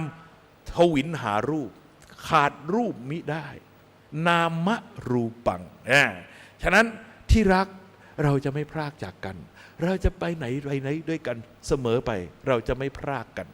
เขาทำเป็นรูปผู้ชายผู้หญิงพายเรือด้วยกันแต่เป็นเรือรูปกะลาเรือกะลาพายขวาก็หมุนซ้ายพายซ้ายก็หมุนขวาร้อยลิ้นกะลาวนไปไหนรอดนะไม่รอดนี่ไงนะครับนามรูปังพวกพันแสวงหากายอยู่นี่แหละครับไม่จบไม่สิ้นใค ครั้นได้กายมาแล้วถามว่าถ้าคุณเกิดมาแล้วตาก็บอดหูก็หนวกจมูกก็ไม่ได้กลิ่นลิ้นก็ไม่รู้รสกายก็รู้สัมผัสเย็นร้อนอ่อนแข็งไม่ได้นะครับแล้วจะเสือกเกิดมาทำไมเกิดมาทำไมฉะนั้นเกิดมาถ้าเป็นอย่างนั้นก็ไม่ต่างอะไรกับตายดีกว่า เพราะอะไรครับฉะนั้นการเกิดมาต้องมีอายตนะช่องทางรับรู้ที่ดีงามถูกต้องไหมฉะนั้นเพราะนามรูปังเป็นปัจจัยให้เกิดสรายตนะช่องทางรับรู้ทั้ง6ตาหูจมูกลิ้นกายใจเป็นประตูเปิดออกไปรับรู้โลกภายนอกเห็นไหมเขาทำเป็นรูปเนี่ยนะครับว่าประตู6ประตูท่านทั้งหลายครับนี่คืออะไรนามรูปังนามรูปเป็นปัจจัยเกิดสรายตนะนะครับอายตนะภายในทั้ง6ตาหูจมูกลิ้นกายใจสรายตนะนะครับช่องทางรับรู้แล้วเอาไปทำไมเอาไปผัสสะนี่ไงที่หลวงพี่บอกว่าหลวงพี่โกรธมหันต์กูให้เขียนรูปอธิบายธรรมะดันเขียนรูปคนปี้กันมาลงได้ยังไงทุเรศโมโหมากแต่ตอนนี้ต้องขอบคุณเขาเขียนถูกแล้วเพราะในบรรดาการผัสสะทั้งหลายการผัสสะที่รุนแรงและมีข้อต่อใจมนุษย์มากที่สุดคือตอนที่มีสังวาสเพราะขณะนี้เป็นช่วงที่อร่อยที่สุดตาอร่อยในรูปที่เห็นหูอร่อยในเสียงที่ได้ยินจมูกอร่อยในกลิ่นที่ได้ดมลิ้นอร่อยในรสที่ได้ชิมกายอร่อยในสัมผัสที่ได้รูปไล้ใจอร่อยในความรู้สึกนึกคิดจริงหรือเปล่ารูปอย่างนี้ฉันเท่านั้นเป็นผู้มีลิขสิทธิ์จะเห็นได้แต่ผู้เดียวคนอื่นไม่มีสิทธิ์เห็นฉันหวงเพราะฉันต้องเห็นได้อยู่คนเดียวกลิ่นอย่างนี้รสอย่างนี้ฉันเท่านั้นที่จะดมที่จะชิมฉันจะชิมมันให้ตัวเลยสัมผัสที่ไหนก็ของกูทั้งนั้นกูจะสัมผัสให้หมดเห็นไหมมันอร่อยทุกประตูมันไม่คลั่งทนไหวแล้วมันไม่ฆ่ากันเพราะสิ่งนี้เหรอนี่คือสัมผัสที่รุนแรงที่สุดเมื่อมีสังวาสฆ่ากันตายเวียนว่ายตายเกิดมาเพราะไอ้สังวาสลากมาเนี่ยจริงหรือเปล่าล่ะเกิดก็เพราะสังวาสและเกิดมาเพื่อจะสังวาสตายไปเพราะความค้างใจอยากจะสังวาสต่อไปนี่พูดให้มันเจ็บๆหมกมุ่นอยู่ไอ้เรื่องนี้ลากเรามาเกิดกี่ภพกี่ชาติแล้วผัสสะเป็นปัจจัยให้เกิดเวทนาความรู้สึกเมื่อมีการผัสสะเมื่อมีการกระทบก็ส่งผลให้เกิดความรู้สึกสุขทุกข์ขึ้นเห็นรูปนี้แล้วเข้าใจไหมทำปากเหวออยู่เนี่ยแปลว่าอะไรไม่เข้าใจเหรอไม่เข้าใจจริงๆอ่ะงั้นจะอวยพรให้ไหมเอาไหมอยากเกิดอย่างนี้บ้างไหมเขารู้ไหมเขาคืออะไรเห็นตำตาน่ะเคยเจอไหมเคยเจอยังเคยโดนยังหรือไม่เคยโดนอยากให้อวยพรให้โดนไหมเห็นตำตาเห็นคนที่เรารักคนที่เราบูชาให้คนที่เราให้คุณค่ากำลังไปอีอ๋อคลอเคลียร์กับคนอื่น เคยเจอยังฮ่ากูโดนมาเยอะ นี่ไงเวทนาความรู้สึกสุขทุกข์เกิดเมื่อเวทนาความรู้สึกสุขทุกข์เกิดจึงเป็นปัจจัยให้เกิดอะไรเกิดตัณหาความทยานอยากอันไหนมีความสุขอยากได้อีกไหมอยากได้อีกอันไหนมีความทุกข์อยากผลักไสอยากให้มันไปตายไหมอยากดึงเข้าหรือผลักออกโลภะโทสะเกิดตรงนี้ท่านทั้งหลายครับทำไมนี่มันรูปอะไรวะเนี่ยรูปอยากกินเหล้าตอนแรกหลวงพี่ก็งงอ๋อเพิ่งนึกออกช่างเขียนทั้งหลายเนี่ยขี้เมาทั้งนั้น มันเลยอยากกินเหล้าอ๋อกูรู้แล้วนะครับกูเข้าใจแล้วอ๋อมาเขียนรูปตัณหาเป็นอยากกินเหล้าโอเคไม่ว่ากันตัณหาเป็นเหตุปัจจัยให้เกิดอุปาทานความถือเห็นไหมพออยากมากเข้าอยากเธอทุกวันอยากเห็นเธอทุกวันก็เลยเข้าไปยึดแล้วว่านี่แหละคือสรณะของฉันนี่แหละคือสิ่งที่จะนำความสุขให้แก่ฉันนั้นตัณหาจึงเป็นปัจจัยให้เกิดอุปาทานความยึดถือคุณดูไอ้จ๋อตัวนี้สิครับมือ2 มือกำแน่นไม่ปล่อยเลยเห็นป่ะมือไม่ปล่อยแล้วนะแล้วดูตีนมัน มีเท้าก็เอาเกาะไว้ปากก็อมจนตุยเห็นไหมครับนี่อารมณ์ความยึดถือมีกี่มือนะครับฉากฉันมี10 หน้าดังทศกัณฐ์10 หน้านั้นจำได้ป่ะเห็นไหมนี่คือความยึดถืออุปาทานคุณเคยรักใครสักคนไหมแล้วคุณรู้สึกว่ารักปานจะกลืนกินอยากจะแดกเข้าไปทั้งตัวเนี่ยก็คืออารมณ์นี้เคยเป็นไหมท่านทั้งหลายครับอันนี้แหละอารมณ์แมงมุมเคยดูสารคดีเปล่าแมงมุมแม่ไม้ดำหลังจากสังวาสตัวผู้เสร็จปั๊บแดกเลย นะครับอันนี้ครับท่านทั้งหลายครับอุปทานความยึดถือดูความรุนแรงของมันน่ากลัวมากเพราะเรามีการยึดมั่นตั้งคุณค่าไปแล้วในสิ่งนั้นคนที่เราตั้งค่าไว้ว่าดีวิเศษเป็นยังไงใจก็ไม่เคยละออกไปจากใจได้เป็นไง7 นาฬิการีบมาเล่าเรียนใจยังหมุนเวียนถึงเรียนสับสนเพราะอะไรมัวแต่ฝันหวานถึงหวานใจของเราอยู่จิตมันตั้งภพลงไปตรงนั้นเรือนใจมันตั้งขึ้นในสิ่งนั้นที่เราให้คุณค่านั่นเองเห็นไหมครับฉะนั้นภพคือเรือนใจเรือนใจตั้งขึ้นในสิ่งไหนมันก็เป็นภพในสิ่งนั้นฉะนั้นหวานใจสุดที่รักของเรากลายเป็นเรือนใจของเราไม่เคยละสายตาออกไปจากเธอไม่เคยนะครับมองไปเห็นอะไรก็เห็นหน้าเธอไปแปะกับต้นไม้เห็นต้นไม้ก็เห็นหน้าเธอเห็นดวงจันทร์ก็เห็นเหมือนเห็นหน้าเธอเห็นอะไรก็เป็นหน้าเธอไปหมดนี่ครับภพมันตั้งขึ้นเมื่อภพตั้งขึ้นแล้วภพจึงเป็นปัจจัยให้เกิดชาติชาติเกิดการเกิดขึ้นของขันธ์ห้ารูปนามปรากฏในสิ่งนั้นไอ้รูปก็คือกายเราแต่นามมันปรุงไปในสิ่งนั้นฉะนั้นนามไปเกาะอยู่ในสิ่งนั้นชาติมันเกิดขึ้นในสิ่งนั้นรูปนามขันธ์ห้าปรากฏนี่เห็นไหมจากท้องเมื่อกี้นี่ภพมันเกิดเห็นไหมก็คลอดออกมาเกิดมาแล้วเห็นไหมเกิดมาแล้วชาติเกิดแต่เมื่อเกิดมาแล้วต้องแก่เจ็บตายไปไหมก็ย่อมเสื่อมสลายสิ้นไปชรามรณังโหเกียก็นะครับเมื่อเกิดแก่เจ็บตายนะครับความโศกความร่ำไรรำพันความไม่สบายกายความไม่สบายใจความคับแค้นใจทั้งหลายก็ประเดประดังมาด้วยประการฉะนี้แต่แน่นอนครับก็อาศัยกายนี้ไม่ใช่หรือไปเสพรูปเสพเสียงเสพกลิ่นเสพรสเสพสัมผัสไม่ใช่อาศัยกายนี้เหรอไปรักไปชังไม่ใช่อาศัยกายนี้เหรอไปทำบุญตักบาตรไม่ใช่อาศัยกายนี้เหรอไปนั่งสมาธิได้รับอารมณ์อรเมียดละไมก็อาศัยกายนี้แหละเป็นที่ตั้งเป็นเหตุให้เกิดเพราะอันนั้นใจก็ยังเห็นผิดยินดีไปปักใจลงไปในกายแนบแน่นลงไปไม่รู้จักจบจักสิ้นเพราะกายนี้เป็นสรณะที่พึ่งจะนำมาซึ่งความสุขอันข้าพเจ้ายินดีนั่นเองทบทวนอีกครั้งนะครับอวิชชาความไม่รู้ตามความเป็นจริงนะครับตาบอดจุงตาฟางไอ้โมหะกับมิจฉาทิฏฐินะครับรวมแล้วก็คืออวิชชาไม่รู้ความจริงเป็นเหตุให้หลงไหลไปในขันธ์ห้าปรุงแต่งไปในขันธ์ห้าคิดว่ากายอย่างนั้นกายอย่างนี้จะนำความสุขมาให้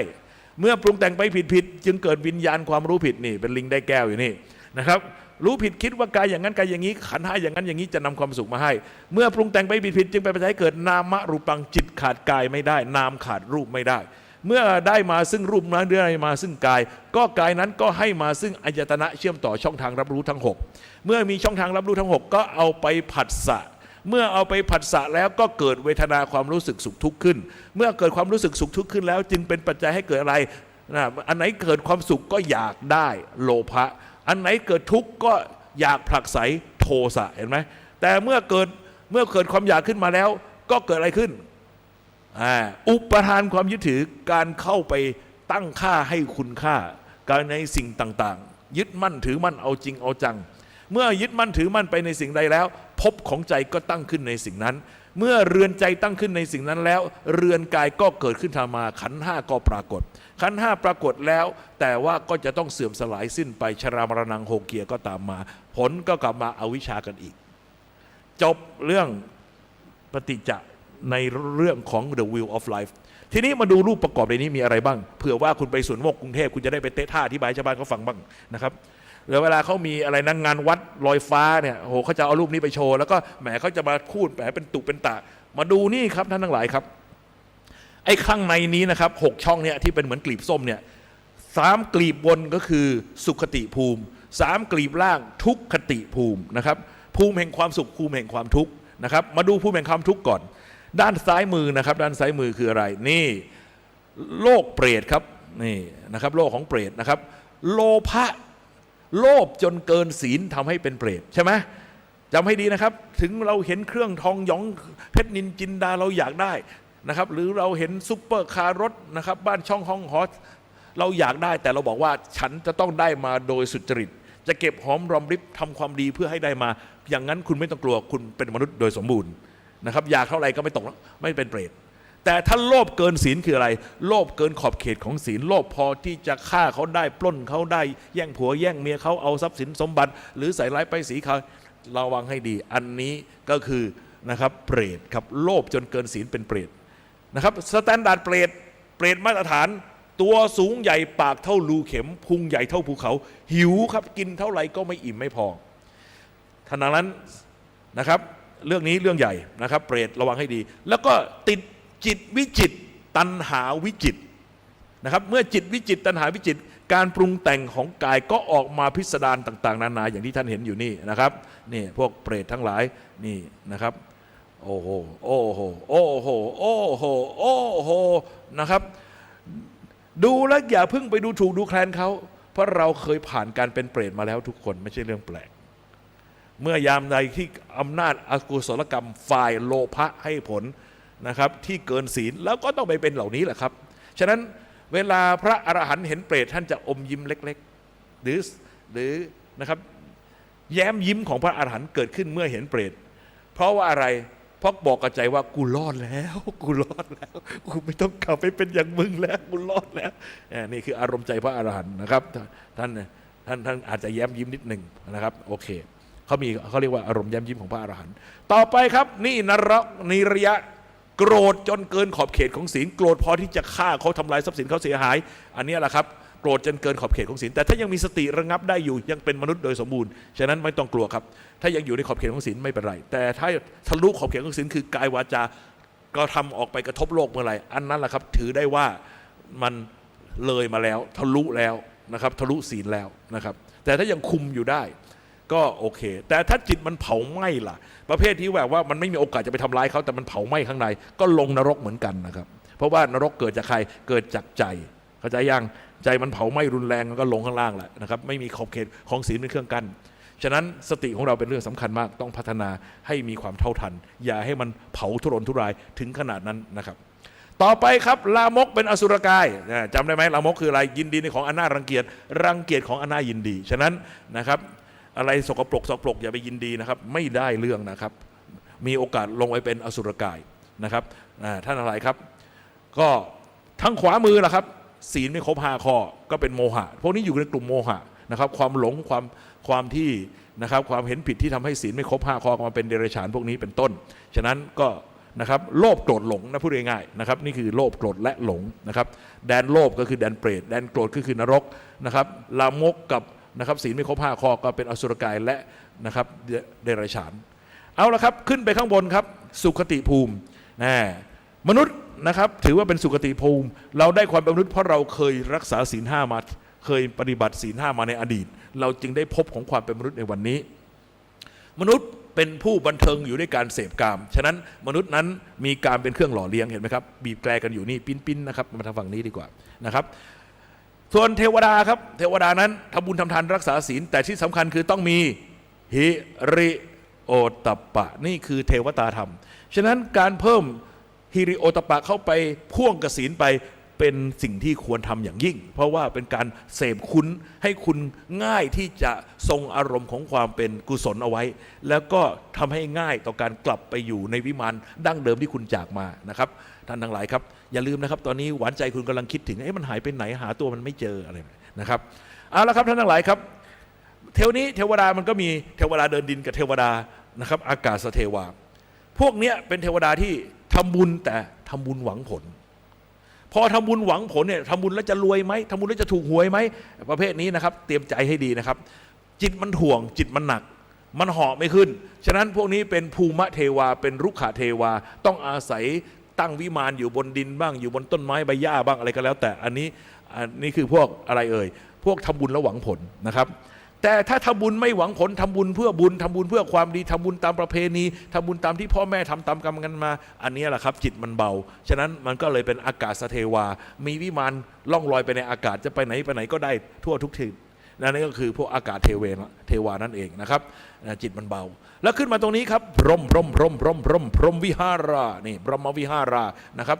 มีพรหมวิหารหรือว่ามีฌาน1ฌาน2ฌาน3ฌาน4นะครับก็ขึ้นมาเป็นรูปภพนะครับ ส่วนอรูปภพไม่ได้แสดงไว้เพราะมองหาไม่เจอไปอยู่ตรงไหนก็ไม่รู้นะครับเอาละครับนี่ก็คือนะครับสุคติภูมิ3ด้านบนนะครับแล้วก็ข้างล่างก็3ช่องล่างก็เป็นทุกขติภูมิทีนี้มาดูตรงกลางครับโดนัทนะครับฝั่งหนึ่งนะครับก็เคลือบช็อกโกแลตอีกฝั่งหนึ่งก็น้ำตาลไอซิ่งนะครับเห็นไหมไอ้ที่เป็นช็อกโกแลตเนี่ยครับก็คือปรุงแต่งฝ่ายอกุศลนะครับเวลาปรุงแต่งกุศลมันก็จะหมุนครับมันก็จะเหวี่ยงลงไปข้างล่างปรุงแต่งด้วยโลภเหวี่ยงลงไปเป็นเปรตปรุงแต่งด้วยโกรธลงไปเป็นสัตว์นรกปรุงแต่งด้วยลามกเป็นอสุรกายปรุงแต่งด้วยศีลไม่ครบ5 ข้อไปเป็นสัตว์เดรัจฉานแต่ถ้าปรุงแต่งเป็นกุศลประกอบด้วยศีล5ปุ๊บมาเป็นมนุษย์นี่มาเสพกามกันอยู่ตรงนี้ปรุงแต่งด้วยอะไรครับด้วยบุญทานแต่มีหิริโอตปะแต่ว่ายังหวังผลไปเป็นอะไรเป็นพวกรุกขเทวานะครับภูมะเทวาถ้าส่งขึ้นไปด้วยจิตที่เป็นจิตไม่หวังผลจิตเป็นบุญกุศลไม่หวังผลเหวี่ยงขึ้นข้างบนก็ไปเป็นอากาศเทวาเป็นพรหมฉะนั้นไอ้นี่มันหมุนติ้วติ้วติ้วติ้วแล้วมันเหวี่ยงขึ้นเหวี่ยงลงอยู่นะครับท่านทั้งหลายครับมีคนบอกว่าหลวงพี่ปฏิจจสมุปบาทตั้ง12 ข้อจำไม่ไหวมีอะไรง่ายๆไหมมีตรงกลางนี่ครับปฏิจจสมุปบาทรอบเล็กนะครับปฏิจจสมุปบาทรอบเล็กนี่คืออะไรนี่ไก่จิกหางหมูหมูกัดหางงูงูกัดหางไก่ไก่คือกิเลสคือความเศร้าหมองของใจโลภโกรธและหลงนะครับโลภโกรธหลงเพราะความโลภความโกรธความหลงความเศร้าหมองของจิตนี่แหละเป็นเหตุให้ไปทำกรรมทำกรรมหมูคือกรรมกรรมดีกรรมชั่วทำกรรมดีทำกรรมชั่วแต่เมื่อทำกรรมแล้ววิบากเกิดไหมวิบากเกิดวิบากเปรียบเหมือนงูพิษเพราะว่าถ้าทำกรรมดีผลก็เป็นความสุขทำกรรมชั่ววิบากก็เป็นความทุกข์แต่ไอ้วิบากนี่แหละครับพอได้สุขแล้วอยากได้อีกไหมโลภอีกแล้วเกิดโลภะเห็นไหมมันถึงเหมือนงูพิษไงถึงได้รับตอบสนองความที่ต้องการของเราได้รับความสุขแต่เราก็อยากได้อีกอยากรักษาปกป้องความสุขเอาไว้นี่ไงก็เกิดโลภะขึ้นมาเห็นไหมอันไหนแต่ถ้าเกิดทำกรรมชั่วผลเป็นทุกข์เป็นไงก็อยากทำลายล้างอยากผลักไสเกิดโทสะขึ้นมาแทนเห็นไหมฉะนั้นกิเลสกรรมวิบากกิเลสกรรมวิบากกิเลสกรรมวิบากนี่คือปฏิจจสมุปบาทรอบเล็กครับท่านทั้งหลายครับทีนี้มาดูยักษ์ครับยักษ์คืออะไร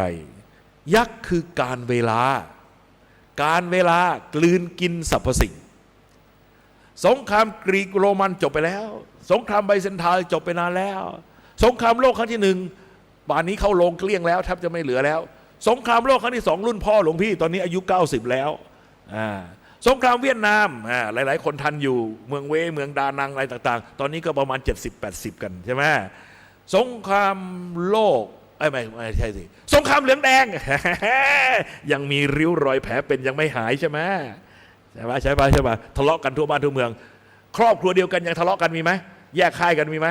มีผัวอยู่เหลืองเมียอยู่แดงผัวอยู่แดงเมียอยู่เหลืองวุ่นวายไปหมดนี่ต้องขอบคุณนะครับ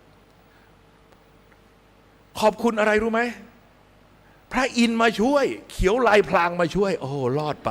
ต้องขอบคุณเขานะครับ แต่ตอนนี้มันจะเกิดสงครามใหม่อีกแล้วเพราะว่าเหลืองแดงจะต้องจับมือกันเป็นธรรมศาสตร์แล้วสู้กับเขียวลายพลางต่อไปตาดันเป็นเรื่องตัวเล็กกูจะติดคุกไหมเนี่ย เอาไปปรับทัศนคตินะเดี๋ยวกูจะไปสอนมันในคุก เอาละครับท่านทั้งหลายครับนี่คืออะไรครับท่านทั้งหลายยักษ์คือการเวลาเห็นไหมพอมันผ่านไปมันก็หมดความหมายไปจากใจมันก็ไม่มีราคาแล้วก็ไอ้พวกที่ตายไปอะไรฟาวเสียโอกาสไปเปล่าๆในชีวิตเห็นไหมฉะนั้นหลวงพ่อถึงเตือนพวกเราว่าจงเป็นผู้สร้างอนุสาวรีย์แต่อย่าเป็นอนุสาวรีย์นะครับจำเอาไว้ดีนะครับเบี้ยวได้เบี้ยวหนีได้หนีนะครับอย่าไปยุ่งสงครามไม่เคยให้ความเจริญกับใครนะครับมีแต่และเขาบอกว่าที่ใดทะเลาะกันกาลกินีเข้าร้านอาหารทะเลาะกันดังสนั่นหวั่นไหวคุณจะเข้าไปกินอาหารร้านนั้นไหมเหมือนกันก็บ้านเรามาทะเลาะกันอยู่อย่างเงี้ยแหละอะไรดีๆมันก็ไปประเทศอื่นหมดเลยตอนนี้ไม่เหลือเลยการกินีเข้าครับบ้านเราไม่ต้องห่วงต้องเสวยไปอีกพักใหญ่จนกว่ามันจะกลับมาปรองดองกันได้อย่างแท้จริงก่อนดังนั้นก็รับกรรมที่พวกเราทำกันร่วมกันทำนะครับอันนี้ช่วยไม่ได้นะครับเอาละที่ยักษ์มีตา3 ตานะครับอย่าลืมนะครับเบิ่งตาปัญญาออกมาดูความจริงกันบ้างเอาพุทโธแปะไว้ที่เนี่ยเผื่อเหมือนตามันจะโผล่ขึ้นมาบ้างนะครับพุทธะแปลว่ารู้แจ้งรู้จริงฉะนั้นเอาไปแปะไว้ที่หน้าผากเพื่อจะได้ตาที่3เห็นโลกนี้นะครับต่อไปครับที่หัวยักษ์มีดอกบัวเนี่ยเป็นดอกไม้สะอาดบริสุทธิ์ใช่ไหมแต่ขึ้นมาจากไหน ขึ้นมาจากโคลนเลนฉะนั้นโง่ต้องมาก่อนฉลาดผิดต้องมาก่อนถูกโพธิสัตว์ทั้งหลายก็เริ่มต้นจากโง่แล้วครับค่อยๆพัฒนาตัวเองผิดไปบ้างถูกไปบ้างจนในที่สุดมาตรัสรู้ฉะนั้นไม่มีใครฉลาดมาตั้งแต่เกิดแล้วครับไม่มีใครถูกมาตั้งแต่ต้นทุกคนผิดด้วยกันทั้งนั้นฉะนั้นเราอย่าไปตำหนิใครเขาเพราะเราเองก็ต้องเคยโง่มาก่อนเคยผิดมาก่อนจนกระทั่งมาถึงวันนี้ถูกต้องไหมครับเอาละครับท่านทั้งหลายครับที่ยักษ์มีกะโหลก5 ใบกะโหลก5 ใบคืออะไรขันธ์5รูปเวทนาสัญญาสังขารวิญญาณโอเคแล้วคุณเห็นไหมครับที่หูยักษ์ทัดดอกไม้8 กลีบครับดอกไม้โลกธรรมลาบยศสรรเสริญสุขเสื่อมลาบเสื่อมยศนินทาทุกข์การที่พระภิกษุออกมาบวชก็บวชเพื่อที่จะเอาชนะโลกธรรมออกไปให้พ้นไปจากโลกธรรมสอนชาวบ้านอย่าไปติดโลกธรรม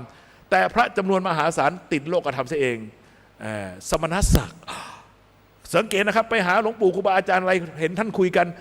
คำคุยกันเรื่องแรกเป็นเจ้าคุณหรือยังเป็นพระครูหรือยังเห็นไหมติดหนับสอนชาวบ้านเขาไม่ให้ติดตัวเองติดเองไหม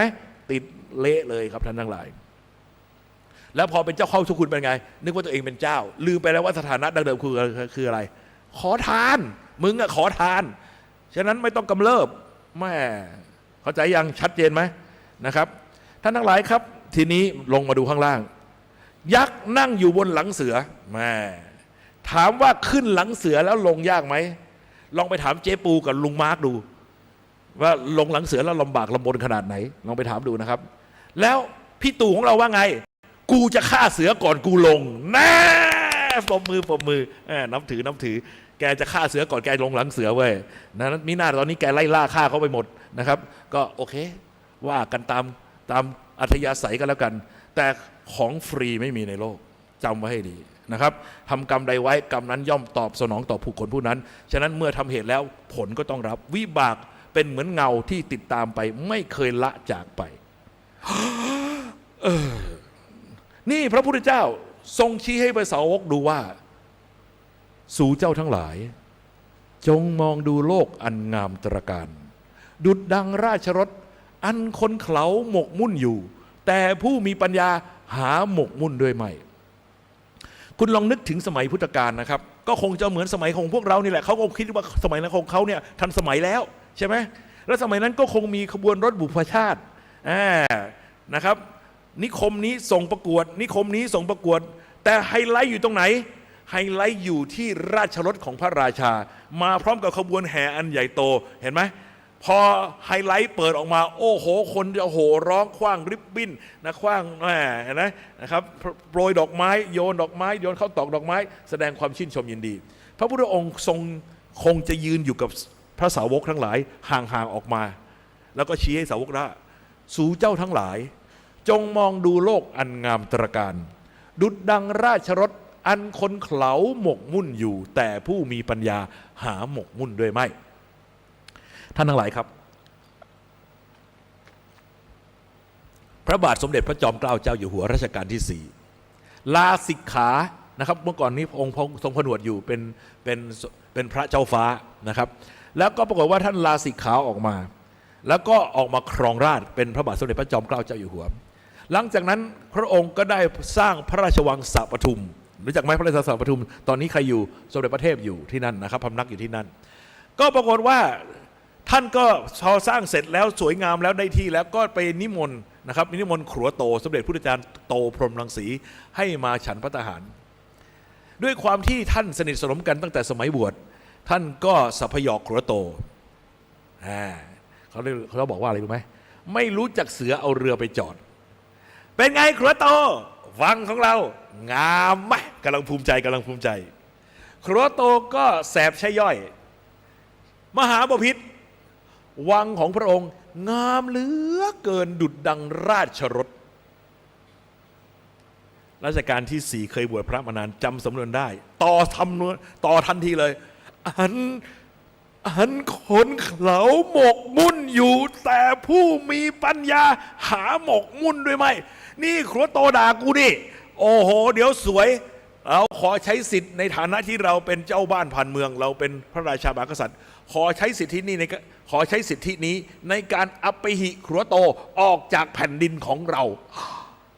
เห็นไหม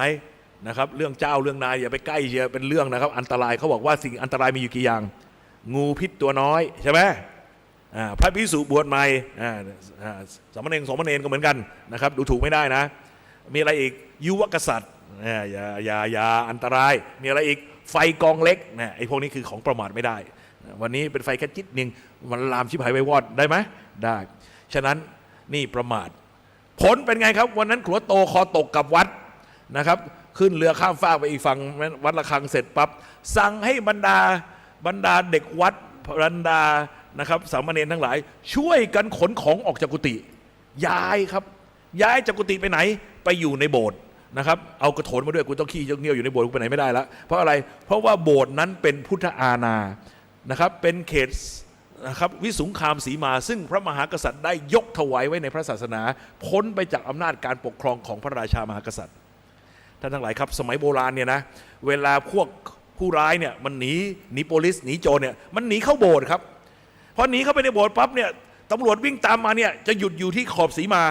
ออกมาเดี๋ยวนี้ออกมากูไม่ออกมา เรียกกันอยู่นั่นแหละไปสมภารมาดิสมภารไปคุยกับมันหน่อยให้มันออกมาหน่อยเฮ้ยกูก็ไม่กล้ากูก็กลัวมันนะตกลงดันกันไปก็ดันกันมาอยู่นั่นแหละไม่รอดนะครับอันนี้เล่าตัวอย่างให้ฟังฉะนั้นเขตวิสุงคามสีมาเขตโบสถ์นั้นน่ะเขตสีมาน่ะถือว่าเป็นเหมือนสถานทูตเข้าไปล่วงละเมิดไม่ได้นี่สมัยก่อนเขาคิดกันอย่างนั้นสมัยนี้เหรอมึงไม่ออกใช่ไหมงั้นเอาควันไปกินก่อนตุ้ม อ้าวตอนนี้ควันนะเดี๋ยวลูกระเบิดเนี่ยครับเดี๋ยวลูกสังหารจะตามไปอีก3ลูกจะออกมาหรือไม่ออกยอมแล้วครับยอมแล้วครับ โอเคนะอันนี้แต่ดูให้ดีนะครับจริงๆแล้วเนี่ยข้างบนเนี่ยเขาชี้ไปไหนเขาชี้เลยออกไปครับชี้ไปถึงไหนนี่ไงนิพพานมีอยู่ใยไม่ไปมาหลงไหลอะไรกับโลกอันงามตระการดุจราชรสวันนี้พุทธศาสนา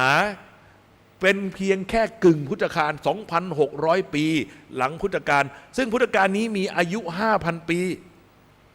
ท่านทั้งหลายครับมรรคผลยังเกิดขึ้นอยู่ยังผลได้อยู่น้ำอยู่ข้างหน้าทำไมไม่ดื่มทำไมต้องไปรอดื่มน้ำในอนาคตบ่อน้ำบ่อหน้าแล้วทำไมต้องไปตามไอ้พระโพธิสัตว์ทั้งหลายที่ออกมากระแดะทั้งหลายเนี่ยที่มาบอกว่าอุ้ยไม่ต้องรีบไปนิพพานเดี๋ยวไปกับเราเนี่ยมึงยังว่ายน้ำหาฝั่งยังไม่เจอยังจะหลอกให้กูเกาะหลังมึงไปไหนอย่าเชื่อมันเป็นอันขาดวันนี้คุณมีบุญกับพระพุทธเจ้าโคดมคุณเคยทำบุญกับพระองค์มาคุณอธิษฐานติดตามพระองค์มาคุณถึงเกิดเป็นมนุษย์เกิดเป็นคนไทยเจอพุทธศาสนาฉะนั้นใช้สิทธิของคุณให้คุ้มค่าแต่แน่นอนโพธิสัตว์องค์อื่นเขาก็อาจจะมีบุญเรื่องกับเราเหมือนกันเพราะว่ามันเป็นเน็ตเวิร์กที่เชื่อมกันแต่วันนี้น้ำบริสุทธิ์อยู่เบื้องหน้าทำไมไม่ดื่มซะก่อนทำไมต้องไปดื่มน้ำบ่อหน้าซึ่งไอเวนนั้นมันก็ยังไม่รู้เลยมันอยู่ตรงไหนบ่อของมันนะเข้าใจยัง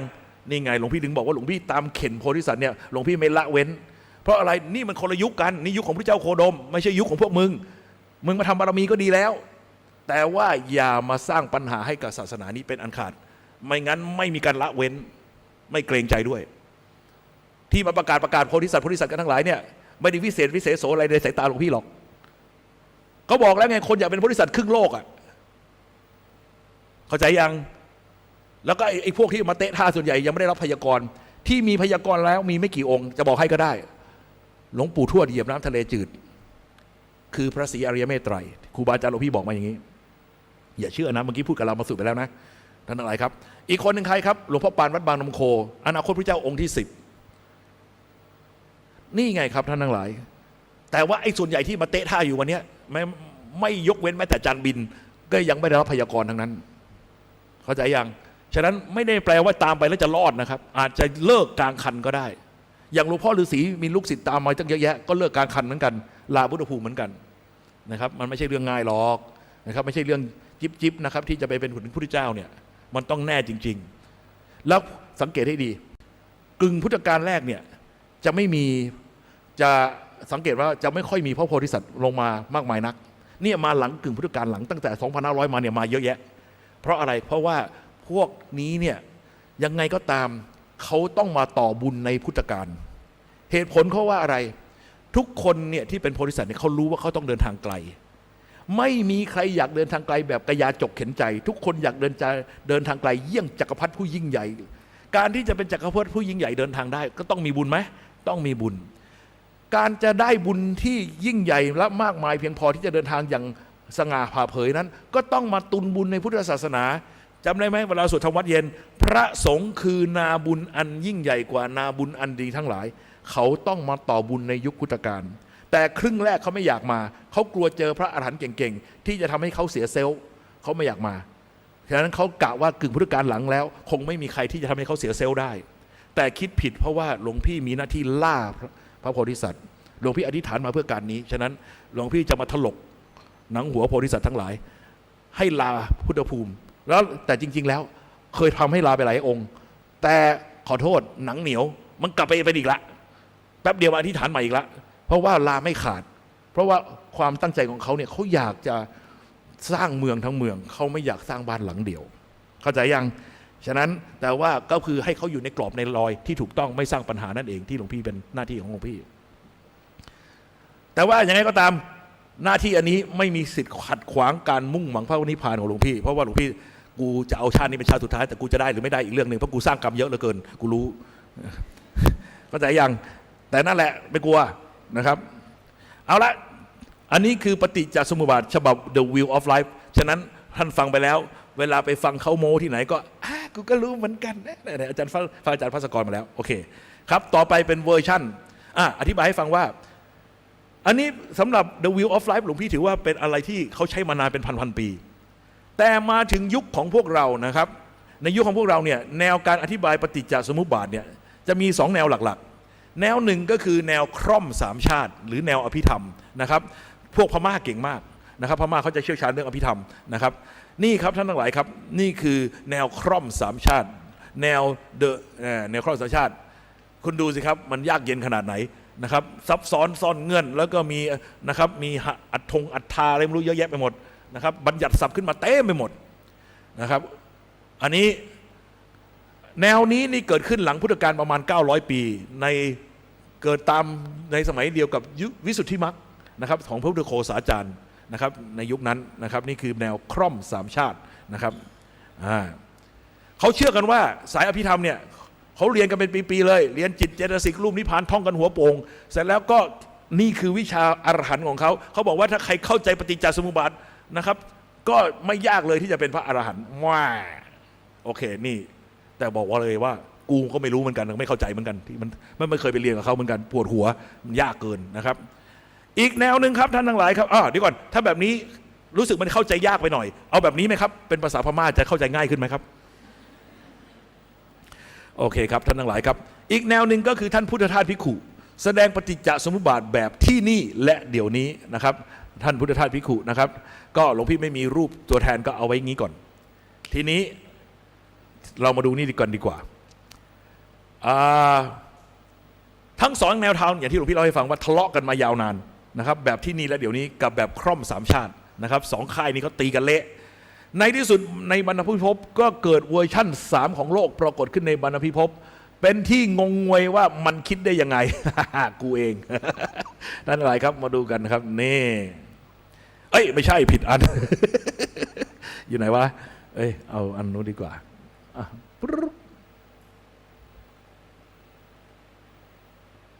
ไม่ใช่นี่วะนี่อันนี้นี่มาละเจอละท่านทั้งหลายครับเดี๋ยวก่อนหาก่อนนี่ผิดอีกแล้วแบบ affordable truth วงจรชีวิตปฏิจจสมุปบาทปีล่าสุดอยู่ไหนวะหลวงพี่เอามาใส่แล้วนี่53แค่นี้ป่ะไม่ใช่เอาดู53ไปก่อนแล้วกันของคุณมัน58แล้วเวอร์ชั่นใหม่เอาตัวไหนดีตัว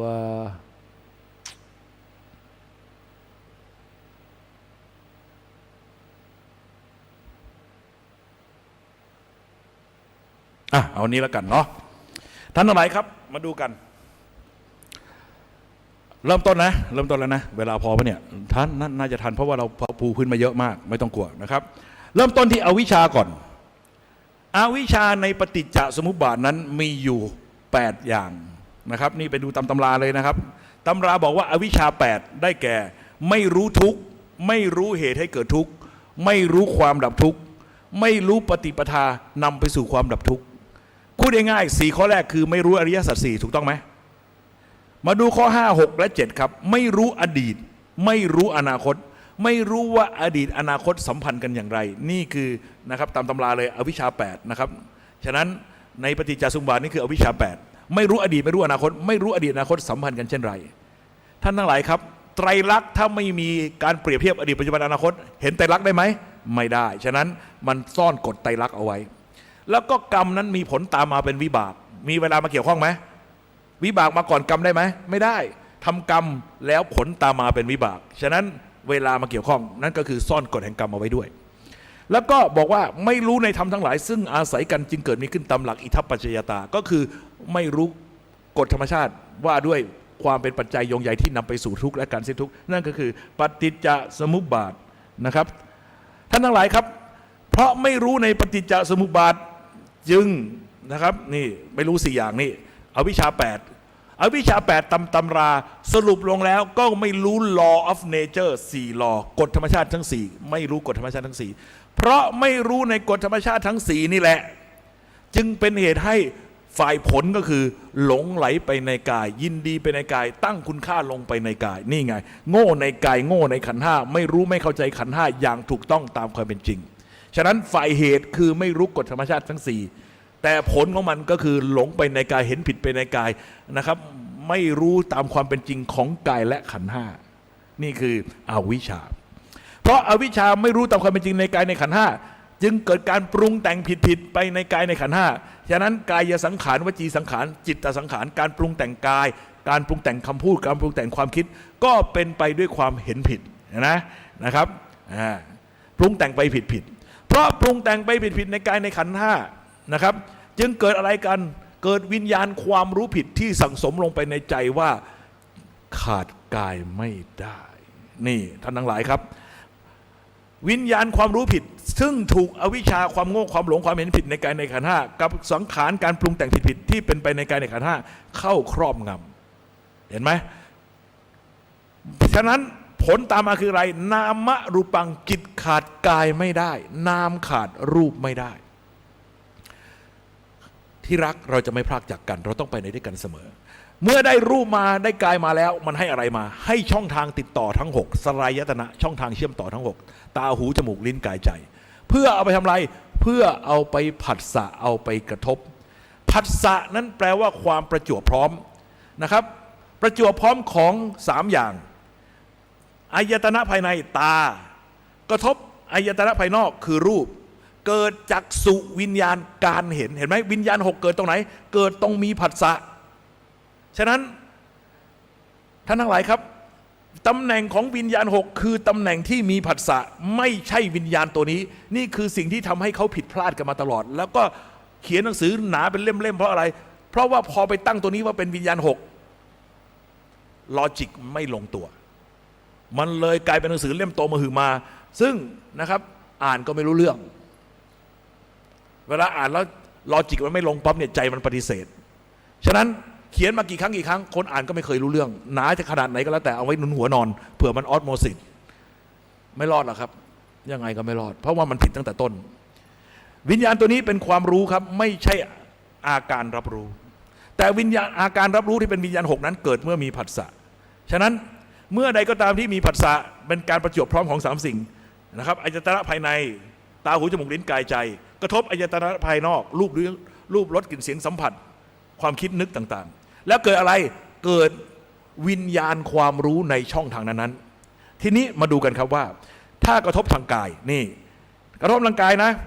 สมมติว่ามีคนเอาเข็มมาทิ่มเราต้องคิดก่อนไหมว่าเจ็บดีหรือไม่เจ็บดีไม่ต้องคิดจากเลยโอ๊ยเจ็บเว้ยเห็นไหม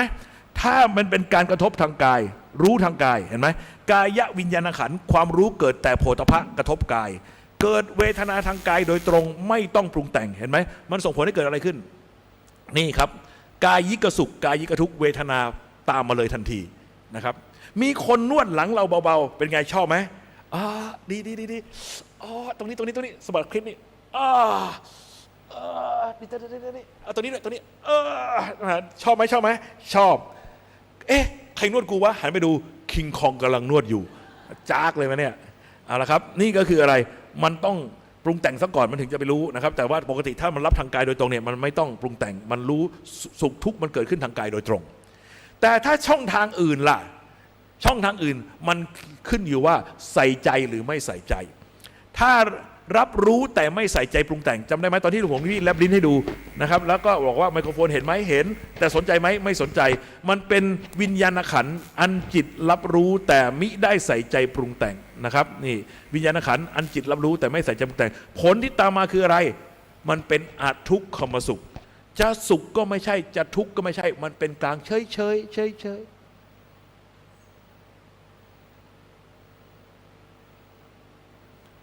แอบมาเล่นไมโครโฟนหลวงพี่ป่ะตอนหลวงพี่ไม่อยู่มาเล่นป่ะมาเล่นป่ะเห็นไหมครับเมื่อกี้เป็นกลางๆอยู่ดีๆตอนนี้มันจะทำให้กูซวยแล้วเห็นไหมเนี่ยอันนี้คือคำว่าอทุกขมสุขคือไม่ใช่สุขไม่ใช่ทุกข์แต่อาจจะเป็นเหตุให้สุขหรือทุกข์ในภายหลังได้ขอโหสิหนูไม่ได้ทำอะไรนะหลวงพี่เอาเป็นตัวอย่างเท่านั้นเองนะครับนี่คือคำว่าอทุกขมสุขนะครับท่านทั้งหลายนี่จะสุขก็ไม่ใช่ทุกข์ก็ไม่ใช่เป็นกลางๆเฉยๆแต่ว่าอาจจะเป็นเหตุให้สุขหรือทุกข์ในภายหลังได้แต่ถ้าใส่ใจปรุงแต่งล่ะถ้าใส่ใจปรุงแต่งก็เหมือนเราไปช้อปปิ้งเคยไหมไปที่ตลาดไปซื้อไก่ซื้อหมูซื้อเนื้อซื้อผักมาจากตลาดนี่ก็คือรับมาจากข้างนอกเสร็จแล้วกลับมาถึงครัวของเราเราก็นี่อาศัยสัญญานะ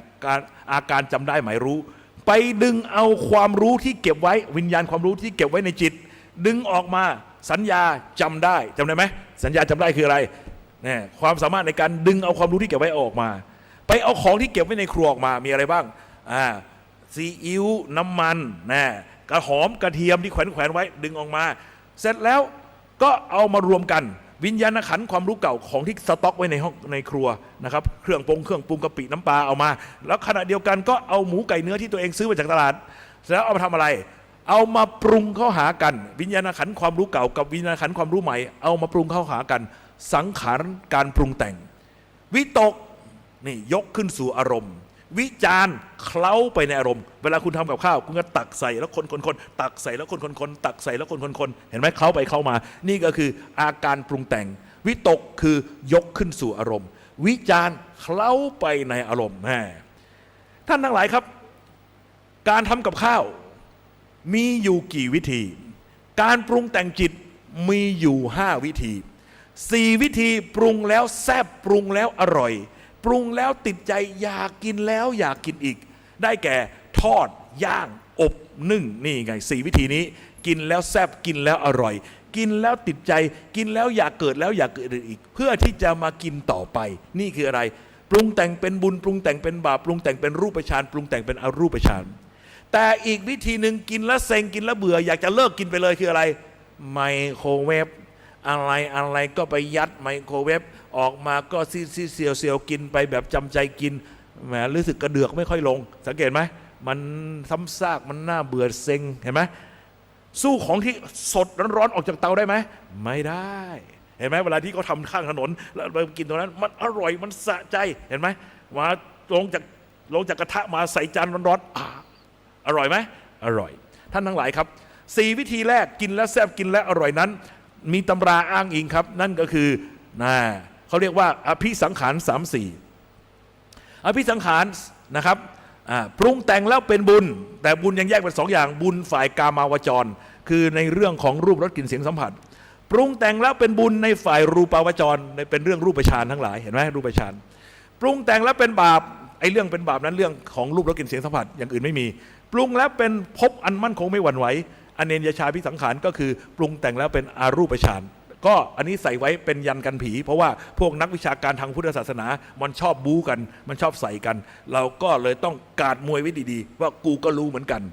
นะครับท่านทั้งหลายครับแต่เอาง่ายๆปรุงแล้วเป็นบุญปรุงแล้วเป็นบาปปรุงแล้วเป็นรูปฌานปรุงแล้วเป็นอารูปฌานเรามาดูกันสงสัยจะไม่ทันเหลืออีก10 นาที15 นาทีลองดูสู้กูต่อนะครับจำได้ไหม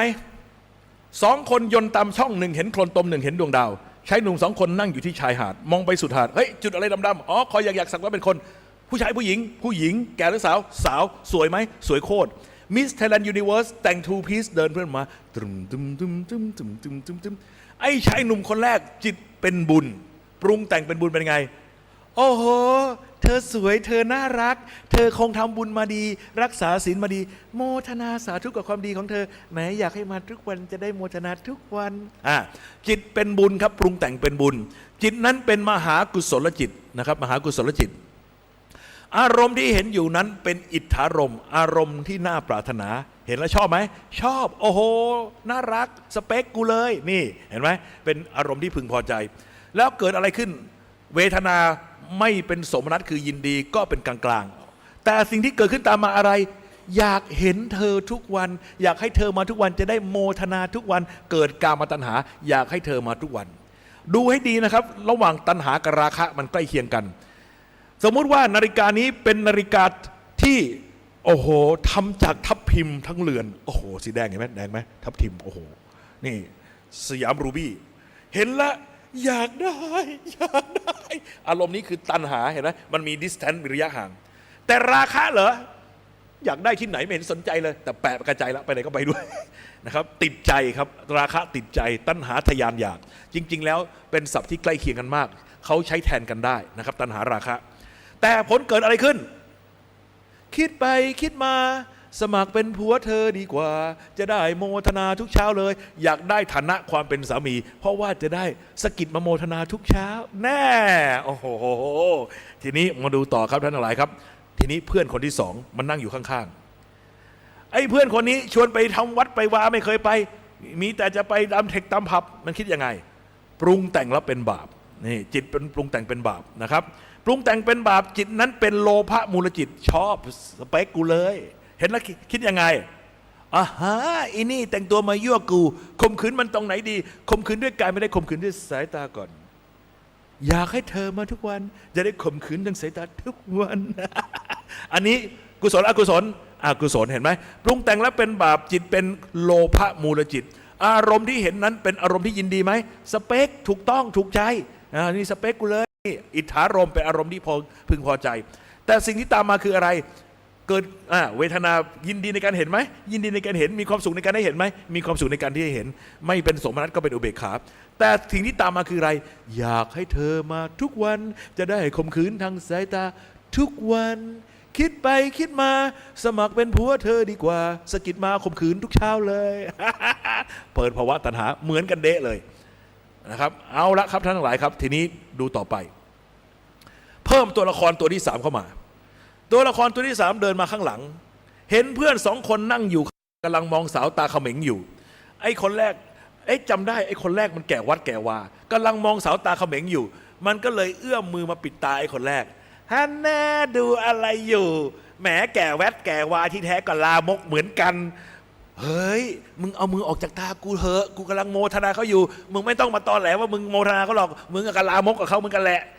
ตอนนี้มือของเพื่อนคนที่3กลายเป็นอุปสรรคแห่งความสุขของคนคนแรกฉะนั้นท่านทั้งหลายครับเมื่อกี้จิตเป็นบุญอยู่ดีๆคนแรกเนี่ยจิตกลายเป็นบาปแล้วแต่เป็นบาปแบบไหนแบบโทสะมูลจิตโกรธเพราะอะไรเพราะว่ามือของเพื่อนคนที่3ที่เอามาปิดลูกตาเราเป็นอารมณ์ที่ไม่ชอบใจเป็นอนิจฐารมณ์อารมณ์ที่ไม่พึงปรารถนามาขัดความสุขของข้าพเจ้าขัดบุญกุศลของข้าพเจ้ากำลังโมทนาอยู่นะครับ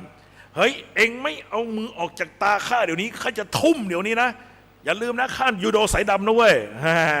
ฉะนั้นตอนนี้ครับท่านทั้งหลายครับจิตเป็นอะไรครับจิตโกรธดังนั้นอารมณ์ที่เห็นเป็นมือของเพื่อนเป็นอารมณ์ที่ไม่ชอบใจเกิดอะไร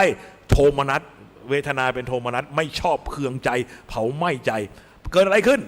วิภาวะตัณหาความทยานอยากในภพอยากพรากอยากให้พรากพ้นในทำลายหรือดับสูญอยากจะทุ่มไปเดี๋ยวนี้นี่ไงเห็นไหมครับก็เป็นความขัดเคืองโทสะประทุษร้ายอะไรต่างๆเกิดขึ้นมา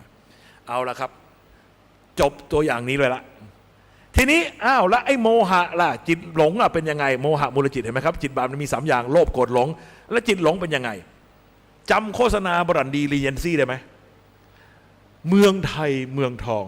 สุวรรณภูมิ จำได้ไหมครับมี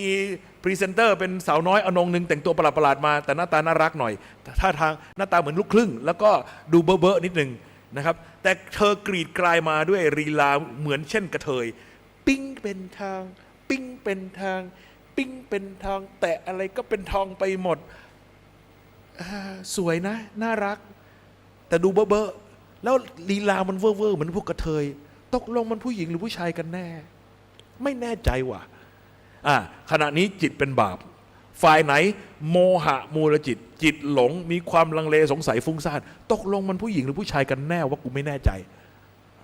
ไม่แน่ผู้หญิงผู้ชายจิตเป็นโมหะมูลจิตอารมณ์นั้นเป็นวิกิตกิจฉาลมวิจิกิจฉาคือลังเลสงสัยหรืออุทธัจจารมยังลงใจไม่ได้ตกลงมันผู้ชายหรือผู้หญิงกันแน่ฉะนั้นเวทนาที่เกิดขึ้นเลยเป็นอุเบกขาเป็นกลางๆนะครับตกลงผู้หญิงหรือผู้ชายไม่แน่ใจสวยนะน่ารักแต่เบ้อท่าทางก็มันแลดไปเหมือนกระเทยไปเล่าให้เพื่อนฟังเฮ้ยมึงอยากรู้จักหรือเปล่าเพื่อนกูเองเตะบอลมาด้วยกันตกลงรู้ยังฝ่ายไหน ถ้าอย่างนี้กูจะได้ทีมนะครับแต่ถ้าไปเจอเพื่อนอีกคนบอกว่าเฮ้ยอยากรู้จักหรือเปล่าลูกน้ากูแม่เขาเป็นฝรั่งลูกครึ่งโอ้โหตัวจริงน่ารักตัวเล็กด้วยไปเปล่าวันนี้เขามากินข้าวบ้านกูลุยเห็นไหมมันเลือกละเห็นไหมมันเลือกละครับท่านทั้งหลายครับทีนี้เอาละเรื่องบุญเรื่องบาปว่าไปแล้วนะครับจิตโลภจิตโกรธจิตหลงว่าไปแล้วทีนี้มาดูรูปฌานบ้างนะปรุงแต่งเป็นรูปฌานจิตนั้นเป็นรูปาวจรกุศลจิตจิตเป็นรูปาวจรกุศลขอจะอภัยตรงสื่อมันบางไปนิดนึงเห็นอยู่อ่านออกไหมอ่านออกนะครับจิตเป็นรูปาวจรกุศลจิตนะครับและขณะนั้นอารมณ์ของเขากรรมฐาน36กองเป็นรูปฌานอีก4กองเป็นอรูปฌานฉะนั้นทำเป็นเครื่องสงบระงับจิตมีรูปกรรมฐาน36ในกรรมฐาน40เป็นอารมณ์แต่ท่านทั้งหลายครับเวทนาที่เกิดขึ้นนี่ไงฌานหนึ่งนะครับฌานสองฌานสามฌานสี่ฌานหนึ่งมีอะไรนี่สนุกปิติกสุขใช่ไหมแต่ยังมีวิตกวิจารอยู่เพราะฌานสองวิตกวิจารหายไปเหลือแต่ปิติสุขและความแน่วแน่นั้นฌานสองก็เหลือแต่ปิติสุขพอฌานสามปิตินะครับความฟูของใจลดไปเหลือแต่ความพึงพอใจก็เหลือแต่สุขและก็พอถึงฌานสี่ก็กลายเป็นเฉยๆนี่คือวิวัฒนาการของเวทนาในฌานนะครับเวทนาในรูปฌานก็มีปิติกสุขสุขแล้วอุเบกขาแต่ผลที่ตามมาคืออะไรเกิดรูปราคะเกิดความติดใจในอารมณ์แห่งรูปฌานหรือรูปธรรมอันประณีตเห็นไหมพอได้สภาวธรรมติดใจอยากจะได้สภาวธรรมที่ตัวเองเคยได้แล้วแต่พอใส่ความอยากเข้าไปเจ๊งข้างหลังปฏิบัติยังไงก็ไม่ได้เพราะว่าเหตุปัจจัยไม่เหมือนเดิมแล้วมันเปลี่ยนไปแล้วอันนี้ก็ช่วยไม่ได้เกิดรูปราคะความติดใจในอารมณ์แห่งรูปฌานหรือรูปธรรมอันประณีตผลที่ตามมาคืออะไรเกิดภาวะตัณหาเกิดความทยานอยากในรูปภพที่ตัวเองเคยได้แล้วอันนี้ก็จบในสายรูปฌานทีนี้มาดูสายอรูปฌานจำได้ไหมครับอรูปฌานนั้นจิตไปถึงฌานสี่แล้วเป็นอุเบกขาแล้ว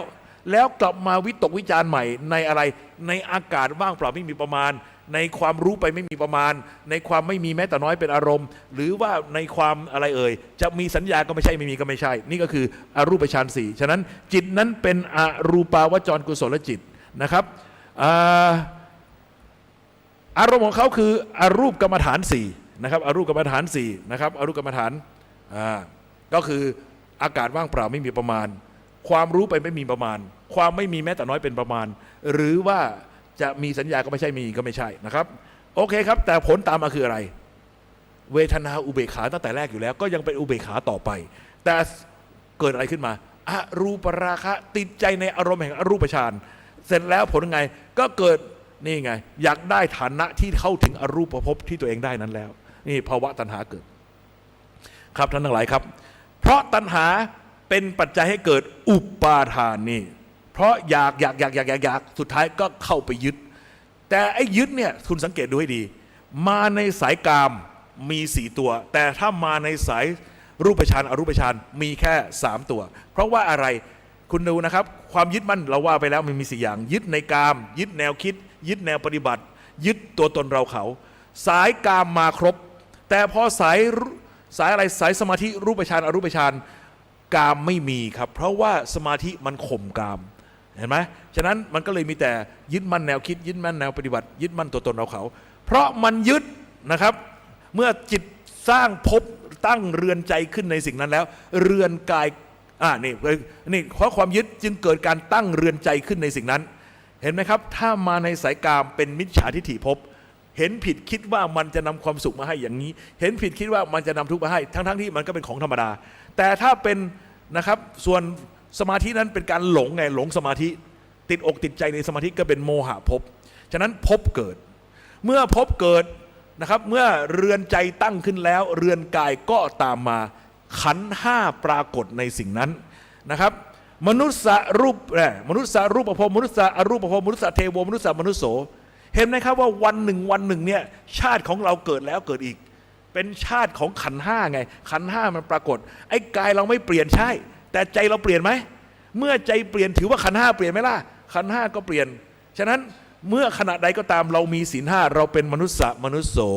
ถ้าขณะใดก็ตามที่เรามีหิริโอตปะด้วยขณะนั้นเราก็เป็นมนุษย์สาเทโวถ้าขณะใดก็ตามหลวงพี่พูดนิดนึงเมื่อก่อนหลวงพี่ใช้คำว่ามนุษย์สาเทโวแล้วเวลาให้พวกเราว่าตามมันมักจะมีคนพูดว่ามนุษย์สัตเทโวหลวงพี่ก็เลยไปหาคำมาว่าอ๋อเขาใช้มนุษย์สาเทโวสมาร์ทเข้าหากันได้ตอนหลังหลวงพี่เลยใช้มนุษย์สาเทโวอันนี้พูดให้รู้ไว้เพราะงั้นมันกลายเป็นมนุษย์สัตเทโวทุกทีกูปวดหัวทุกทีนะครับดังนั้นต้องเป็นมนุษย์สาเทโวก็แล้วกันมันง่ายดีนะครับต่อไปครับมนุษย์สัตเดรัจฉานโนกายมนุษย์ใจสัตว์เดรัจฉานท่านทั้งหลายครับเคยเห็นคนเขาด่ากันไหมไอ้คนใจสัตว์ถ้ามีใครด่าเราอย่างนี้เราไม่สนใจวัดใจพุทโธธรรมโมสังโฆศีลข้อหนึ่งไม่ข้อสองข้อสองไม่ได้ทำการทำไม่เป็นการสิ่งสิ่งไม่ช่วยศีลข้อห้าไม่ดื่มสุราและของมึนเมาวันนี้เข้าใจในพระสกรตั้งใจรักษาศีลแล้ววันนี้เข้าใจในพระสกรคือผู้มีศีลเฮ้ยตอนนี้กูคนแล้วกูไม่ใช่สัตว์มึงแหละสัตว์เข้าใจยังนะครับเอาละครับท่านทั้งหลายครับขณะนั้นมีความโลภแต่โลภเกินศีลมนุษย์สัพเปโตนะครับสองดอกจิกควีนโพเอ้ยอันนั้นมันลัมมี่ไม่ใช่นะครับเข้าใจผิดต่อไปครับมนุษย์สัพวินิปาโตใจอสุรกายมนุษย์กายมนุษย์ใจอสุรกายกำลังคิดลามกจกกระเปรตอยู่มนุษย์นิรโยความโกรธความเล่าร้อนเกินขอบเขตของศีลเราเป็นมนุษย์นิรโยจำได้ไหมครับวันที่เขาเหลืองกระแดงฆ่าฟันกันอยู่เราเชียร์ข้างใดข้างหนึ่งเราอยากให้อีกฝ่ายหนึ่งชิบหายวายป่วงอยากให้มันตายเราแช่งมันอุตลุดวันนั้นแหละครับเราเป็นมนุษย์นิรโยฉะนั้นตอนนี้ทุกคนมีบันทึกเน่าๆอยู่ถ้ามันถอยไปเจอตรงนั้นก่อนที่จะตายชิบหายเลยมึงเตรียมตัวให้ดีฉะนั้นรักษาจิตให้ดีจิตของเราเป็นของมีค่านะครับอย่าไปคิดในเรื่องที่ชั่วๆเป็นอันขาดเพราะว่ามันจะตามมาทำร้ายเราในอนาคต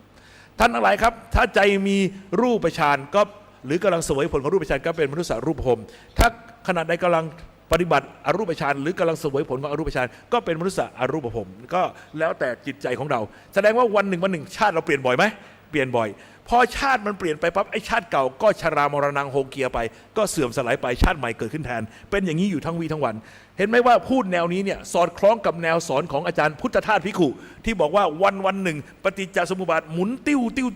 เกิดนับรอบไม่ถ้วนอ้าวและจะเอาไปอธิบายกรณีของข้ามภพข้ามชาติยังไงนะครับเหลือเวลาอีก2 นาทียังพอทันอยู่เอาตรงนี้ก่อนท่านทั้งหลายครับเครื่องบินอิโนราเกบินเหนือน่านน้ำประเทศญี่ปุ่นนะครับบินเหนือน่านประเทศญี่ปุ่นเข้าไปในเหนือเมืองฮิโรชิมา B29 ทิ้งระเบิดนรกลงมาระเบิดปรมาณูนะครับแล้วก็ตั้งจุดประทุให้มันระเบิดขึ้นก่อนที่จะถึงพื้นปรากฏว่าคนกำลังอยู่ที่กระไดร่างกายหายวับกับตาเหลือแต่เงาติดอยู่ข้างกระไดตายทันทีไม่รู้เนื้อตัวเยอะแยะไปหมดใช่ไหมคนในเมืองฮิโรชิมาก็เหมือนคนในเมืองใหญ่ๆจิตใจก็แตกต่างกันบางคนถือมีดอยู่กำลังรอจี้ปล้นคุณนายอยู่กำลังรอว่าคุณนายเดินมาเดี๋ยวกูจะจี้จิตโลภไหมจิตโลภพอแสงอมหิตว่าผ่านวับเห็นไหมครับ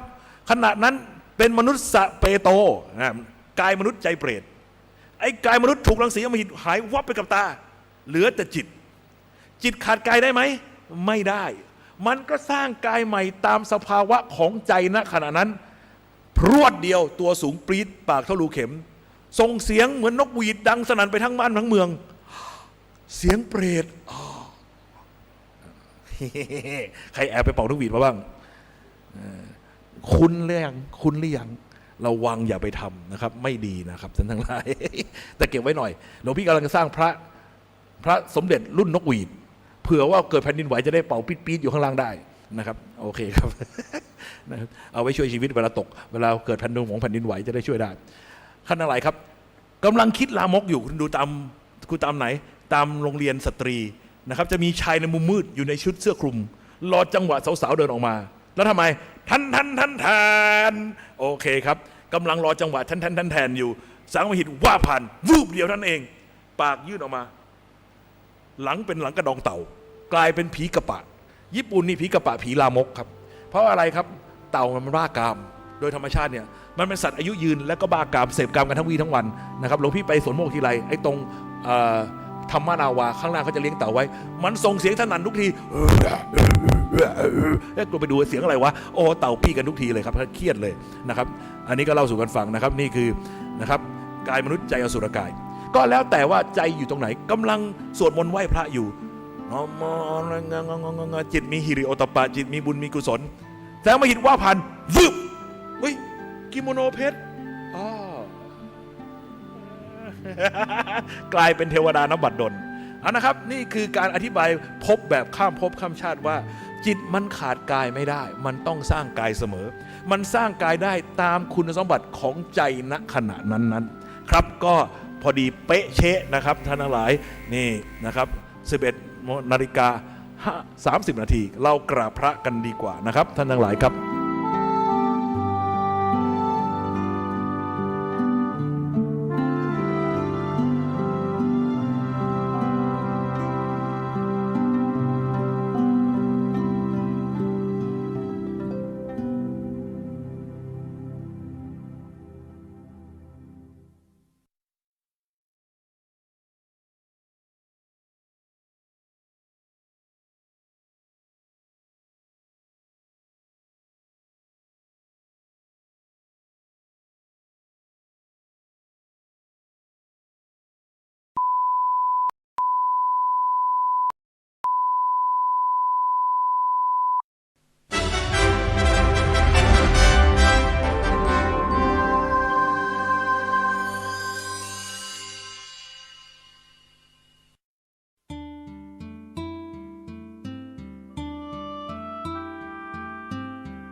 ก็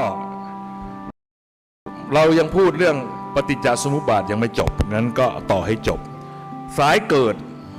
เราพูดไปแล้วการเกิดขึ้นของทุกข์ใช่ไหมวนเวียนกันอยู่อย่างนั้นแหละแล้วก็มาดูสายดับกันบ้างนะครับผิดกดผิดอีกแล้วนะครับแน่มาดูสายดับนะครับมาดูนี่โปสเตอร์ปฏิจจท่านทั้งหลายครับ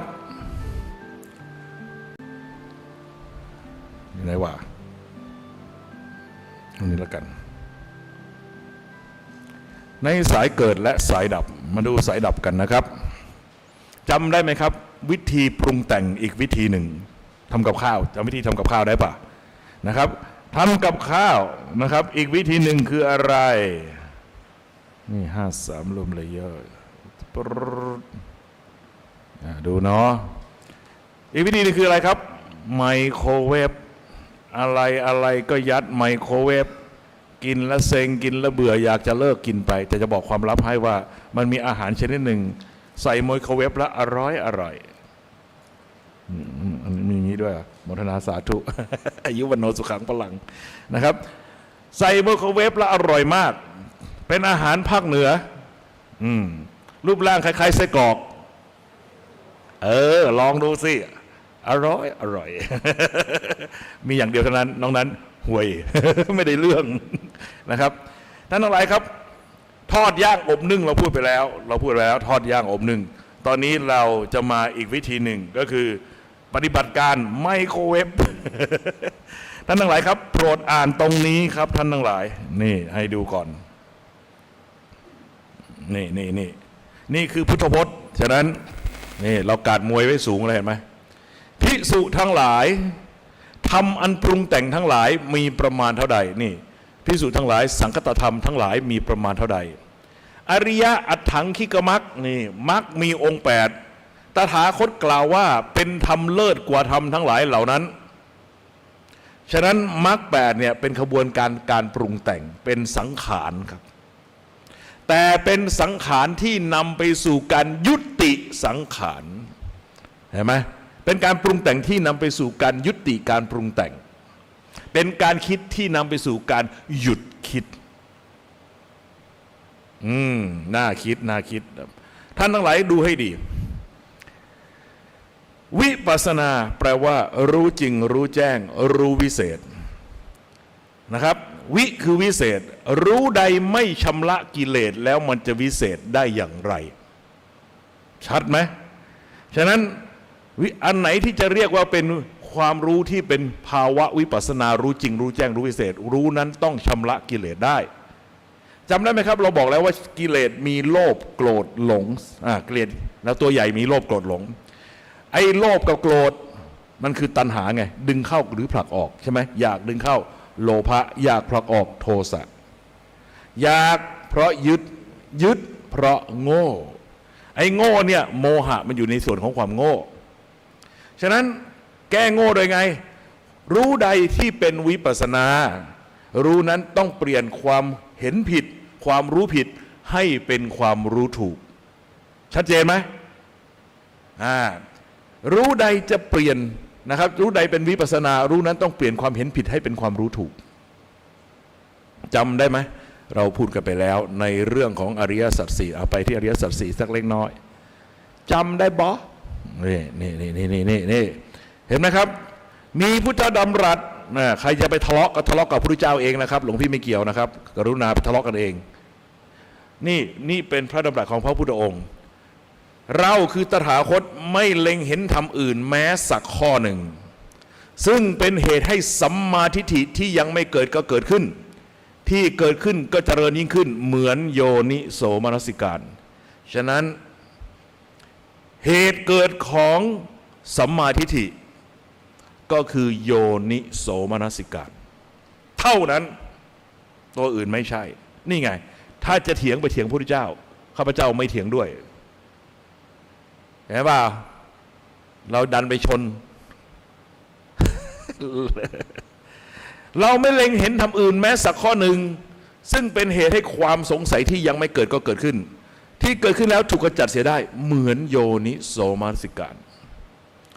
โยนิโสมนสิการถูกวางไว้ในฐานะรุ่งอรุณแห่งความเจริญในชีวิตเพราะว่าความเจริญในชีวิตจะเกิดขึ้นได้เนี่ยสัญญาณบอกเหตุคืออะไรหนึ่งได้พบกับกัลยาณมิตรพระพุทธเจ้าเป็นสุดยอดกัลยาณมิตรถูกต้องไหมสองนอกจากกัลยาณมิตรแล้วก็เราต้องฉลาดคิดคือมีโยนิโสมนสิการด้วยถ้ามีสองอย่างนี้เจริญแน่นอนฉะนั้น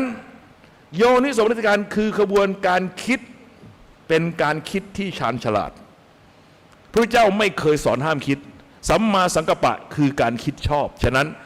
หนีการคิดไม่พ้นละครับต้องคิดแต่คิดฉลาดไม่ใช่คิดโง่คิดโง่คือฟุ้งซ่านคิดหลายๆเรื่องตีกันยุ่งไปหมดในหัวเนี่ยอย่างนั้นไม่ใช่แต่คิดทีละหนึ่งเรื่องเอกคตารมณ์อารมณ์เดียว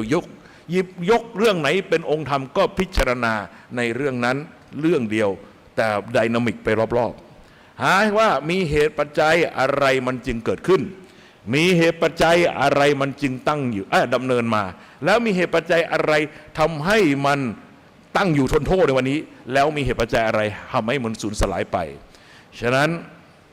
ท่านอาจจะฟังนะครับครูบาอาจารย์แม้กระทั่งมาด้วยกันยังสอนไม่เหมือนกัน หลวงพี่ก็แอบฟังอยู่เหมือนกันช่วยไม่ได้นะครับรู้ใครรู้มันบางอย่างนี่สติปัญญามันไม่เท่ากันช่วยไม่ได้ฉะนั้นท่านทั้งหลายครับคิดครับทั้งหมดที่สอนกันมาน่ะเป็นต้นทุนเป็นกำลังเป็นฐานแต่คุณต้องมาทำตัวจบให้ได้ถ้าไม่คิดไม่ยืนยันจบลืมบอกไปอย่างหนึ่งเราอาจจะได้ยินคำว่าเจโตวิมุตติกับปัญญาวิมุตติมันต่างกันตรงไหนจำได้ไหมหักก้านทูบเราพูดไปแล้วใช่ไหมหักก้านทูบ หักไปเรื่อยๆพิจารณาไปทีละเรื่องทีละเรื่องทีละเรื่องให้มากที่สุดเท่าที่จะมากได้ออกกำลังกายไปด้วยวิดพื้นซิทอัพวันไหนที่หักมากพอกำลังเพิ่มขึ้นหักมากพอกำลังเพิ่มขึ้นหักมากพอกำลังเพิ่มขึ้นหักมากพอกำลังเพิ่มขึ้นวันไหนที่กำลังมันเพียงพอกับส่วนที่เหลือเราก็จะสามารถหักทั้งหมดได้ในคราวเดียวกันเปรี้ยงเดียวณวันนั้นเขาเรียกว่ามัคคัสสมังคีมันเกิดการสรุปลงกับใจว่าสัพเพธัมมาอนัตตาสิ่งทั้งหลายทั้งปวงล้วนแล้วแต่ห่วยแตกไร้สาระทั้งสิ้น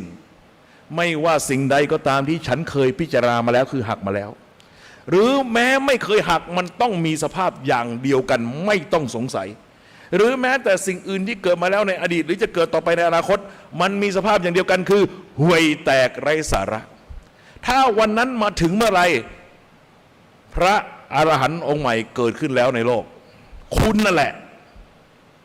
ฉะนั้นทุกคนไปจบปลายทางที่ตรงนี้ทั้งนั้นจบวันไหนเท่านั้นเองช้าเร็วเท่านั้นเอง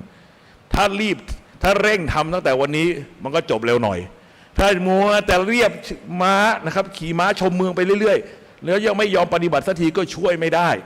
ไอ้ที่ทำกันน่ะมันเป็นตัวเติมกำลังมันเป็นตัวเสริมกำลังให้เราแต่ตัวปฏิบัติการจริงคือตรงนี้สิ่งที่หลวงพี่พูดน่ะจะบอกให้มันคืออะไรสำนักพองยุบสำนักนะครับสำนักของอะไรล่ะมหาศรีสยดอที่ไปเอามาเนี่ยมันคือกายานุปัสสนาสติปัฏฐานใช่ไหมเก็บ Data ว่าด้วยเรื่องกายมันเป็นความชัดเจนในเรื่องของกายมันเป็นการ collect data มันเป็นการเก็บข้อมูลไว้ก่อนดีทำไมจะไม่ดีเพราะถ้าคุณไม่มี Data คุณจะเอาอะไรไปวิจัยถูกต้องไหมต่อไปครับโคเอนกาเวทนานุปัสสนาสติปัฏฐานไปนั่งปวดเข่าเห็นไหมเขาบอกว่าอย่าขยับต้องนั่งแล้วก็ต้องนิ่งต้องนั่งทนกว่ามันจนปวดแล้วจนมันระเบิดมันบ้าบอคอแตกนั่นแหละครับเวทนานุปัสสนาสติปัฏฐานเรียนรู้เวทนาท่านอาจารย์ประโมทโชดูจิตสมาธิท่านเยี่ยมจิตมันละเอียดมันรู้สึกว่าดูกายไม่ค่อยเห็นความเปลี่ยนแปลงไม่เห็นความเปลี่ยนแปลงมันก็เลยไปดูจิตมันเคลื่อนเห็นไหมเก็บข้อมูลเกี่ยวกับเรื่องจิตเป็นยังไงจิตเป็นยังไงคิดยังไงกันเลยก็คอยไล่อยู่นั่นแหละแต่ทั้ง3แนวทางสอนห้ามคิดทั้งนั้นมันไปตกกับดักครับมันไปตกกับดักเพราะว่าพอหยุดคิดมันเป็นฐานให้แก่สมถะฉะนั้นทั้ง3รายการเป็นสมถะล้วนๆบอกให้เลยจะมาเตะท่าคุยว่าวิปัสสนาไงกูก็บอกว่าไม่ใช่นะครับอ้างว่าตัวเองเป็นวิปัสสนามาตลอดไม่ใช่เลยถ้าวิปัสสนาป่านนี้มันต้องรอดแล้วมันต้องมีอรหันต์เกิดขึ้นมากมายแล้ว58 ปีโปรดักชันมาไม่มีเอาพุทไม่มีพระอรหันต์เกิดขึ้นสักองค์ก็แปลว่ามันเจ๊งแล้วเพราะอะไรครับเก็บข้อมูลมาเยอะแยะแต่ไม่เอามาพิสูจน์ทราบไม่เอามาวิเคราะห์วิจัยนี่ไงมันพังตรงนี้ที่หลวงพี่สอนนี่คือธรรมานุปัสสนาสติปัฏฐานเข้าใจหรือยังเวลาถามอาจารย์ทั้งหลายที่สอนเนี่ยพอพูดถึงธรรมานุปัสสนาไปแป๊กอยู่แค่ไหนรู้ไหมไปแป๊กอยู่แค่นิวรณ์ดูไว้ดีหลวงพี่ทำอะไรมีหลักฐานถ้ายังทำอะไรก็ต้องมาเจอกันหน่อยเอาให้ดูเลยว่ากูจะบู๊ขนาดไหนท่านทั้งหลายครับเดี๋ยวมีโปสเตอร์แจกด้วยแจกทุกคนด้วยนะครับเตรียมมาแล้ว200 ใบโปสเตอร์ที่ว่านั้นคือสติปัฏฐานสูตรนี่ดูซะท่านมีโปสเตอร์แจกพวกเราด้วยเดี๋ยวคอยดูเอาพระสูตรมาคลี่ลงในโปสเตอร์แผ่นเดียวมีอยู่นี่ไปเปิดเอามันเลยตรงนั้นแหละมันให้มันเห็นกันจัดท่านทั้งหลายครับถ้าจะพูดกันเนี่ยนะครับมันต้องมีหลักฐานจะไปด่าเขาข้างเดียวฟรีๆได้ไหมไม่ได้ไม่งั้นเขาเล่นเราเละเหมือนกันท่านทั้งหลายครับสติปัฏฐานเป็นธรรมะชั้นเยี่ยมเป็นธรรมะที่สมบูรณ์แบบแต่พระพุทธเจ้าแสดงเพียงแค่ครั้งเดียวที่แคว้นกาลามะไม่ใช่ที่อะไรที่เดลีจำนะครับพระองค์แสดงครั้งเดียว และเป็นพระสูตรพิเศษตรงที่ว่าเขาเรียกว่ามีฝอยยา มีโฆษณาบอกว่าเนี่ยนี่ไงอุเทศเป็นทางสายเอกของบุคคลผู้เดียวไปในที่แห่งเดียวเพื่อความบริสุทธิ์หมดจดแห่งสรรทั้งหลายเพื่อก้าวลงไปแห่งโศกร่ำไรเพื่อความดับไปแห่งทุกข์และโทมนัสเพื่อการบรรลุเยยธรรมอันควรรู้คืออริยมรรคเพื่อกระทำพันธิพพานให้แจ้งแล้วก็มีฝอยยาบอกไว้ว่านี่ถ้าปฏิบัติในหลักสติปัฏฐานพอพระองค์เทศเสร็จเป็นพระสูตรใหญ่ไงที่พระองค์แสดงอย่างคอมพลีทแล้วก็พอเทศเสร็จพระองค์ก็บอกว่าเนี่ยแหละถ้าใครปฏิบัติในสติปัฏฐานเนี่ยยังนะครับ7 วัน 7 เดือน 7 ปีไม่เกิน7 ปีอย่างต่ำต้องเป็นพระอนาคามีขอโทษนะครับพวกครูสมาธิทั้งหลายไม่ใช่พวกครูสอนสติปัฏฐานทั้งหลายที่อ้างเนี่ยสอนเกิน7 ปีมาทั้งนั้นพระองค์บอกแล้วว่าถ้าปฏิบัติในสติปัฏฐานไม่เกิน7 ปีต้องเข้าถึงพระอนาคามีเป็นอย่างต่ำวันนี้สอนเกิน7 ปีกันมาทั้งนั้นแล้วเป็นอนาคามีอยู่ใช่ไหมไปไงปากเจ็บไหมอนาคามีมันต้องเลิกผัวเลิกเมียไปแล้วมันต้องเป็นนักบวชแล้วโกนหัวโปงเหน่งแล้วมันจะเป็นไปได้ยังไงนี่แหละครับแจกไปเลยดูกันให้สะใจไปเลยท่านทั้งหลายครับกายานุปัสสนานะครับมีตั้งเยอะแยะเนี่ยคุณอานาปา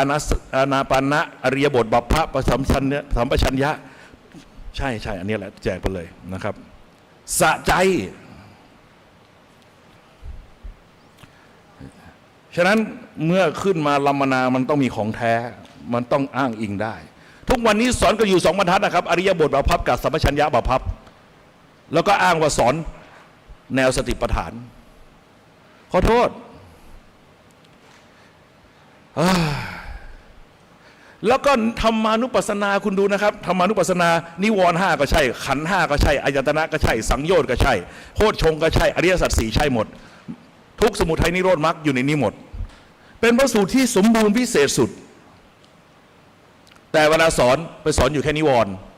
ทำไมสอนแค่นิวรณ์เพราะถ้าเอาชนะนิวรณ์ได้ก็เป็นเหตุให้ได้สมาธิพอได้สมาธิก็ได้สภาวธรรมพอได้สภาวธรรมก็ได้สตังค์เข้าใจยังเป็นไงพูดชัดดีไหมครับท่านทั้งหลายครับ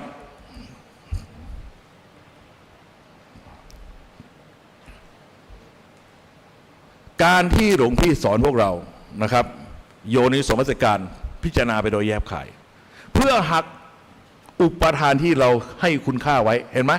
ในเข้าของเงินทองในปัจจัย4ในทรัพย์สินสมบัติแล้วก็ขยับขึ้นไปจนถึงที่สุดคือบุคคลอันเป็นที่รักใช่ไหมบุคคลอันเป็นที่รักภายนอกขันธ์5ภายนอกบุคคลอันเป็นที่รักภายในก็ตัวเราเองนั่นแหละลองแชมป์โลกกับแชมป์โลกเห็นไหมเหมือนตะเกียบคู่ที่มันอยู่ในอะไรห่อก้านทูบ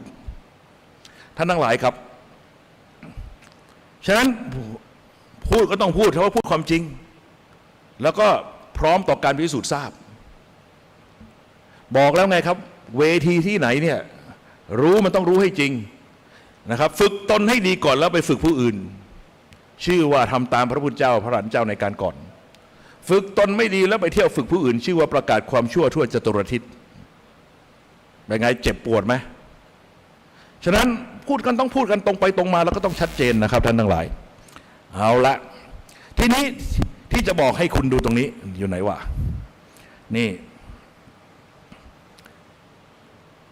ของอย่างพวกนะครับสิ่งที่เป็นของสูงอย่างสติปัฏฐานสูตรเนี่ยทำไมสติปัฏฐานคืออะไรพระสูตรเนี่ยบอกตรงๆก็คือการแสดงธรรมที่ขึ้นต้นด้วยว่าสิ่งควรระลึกไปท่านทั้งหลายสิ่งที่ท่านควรจะระลึกไปอยู่เนืองๆก็ได้แก่4 เรื่องเหล่านี้หากท่านคิดไปเนืองๆระลึกไปเนืองๆอยู่ในเรื่องเหล่านี้รับรองความเจริญเกิดขึ้นกับชีวิตท่านแน่สมมติเราเปิดการเทศใช่ไหม1คือระลึกไปเนืองๆในเรื่องของกายกายมีลมหายใจมีอะไรก็ว่าไปอริยบททั้งหลายที่เกิดขึ้นกับกายระลึกไปเนืองๆในเรื่องของเวทนาความรู้สึกระลึกไปเนืองๆในเรื่องของจิตใจที่มันเป็นไปเห็นไหมของเรื่องของจิตแล้วก็ระลึกไปเนืองๆในเรื่องของกฎธรรมชาติที่เกิดขึ้นกับชีวิตเราสิ่งที่หลวงพี่พยายามสอนเราเห็นไหมหลวงพี่ให้ law of nature 4 law จำได้ไหม นะครับกฎแห่งกรรมกฎของความเปลี่ยนแปลงไตรลักษณ์กฎของความเป็นเหตุเป็นผลอริยสัจสี่กฎของความเป็นเหตุปัจจัยโยงใยถึงกันฉะนั้นนี่คือขบวนการธรรมานุปัสสนาสติปัฏฐานซึ่งไม่เคยมีใครเอามาสอนอย่างจริงจังเพราะว่าไปติดแงกอยู่ที่นิวรณ์กันหมด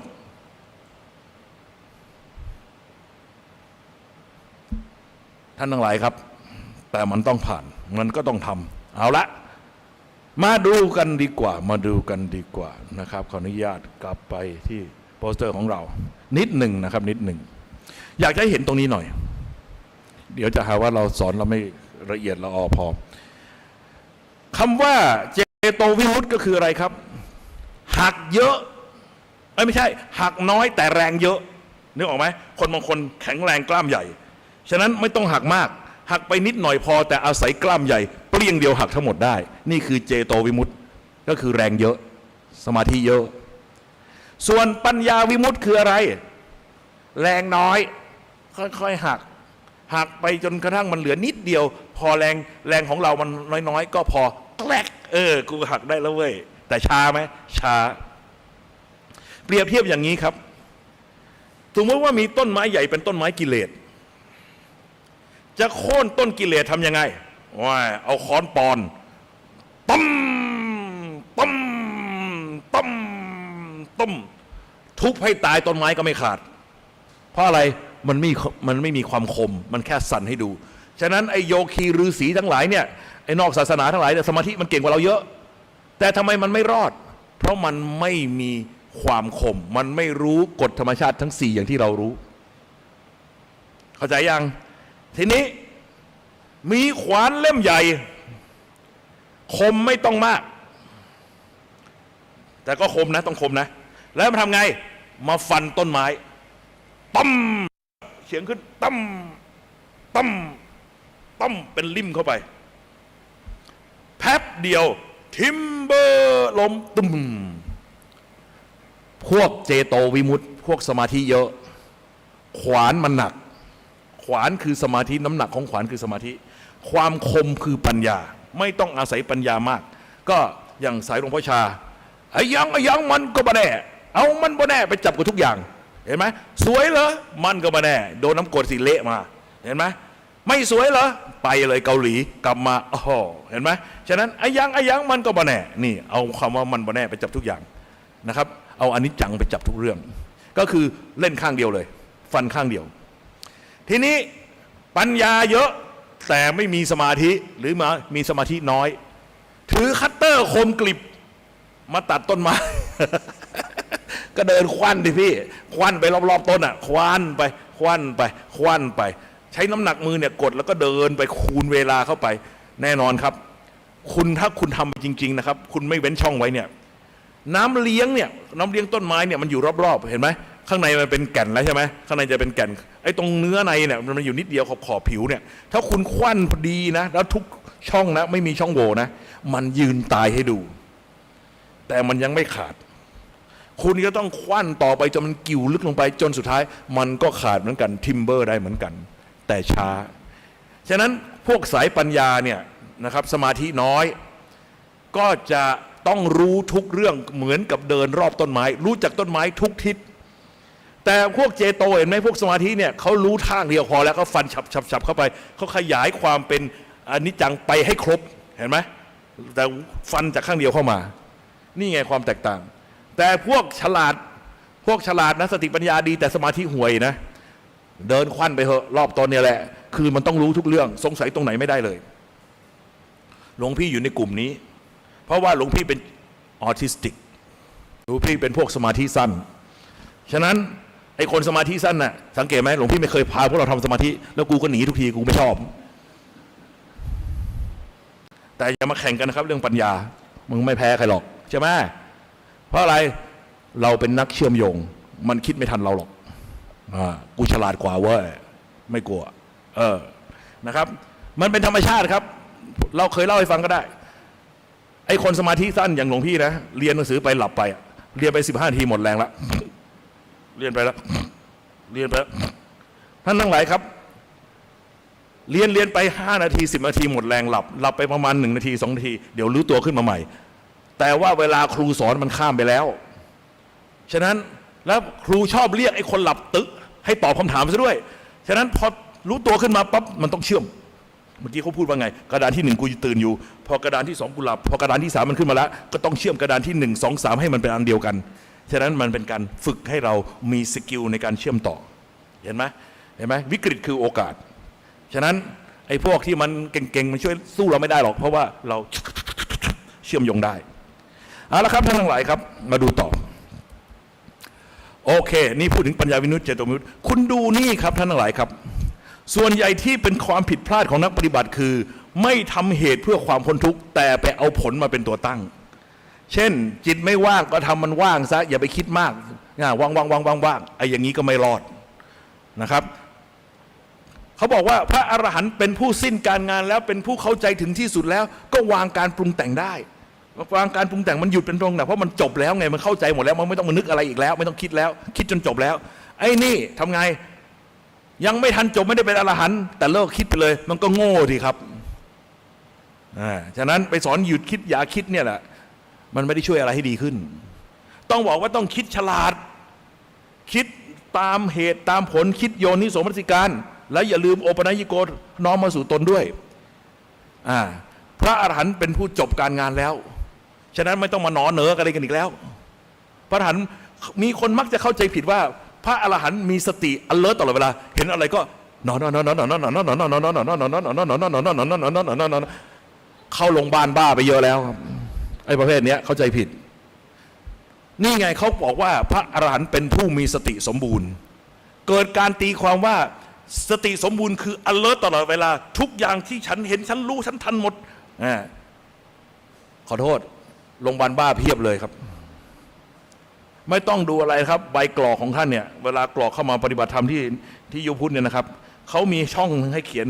นะครับบอกว่าเขาจะไม่รับผิดชอบเกิดคุณเป็นบ้าไปนะครับขอโทษ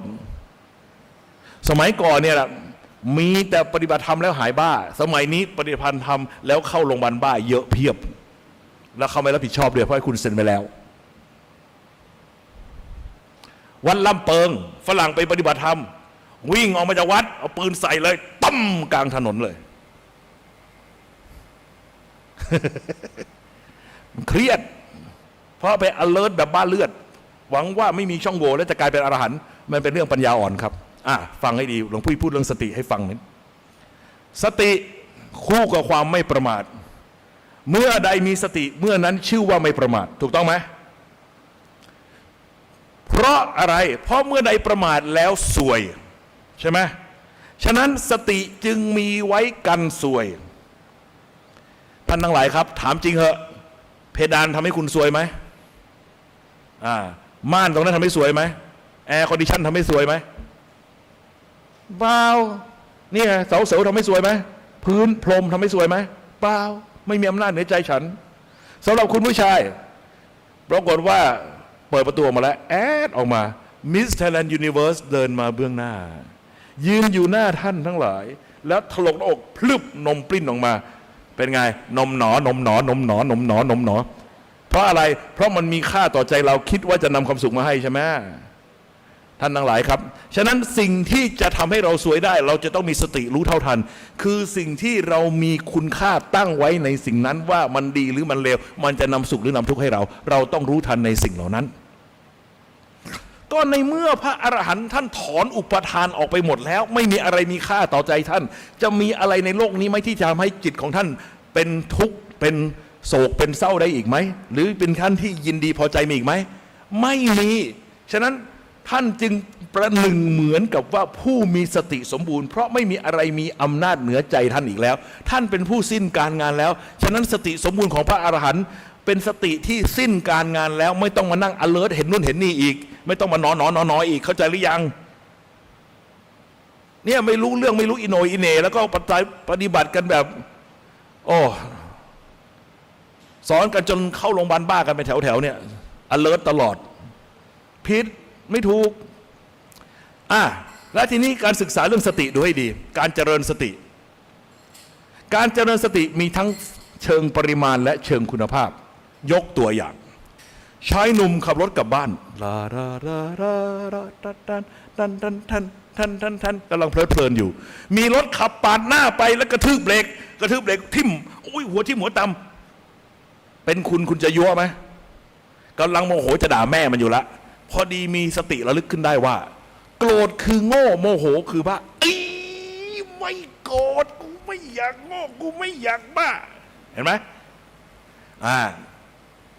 ความรู้ว่าโกรธคือโง่โมโหคือบ้าถูกดึงขึ้นมาใช้เป็นสติในการกั้นไม่ให้เกิดการลุกลามของอารมณ์ไม่โกรธไม่โมโหขึ้นมาเพราะว่าถูกยั้งไว้ด้วยความรู้ว่าโกรธคือโง่โมโหคือบ้าใช่ไหมสติคือความระลึกได้ระลึกซึ่งอะไรระลึกซึ่งความรู้อันสำเร็จรูปไม่ใช่มาคิดกันตอนนั้นแต่ความรู้ชุดนี้ถูกดึงขึ้นมาแล้วถูกใช้อย่างทันท่วงทีสต็อปไม่ให้เกิดการโมโหไม่ให้เกิดการไปด่าเขาขับรถกลับบ้านกลับไปถึงบ้านไปเล่าให้แม่ฟังแม่วันนี้หนูนะขับรถมานะแล้วมีคนปาดหน้ารถหนูนะแล้วหนูกระทืบเบรกโอ้โหหนูโมโหมันว่าหนูเกือบจะด่าแม่อยู่แล้วพอดีหนูมีสติระลึกทันโกรธคือโง่โมโหคือบ้าหนูก็เลยไม่โกรธกำลังคุยกับแม่ออกรถออกชาติมีคนเดินเข้ามาในบ้านแล้วตบแม่กลิ้งตกเก้าอี้เป็นไงชกแม่งเลยอ้าวโกรธหรือยังโกรธแล้วเอ้าเมื่อกี้เพิ่งพูดโยกๆว่าโกรธคือโง่โมโหคือบ้านี่มันแม่กูไม่ใช่รถเห็นไหมฉะนั้นชุดความรู้ว่าโกรธคือโง่โมโหคือบ้าใช้ได้กับกรณีรถปาดหน้าแต่ไม่เพียงพอในกรณีแม่โดนตบใช่ไหมฉะนั้นการพัฒนาสติอย่างที่เราสอนกันอยู่เนี่ยนะครับไม่ว่าจะเป็นกายานุปัสสนาแนวของยูพุทธเนี่ยหรือเวทนานุปัสสนาแนวของโคเอนกาหรือว่าจะเป็นจิตตานุปัสสนาแนวของท่านประโมทโชมันก็ยังเป็นเชิงปริมาณเน้นความถี่ไงให้มีสติรู้ตัวตลอดเวลาเห็นไหมใช่ไหมแต่สิ่งที่หลวงพี่สอนพวกเราที่พวกเรามาพิจารณาเนี่ยมาถอดถอนทีละเรื่องทีละเรื่องที่เรียกว่าโยนิโสมนสิการเนี่ยมันคือการพัฒนาสติเชิงคุณภาพเข้าใจยังระหว่างเชิงปริมาณกับเชิงคุณภาพเพราะคุณพิจารณาจบไปเรื่องหนึ่งเรื่องนั้นมันก็หมดค่าไปจากใจคุณหลังจากนั้นสิ่งที่มีดีกรีเท่าหรือน้อยกว่าจะไม่มีอำนาจเหนือใจคุณได้อีกใช่ไหมสมมติว่าคุณพิจารณาสาวงามประจำหมู่บ้านจนเป็นตับไตไส้พุงไปหมดแล้วฉะนั้นสาวงามหมู่บ้านอื่นมาก็เฉยๆกูผ่านแล้วสบายมากแต่ถ้าเป็นปรากฏว่ามิสยูนิเวิร์สมาแทนล่ะไม่พอใช่ไหมไอชุดความรู้เดิมมันได้แค่ฉบับระดับหมู่บ้านเจอมิสยูนิเวิร์สตะลึงสู้ไม่ไหวเพราะความรู้นั้นมันไม่เคยสูงถึงขั้นมิสยูนิเวิร์สเข้าใจยังนะครับฉะนั้นการพัฒนาสติจึงมี2 อย่างเชิงปริมาณและเชิงคุณภาพ3อันแรกสตินะครับกายานุปัสสนาเวทนานุปัสสนานะครับแล้วก็จิตตานุปัสสนาสติปัฏฐาน3 กองแรกนั้นเป็นการพัฒนาเชิงปริมาณที่เขาสอนกันอยู่ใช่ไหมเอาความถี่เขาไว้ให้มันรู้ตัวตลอดเวลาให้รู้ตัวนะครับแต่ถ้าอย่างนั้นเนี่ยมันยังประมาทอยู่เพราะมันยังมีสิ่งที่เราไปให้คุณค่าให้ราคาฉะนั้นเราจึงต้องเข้าไปพัฒนาสติเชิงคุณภาพด้วยก็คือธรรมานุปัสสนาสติปัฏฐานชัดเจนนะท่านทั้งหลายครับ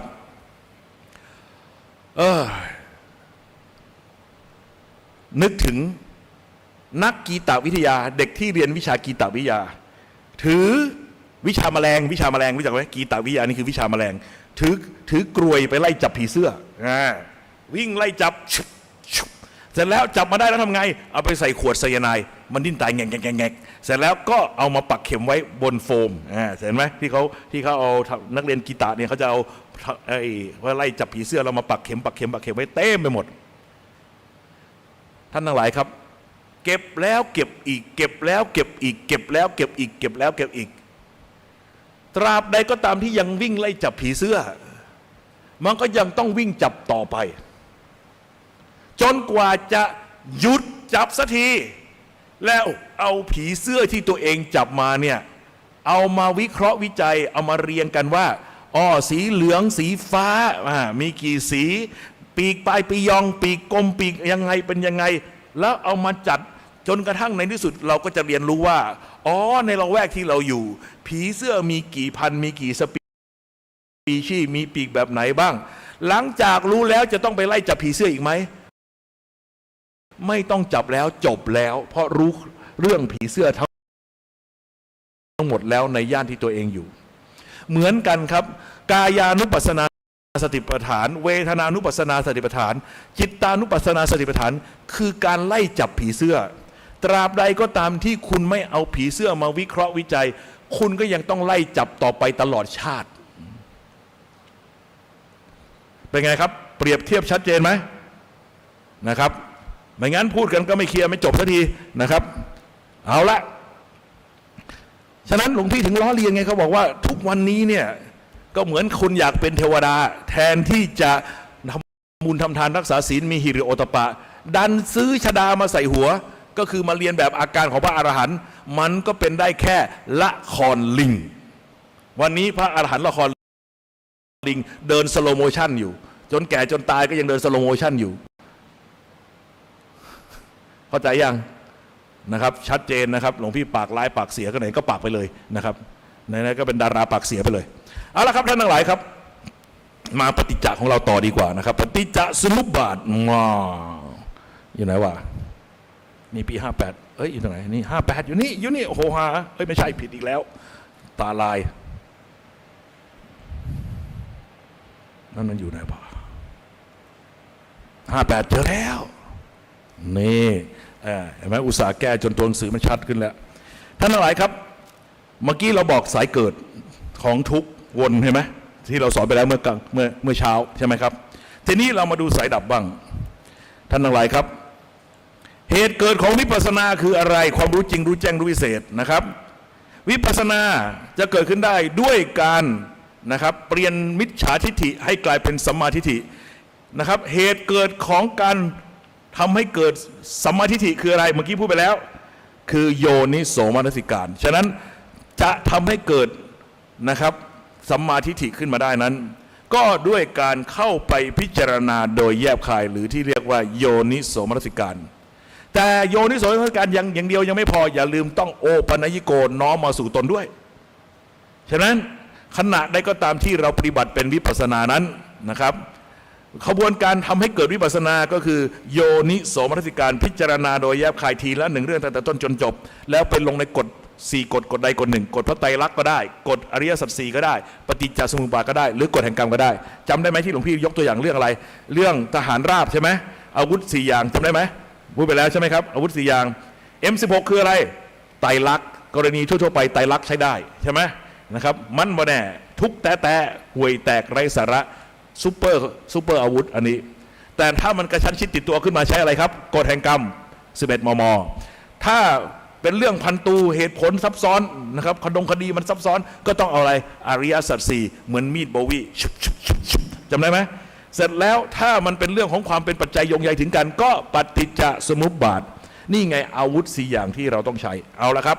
ท่านั้นท่านอะไรครับโยนิโสมนสิการพิจารณาระยะคายมีเหตุปัจจัยอะไรทำให้มันเกิดดำเนินมาตั้งอยู่และสูญสิ้นไปสุดท้ายลงในไตรลักษณ์ก็ได้ตรงในอริยสัจ4ก็ได้ปฏิจจสมุปบาทก็ได้หรือกฎแห่งกรรมแล้วแต่ว่าคุณลงอันไหนมันสบายใจลงใจมันวางลงได้ก็เอาอันนั้นแหละครับครับแต่อย่าลืมนะครับสิ่งที่ขาดไม่ได้คืออะไรโอปัญญิโกน้อมมาสู่ตน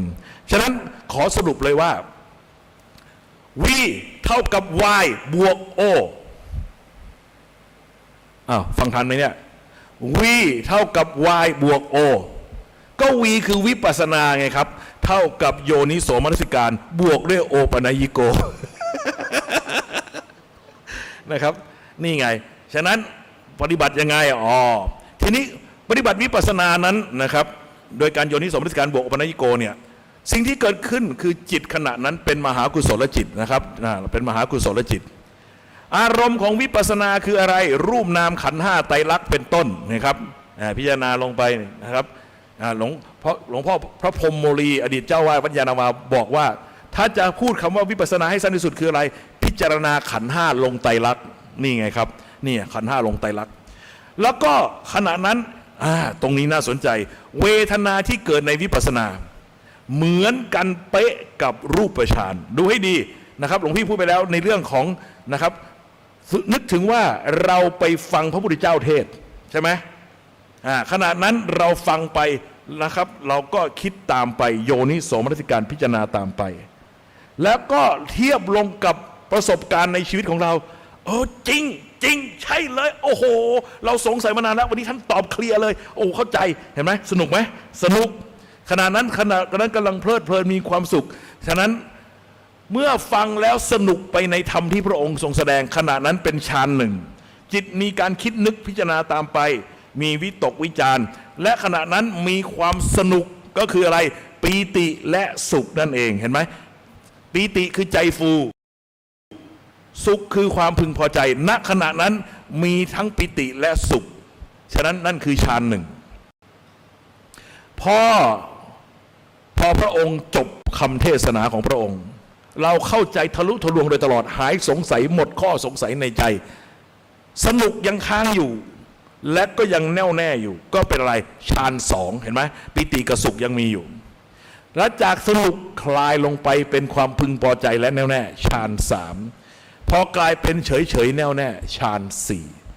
ฉะนั้นองค์ฌานเหมือนกันเป๊ะเห็นไหมฌานหนึ่งสุขกับปิติฌานสองก็สุขกับปิติพอฌานสามเหลือสุขพอฌานสี่กลายเป็นอุเบกขาดูให้ดีนะครับแต่สังเกตว่าความแตกต่างระหว่างรูปฌานนะครับกับวิปัสสนานั้นก็คือ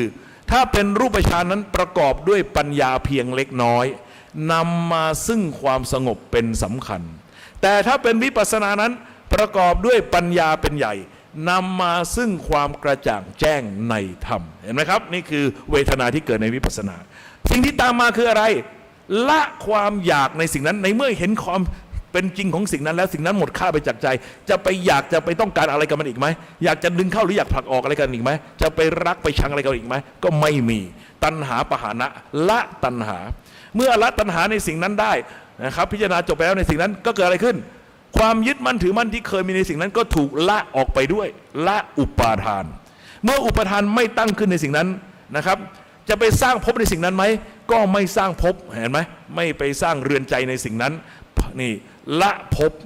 พอไม่ตั้งภพในสิ่งนั้นชาติในสิ่งนั้นขันธ์ห้าในสิ่งนั้นจะปรากฏขึ้นไหมก็ไม่เกิดเมื่อไม่เกิดขันธ์ห้าในสิ่งนั้นชรามรณะในสิ่งนั้นจะเกิดขึ้นไหมก็ไม่มีแต่สิ่งอะไรที่เกิดขึ้นมาแทน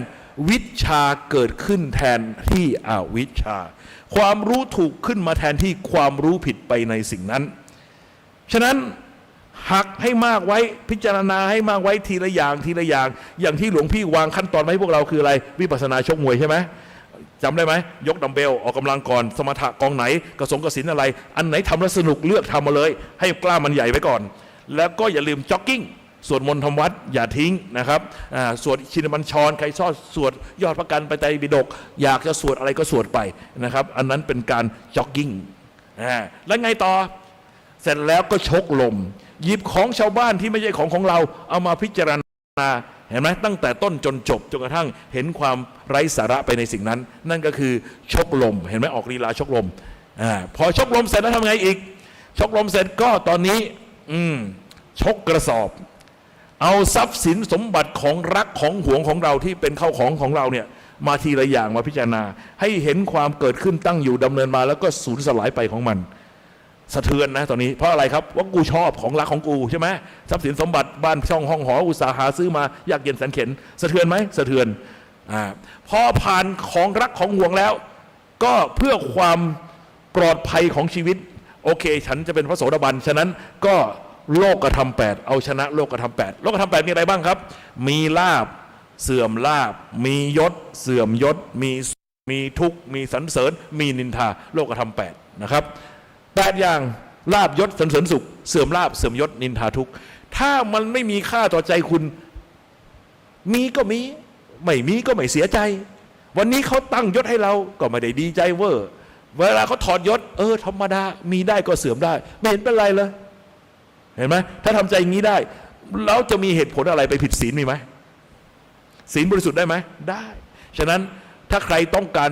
นะครับใช้ชีวิตแบบนะครับเป็นชาวบ้านแล้วก็มีครอบครัวก็เป็นชาวบ้านชั้นดีคือเป็นพระโสดาบันมีเป้าหมายคือพระนิพพานแล้วก็ละนะครับอะไรทำศีลให้บริสุทธิ์ก็คือศีลบริสุทธิ์ด้วยการที่เรามีต้นทุนคือการเราพิจารณามาแล้วในเรื่องโลกธรรม8 แล้วมีอะไรอีกครับตอนนี้ถ้าใครพร้อมนะครับ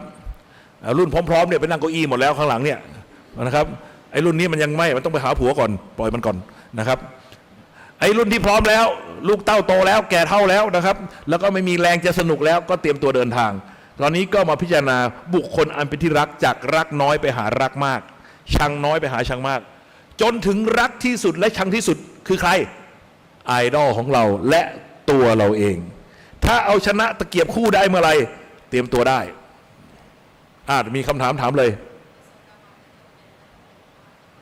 ไม่จำเป็นครับพระโสดาบันเป็นชาวบ้านได้ครับมีผัวมีเมียได้ครับมีลูกเป็นขโยงก็ยังได้ครับเมคเลิฟได้ครับแต่ต้องเมคเลิฟกับผัวตัวเองเมียตัวเองนะไปยุ่งกับคนอื่นไม่ได้นะเพราะว่าพระโสดาบันนั้นศีลบริสุทธิ์นะก็ดูนางสุชาดาดิไม่ใช่นางสุชาดานางวิสาขามหาอุบาสิกาทั้งลูกทั้งหลาน108พวกพระอยากรู้คนไหนสุชาดาเพราะไม่ยอมแก่นะครับเพราะไม่ยอมแก่ก็บอกว่าถ้าอยากรู้จักคนไหนก็คือวิสาขาเนี่ยให้ดูตอนไหนไหมตอนลุกขึ้นเพราะว่าคนแก่จะกระดกก้นขึ้นก่อนนะครับหัวทิ่มแล้วก็กระดกก้นขึ้น นั่นแหละครับดูนั่นแหละวิสาขานะครับอันเนี้ยโอ้โหก็โอเคธรรมดานะครับฉะนั้นคุณเป็นพระโสดาบันได้นะครับแล้วไม่ใช่เรื่องยากด้วยในรอบนี้มีใครอยากเป็นโสดาบันบ้างแล้วไอ้นี่ทำไมไม่ยกไอ้ที่ไม่ยกอะไรไปไม่อยากเป็นเหรอยังจะคิดไปทำผิดศีลอยู่เหรอจะไปยุ่งผัวใครอยู่เปล่าไม่เอานะครับท่านอะไรโอเคครับหลวงพี่ก็ว่าไปงั้นแหละท่านทั้งหลายครับเมื่อเห็นไหมพิจารณา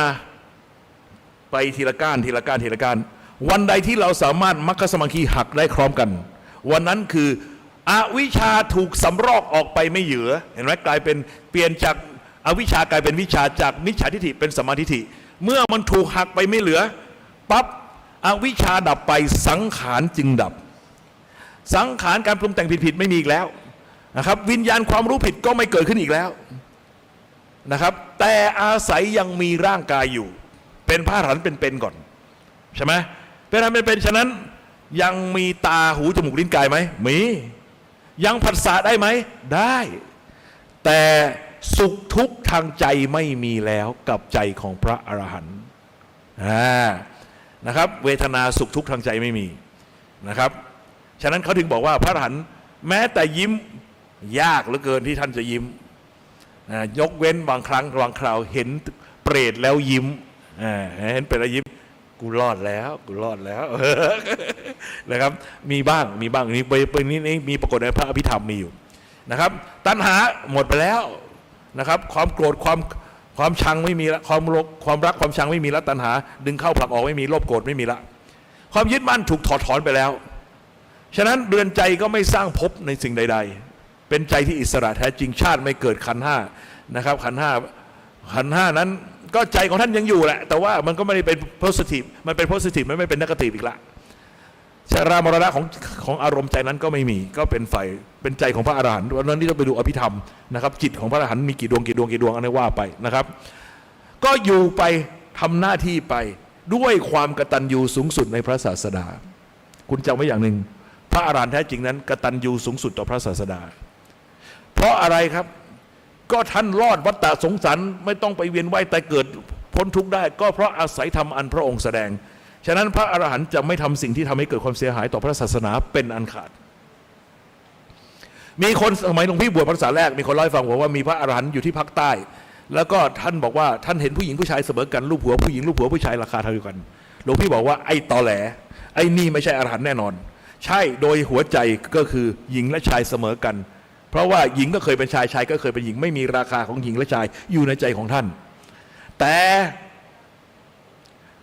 การทำอย่างนั้นเสียหายต่อพระศาสนาไหมเสียหายแน่นอนฉะนั้นเป็นโลกวัชชะไหมเป็นโลกวัชชะฉะนั้นพระอรหันต์แท้ไม่ทำเข้าใจยังนะครับไม่ต้องมาตอแหลอันนั้นของเก๊นะครับหลวงพี่ฟันธงให้เลยเพราะว่าความกตัญญูอย่างสูงสุดจะอยู่ในใจของผู้รู้ถึงที่สุดนั้นท่านทำงานพระศาสนาถวายพระศาสดาสุดหัวใจไม่ต้องห่วงไม่กลัวใครด้วยก็ดูหลวงตาบัวกลัวใครที่ไหนเห็นไหมเราออกมาเป็นกระดูกพระธาตุไหมฉะนั้นดูถูกไม่ได้มีคนหลายคนบอกโอ๊ยทำไมพระอะไรมาร้องไห้นั่นลีลาจำไว้ให้ดี เล่าให้ฟังก็ได้ในพูดเรื่องลีลาของพระอรหันต์พระอาจารย์นพพร อจินโจโสเป็นอาจารย์หลวงพี่ท่านไปอุปถากใครนะหลวงพ่อพระมหาปิ่นชลิโตนะครับหลวงพ่อมหาปิ่นเนี่ยเป็นลูกศิษย์หลวงปู่มั่นอยู่แถวลาดบุรีหรือว่าแถวเพชรบุรีหลวงพี่ไม่แน่ใจลาดบุรีหรือเพชรบุรีเนี่ยแล้วก็ท่านก็ไปอุปถากหลวงพ่อมหาปิ่นชลิโตเนี่ยท่านจะฉันหมากแล้วท่านก็เป็นโรคเลือดออกตามไรฟันนะเป็นโรคออกไรฟันฉะนั้นเวลาท่านถุยหมากออกมาเนี่ยทั้งเลือดทั้งหมากออกมาปนกันอยู่ในกระโถนนะครับปรากฏว่าวันนั้นเด็กวัดทำอะไรไม่รู้ไม่เข้าท่าท่านเอากระโถนน้ำหมากเนี่ยเหวี่ยงเลยเปรี้ยงเลยอาจารย์นพพรซึ่งกำลังอุปถากอยู่ตกใจบอกโอ้ครูบาอาจารย์คุณธรรมสูงขนาดนี้แล้วทำไมยังมีพฤติกรรมเช่นนี้อยู่อีกคิดในใจท่านหันหน้ามาบอกคุณนพพรมันต้องแต่งโกรธคือท่านเลือกปฏิปทาอย่างเงี้ยเอาไว้เพื่อใช้ปราบปรามแต่ว่าใจของท่านไม่ได้โกรธมันต้องแต่งโกรธนึกออกไหมเข้าใจความหมายไหมฉะนั้นหลวงตาลีลาเยอะเข้าใจไหมดูบุ้มบั่มบุ้มบั่มบุ้มบั่มแต่ใจเราไม่มีอะไรหรอกใจสะอาดที่สุดแล้วเข้าใจไหมแต่ไอ้พวกโง่ๆไปตีความตามอาการข้างนอกก็ช่วยไม่ได้นะครับและไอ้ที่ไปว่านินทาท่านนรกจะกินหัวเอาเป็นแถวๆฉะนั้นถึงบอกไงว่าชั่วช่างชีดีช่างสงมึงไม่รู้มากมึงอย่าทะลึ่งอันตรายใช่ไหมเราไม่รู้ใครคุณธรรมแค่ไหนเสี่ยงไม่ได้นะครับเอาละครับท่านทั้งหลายเมื่อวันใดวันหนึ่งซึ่งร่างกายไม่อยู่แล้วฉะนั้นจิตซึ่งไม่มีอวิชชาแล้วไม่มีสังขารการปรุงแต่งผิดแล้วปัญญาความรู้ผิดแล้วมันไม่แสวงหารูปอีกแล้วกลับไปเป็นหนึ่งหน่วยพลังงานทรงปัญญาจำสมดุลโลกได้ไหมสมดุลใจสมดุลธรรมวิวัฒนาการของชีวิตเริ่มต้นจากพลังงานโง่เห็นไหมมีแสงสว่างประพัดสอนมีความบริสุทธิ์แต่โง่บริสุทธิ์ที่เขาเรียกว่าถีติภูตังเป็นพ่อแม่ของวิชาเนี่ยไอจิตเดิมแท้เนี่ยแล้วก็วิวัฒนาการจนกระทั่งมาเป็นกึ่งธาตุรู้กึ่งธาตุรู้นะครับอยู่ในเซลล์อยู่ในเซลล์ต้นไม้เซลล์มนุษย์อะไรต่างๆแล้วก็วิวัฒนาการเรียนรู้ฉลาดขึ้นมาจนเป็นธาตุรู้ปฐมภูมินะครับอยู่ในสัตว์เซลล์เดียวพวกโปรโตซัวพวกอะมีบาพาราเมเซียมหลังจากนั้นก็เข้าสู่กระแสวิวัฒนาการจนมาถึงความเป็นมนุษย์เป็นสูงสุดหลังจากเป็นมนุษย์แล้วก็จะเวียนว่ายตายเกิดใน31ภพภูมินะครับขึ้นลงเป็นหมูเป็นหมาเป็นกาเป็นไก่เป็นมาทุกอย่างจนกระทั่งโชคดีได้เจอกับใครได้เจอกับผู้รู้แท้จริงผู้รู้แท้จริงคือใครกัลยาณมิตรพระพุทธเจ้าเกิดขึ้นบางคนโชคร้ายไม่เจอพระพุทธเจ้าก็ช่วยไม่ได้ใช่ไหมแล้วก็ฉลาดคิดด้วยบางคนเจอแล้วกลายเป็นตกเอาเวจีมีไหมเทวทัตไงเป็นพี่เมียแต่ว่าด้วยขาดโยนิโสมนสิการลงสมาธิเยี่ยมไหมเยี่ยมทำสมาธิจนขึ้นมีฤทธิ์มีเดชก็องค์หนึ่งที่น่าสงสารมากนะครับอยู่ที่วัดสามแยกรู้จักไหมหลวงพ่อเตะที่ชั่วเห็นไหมจำได้ป่ะหลวงพ่อเตะที่ชั่วหลวงพ่อเกษมนั่นแหละเสียดายสมาธิอย่างนี้เลยสมาธิชั้นเยี่ยมจนกระทั่งตัวเองตาหูเป็นทิพย์เห็นเทวดามาร่วมโมทนาเวลาทำบุญทำทานเขาเห็นระยะแรกเป็นอย่างนั้นจริงๆแต่นี่มีแต่ปฏิบัติไม่มีปริยัติรองรับไม่มีครูบาอาจารย์สุดท้ายก็ทำเรื่องใหญ่ที่ผิดพลาดก็คือการทำลายพระเจดีย์จำได้ไหมที่เอาพระพุทธรูปไปฝังดินเอาน้ำกรดราดเอาตีนเหยียบแล้วก็ไปนั่นแหละครับพระพุทธรูปนั้นเป็นอุเทสิกะเจดีย์การทำลายพระพุทธรูปหรือการทำลายเจดีย์มีผลเกือบเท่าอนันตริยกรรมขาดตอนหลังมันก็ลูดลงไปเลยเห็นไหมนี่เพราะอะไรเพราะว่าขาดปริยัติพวกนี้เยอะพวกสมาธิดีๆฤทธิ์เยอะแล้วก็มักจะหลงฤทธิ์คิดว่าตัวเองเป็นผู้วิเศษสุดท้ายก็ลงเหวไปเลยเยอะไม่ใช่เรื่องปกติฉะนั้นหลวงพี่ไม่สนเลยเรื่องนี้เพราะหลวงพี่รู้หลวงพี่เป็นออทิสติกหลวงพี่ไม่มีฤทธิ์กับเขาหรอกตาทิพย์หูทิพย์กูก็ไม่มีฉะนั้นไม่ต้องห่วงฉะนั้นใครจะมาโจทย์ข้อหาอุตริมนุษยธรรมไม่รู้จะกูจะมีอะไรเป็นอุตรินะครับเป็นออทิสติกอยู่อย่างเงี้ยเข้าใจยังโจทย์ไม่ได้นะครับเอาละครับท่านทั้งหลายครับฉะนั้น ในเมื่อจิตก็ในที่สุดเรียนรู้ถึงที่สุดก็กลับไปเป็นหนึ่งหน่วยพลังงาน ทรงปัญญา แต่อย่างที่หลวงพี่บอกว่าท่านก็ไม่ได้ลืมวิธีสร้างกายก็สร้างได้ แต่ไม่ได้สำคัญในกายนั้น ไม่ได้เอาไปประกวดกับใคร ไม่ได้เอาไปเปรียบเทียบกับใคร เพราะว่ามานะไม่มีอยู่แล้วในใจของท่าน นั่นคือสุดท้ายปลายทางของการเดินทาง จากหนึ่งหน่วยพลังงานเห็นไหมโดยคุณภาพกับโดยเขาเรียกอะไรล่ะโดยกายภาพเหมือนกันฟิสิกอลคือมีแสงสว่างบริสุทธิ์แต่คุณภาพต่างกันไหมต่างเพราะเมื่อเริ่มต้นนั้นโง่บริสุทธิ์แต่ท้ายที่สุดฉลาดจนไม่ยอมโง่กลับมาเกิดอีกนั่นแหละครับฉะนั้นใครสอนว่าอยากกลับไปเป็นจิตเดิมแท้หลวงพี่ขำมึงไปไม่ได้หรอกจิตเดิมแท้ไปไม่ได้เพราะมึงจะกลับไปโง่เหมือนเดิมไม่ได้เข้าใจยังเพราะเราเลยจุดนั้นมาแล้วนะครับจำเรื่องผัวขี้มูกได้ไหมนั่นแหละวันนี้ผัวกูก็ผัวขี้มูกเมียกูก็เมียขี้มูกงั้นอย่าไปคิดอะไรมากนะครับเอาละฉะนั้นเมื่อนี่ไงก็มันก็ดับหมดแหละครับเมื่อไม่มีรูปก็ไม่มีช่องทางรับรู้ก็ไม่ไปผัดส่งผัสสะวุ่นวายแล้วเวทนาตัณหาพวกนี้ก็ดับจบเอวังแค่นั้นแหละนะครับแต่จริงๆเห็นไหมว่าที่หลวงพี่พูดมายืดยาวเรื่องปฏิจจสมุปบาทเนี่ยพูดด้วยการพยายามใช้เหตุผลให้คุณเห็นว่ามันมีเหตุผลในทุกขั้นตอนเพราะเห็นเหตุผลแล้วชัดเจนแล้วจะได้วางมันไม่ต้องมานั่งท่องจำไม่มีประโยชน์หรอกครับมาท่องจำมันไม่ได้เอาไปใช้ในการแก้ทุกข์เพราะว่ามันใช้หลักการเพียงว่าทุกสิ่งทุกอย่างในโลกนี้อิงอาศัยกันไม่มีอะไรเกิดขึ้นเองโดยโดดเดี่ยวหลวงพี่เนี่ยเหมือนกับเอาลูกระเบิดมือเนี่ยเอามาวิเคราะห์ให้ดูมาแยกให้ดูว่ามันมีดินปะทุมันมีสะเก็ดมันมีนะครับกระเดื่องสลักยังไงแล้วก็แยกให้ดูขึ้นจอมาให้ดูหมดแล้วแต่เวลาเราใช้จริงมันคุณไม่ต้องมาอธิบายไม่ต้องมาแยกให้ชาวบ้านเขาดูแต่หน้าที่คุณอย่างเดียวคือดึงสลักแล้วคลายกระเดื่องแล้วก็ปาลงหัวกระบาลไอ้ข้าศึกตุ้มเดียวมันก็จบแล้วเข้าใจหรือยังหน้าที่ของเราไม่ต้องมานั่งแข่งกับหลวงพี่หรอกจริงๆแล้วที่หลวงพี่มานั่งคิดเรื่องนี้มากมายเพราะว่ามันขี้สงสัยอย่างท่านอาจารย์พุทธทาสท่านแสดงเรื่องอิทธิปัจจยตาสติปฏิจจสมุปบาทหนาขนาดเนี้ยเวลาท่านไปไม่เป็นเพราะว่าท่านไปตั้งต้นผิดคืออะไรไปเอาวิญญาณตัวนี้เป็นวิญญาณ6มันก็เลยเละเลยครับพอเละไปท่านก็บอกว่าเพราะอวิชชามีมาโดยตลอดคือเอาเป็นน้ำมันหล่อลื่นนะครับมันจึงอย่างนี้มันจึงนี้คนอ่านก็เกาหัวไม่ค่อยเข้าใจตกลงว่าอ่านแล้วยังไม่มีใครเข้าใจเลยสักคนเพราะอะไรเพราะลอจิกมันไม่ลงจำได้ไหมมนุษย์มันตอบสนองต่อเหตุผลมนุษย์เรา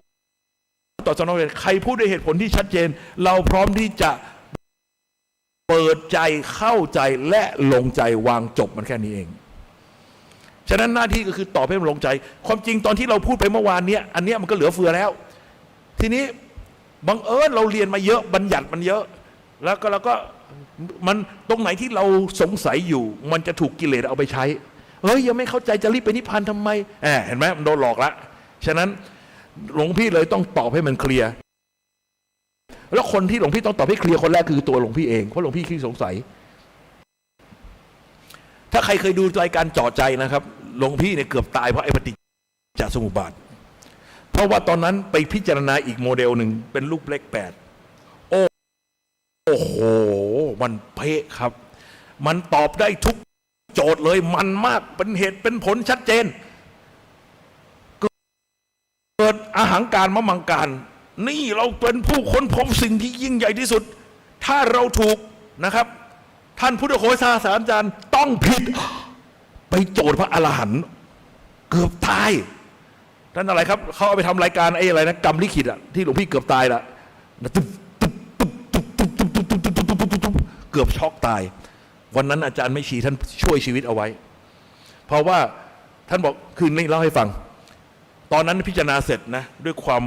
มั่นใจว่าฉันถูกแล้วพิมพ์ออกมาประมาณ100 ชุดส่งไปให้สมเด็จพระสังฆราชส่งไปให้อาจารย์นะครับอาจารย์ประยุทธ์โตไม่หาตัวปรูปโอ้โหกล้าหาญชาญชัยวันนั้นไปธุระข้างนอกกลับมาถึงครูบาอาจารย์ในธรรมสถานออกมายืนเต็มหน้าธรรมสถานอาจารย์หลวงพี่ด้วยอาจารย์แม่ชีไปไหนมาออกไปธุระข้างนอกมาเนี่ยทำไมปิดโทรศัพท์เหรอเขาพยายามเตรียมตัวลืมเปิดนี่รู้เปล่าว่ากำลังจะตายอะไรใครจะตายไม่ใช่แม่ชีสัมผัสว่าท่านจะตายอย่างเดียวอาจารย์ สมบัติภูริปัญโยอยู่ที่จังหวัดสกลนครโทรศัพท์มาบอกว่าอาจารย์ภาสกรจะตายวันนี้ ทุกคนสมบัติตรงกันหมดเฮ้ยไอ้พวกนี้ไม่อิจฉากูเว้ยแหมใช่กูตายอีกไม่สนเว้ยตอนนั้นอาหังการเดินขึ้นวัดไม่สนนะครับอันนี้อิจฉาเราเว้ยดูดิจิตมันเป็นมิจฉาทิฏฐิมันเป็นอย่างเงี้ยนะครับมันปรากฏว่ากำลังไปนั่งอยู่ข้างบนกุฏิจิตหัวใจมันเต้นเงี้ยตุ้มตุ้มตุ้มตุ้มตุ้มตุ้มตุ้มตุ้มกูจะตายหรือเปล่าวันนี้ตกลงระหว่างแนวคิดระหว่างทิฏฐิกับความตายจะเลือกอะไรเฮ้ยหรือว่ากูผิดวะเฮ้ยช่างไม่แน่ใจถ้าตายเราก็เผยแพร่ต่อไปไม่ได้ เอาวะโอ้แต่มันทรมานนะครับให้เราไปล้มเลิกสิ่งที่เราเชื่อว่ามันถูกมันเป็นของแท้มันเป็นของจริงเนี่ยมันเป็นการฝืนใจอย่างสุดสุดท้ายยอมแพ้ยกธงขาวลง เดินลงมาแล้วอาจารย์ครับผมยอมแพ้แล้วครับท่านบอกว่าจริงหรือเปล่าถ้ามั่นใจแม่ชีจะขอข้างบนให้ขอต่ออายุให้ท่านอธิษฐานเอาบุญทั้งหมดทุกภพทุกชาติของท่านรวมเป็นเหมือนกับโฉนดแล้วยื่นประกันตัวอาจารย์ภาสกรอธิษฐานขึ้นไปข้างบนท่านบอกว่าข้างบนเขาให้แค่3 วันสำหรับที่จะแก้จิตเอาละสิกูต่ออายุได้แค่3 วัน เอาวะเริ่มใหม่คืออะไรเริ่มทบทวนธรรมะที่เคยพิจารณามาแล้วก็คือไอ้เรื่องกฎแห่งกรรมนี่ไงสมดุลโลกสมดุลใจสมดุลธรรมอันนั้นมันพิจารณามาก่อนแล้วลื้อใหม่เดินจิตใหม่เดินจิตทุกเรื่องที่เคยพิจารณามาไว้จนไปหยุดที่ไหนไปหยุดที่ปฏิจจสมุปบาทเพราะว่าไปต่อไม่ได้เพราะว่าความรู้มันไม่มีแบงค์มันไม่มีความรู้ใหม่มันก็ยังคิดว่ามันถูกอยู่แต่ว่าต้องยอมแพ้ก็ไปบอกว่าผมพิจารณาเสร็จแล้วครับเหลืออย่างเดียวที่ผมไม่พิจารณาก็คือปฏิจจ์เพราะผมไม่มีความรู้ที่จะพิจารณาต่อไปได้ท่านก็อธิษฐานดูอีกทีว่าเขาวนเขายอมแล้วเขาปล่อยละตั้งแต่วันนั้นไม่พูดเรื่องปฏิจจสมุปบาทใครมาถามกูเดินหนีทั้งที่ก่อนหน้านี้กูแถไปอธิบายทุกคนเลยนะครับตอนนี้ไม่พูดใครอยากมาถามกูเดินหนีหมดเลยแล้วก็เอาทั้งหมดที่พิมพ์แล้วออกมาเผาหมดโทรศัพท์ไปบอกว่าไอ้ที่ฝากไปถวายพระสังฆราชเอามาเผาให้หมดเอาที่ส่งไปหาเจ้าคุณประยุทธ์ประตูโทรศัพท์ไปบอกเลยว่าเอาไปเผาให้หมดนะครับ2 ปีกว่าเกือบ2 ปีที่ไม่ยอมมองไม่ยอมแตะไม่ยอมคิดเรื่องนี้เลยนะครับแต่มีอยู่วันหนึ่งไปพิจารณาเรื่องการเดินจิตเขียนอาการไปเขียนมาเฮ้ยลองเอามาเฮ้ยนี่มันปฏิจจสมุปบาทนี่แหละครับจุดเริ่มต้นของฉบับที่ท่านกำลังได้อ่านอยู่นี้แล้วอันนี้ครูบาอาจารย์เบื้องบนเขารับรองแล้วนะครับเอาไปถวายหลวงปู่สังกิจโจที่วัดป่าอาจารย์ตื้อท่านเป็นพวกเจโตไงท่านใช้อธิษฐานเอาธรรมะชั้นสูงการันตีตราให้ละเรียบร้อยจบปฏิจจจบแล้วครับท่านทั้งหลายครับเวลาของเราตอนนี้ใช้เวลาไปเท่าไหร่ยังเหลืออีก1 ชั่วโมงเราจะทำอะไรกันดีเอ่ยตอบคำถามก่อนไหมเอาสักหน่อยไหมคำถามอะไรค้างอยู่นะครับไหนเขาเรียงไงไหนใครเรียงอะไรไว้ตรงไหนมาดูดิไม่รู้มันไหนอันไหนจะให้ตอบก่อนเรียงไว้ป่ะงั้นเอาแบบสุ่มต่อไปก็แล้วกัน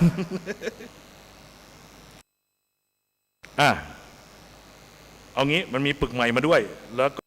ก็ปึกเก่าอยู่ไหนวะเอาละอันไหนเจออันไหนพูดแล้วก็ไม่พูดซ้ำก็แล้วกันเดี๋ยวนะท่านอันนี้จากกองเก่าก่อนนี่คำถามถ้าศัตรูจ้องทำลายทุกรูปแบบทั้งภายในการทำมาหากินและทางกฎหมายเราควรเจริญสติอะไรเนี่ยให้แกร่งอย่างใดคะเพราะจะต้องเผชิญหน้ากันในศาลค่ะโอเคศีล 5 อย่าให้พลาดในกรณีนี้เพราะว่ามันจะดึงความแก้วกล้าออกมาแล้วพูดคำไหนต้องเป็นสัตย์จริงหมดถ้าคุณไม่ได้เป็นฝ่ายผิดเป็นฝ่ายถูกต้องไปรายงานตัวกับพระสยามเทวาธิราชไปบอกกล่าวพระสยามเทวาธิราชท่านดูแลอยู่เรื่องเหล่านี้นะครับโดยเฉพาะในเรื่องของความถูกต้องของอะไรต่างๆนี้เอาไปรายงานตัวซะปัจจุบันนี้องค์สูงสุดคือพระนเรศวรเมื่อก่อนคือร.5ฉะนั้นไปบอกกล่าวท่านตอนนี้ไปบอกพระนเรศวรยุคนี้เป็นยุคของพระนเรศวรนะครับเมื่อก่อนเป็นร.5หมายถึงตำแหน่งสูงสุดนะแต่เปลี่ยนในช่วงไม่กี่ปีมานี้เองนี่เราให้ฟัง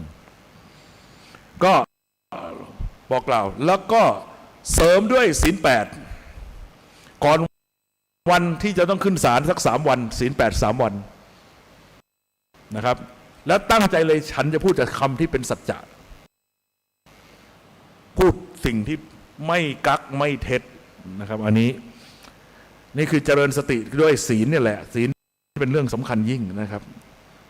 สตินั้นนะครับก็อย่างที่บอกอะมันมี2 อย่างไงปริมาณและคุณภาพมันก็เป็นกำลังแต่ว่าตอนนี้สำคัญคือคุณต้องมั่นใจความบริสุทธิ์ของคุณก่อนนะครับเพราะว่าอะไรก็สู้ความจริงไม่ได้แล้วก็ยอมรับว่าถ้าจำให้ดีเจ้ากรรมนายเวรล้วนแล้วแต่เป็นอดีตบุคคลอันเป็นที่รักฉะนั้นคู่กรณีมันต้องเคยรักกันมาก่อนปรับสายตาปรับมุมมองคุณเคยมองแบบหลงรักใครไหมล่ะเนี่ยเอาสายตานั้นมองเขา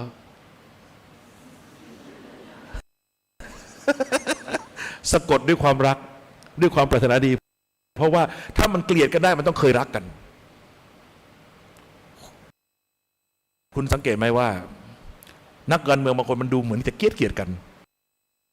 ใช่ไหมดูทักษิณกับ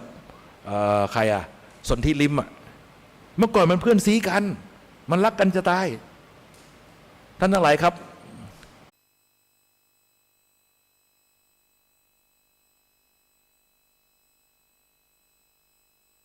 เกาะไว้ปากก็อมจนตุยเห็นไหมครับนี่อารมณ์ความยึดถือมีกี่มือนะครับฉากฉันมี10 หน้าดังทศกัณฐ์10 หน้านั้นจำได้ป่ะเห็นไหมนี่คือความยึดถืออุปทานคุณเคยรักใครสักคนไหมแล้วคุณรู้สึกว่ารักปานจะกลืนกินอยากจะแดกเข้าไปทั้งตัวเนี่ยก็คืออารมณ์นี้เคยเป็นไหมท่านทั้งหลายครับอันนี้แหละอารมณ์แมงมุมเคยดูสารคดีเปล่าแมงมุมแม่ไม้ดำหลังจากสังวาสตัวผู้เสร็จปั๊บแดกเลย นะครับอันนี้ครับท่านทั้งหลายครับอุปทานความยึดถือดูความรุนแรงของมันน่ากลัวมากเพราะเรามีการยึดมั่นตั้งคุณค่าไปแล้วในสิ่งนั้นคนที่เราตั้งค่าไว้ว่าดีวิเศษเป็นยังไงใจก็ไม่เคย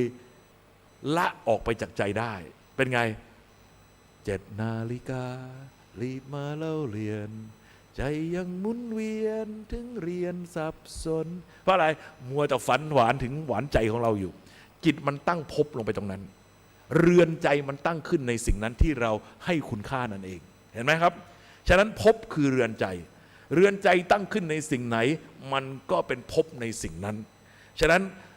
หวานใจสุดที่รักของเรากลายเป็นเรือนใจของเราไม่เคยละสายตาออกไปจากเธอไม่เคยนะครับมองไปเห็นอะไรก็เห็นหน้าเธอไปแปะกับต้นไม้เห็นต้นไม้ก็เห็นหน้าเธอเห็นดวงจันทร์ก็เห็นเหมือนเห็นหน้าเธอเห็นอะไรก็เป็นหน้าเธอไปหมดนี่ครับภพมันตั้งขึ้นเมื่อภพ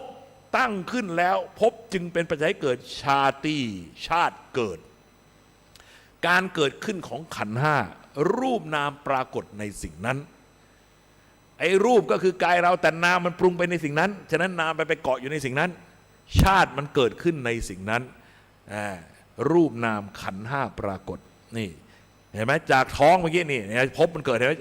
ก็คลอดออกมา เกิดมาแล้วเห็นไหมเกิดมาแล้วชาติเกิด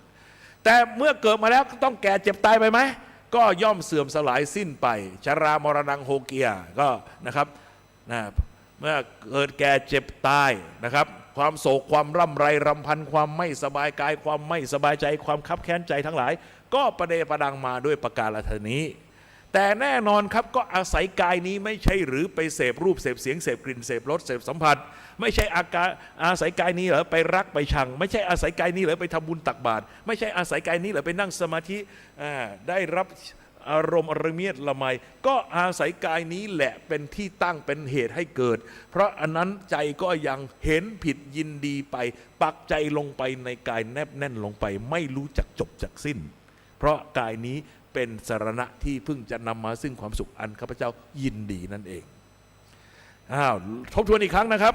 อวิชชาความไม่รู้ตามความเป็นจริงนะครับตาบอดจุงตาฟางไอ้โมหะกับมิจฉาทิฏฐินะครับรวมแล้วก็คืออวิชชาไม่รู้ความจริงเป็นเหตุให้หลงไหลไปในขันธ์ห้าปรุงแต่งไปในขันธ์ห้าคิดว่ากายอย่างนั้นกายอย่างนี้จะนำความสุขมาให้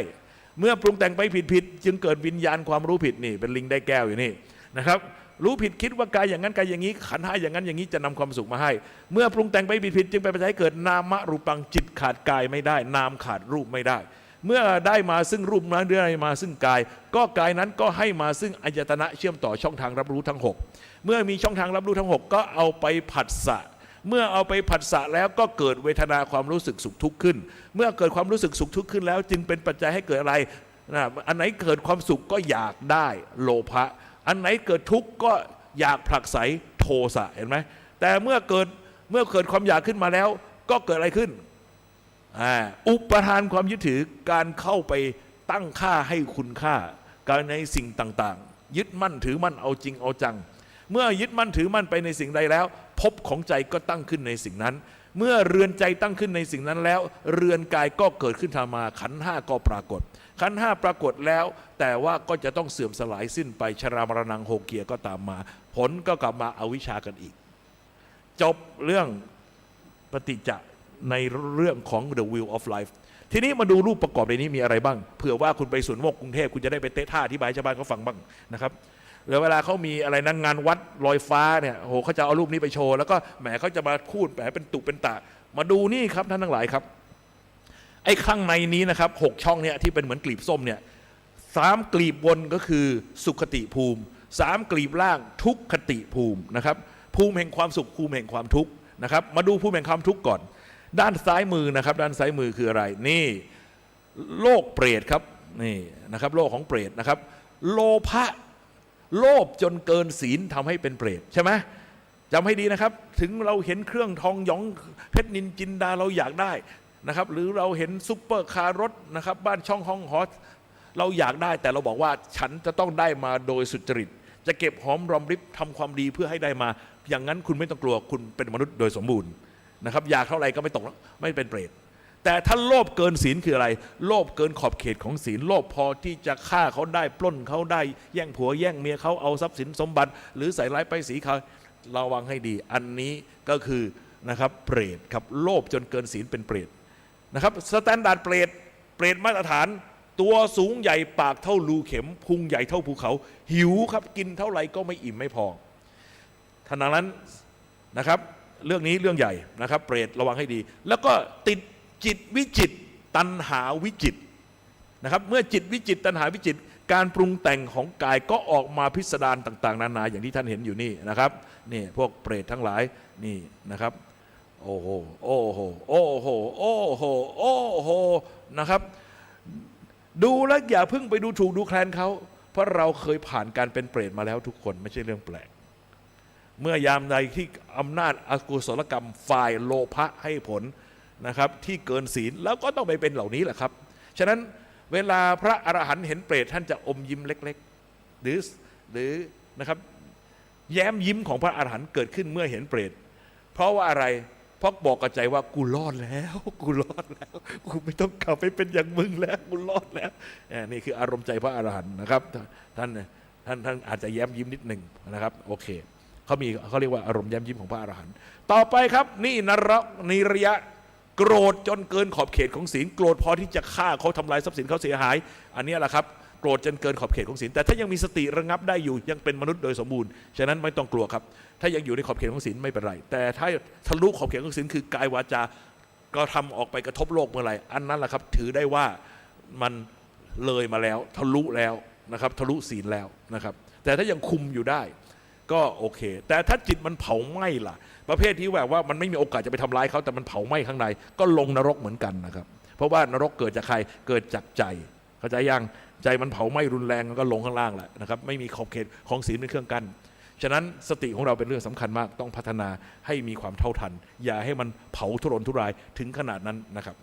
ต่อไปครับลามกเป็นอสุรกายจำได้ไหมลามกคืออะไรยินดีในของอันน่ารังเกียจรังเกียจของอันน่ายินดีฉะนั้นนะครับอะไรสกปรกอย่าไปยินดีนะครับไม่ได้เรื่องนะครับมีโอกาสลงไปเป็นอสุรกายนะครับท่านอะไรครับก็ทั้งขวามือล่ะครับศีลไม่ครบ5 ข้อก็เป็นโมหะพวกนี้อยู่ในกลุ่มโมหะนะครับความหลงความที่นะครับความเห็นผิดที่ทำให้ศีลไม่ครบ5 ข้อมาเป็นเดรัจฉานพวกนี้เป็นต้นฉะนั้นก็นะครับโลภโกรธหลงนะพูดง่ายๆนะครับนี่คือโลภโกรธและหลงนะครับแดนโลภก็คือแดนเปรตแดนโกรธก็คือนรกนะครับลามกกับนะครับศีลไม่ครบ5 ข้อก็เป็นอสุรกายและนะครับเดรัจฉานเอาละครับขึ้นไปข้างบนครับสุคติภูมิมนุษย์นะครับถือว่าเป็นสุคติภูมิเราได้ความเป็นมนุษย์เพราะเราเคยรักษาศีล 5มาเคยปฏิบัติศีล 5มาในอดีตเราจึงได้พบของความเป็นมนุษย์ในวันนี้มนุษย์เป็นผู้บันเทิงอยู่ด้วยการเสพกามฉะนั้นมนุษย์นั้นมีการเป็นเครื่องหล่อเลี้ยงเห็นไหมครับบีบแกลกันอยู่นี่ปิ้นนะครับมาทางฝั่งนี้ดีกว่านะครับส่วนเทวดาครับเทวดานั้นทำบุญทำทานรักษาศีลแต่ที่สำคัญคือต้องมีหิริโอตตัปปะนี่คือเทวตาธรรมฉะนั้นการเพิ่มฮิริโอตตัปปะเข้าไปพ่วงกับศีลไปเป็นสิ่งที่ควรทำอย่างยิ่งเพราะว่าเป็นการเสพคุณให้คุณง่ายที่จะทรงอารมณ์ของความเป็นกุศลเอาไว้แล้วก็ทำให้ง่ายต่อการกลับไปอยู่ในวิมานดั้งเดิมที่คุณจากมานะครับท่านทั้งหลายครับอย่าลืมนะครับตอนนี้หวานใจคุณกำลังคิดถึงมันหายไปไหนหาตัวมันไม่เจออะไรนะครับเอาละครับท่านทั้งหลายครับเทวดามันก็มีเทวดาเดินดินกับเทวดานะครับอากาศเทวาพวกนี้เป็นเทวดาที่ทำบุญแต่ทำบุญหวังผลพอทำบุญหวังผลเนี่ยทำบุญแล้วจะรวยไหมทำบุญแล้วจะถูกหวยไหมประเภทนี้นะครับเตรียมใจให้ดีนะครับจิตมันถ่วงจิตมันหนักมันเหาะไม่ขึ้นฉะนั้นพวกนี้เป็นภูมิเทวาเป็นรุกขเทวาต้องอาศัยตั้งวิมานอยู่บนดินบ้างอยู่บนต้นไม้ใบหญ้าบ้างอะไรก็แล้วแต่อันนี้คือพวกอะไรพวกทำบุญแล้วหวังผลนะครับแต่ถ้าทำบุญไม่หวังผลทำบุญเพื่อบุญทำบุญเพื่อความดีทำบุญตามประเพณีทำบุญตามที่พ่อแม่ทำตามกรรมกันมาอันนี้แหละครับจิตมันเบาฉะนั้นมันก็เลยเป็นอากาศเทวามีวิมานล่องลอยไปในอากาศจะไปไหนก็ได้ทั่วทุกทิศนั่นก็คือพวกอากาศเทวานั่นเองนะครับจิตมันเบาแล้วขึ้นมาตรงนี้ครับพรหมวิหารานี่พรหมวิหารานะครับมีพรหมวิหารหรือว่ามีฌาน1ฌาน2ฌาน3ฌาน4นะครับก็ขึ้นมาเป็นรูปภพนะครับส่วนอรูปภพไม่ได้แสดงไว้เพราะมองหาไม่เจออยู่ตรงไหนก็ไม่รู้นะครับเอาละครับนี่ก็คือนะครับสุคติภูมิ3ด้านบนนะครับแล้วก็ข้างล่างก็3ช่องล่างก็เป็นทุกขติภูมิทีนี้มาดูตรงกลางครับโดนัทนะครับฝั่งหนึ่งนะครับก็เคลือบช็อกโกแลตอีกฝั่งหนึ่งก็น้ำตาลไอซิ่งนะครับเห็นไหมไอ้ที่เป็นช็อกโกแลตเนี่ยครับก็คือปรุงแต่งฝ่ายอกุศลนะครับเวลาปรุงแต่งกุศลมันก็จะหมุนครับมันก็จะเหวี่ยงลงไปข้างล่างปรุงแต่งด้วยโลภเหวี่ยงลงไปเป็นเปรตปรุงแต่งด้วยโกรธลงไปเป็นสัตว์นรกปรุงแต่งด้วยลามกเป็นอสุรกายปรุงแต่งด้วยศีลไม่ครบ5 ข้อไปเป็นสัตว์เดรัจฉานแต่ถ้าปรุงแต่งเป็นกุศลประกอบด้วยศีล5ปุ๊บมาเป็นมนุษย์นี่มาเสพกามกันอยู่ตรงนี้ปรุงแต่งด้วยอะไรครับด้วยบุญทานแต่มีหิริโอตตัปปะแต่ว่ายังหวังผลไปเป็นอะไรเป็นพวกรุกขเทวานะครับภูมิเทวาถ้าส่งขึ้นไปด้วยจิตที่เป็นจิตไม่หวังผลจิตเป็นบุญกุศลไม่หวังผลเหวี่ยงขึ้นข้างบนก็ไปเป็นอากาศเทวาเป็นพรหมฉะนั้นไอ้นี่มันหมุนติ้วแล้วมันเหวี่ยงขึ้นเหวี่ยงลงอยู่นะครับท่านทั้งหลายครับมีคนบอกว่าหลวงพี่ปฏิจจสมุปบาทตั้ง12 ข้อจำไม่ไหวมีอะไรง่ายๆไหมมีตรงกลางนี่ครับปฏิจจสมุปบาทรอบเล็กนะครับปฏิจจสมุปบาทรอบเล็กนี่คืออะไรนี่ไก่จิกหางหมูหมูกัดหางงูงูกัดหางไก่ไก่คือกิเลสคือความเศร้าหมองของใจโลภโกรธและหลงนะครับโลภโกรธหลงเพราะความโลภความโกรธความหลงความเศร้าหมองของจิตนี่แหละเป็นเหตุให้ไปทำกรรมหมูคือกรรมดีกรรมชั่วทำกรรมดีทำกรรมชั่ว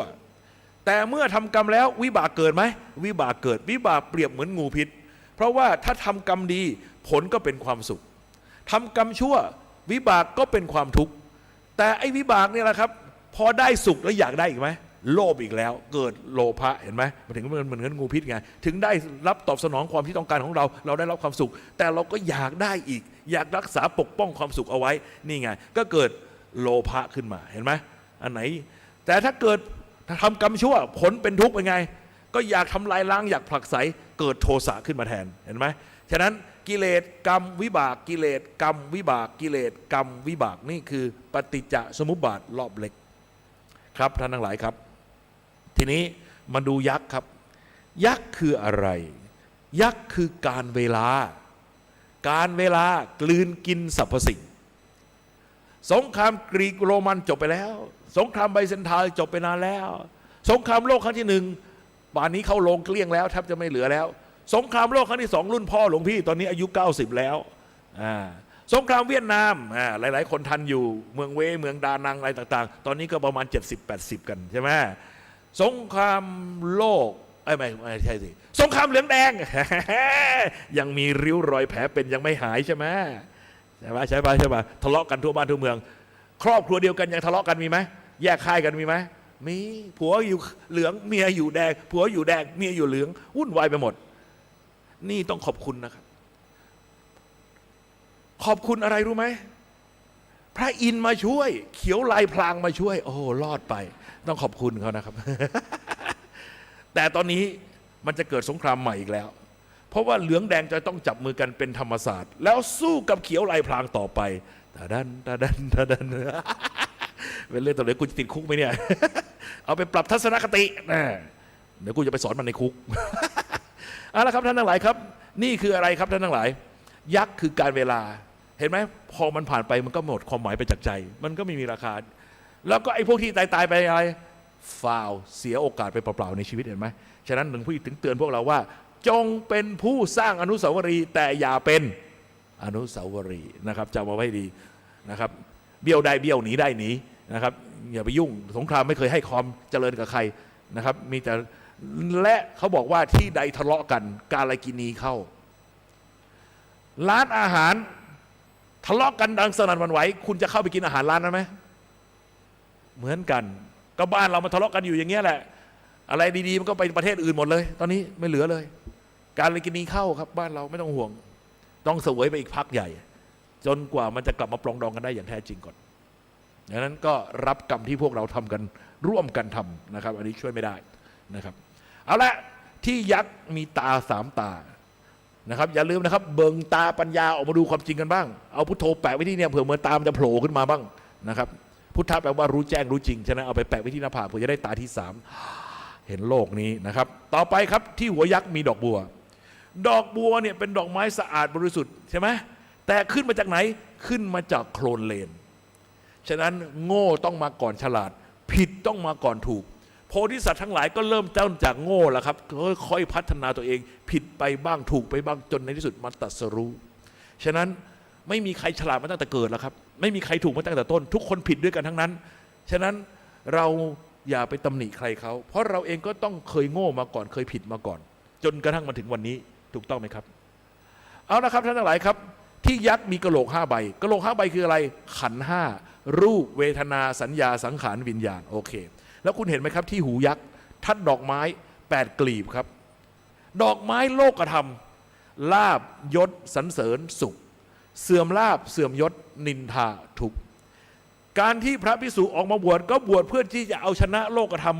ออกไปให้พ้นไปจากโลกธรรมสอนชาวบ้านอย่าไปติดโลกธรรมแต่พระจำนวนมหาศาลติดโลกธรรมซะเองสมณศักดิ์สังเกตนะครับไปหาหลวงปู่ครูบาอาจารย์อะไรเห็นท่านคุยกันคำคุยกันเรื่องแรกเป็นเจ้าคุณหรือยังเป็นพระครูหรือยัง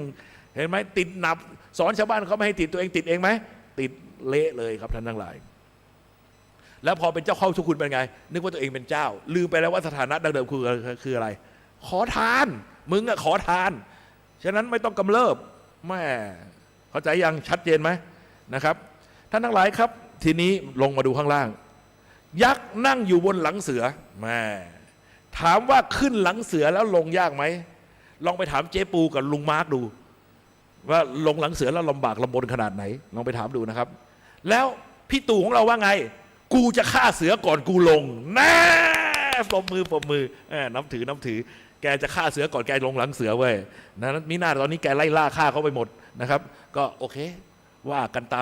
ามอัธยาศัยกันแล้วกันแต่ของฟรีไม่มีในโลกจำไว้ให้ดีนะครับทำกรรมใดไว้กรรมนั้นย่อมตอบสนองต่อผู้คนผู้นั้นฉะนั้นเมื่อทำเหตุแล้วผลก็ต้องรับวิบากเป็นเหมือนเงาที่ติดตามไปไม่เคยละจากไป นี่พระพุทธเจ้าทรงชี้ให้พระสาวกดูว่าสู่เจ้าทั้งหลายจงมองดูโลกอันงามตระการดุจดังราชรถอันคนเขาหมกมุ่นอยู่แต่ผู้มีปัญญาหาหมกมุ่นด้วยไม่คุณลองนึกถึงสมัยพุทธกาลนะครับก็คงจะเหมือนสมัยของพวกเรานี่แหละเขาก็คิดว่าสมัยนั้นของเขาเนี่ยทันสมัยแล้วใช่ไหมแล้วสมัยนั้นก็คงมีขบวนรถบุพชาตินะครับ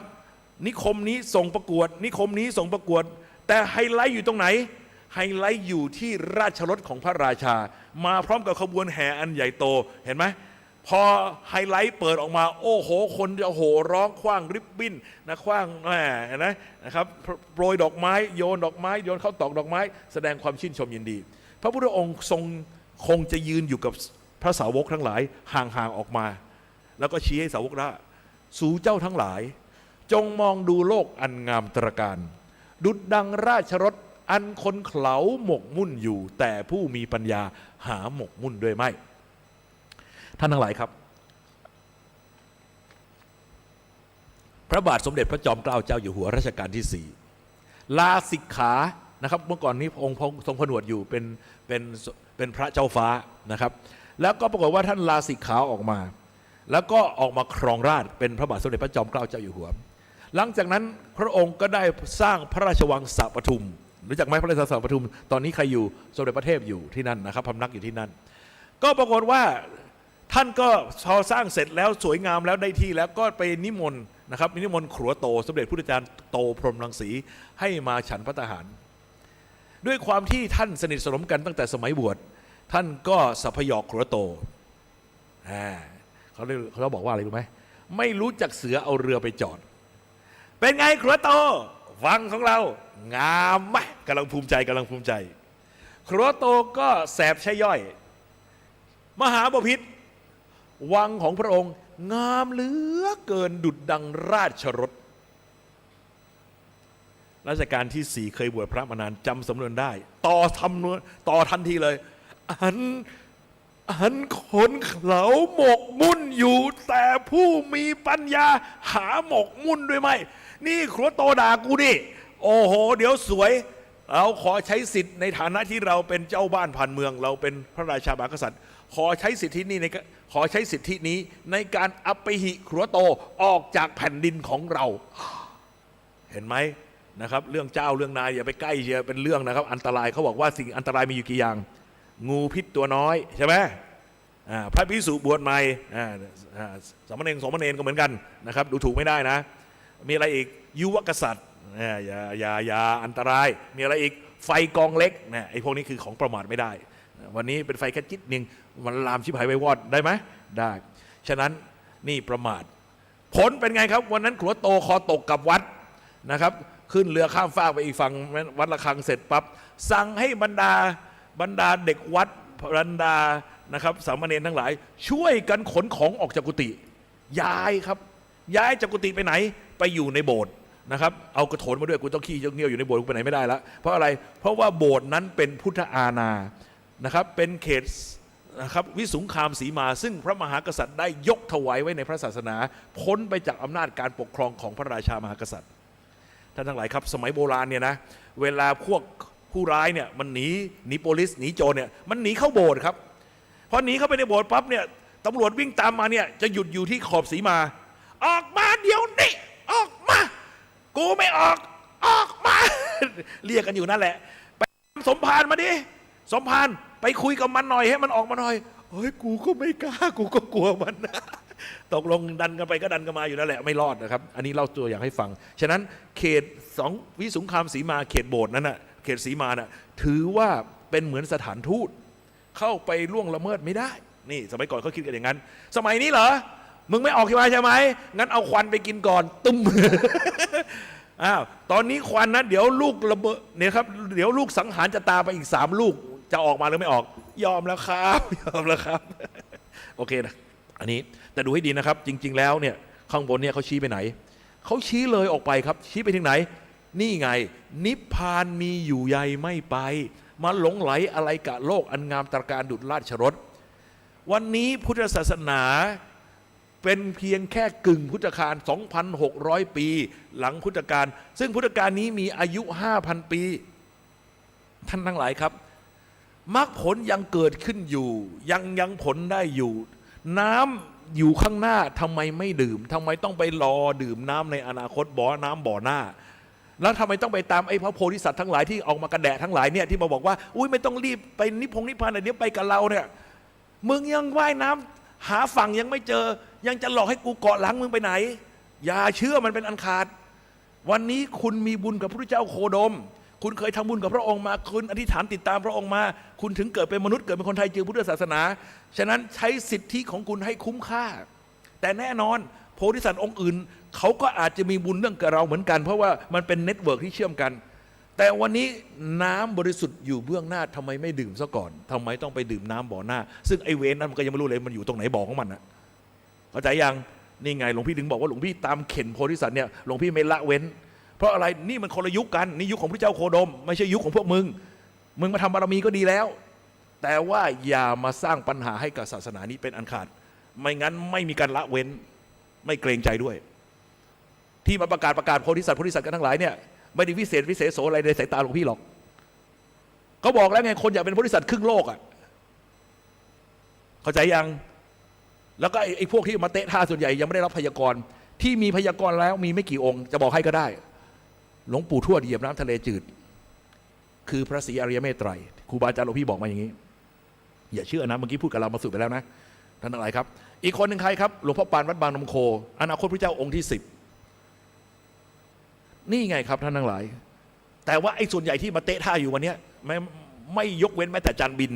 ก็ยังไม่ได้รับพยากรณ์ทั้งนั้นเข้าใจยังฉะนั้นไม่ได้แปลว่าตามไปแล้วจะรอดนะครับอาจจะเลิกกลางคันก็ได้อย่างหลวงพ่อฤาษีมีลูกศิษย์ตามมาตั้งเยอะแยะก็เลิกกลางคันเหมือนกันลาพุทธภูมิเหมือนกัน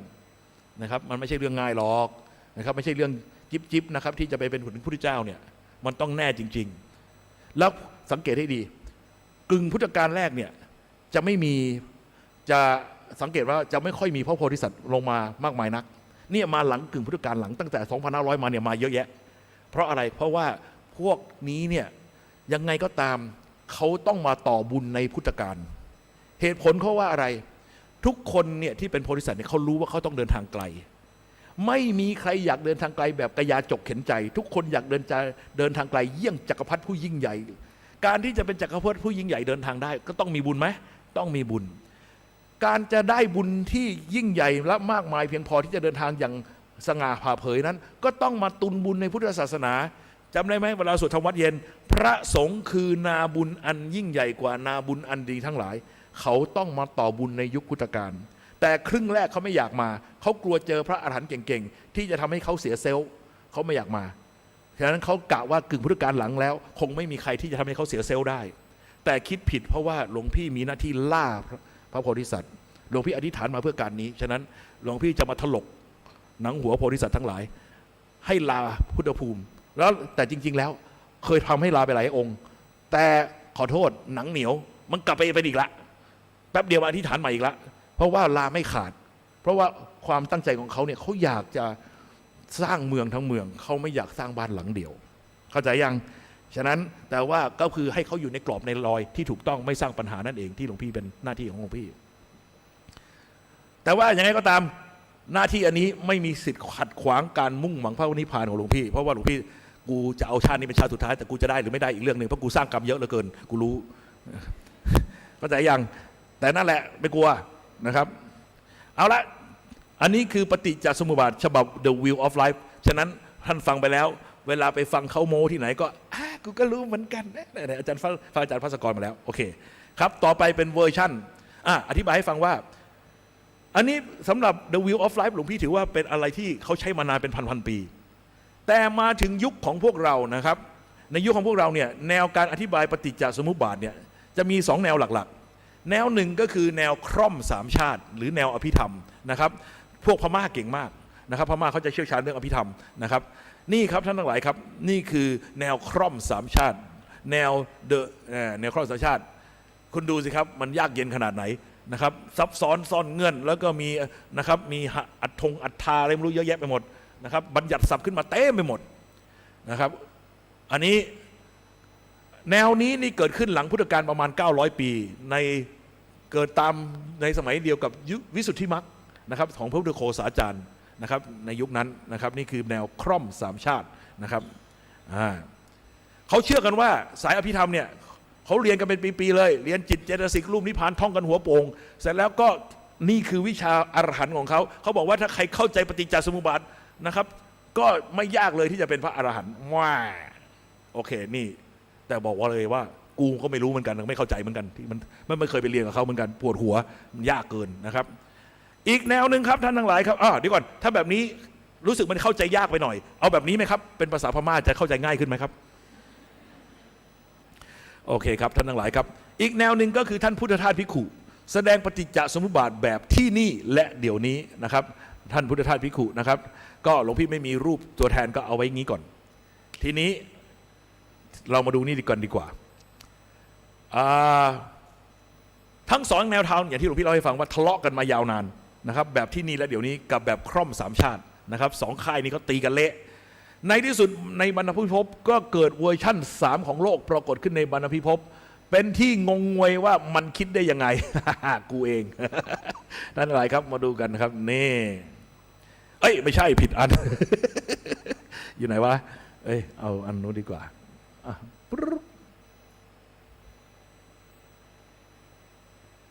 ไม่ใช่นี่วะ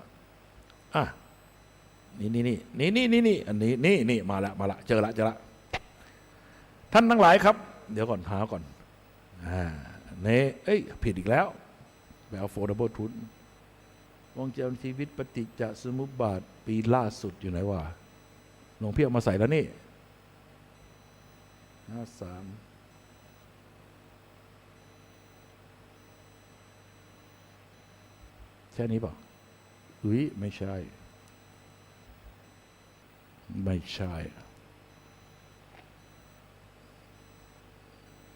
เอาดู53ไปก่อนแล้วกันของคุณมัน58แล้วเวอร์ชั่นใหม่เอาตัวไหนดีตัว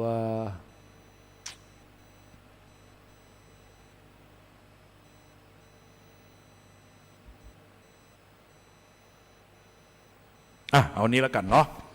ท่านทั้งหลายครับมาดูกันเริ่มต้นแล้วนะเวลาพอปะเนี่ยท่านน่าจะทันเพราะว่าเราปูพื้นมาเยอะมากไม่ต้องกลัวนะครับเริ่มต้นที่อวิชชาก่อนอวิชชาในปฏิจจสมุปบาทนั้นมีอยู่8อย่างนะครับนี่ไปดูตำราเลยนะครับตำราบอกว่าอวิชชา8ได้แก่ไม่รู้ทุกข์ไม่รู้เหตุให้เกิดทุกข์ไม่รู้ความดับทุกข์ไม่รู้ปฏิปทานำไปสู่ความดับทุกข์พูดง่ายๆ4ข้อแรกคือไม่รู้อริยสัจ4ถูกต้องไหมมาดูข้อ5 6 และ 7ครับไม่รู้อดีตไม่รู้อนาคตไม่รู้ว่าอดีตอนาคตสัมพันธ์กันอย่างไรนี่คือนะครับตามตำราเลยอวิชชา8นะครับฉะนั้นในปฏิจจสมุปบาทนี่คืออวิชชา8ไม่รู้อดีตไม่รู้อนาคตไม่รู้อดีตอนาคตสัมพันธ์กันเช่นไรท่านทั้งหลายครับไตรลักษณ์ถ้าไม่มีการเปรียบเทียบอดีตปัจจุบันอนาคตเห็นไตรลักษณ์ได้ไหมไม่ได้ฉะนั้นมันซ่อนกฎไตรลักษณ์เอาไว้แล้วก็กรรมนั้นมีผลตามมาเป็นวิบากมีเวลามาเกี่ยวข้องไหมวิบากมาก่อนกรรมได้ไหมไม่ได้ทำกรรมแล้วผลตามมาเป็นวิบากฉะนั้นเวลามาเกี่ยวข้องนั่นก็คือซ่อนกฎแห่งกรรมเอาไว้ด้วยแล้วก็บอกว่าไม่รู้ในธรรมทั้งหลายซึ่งอาศัยกันจึงเกิดมีขึ้นตามหลักอิทัปปัจจยตาก็คือไม่รู้กฎธรรมชาติว่าด้วยความเป็นปัจจัยโยงใหญ่ที่นำไปสู่ทุกข์และการสิ้นทุกข์นั่นก็คือปฏิจจสมุปบาทนะครับ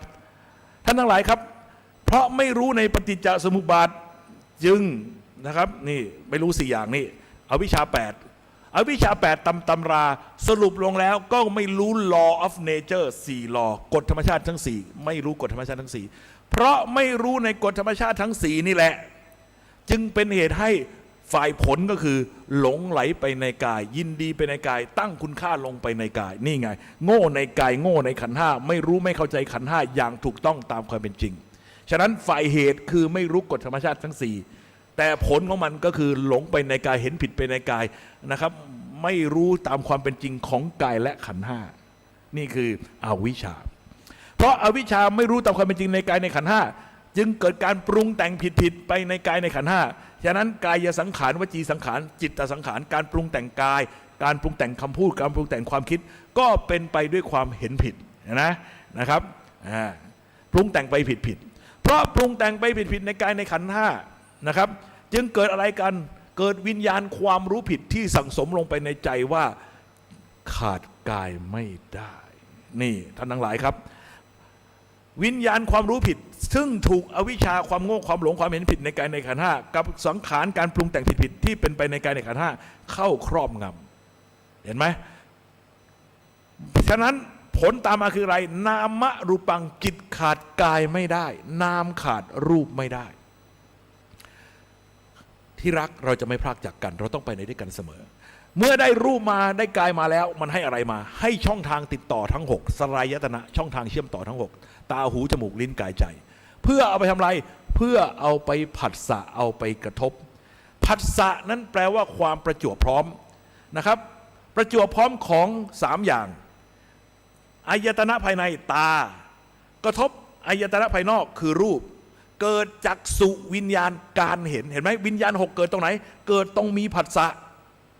ฉะนั้นท่านทั้งหลายครับตำแหน่งของวิญญาณ6คือตำแหน่งที่มีผัสสะไม่ใช่วิญญาณตัวนี้นี่คือสิ่งที่ทำให้เขาผิดพลาดกันมาตลอดแล้วก็เขียนหนังสือหนาเป็นเล่มๆเพราะอะไรเพราะว่าพอไปตั้งตัวนี้ว่าเป็นวิญญาณ6ลอจิกไม่ลงตัวมันเลยกลายเป็นหนังสือเล่มโตมาหือมาซึ่งนะครับอ่านก็ไม่รู้เรื่อง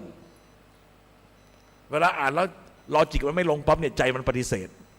ฉะนั้นเขียนมากี่ครั้งคนอ่านก็ไม่เคยรู้เรื่องหนาจะขนาดไหนก็แล้วแต่เอาไว้หนุนหัวนอนเผื่อมันออสโมซิส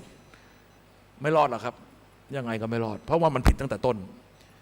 วิญญาณตัวนี้เป็นความรู้ครับไม่ใช่อาการรับรู้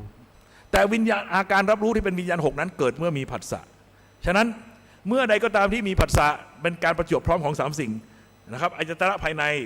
ตาหูจมูกลิ้นกายใจกระทบอายตนะภายนอกรูปรสกลิ่นเสียงสัมผัสความคิดนึกต่างๆแล้วเกิดอะไรเกิดวิญญาณความรู้ในช่องทางนั้นๆทีนี้มาดูกันครับว่าถ้ากระทบทางกายนี่กระทบทางกายนะสมมติว่ามีคนเอาเข็มมาทิ่มเราต้องคิดก่อนไหมว่าเจ็บดีหรือไม่เจ็บดีไม่ต้องคิดจากเลยโอ๊ยเจ็บเว้ยเห็นไหมถ้ามันเป็นการกระทบทางกายรู้ทางกายเห็นไหมกายวิญญาณขันธ์ความรู้เกิดแต่โผฏฐัพพะกระทบกายเกิดเวทนาทางกายโดยตรงไม่ต้องปรุงแต่งเห็นไหมมันส่งผลให้เกิดอะไรขึ้นนี่ครับกายิกสุขกายิกทุกเวทนาตามมาเลยทันทีนะครับมีคนนวดหลังเราเบาๆเป็นไงชอบไหมดีตรงนี้สะบัดคลิปนี้ตัวนี้ชอบไหมชอบเอ๊ะใครนวดกูวะหันไปดูคิงคองกำลังนวดอยู่จากเลยไหมเนี่ยเอาละครับนี่ก็คืออะไรมันต้องปรุงแต่งซะก่อนมันถึงจะไปรู้นะครับแต่ว่าปกติถ้ามันรับทางกายโดยตรงเนี่ยมันไม่ต้องปรุงแต่งมันรู้สุขทุกข์มันเกิดขึ้นทางกายโดยตรงแต่ถ้าช่องทางอื่นล่ะช่องทางอื่นมันขึ้นอยู่ว่าใส่ใจหรือไม่ใส่ใจถ้ารับรู้แต่ไม่ใส่ใจปรุงแต่งจำได้ไหมตอนที่ผมพี่แลบลิ้นให้ดูนะครับแล้วก็บอกว่าไมโครโฟนเห็นไหมเห็นแต่สนใจไหมไม่สนใจมันเป็นวิญญาณขันธ์อันจิตรับรู้แต่มิได้ใส่ใจปรุงแต่งนะครับนี่วิญญาณขันธ์อันจิตรับรู้แต่ไม่ใส่ใจปรุงแต่งผลที่ตามมาคืออะไรมันเป็นอทุกขมสุขจะสุขก็ไม่ใช่จะทุกข์ก็ไม่ใช่มันเป็นกลางเฉย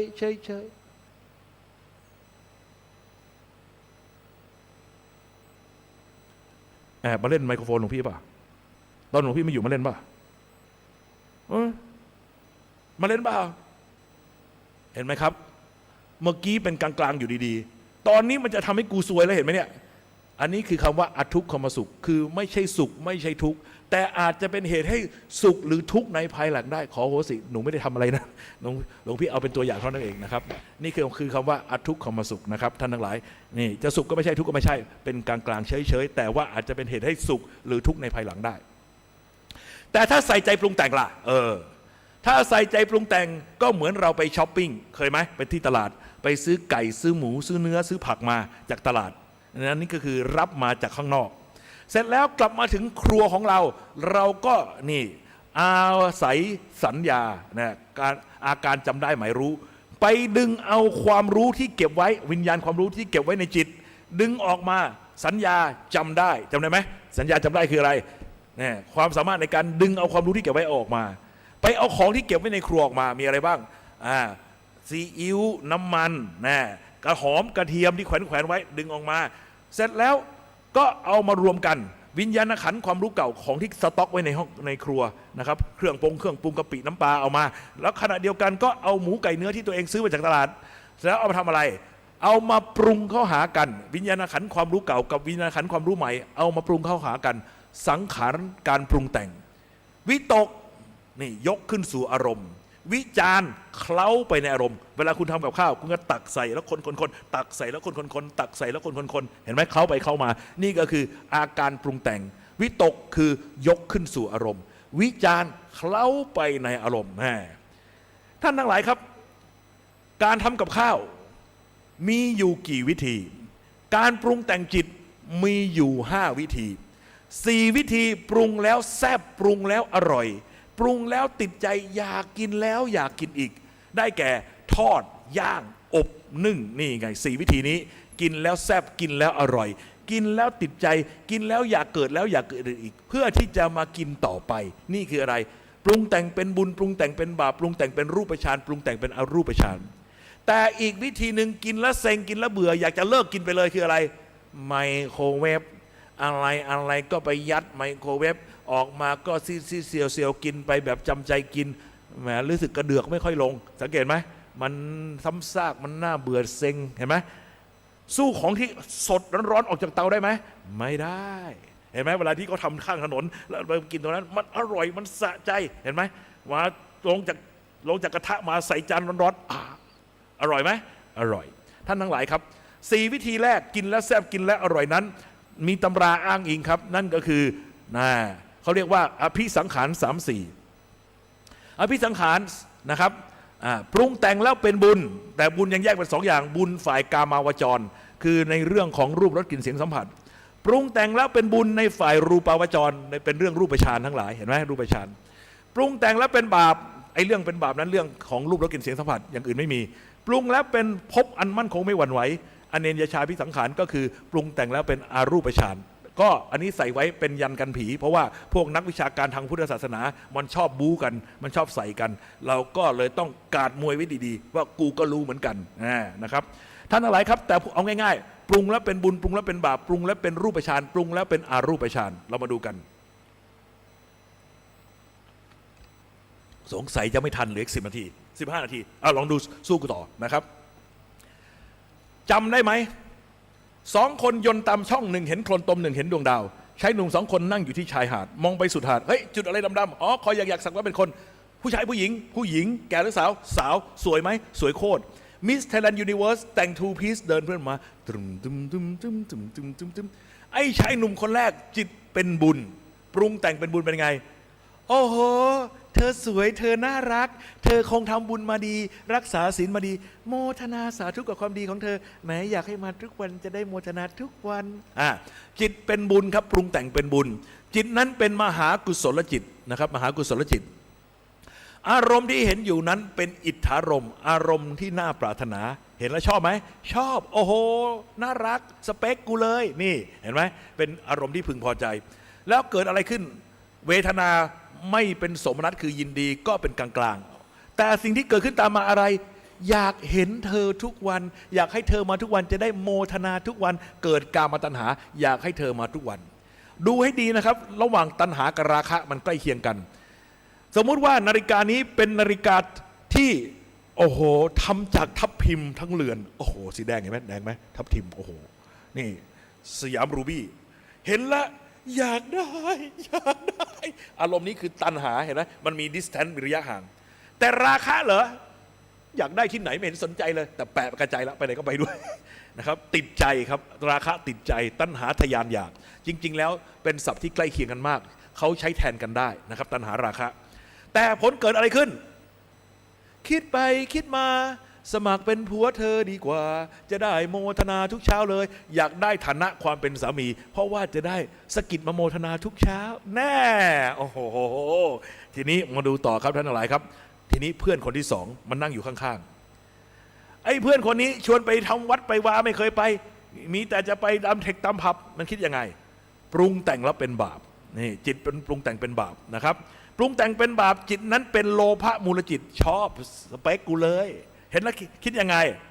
อ่าฮะอีนี่แต่งตัวมายั่วกูข่มขืนมันตรงไหนดีข่มขืนด้วยกายไม่ได้ข่มขืนด้วยสายตาก่อนอยากให้เธอมาทุกวันจะได้ข่มขืนทางสายตาทุกวัน อันนี้กุศลอกุศลอกุศลเห็นไหมปรุงแต่งแล้วเป็นบาปจิตเป็นโลภะมูลจิตอารมณ์ที่เห็นนั้นเป็นอารมณ์ที่ยินดีไหมสเปคถูกต้องถูกใจนี่สเปคกูเลยนี่อิทธารมณ์เป็นอารมณ์ที่พึงพอใจแต่สิ่งที่ตามมาคืออะไรเกิด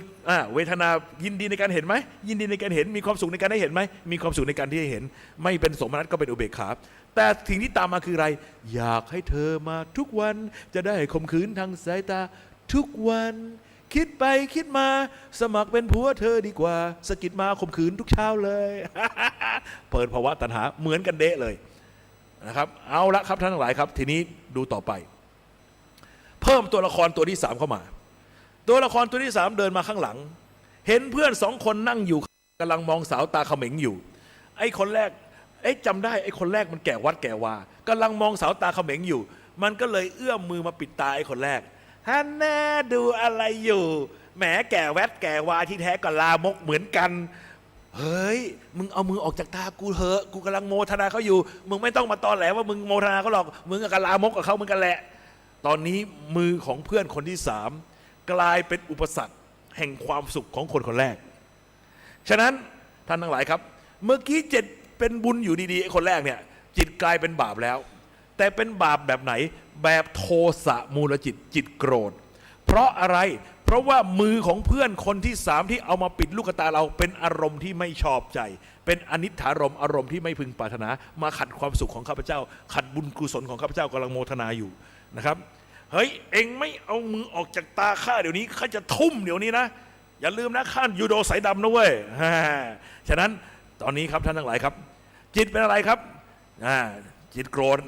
นั้นอารมณ์ที่เห็นเป็นมือของเพื่อนเป็นอารมณ์ที่ไม่ชอบใจเกิดอะไรโทมนัสเวทนาเป็นโทมนัสไม่ชอบเคืองใจเผาไหม้ใจเกิดอะไรขึ้น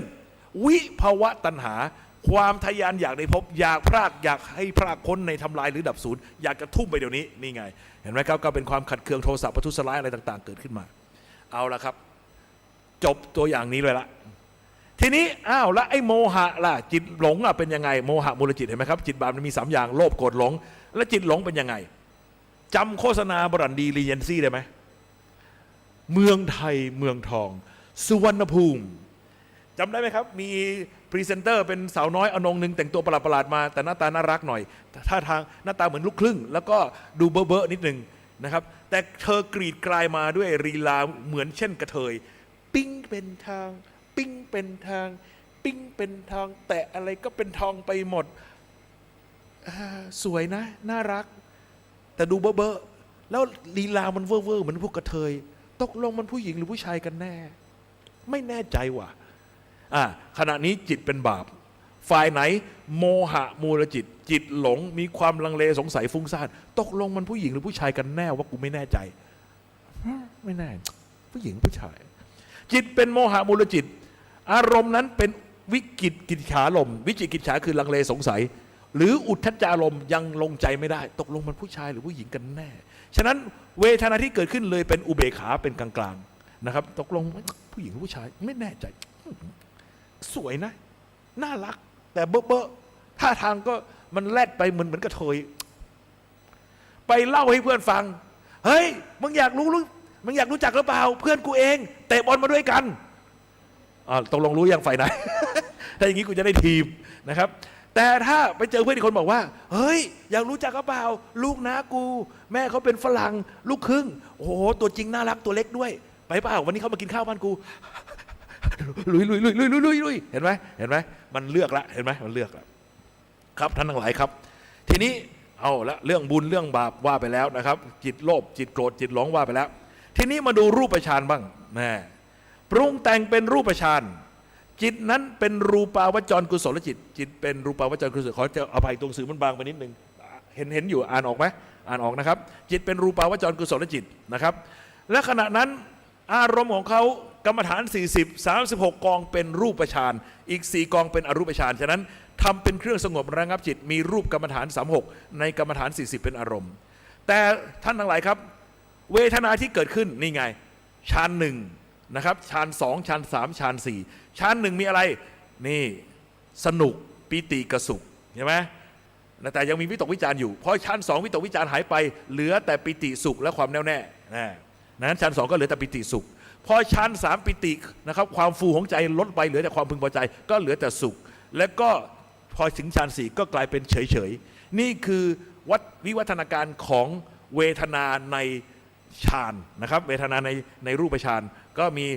ปิติกสุขปิติกสุขสุขแล้วอุเบกขาแต่ผลที่ตามมาคืออะไร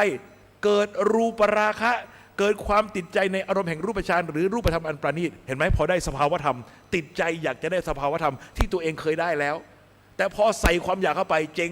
ข้างหลังปฏิบัติยังไงก็ไม่ได้เพราะว่าเหตุปัจจัยไม่เหมือนเดิมแล้วมันเปลี่ยนไปแล้วอันนี้ก็ช่วยไม่ได้เกิดรูปราคะความติดใจในอารมณ์แห่งรูปฌานหรือรูปธรรมอันประณีตผลที่ตามมาคืออะไรเกิดภาวะตัณหาเกิดความทยานอยากในรูปภพที่ตัวเองเคยได้แล้วอันนี้ก็จบในสายรูปฌานทีนี้มาดูสายอรูปฌานจำได้ไหมครับอรูปฌานนั้นจิตไปถึงฌานสี่แล้วเป็นอุเบกขาแล้วกลับมาวิตกวิจารใหม่ในอะไรในอากาศว่างเปล่าไม่มีประมาณในความรู้ไปไม่มีประมาณในความไม่มีแม้แต่น้อยเป็นอารมณ์หรือว่าในความอะไรจะมีสัญญาก็ไม่ใช่ไม่มีก็ไม่ใช่นี่ก็คืออรูปฌานสี่ฉะนั้นจิตนั้นเป็นอรูปาวจรกุศลจิตนะครับอารมณ์ของเขาคืออรูปกรรมฐาน4นะครับอรูปกรรมฐาน4นะครับอรูปกรรมฐานก็คืออากาศว่างเปล่าไม่มีประมาณความรู้ไปไม่มีประมาณความไม่มีแม้แต่น้อยเป็นประมาณหรือว่าจะมีสัญญาก็ไม่ใช่มีก็ไม่ใช่นะครับโอเคครับแต่ผลตามมาคืออะไรเวทนาอุเบกขาตั้งแต่แรกอยู่แล้วก็ยังเป็นอุเบกขาต่อไปแต่เกิดอะไรขึ้นมาอรูปราคะติดใจในอารมณ์แห่งอรูปฌานเสร็จแล้วผลยังไงก็เกิดนี่ไงอยากได้ฐานะที่เข้าถึงอรูปภพที่ตัวเองได้นั้นแล้วนี่ภาวะตัณหาเกิดครับท่านทั้งหลายครับเพราะตัณหาเป็นปัจจัยให้เกิดอุปาทานนี่เพราะอยากสุดท้ายก็เข้าไปยึดแต่ไอ้ยึดเนี่ยคุณสังเกตดูให้ดีมาในสายกามมี4ตัวแต่ถ้ามาในสายรูปฌานอรูปฌานมีแค่3ตัวเพราะว่าอะไรคุณดูนะครับความยึดมั่นเราว่าไปแล้วมันมี4อย่างยึดในกามยึดแนวคิดยึดแนวปฏิบัติยึดตัวตนเราเขาสายกามมาครบแต่พอสายอะไรสายสมาธิรูปฌานอรูปฌานกามไม่มีครับเพราะว่าสมาธิมันข่มกามเห็นไหมฉะนั้นมันก็เลยมีแต่ยึดมั่นแนวคิดยึดมั่นแนวปฏิบัติยึดมั่นตัวตนเราเขาเพราะมันยึดนะครับเมื่อจิตสร้างภพตั้งเรือนใจขึ้นในสิ่งนั้นแล้วเรือนกายนี่เพราะความยึดจึงเกิดการตั้งเรือนใจขึ้นในสิ่งนั้นเห็นไหมครับถ้ามาในสายกามเป็นมิจฉาทิฏฐิภพ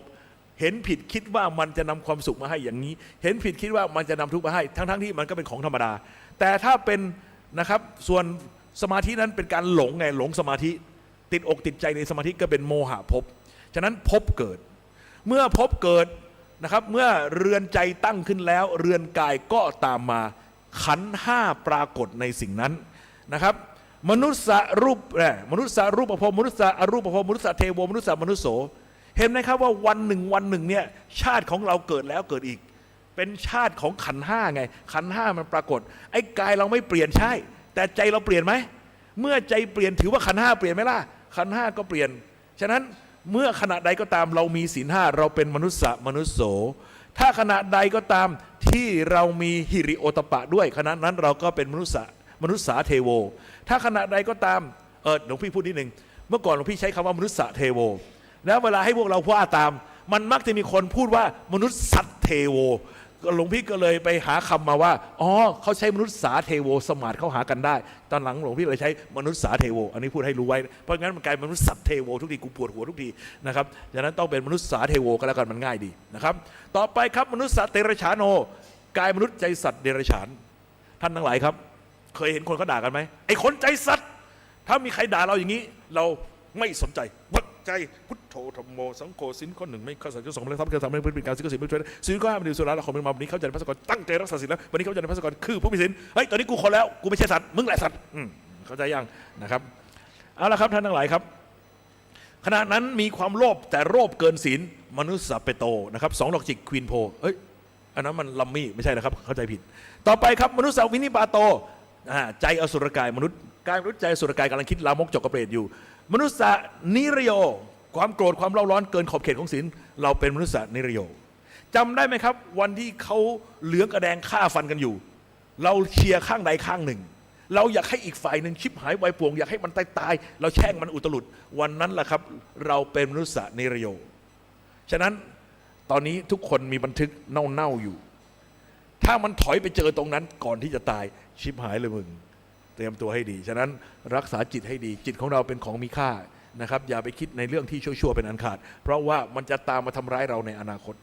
ท่านทั้งหลายครับถ้าใจมีรูปฌานก็หรือกำลังเสวยผลของรูปฌานก็เป็นมนุษย์รูปภพถ้าขณะใดกำลังปฏิบัติอรูปฌานหรือกำลังเสวยผลของอรูปฌานก็เป็นมนุษย์อรูปภพก็แล้วแต่จิตใจของเราแสดงว่าวันหนึ่งชาติเราเปลี่ยนบ่อยไหมเปลี่ยนบ่อยพอชาติมันเปลี่ยนไปปั๊บไอ้ชาติเก่าก็ชรามรณังโฮเกียไปก็เสื่อมสลายไปชาติใหม่เกิดขึ้นแทนเป็นอย่างนี้อยู่ทั้งวีทั้งวันเห็นไหมว่าพูดแนวนี้เนี่ยสอดคล้องกับแนวสอนของอาจารย์พุทธทาสภิกขุที่บอกว่าวันหนึ่งปฏิจจสมุปบาทหมุนติ้วเกิดนับรอบไม่ถ้วนอ้าวและจะเอาไปอธิบายกรณีของข้ามภพข้ามชาติยังไงนะครับเหลือเวลาอีก2 นาทียังพอทันอยู่เอาตรงนี้ก่อนท่านทั้งหลายครับเครื่องบินอิโนราเกบินเหนือน่านน้ำประเทศญี่ปุ่นนะครับบินเหนือน่านประเทศญี่ปุ่นเข้าไปในเหนือเมืองฮิโรชิมา B29 ทิ้งระเบิดนรกลงมาระเบิดปรมาณูนะครับแล้วก็ตั้งจุดประทุให้มันระเบิดขึ้นก่อนที่จะถึงพื้นปรากฏว่าคนกำลังอยู่ที่กระไดร่างกายหายวับกับตาเหลือแต่เงาติดอยู่ข้างกระไดตายทันทีไม่รู้เนื้อตัวเยอะแยะไปหมดใช่ไหมคนในเมืองฮิโรชิมาก็เหมือนคนในเมืองใหญ่ๆจิตใจก็แตกต่างกันบางคนถือมีดอยู่กำลังรอจี้ปล้นคุณนายอยู่กำลังรอว่าคุณนายเดินมาเดี๋ยวกูจะจี้จิตโลภไหมจิตโลภพอแสงอมหิตว่าผ่านวับเห็นไหมครับขณะนั้นเป็นมนุษย์สเปโตกายมนุษย์ใจเปรตไอ้กายมนุษย์ถูกรังสีอมหิตหายวับไปกับตาเหลือแต่จิตขาดกายได้ไหมไม่ได้มันก็สร้างกายใหม่ตามสภาวะของใจณขณะนั้น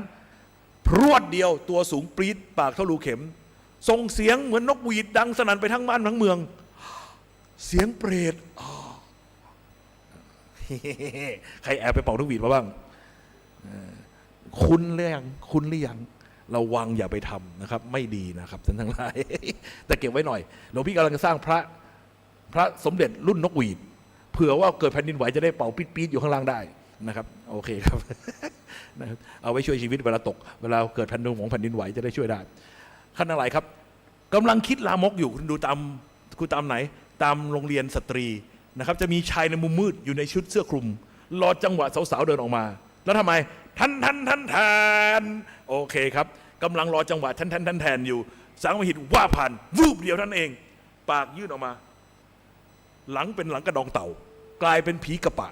ญี่ปุ่นนี่ผีกระปะผีลามกครับเพราะอะไรครับเต่ามันบ้ากามโดยธรรมชาติเนี่ยมันเป็นสัตว์อายุยืนและก็บ้ากามเสพกามกันทั้งวีทั้งวันนะครับหลวงพี่ไปสวนโมกทีไรไอ้ตรงธรรมนาวาข้างล่างเขาจะเลี้ยงเต่าไว้มันส่งเสียงสนั่นทุกทีตัวไปดูเสียงอะไรวะโอ้เต่าปี้กันทุกทีเลยครับเครียดเลยนะครับอันนี้ก็เล่าสู่กันฟังนะครับนี่คือนะครับกายมนุษย์ใจอสุรกายก็แล้วแต่ว่าใจอยู่ตรงไหนกำลังสวดมนต์ไหว้พระอยู่จิตมีหิริโอตปะจิตมีบุญมีกุศลแสงอมหิตว่าผ่านวึบ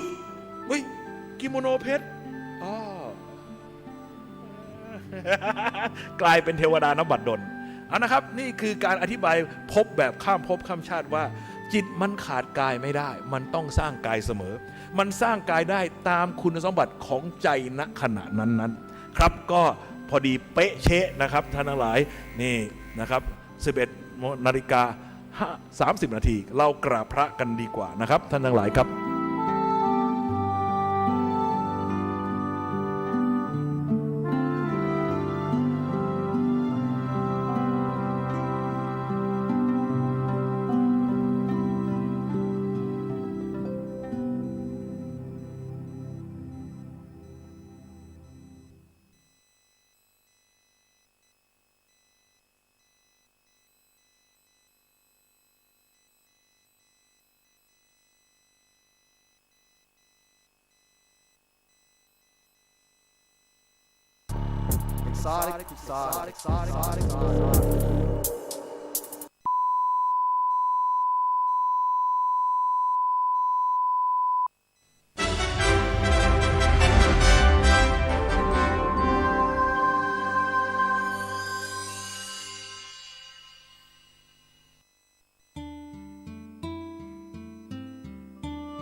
ก็เรายังพูดเรื่องปฏิจจสมุปบาทยังไม่จบงั้นก็ต่อให้จบสายเกิดเราพูดไปแล้วการเกิดขึ้นของทุกข์ใช่ไหมวนเวียนกันอยู่อย่างนั้นแหละแล้วก็มาดูสายดับกันบ้างนะครับปิดกดผิดอีกแล้วนะครับแน่มาดูสายดับนะครับมาดูนี่โปสเตอร์ปฏิจจท่านทั้งหลายครับนี่ไหนวะตรงนี้แล้วกันในสายเกิดและสายดับมาดูสายดับกันนะครับจำได้ไหมครับวิธีปรุงแต่งอีกวิธีหนึ่งทำกับข้าวจำวิธีทำกับข้าวได้ปะนะครับทำกับข้าวนะครับอีกวิธีหนึ่งคืออะไรนี่53รวมเลยเยอะดูเนาะอีกวิธีนึงคืออะไรครับไมโครเวฟอะไรก็ยัดไมโครเวฟกินแล้วเซ็งกินแล้วเบื่ออยากจะเลิกกินไปแต่จะบอกความลับให้ว่ามันมีอาหารชนิดหนึ่งใส่ไมโครเวฟแล้วอร่อยมีอย่างนี้ด้วยโมทนาสาธุ อายุวันโนสุขังพลังนะครับใส่ไมโครเวฟแล้วอร่อยมากเป็นอาหารภาคเหนือรูปร่างคล้ายๆไส้กรอกลองดูสิอร่อย มีอย่างเดียวเท่านั้นน้องนั้นห่วย ไม่ได้เรื่องนะครับท่านทั้งหลายครับทอดย่างอบนึ่งเราพูดไปแล้วทอดย่างอบนึ่งตอนนี้เราจะมาอีกวิธีหนึ่งก็คือปฏิบัติการไมโครเวฟ ท่านทั้งหลายครับโปรดอ่านตรงนี้ครับท่านทั้งหลายนี่ให้ดูก่อนนี่คือพุทธพจน์ฉะนั้นนี่เรากาดมวยไว้สูงเลยเห็นไหมภิกษุทั้งหลายทำอันปรุงแต่งทั้งหลายมีประมาณเท่าใดนี่ภิกษุทั้งหลายสังคตธรรมทั้งหลายมีประมาณเท่าใดอริยะอัตถังคิกมักนี่มักมีองค์8ตถาคตกล่าวว่าเป็นธรรมเลิศกว่าธรรมทั้งหลายเหล่านั้นฉะนั้นมรรค8เนี่ยเป็นขบวนการปรุงแต่งเป็นสังขารครับแต่เป็นสังขารที่นำไปสู่การยุติสังขารเห็นไหมเป็นการปรุงแต่งที่นำไปสู่การยุติการปรุงแต่งเป็นการคิดที่นำไปสู่การหยุดคิดน่าคิดท่านทั้งหลายดูให้ดีวิปัสสนาแปลว่ารู้จริงรู้แจ้งรู้วิเศษนะครับวิคือวิเศษรู้ใดไม่ชำระกิเลสแล้วมันจะวิเศษได้อย่างไรชัดไหมฉะนั้น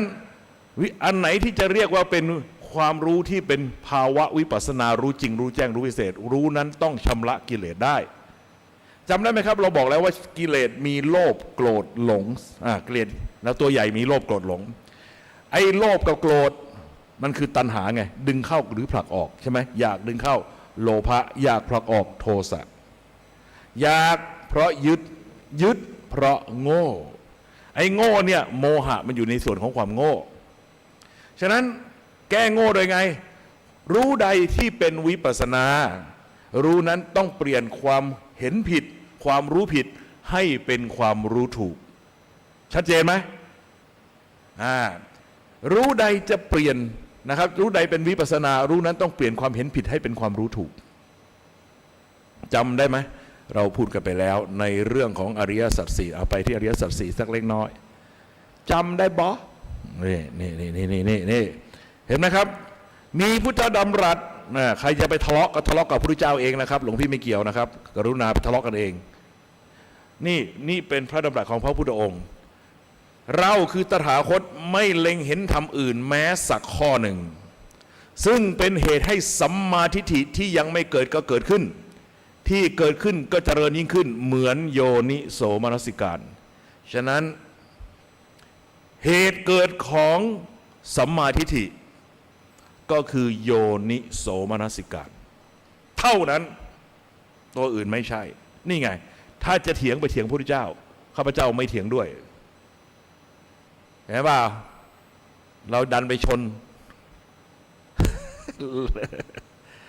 เราไม่เล็งเห็นธรรมอื่นแม้สักข้อหนึ่งซึ่งเป็นเหตุให้ความสงสัยที่ยังไม่เกิดก็เกิดขึ้นที่เกิดขึ้นแล้วถูกกำจัดเสียได้เหมือนโยนิโสมนสิการโยนิโสมนสิการถูกวางไว้ในฐานะรุ่งอรุณแห่งความเจริญในชีวิตเพราะว่าความเจริญในชีวิตจะเกิดขึ้นได้เนี่ยสัญญาณบอกเหตุคืออะไรหนึ่งได้พบกับกัลยาณมิตรพระพุทธเจ้าเป็นสุดยอดกัลยาณมิตรถูกต้องไหมสองนอกจากกัลยาณมิตรแล้วก็เราต้องฉลาดคิดคือมีโยนิโสมนสิการด้วยถ้ามีสองอย่างนี้เจริญแน่นอนฉะนั้นโยนิโสมนสิการคือขบวนการคิดเป็นการคิดที่ชาญฉลาดพระเจ้าไม่เคยสอนห้ามคิดสัมมาสังกัปปะคือการคิดชอบฉะนั้นหนีการคิดไม่พ้นละครับต้องคิดแต่คิดฉลาดไม่ใช่คิดโง่คิดโง่คือฟุ้งซ่านคิดหลายๆเรื่องตีกันยุ่งไปหมดในหัวเนี่ยอย่างนั้นไม่ใช่แต่คิดทีละหนึ่งเรื่องเอกคตารมณ์อารมณ์เดียวยกเรื่องไหนเป็นองค์ธรรมก็พิจารณาในเรื่องนั้นเรื่องเดียวแต่ไดนามิกไปรอบๆหาว่ามีเหตุปัจจัยอะไรมันจึงเกิดขึ้นมีเหตุปัจจัยอะไรมันจึงตั้งอยู่ดำเนินมาแล้วมีเหตุปัจจัยอะไรทำให้มันตั้งอยู่ทนโทษในวันนี้แล้วมีเหตุปัจจัยอะไรทำให้มันสูญสลายไปฉะนั้นท่านอาจจะฟังนะครับครูบาอาจารย์แม้กระทั่งมาด้วยกันยังสอนไม่เหมือนกัน หลวงพี่ก็แอบฟังอยู่เหมือนกันช่วยไม่ได้นะครับรู้ใครรู้มันบางอย่างนี่สติปัญญามันไม่เท่ากันช่วยไม่ได้ฉะนั้นท่านทั้งหลายครับคิดครับทั้งหมดที่สอนกันมาน่ะเป็นต้นทุนเป็นกำลังเป็นฐานแต่คุณต้องมาทำตัวจบให้ได้ถ้าไม่คิดไม่ยืนยันจบลืมบอกไปอย่างหนึ่งเราอาจจะได้ยินคำว่าเจโตวิมุตติกับปัญญาวิมุตติมันต่างกันตรงไหนจำได้ไหมหักก้านทูบเราพูดไปแล้วใช่ไหมหักก้านทูบหักไปเรื่อยๆพิจารณาไปทีละเรื่องให้มากที่สุดเท่าที่จะมากได้ออกกำลังกายไปด้วยวิดพื้นซิทอัพวันไหนที่หักมากพอกำลังเพิ่มขึ้นหักมากพอกำลังเพิ่มขึ้นหักมากพอกำลังเพิ่มขึ้นหักมากพอกำลังเพิ่มขึ้นวันไหนที่กำลังมันเพียงพอกับส่วนที่เหลือเราก็จะสามารถหักทั้งหมดได้ในคราวเดียวกันเปรี้ยงเดียวณวันนั้นเขาเรียกว่ามัคคัสสมังคีมันเกิดการสรุปลงกับใจว่าสัพเพธัมมาอนัตตาสิ่งทั้งหลายทั้งปวงล้วนแล้วแต่ห่วยแตกไร้สาระทั้งสิ้นไม่ว่าสิ่งใดก็ตามที่ฉันเคยพิจารณามาแล้วคือหักมาแล้วหรือแม้ไม่เคยหักมันต้องมีสภาพอย่างเดียวกันไม่ต้องสงสัยหรือแม้แต่สิ่งอื่นที่เกิดมาแล้วในอดีตหรือจะเกิดต่อไปในอนาคตมันมีสภาพอย่างเดียวกันคือห่วยแตกไร้สาระถ้าวันนั้นมาถึงเมื่อไรพระอรหันต์องค์ใหม่เกิดขึ้นแล้วในโลกคุณนั่นแหละฉะนั้นชุดคนไปจบปลายทางที่ตรงนี้ทั้งนั้นจบวันไหนเท่านั้นเองช้าเร็วเท่านั้นเองถ้ารีบถ้าเร่งทำตั้งแต่วันนี้มันก็จบเร็วหน่อยถ้ามัวแต่เรียบม้านะครับขี่ม้าชมเมืองไปเรื่อยๆแล้วยังไม่ยอมปฏิบัติสักทีก็ช่วยไม่ได้ไอ้ที่ทำกันน่ะมันเป็นตัวเติมกำลัง มันเป็นตัวเสริมกำลังให้เรา แต่ตัวปฏิบัติการจริงคือตรงนี้ สิ่งที่หลวงพี่พูดน่ะจะบอกให้มันคืออะไรสำนักพองยุบสำนักนะครับสำนักของอะไรล่ะมหาศรีสยดที่ไปเอามาเนี่ยมันคือกายานุปัสสนาสติปัฏฐานใช่ไหมเก็บ Data ว่าด้วยเรื่องกายมันเป็นความชัดเจนในเรื่องของกายมันเป็นการ collect data มันเป็นการเก็บข้อมูลไว้ก่อนดีทำไมจะไม่ดีเพราะถ้าคุณไม่มี Data คุณจะเอาอะไรไปวิจัยถูกต้องไหมต่อไปครับโคเอนกาเวทนานุปัสสนาสติปัฏฐานไปนั่งปวดเข่าเห็นไหมเขาบอกว่าอย่าขยับต้องนั่งแล้วก็ต้องนิ่งต้องนั่งทนกว่ามันจนปวดแล้วจนมันระเบิดมันบ้าบอคอแตกนั่นแหละครับเวทนานุปัสสนาสติปัฏฐานเรียนรู้เวทนาท่านอาจารย์ประโมทโชดูจิตสมาธิท่านเยี่ยมจิตมันละเอียดมันรู้สึกว่าดูกายไม่ค่อยเห็นความเปลี่ยนแปลงไม่เห็นความเปลี่ยนแปลงมันก็เลยไปดูจิตมันเคลื่อนเห็นไหมเก็บข้อมูลเกี่ยวกับเรื่องจิตเป็นยังไงจิตเป็นยังไงคิดยังไงกันเลยก็คอยไล่อยู่นั่นแหละแต่ทั้ง3แนวทางสอนห้ามคิดทั้งนั้นมันไปตกกับดักครับมันไปตกกับดักเพราะว่าพอหยุดคิดมันเป็นฐานให้แก่สมถะฉะนั้นทั้ง3รายการเป็นสมถะล้วนๆบอกให้เลยจะมาเตะท่าคุยว่าวิปัสสนาไงกูก็บอกว่าไม่ใช่นะครับอ้างว่าตัวเองเป็นวิปัสสนามาตลอดไม่ใช่เลยถ้าวิปัสสนาป่านนี้มันต้องรอดแล้วมันต้องมีอรหันต์เกิดขึ้นมากมายแล้ว58 ปีโปรดักชันมาไม่มีเอาพุทไม่มีพระอรหันต์เกิดขึ้นสักองค์ก็แปลว่ามันเจ๊งแล้วเพราะอะไรครับเก็บข้อมูลมาเยอะแยะแต่ไม่เอามาพิสูจน์ทราบไม่เอามาวิเคราะห์วิจัยนี่ไงมันพังตรงนี้ที่หลวงพี่สอนนี่คือธรรมานุปัสสนาสติปัฏฐานเข้าใจหรือยังเวลาถามอาจารย์ทั้งหลายที่สอนเนี่ยพอพูดถึงธรรมานุปัสสนาไปแป๊กอยู่แค่ไหนรู้ไหมไปแป๊กอยู่แค่นิวรณ์ดูไว้ดีหลวงพี่ทำอะไรมีหลักฐานถ้ายังทำอะไรก็ต้องมาเจอกันหน่อยเอาให้ดูเลยว่ากูจะบู๊ขนาดไหนท่านทั้งหลายครับเดี๋ยวมีโปสเตอร์แจกด้วยแจกทุกคนด้วยนะครับเตรียมมาแล้ว200 ใบโปสเตอร์ที่ว่านั้นคือสติปัฏฐานสูตรนี่ดูซะท่านมีโปสเตอร์แจกพวกเราด้วยเดี๋ยวคอยดูเอาพระสูตรมาคลี่ลงในโปสเตอร์แผ่นเดียวมีอยู่นี่ไปเปิดเอามันเลยตรงนั้นแหละมันให้มันเห็นกันจัดท่านทั้งหลายครับถ้าจะพูดกันเนี่ยนะครับมันต้องมีหลักฐานจะไปด่าเขาข้างเดียวฟรีๆได้ไหมไม่ได้ไม่งั้นเขาเล่นเราเละเหมือนกันท่านทั้งหลายครับสติปัฏฐานเป็นธรรมะชั้นเยี่ยมเป็นธรรมะที่สมบูรณ์แบบแต่พระพุทธเจ้าแสดงเพียงแค่ครั้งเดียวที่แคว้นกาลามะไม่ใช่ที่อะไรที่เดลีจำนะครับพระองค์แสดงครั้งเดียวและเป็นพระสูตรพิเศษตรงที่ว่าเขาเรียกว่ามีฝอยยามีโฆษณาบอกว่าเนี่ยนี่ไงอุเทศเป็นทางสายเอกของบุคคลผู้เดียวไปในที่แห่งเดียวเพื่อความบริสุทธิ์หมดจดแห่งสรรทั้งหลายเพื่อก้าวลงไปแห่งโศกร่ำไรเพื่อความดับไปแห่งทุกข์และโทมนัสเพื่อการบรรลุเยยธรรมอันควรรู้คืออริยมรรคเพื่อกระทำพระนิพพานให้แจ้งแล้วก็มีฝอยยาบอกไว้ว่านี่ถ้าปฏิบัติในหลักสติปัฏฐานพอพระองค์เทศเสร็จเป็นพระสูตรใหญ่ไงที่พระองค์แสดงอย่างคอมพลีทแล้วก็พอเทศเสร็จพระองค์ก็บอกว่าเนี่ยแหละถ้าใครปฏิบัติในสติปัฏฐานเนี่ยยังนะครับ7 วัน7 เดือน7 ปีไม่เกิน7 ปีอย่างต่ำต้องเป็นพระอนาคามีขอโทษนะครับพวกครูสมาธิทั้งหลายไม่ใช่พวกครูสอนสติปัฏฐานทั้งหลายที่อ้างเนี่ยสอนเกิน7 ปีมาทั้งนั้นพระองค์บอกแล้วว่าถ้าปฏิบัติในสติปัฏฐานไม่เกิน7 ปีต้องเข้าถึงพระอนาคามีเป็นอย่างต่ำวันนี้สอนเกิน7 ปีกันมาทั้งนั้นแล้วเป็นอนาคามีอยู่ใช่ไหมไปไงปากเจ็บไหมอนาคามีมันต้องเลิกผัวเลิกเมียไปแล้วมันต้องเป็นนักบวชแล้วโกนหัวโปงเหน่งแล้วมันจะเป็นไปได้ยังไงนี่แหละครับแจกไปเลยดูกันให้สะใจไปเลยท่านทั้งหลายครับ กายานุปัสสนานะครับมีตั้งเยอะแยะเนี่ยคุณอานาปานะอริยบทบัพพะปสัมปชัญญะใช่อันนี้แหละแจกไปเลยนะครับสะใจฉะนั้นเมื่อขึ้นมาลัมมนามันต้องมีของแท้มันต้องอ้างอิงได้ทุกวันนี้สอนก็อยู่2 บรรทัดนะครับอริยบทบัพพะกับสัมปชัญญะบัพพะแล้วก็อ้างว่าสอนแนวสติปัฏฐานขอโทษ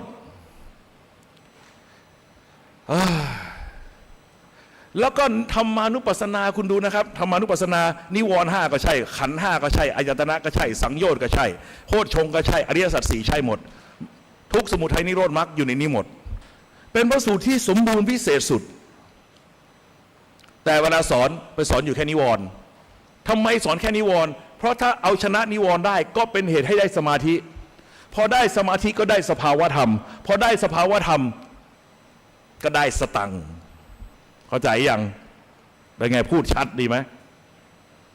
ครับท่านทั้งหลายครับ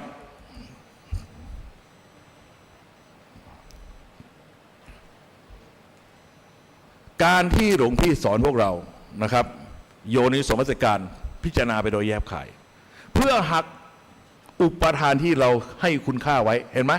ในเข้าของเงินทองในปัจจัย4ในทรัพย์สินสมบัติแล้วก็ขยับขึ้นไปจนถึงที่สุดคือบุคคลอันเป็นที่รักใช่ไหมบุคคลอันเป็นที่รักภายนอกขันธ์5ภายนอกบุคคลอันเป็นที่รักภายในก็ตัวเราเองนั่นแหละลองแชมป์โลกกับแชมป์โลกเห็นไหมเหมือนตะเกียบคู่ที่มันอยู่ในอะไรห่อก้านทูบท่านทั้งหลายครับฉะนั้นพูดก็ต้องพูดเพราะว่าพูดความจริงแล้วก็พร้อมต่อการพิสูจน์ทราบบอกแล้วไงครับเวทีที่ไหนเนี่ยรู้มันต้องรู้ให้จริงนะครับฝึกตนให้ดีก่อนแล้วไปฝึกผู้อื่นชื่อว่าทำตามพระพุทธเจ้าพระอรหันต์เจ้าในการก่อนฝึกตนไม่ดีแล้วไปเที่ยวฝึกผู้อื่นชื่อว่าประกาศความชั่วทั่วจตุรทิศเป็นไงเจ็บปวดไหมฉะนั้นพูดกันต้องพูดกันตรงไปตรงมาแล้วก็ต้องชัดเจนนะครับท่านทั้งหลายเอาละทีนี้ที่จะบอกให้คุณดูตรงนี้อยู่ไหนวะนี่ของอย่างพวกนะครับสิ่งที่เป็นของสูงอย่างสติปัฏฐานสูตรเนี่ยทำไมสติปัฏฐานคืออะไรพระสูตรเนี่ยบอกตรงๆก็คือการแสดงธรรมที่ขึ้นต้นด้วยว่าสิ่งควรระลึกไปท่านทั้งหลายสิ่งที่ท่านควรจะรึกไรอยู่เนืองก็ได้แก่4เรื่องเหล่านี้หากท่านคิดไปเนืองระลึกไปเนืองอยู่ในเรื่องเหล่านี้รับรองความเจริญเกิดขึ้นกับชีวิตท่านแน่สมมติเราเปิดการเทศใช่ไหมหนึ่งคือระลึกไปเนืองในเรื่องของกายกายมีลมหายใจมีอะไรก็ว่าไปอริยบททั้งหลายที่เกิดขึ้นกับกายระลึกไปเนืองในเรื่องของเวทนาความรู้สึกระลึกไปเนืองในเรื่องของจิตใจที่มันเป็นไปเห็นไหมของเรื่องของจิตแล้วก็ระลึกไปเนืองในเรื่องของกฎธรรมชาติที่เกิดขึ้นกับชีวิตเราสิ่งที่หลวงพี่พยายามสอนเราเห็นไหมหลวงพี่ให้ law of nature 4 law จำได้ไหมนะครับกฎแห่งกรรมกฎของความเปลี่ยนแปลงไตรลักษณ์กฎของความเป็นเหตุเป็นผลอริยสัจ 4กฎของความเป็นเหตุปัจจัยโยงใยถึงกันฉะนั้นนี่คือขบวนการธรรมานุปัสสนาสติปัฏฐานซึ่งไม่เคยมีใครเอามาสอนอย่างจริงจังเพราะว่าไปติดแงกอยู่ที่นิวรณ์กันหมด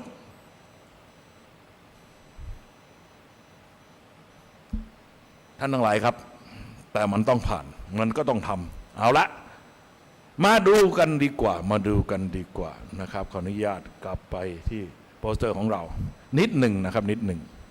อยากจะให้เห็นตรงนี้หน่อยเดี๋ยวจะหาว่าเราสอนเราไม่ละเอียดละออพอคำว่าเจโตวิมุตติก็คืออะไรครับหักเยอะไม่ใช่หักน้อยแต่แรงเยอะนึกออกไหมคนบางคนแข็งแรงกล้ามใหญ่ฉะนั้นไม่ต้องหักมากหักไปนิดหน่อยพอแต่อาศัยกล้ามใหญ่เปรี้ยงเดียวหักทั้งหมดได้นี่คือเจโตวิมุตติก็คือแรงเยอะสมาธิเยอะส่วนปัญญาวิมุตติคืออะไรแรงน้อยค่อยๆหักไปจนกระทั่งมันเหลือนิดเดียวพอแรงของเรามันน้อยๆก็พอแกลกกูหักได้แล้วเว้ยแต่ช้าไหมช้าเปรียบเทียบอย่างนี้ครับ สมมติว่ามีต้นไม้ใหญ่เป็นต้นไม้กิเลสจะโค่นต้นกิเลสทำยังไงว่าเอาค้อนปอนตั้มตั้มตั้มตั้มทุบให้ตายต้นไม้ก็ไม่ขาดเพราะอะไรมันไม่มีความคมมันแค่สั่นให้ดูฉะนั้นไอโยคีฤาษีทั้งหลายเนี่ยไอนอกศาสนาทั้งหลายเนี่ยสมาธิมันเก่งกว่าเราเยอะแต่ทำไมมันไม่รอดเพราะมันไม่มีความคมมันไม่รู้กฎธรรมชาติทั้ง4อย่างที่เรารู้เข้าใจยังทีนี้มีขวานเล่มใหญ่คมไม่ต้องมากแต่ก็คมนะต้องคมนะแล้วมาทำไงมาฟันต้นไม้ตั้มเสียงขึ้นตั้มตั้มตั้มเป็นลิ่มเข้าไป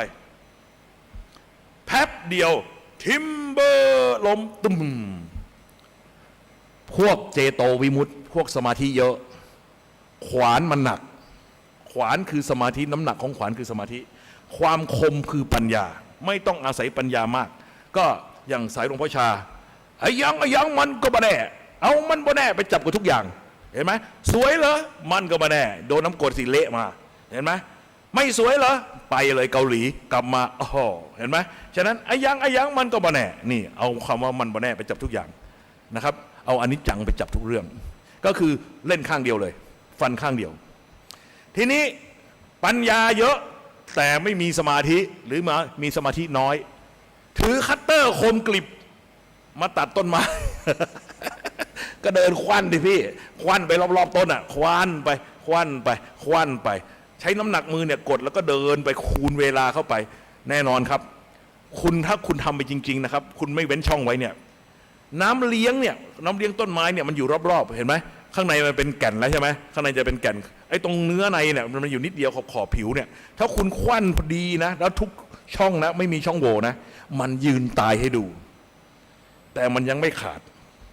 คุณก็ต้องควันต่อไปจนมันกิ่วลึกลงไปจนสุดท้ายมันก็ขาดเหมือนกันทิมเบอร์ได้เหมือนกันแต่ช้า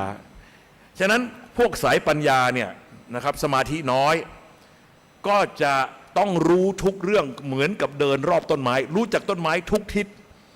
แต่พวกเจโตเห็นไหมพวกสมาธิเนี่ยเขารู้ทางเดียวพอแล้วเขาฟันฉับเข้าไปเขาขยายความเป็นอนิจจังไปให้ครบเห็นไหมแต่ฟันจากข้างเดียวเข้ามานี่ไงความแตกต่างแต่พวกฉลาดนะสติปัญญาดีแต่สมาธิห่วยนะเดินควันไปเหอะรอบต้นเนี่ยแหละคือมันต้องรู้ทุกเรื่องสงสัยตรงไหนไม่ได้เลยหลวงพี่อยู่ในกลุ่มนี้เพราะว่าหลวงพี่เป็นออทิสติกหลวงพี่เป็นพวกสมาธิสั้นฉะนั้นไอ้คนสมาธิสั้นน่ะสังเกตไหมหลวงพี่ไม่เคยพาพวกเราทำสมาธิแล้วกูก็หนีทุกทีกูไม่ชอบแต่อย่ามาแข่งกันนะครับเรื่องปัญญามึงไม่แพ้ใครหรอกใช่ไหมเพราะอะไรเราเป็นนักเชื่อมโยงมันคิดไม่ทันเราหรอก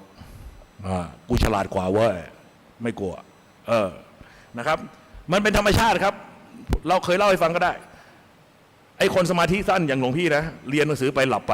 เรียนไป15 นาทีหมดแรงแล้วเรียนไปแล้วท่านทั้งหลายครับเรียนไป5 นาที10 นาทีหมดแรงหลับไปประมาณ1 นาที2 นาทีเดี๋ยวรู้ตัวขึ้นมาใหม่แต่ว่าเวลาครูสอนมันข้ามไปแล้วฉะนั้นแล้วครูชอบเรียกไอ้คนหลับตึกให้ตอบคำถามซะด้วยฉะนั้นพอรู้ตัวขึ้นมาปั๊บมันต้องเชื่อมเมื่อกี้เขาพูดว่าไงกระดานที่1กูตื่นอยู่พอกระดานที่2กูหลับพอกระดานที่3มันขึ้นมาแล้วก็ต้องเชื่อมกระดานที่1 2 3ให้มันเป็นอันเดียวกันฉะนั้นมันเป็นการฝึกให้เรามีสกิลในการเชื่อมต่อเห็นไหมวิกฤตคือโอกาสฉะนั้นไอ้พวกที่มันเก่งๆมันช่วยสู้เราไม่ได้หรอกเพราะว่าเราเชื่อมโยงได้เอาละครับท่านทั้งหลายครับมาดูต่อโอเคนี่พูดถึงปัญญาวิมุตติเจโตวิมุตติคุณดูนี่ครับท่านทั้งหลายครับส่วนใหญ่ที่เป็นความผิดพลาดของนักปฏิบัติคือไม่ทำเหตุเพื่อความพ้นทุกข์แต่ไปเอาผลมาเป็นตัวตั้งเช่นจิตไม่ว่างก็ทำมันว่างซะอย่าไปคิดมากว่างไอ้อย่างนี้ก็ไม่รอดนะครับเขาบอกว่าพระอรหันต์เป็นผู้สิ้นการงานแล้วเป็นผู้เข้าใจถึงที่สุดแล้วก็วางการปรุงแต่งได้วางการปรุงแต่งมันหยุดเป็นตรงไหนเพราะมันจบแล้วไงมันเข้าใจหมดแล้วมันไม่ต้องมานึกอะไรอีกแล้วไม่ต้องคิดแล้วคิดจนจบแล้วไอ้นี่ทำไงยังไม่ทันจบไม่ได้เป็นอรหันต์แต่เลิกคิดไปเลยมันก็โง่ดีครับฉะนั้นไปสอนหยุดคิดอย่าคิดเนี่ยแหละมันไม่ได้ช่วยอะไรให้ดีขึ้นต้องบอกว่าต้องคิดฉลาดคิด ตามเหตุตามผลคิดโยนิโสมนสิการ และอย่าลืมโอปนัญญิโกน้อมมาสู่ตนด้วยพระอรหันต์เป็นผู้จบการงานแล้วฉะนั้นไม่ต้องมาหนอเหนออะไรกันอีกแล้วพระอรหันต์มีคนมักจะเข้าใจผิดว่าพระอรหันต์มีสติ alert ตลอดเวลาเห็นอะไรก็นอนเข้าโรงพยาบาลบ้าไปเยอะแล้วไอ้ประเภทนี้เข้าใจผิดนี่ไงเขาบอกว่าพระอรหันต์เป็นผู้มีสติสมบูรณ์เกิดการตีความว่าสติสมบูรณ์คือ alert ตลอดเวลาทุกอย่างที่ฉันเห็นฉันรู้ฉันทันหมดขอโทษโรงพยาบาลบ้าเพียบเลยครับไม่ต้องดูอะไรครับใบกรอกของท่านเนี่ยเวลากรอกเข้ามาปฏิบัติธรรมที่ยูพุทธเนี่ยนะครับเขามีช่องให้เขียนนะครับบอกว่าเขาจะไม่รับผิดชอบเกิดคุณเป็นบ้าไปนะครับขอโทษสมัยก่อนเนี่ยมีแต่ปฏิบัติธรรมแล้วหายบ้าสมัยนี้ปฏิบัติธรรมแล้วเข้าโรงพยาบาลบ้าเยอะเพียบแล้วเขาไม่รับผิดชอบด้วยเพราะให้คุณเซ็นไปแล้ววัดลำเปิงฝรั่งไปปฏิบัติธรรมวิ่งออกมาจากวัดเอาปืนใส่เลยตั้มกลางถนนเลย เครียดเพราะไป alert แบบบ้าเลือดหวังว่าไม่มีช่องโหว่และจะกลายเป็นอรหันต์มันเป็นเรื่องปัญญาอ่อนครับฟังให้ดีหลวงพ่อพูดเรื่องสติให้ฟังนิดสติคู่กับความไม่ประมาทเมื่อใดมีสติเมื่อนั้นชื่อว่าไม่ประมาทถูกต้องไหมเพราะอะไรเพราะเมื่อใดประมาทแล้วซวยใช่ไหมฉะนั้นสติจึงมีไว้กันซวยท่านทั้งหลายครับถามจริงเหอะเพดานทำให้คุณซวยไหมม่านตรงนั้นทำให้สวยไหมแอร์คอนดิชันทำให้สวยไหมเปล่าเนี่ยเสาทำให้สวยไหมพื้นพรมทำให้สวยไหมเปล่าไม่มีอำนาจเหนือใจฉันสำหรับคุณผู้ชายปรากฏว่าเปิดประตูมาแล้วแอดออกมามิสไทยแลนด์ยูนิเวอร์สเดินมาเบื้องหน้ายืนอยู่หน้าท่านทั้งหลายแล้วถลกหน้าอกพลึบนมปลิ้นออกมาเป็นไงนมหนอนมหนอนมหนอนมหนอนมหนอเพราะอะไรเพราะมันมีค่าต่อใจเราคิดว่าจะนำความสุขมาให้ใช่ไหมท่านทั้งหลายครับฉะนั้นสิ่งที่จะทำให้เราสวยได้เราจะต้องมีสติรู้เท่าทันคือสิ่งที่เรามีคุณค่าตั้งไว้ในสิ่งนั้นว่ามันดีหรือมันเลวมันจะนำสุขหรือนำทุกข์ให้เราต้องรู้ทันในสิ่งเหล่านั้นก็ในเมื่อพระอรหันต์ท่านถอนอุปทานออกไปหมดแล้วไม่มีอะไรมีค่าต่อใจท่านจะมีอะไรในโลกนี้ไหมที่จะทำให้จิตของท่านเป็นทุกข์เป็นโศกเป็นเศร้าได้อีกไหมหรือเป็นท่านที่ยินดีพอใจมีอีกไหมไม่มีฉะนั้น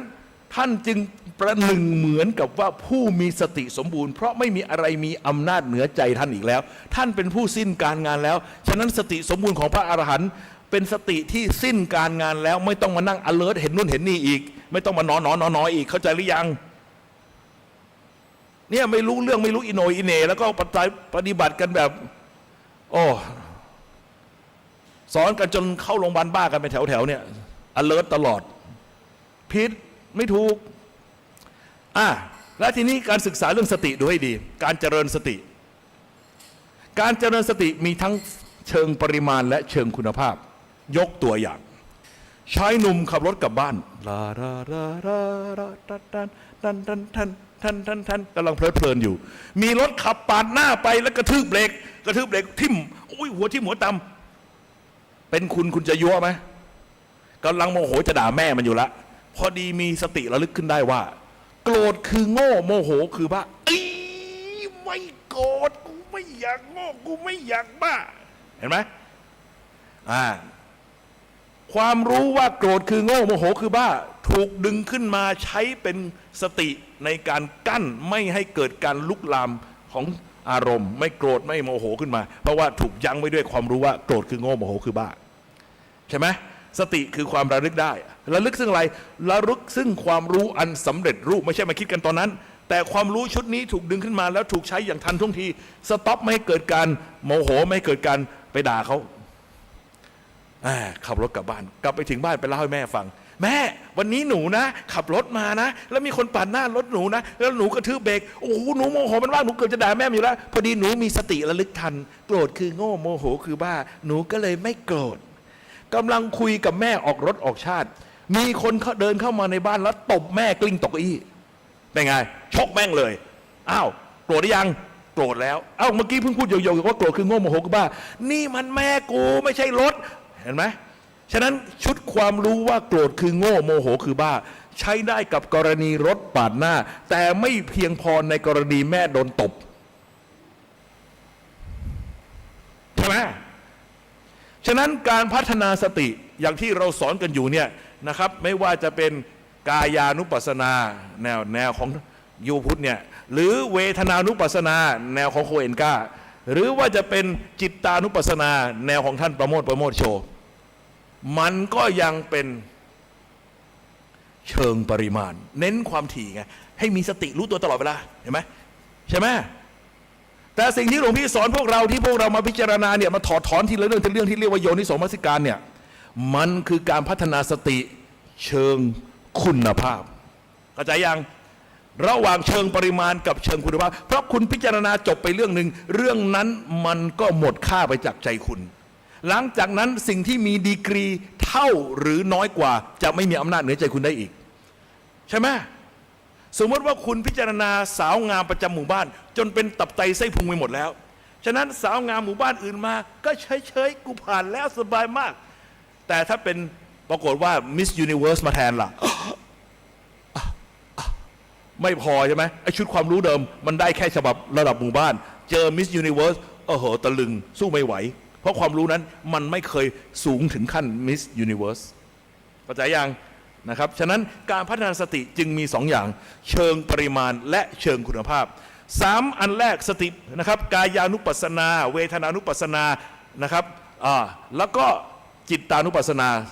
สติปัฏฐาน3กองแรกนั้นเป็นการพัฒนาเชิงปริมาณที่เขาสอนกันอยู่ใช่ไหมเอาความถี่เขาไว้ให้มันรู้ตัวตลอดเวลาให้รู้ตัวนะครับแต่ถ้าอย่างนั้นเนี่ยมันยังประมาทอยู่เพราะมันยังมีสิ่งที่เราไปให้คุณค่าให้ราคาฉะนั้นเราจึงต้องเข้าไปพัฒนาสติเชิงคุณภาพด้วยก็คือธรรมานุปัสสนาสติปัฏฐานชัดเจนนะท่านทั้งหลายครับ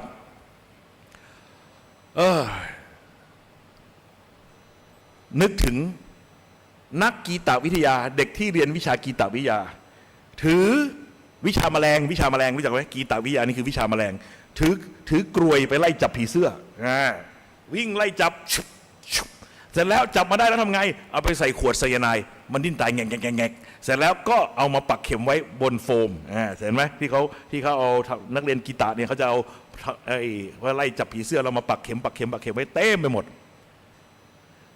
ท่านทั้งหลายครับเก็บแล้วเก็บอีกเก็บแล้วเก็บอีกเก็บแล้วเก็บอีกเก็บแล้วเก็บอีกตราบใดก็ตามที่ยังวิ่งไล่จับผีเสื้อมันก็ยังต้องวิ่งจับต่อไปจนกว่าจะหยุดจับสักที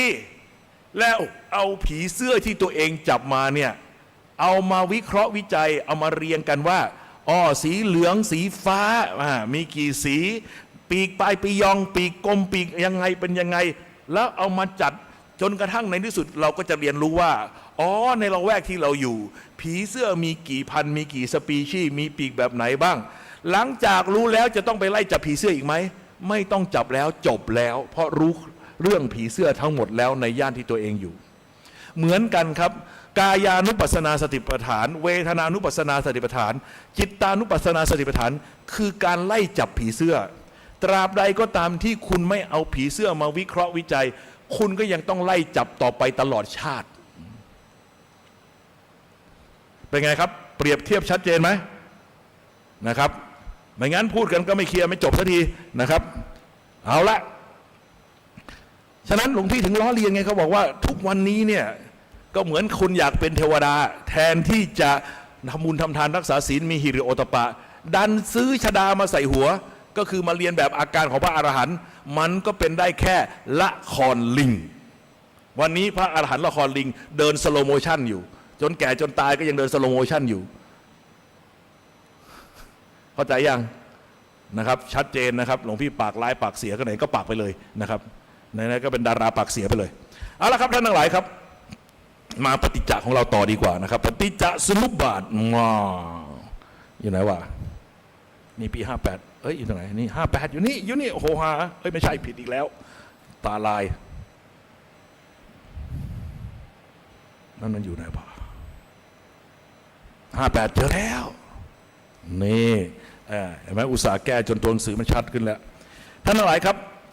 เมื่อกี้เราบอกสายเกิดของทุกข์วนเห็นไหมที่เราสอนไปแล้วเมื่อเช้าใช่ไหมครับทีนี้เรามาดูสายดับบ้างท่านทั้งหลายครับเหตุเกิดของวิปัสสนาคืออะไรความรู้จริงรู้แจ้งรู้วิเศษนะครับวิปัสสนาจะเกิดขึ้นได้ด้วยการนะครับเปลี่ยนมิจฉาทิฏฐิให้กลายเป็นสัมมาทิฏฐิ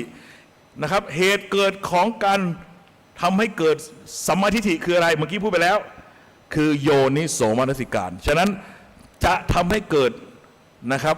สัมมาทิฏฐิขึ้นมาได้นั้นก็ด้วยการเข้าไปพิจารณาโดยแยบคายหรือที่เรียกว่าโยนิโสมนสิการแต่โยนิโสมนสิการอย่างเดียวยังไม่พออย่าลืมต้องโอปัญญิโกน้อมมาสู่ตนด้วยฉะนั้นขณะใดก็ตามที่เราปฏิบัติเป็นวิปัสสนานั้นนะครับขบวนการทำให้เกิดวิปัสสนาก็คือโยนิโสมนสิการพิจารณาโดยแยบคายทีละหนึ่งเรื่องตั้งแต่ต้นจนจบแล้วไปลงในกฎ4 กฎใดกฎหนึ่งกฎพระไตรลักษณ์ก็ได้กฎอริยสัจ4ก็ได้ปฏิจจสมุปบาทก็ได้หรือกฎแห่งกรรมก็ได้จำได้ไหมที่หลวงพี่ยกตัวอย่างเรื่องอะไรเรื่องทหารราบใช่ไหมอาวุธ4อย่างจำได้ไหมพูดไปแล้วใช่ไหมครับอาวุธ4อย่าง M16 คืออะไรไตรลักษณ์กรณีทั่วๆไปไตรลักษณ์ใช้ได้ใช่ไหมนะครับมันบ่แน่ทุกแต่ห่วยแตกไร้สาระซูเปอร์อาวุธอันนี้แต่ถ้ามันกระชั้นชิดติดตัวขึ้นมาใช้อะไรครับกฎแห่งกรรม11 มม.ถ้าเป็นเรื่องพันตูเหตุผลซับซ้อนนะครับคดีมันซับซ้อนก็ต้องเอาอะไรอริยสัจ4เหมือนมีดโบวีจำได้ไหมเสร็จแล้วถ้ามันเป็นเรื่องของความเป็นปัจจัยโยงใยถึงกันก็ปฏิจจสมุปบาทนี่ไงอาวุธ4อย่างที่เราต้องใช้เอาละครับท่านั้นท่านอะไรครับโยนิโสมนสิการพิจารณาระยะคายมีเหตุปัจจัยอะไรทำให้มันเกิดดำเนินมาตั้งอยู่และสูญสิ้นไปสุดท้ายลงในไตรลักษณ์ก็ได้ตรงในอริยสัจ4ก็ได้ปฏิจจสมุปบาทก็ได้หรือกฎแห่งกรรมแล้วแต่ว่าคุณลงอันไหนมันสบายใจลงใจมันวางลงได้ก็เอาอันนั้นแหละครับครับแต่อย่าลืมนะครับสิ่งที่ขาดไม่ได้คืออะไรโอปัญญิโกน้อมมาสู่ตนฉะนั้นขอสรุปเลยว่า V เท่ากับ Y บวก O ฟังทันไหมเนี่ย V เท่ากับ Y บวก O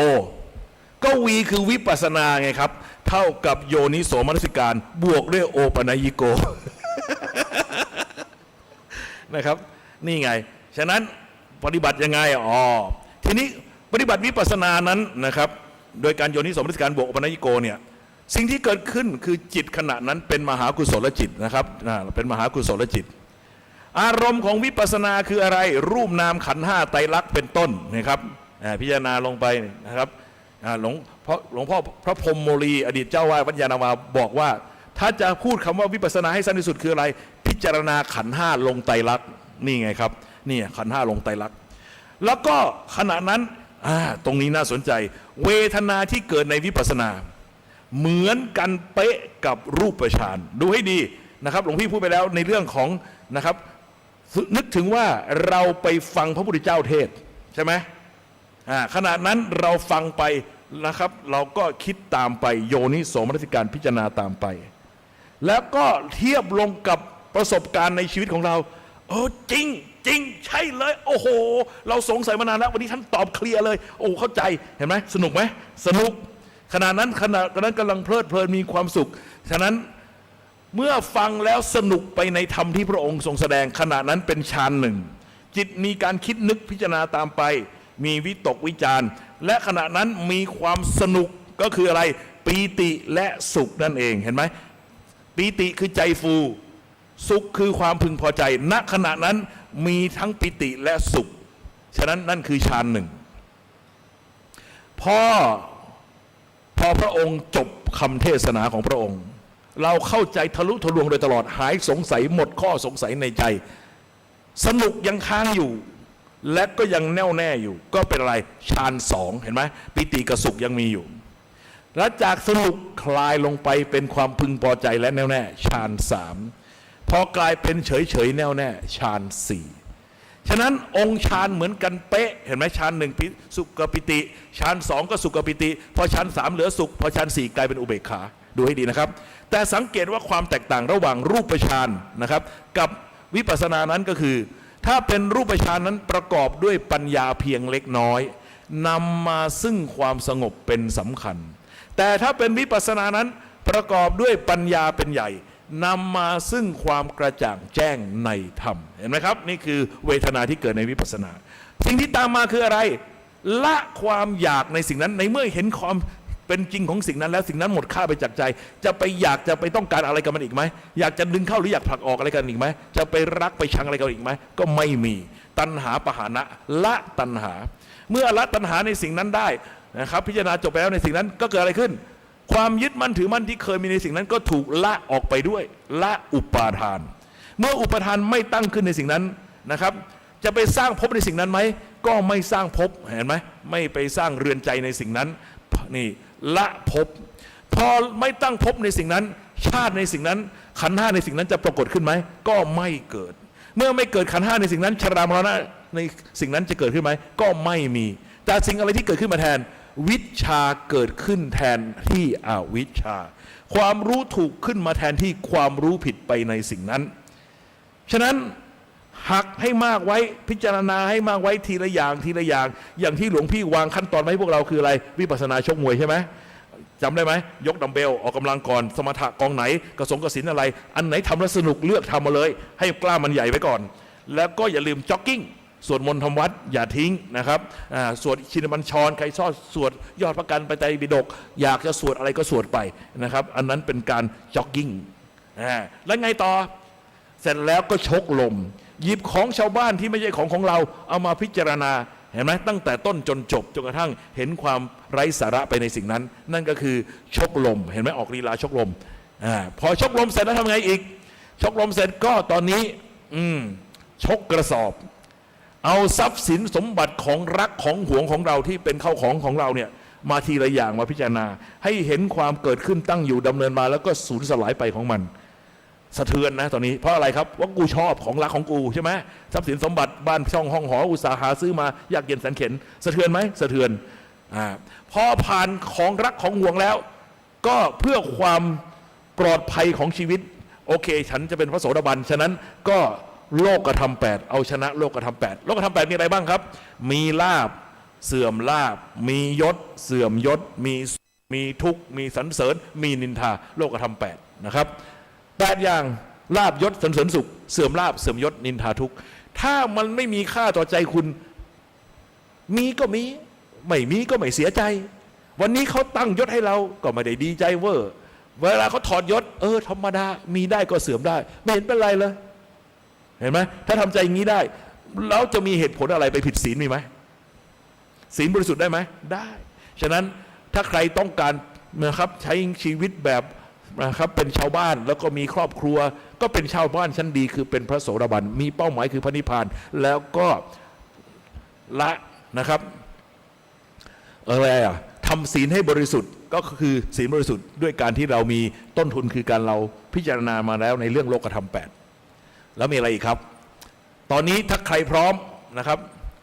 รุ่นพร้อมๆเนี่ยไปนั่งเก้าอี้หมดแล้วข้างหลังเนี่ยนะครับไอ้รุ่นนี้มันยังไม่มันต้องไปหาผัวก่อนปล่อยมันก่อนนะครับ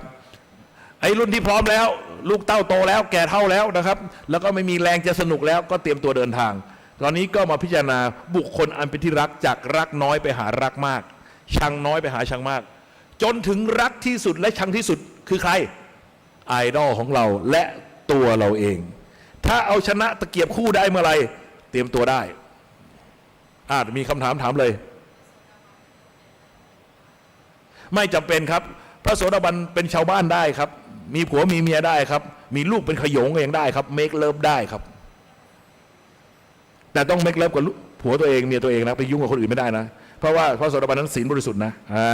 ก็ดูนางสุชาดาดิไม่ใช่นางสุชาดานางวิสาขามหาอุบาสิกาทั้งลูกทั้งหลาน108พวกพระอยากรู้คนไหนสุชาดาเพราะไม่ยอมแก่นะครับเพราะไม่ยอมแก่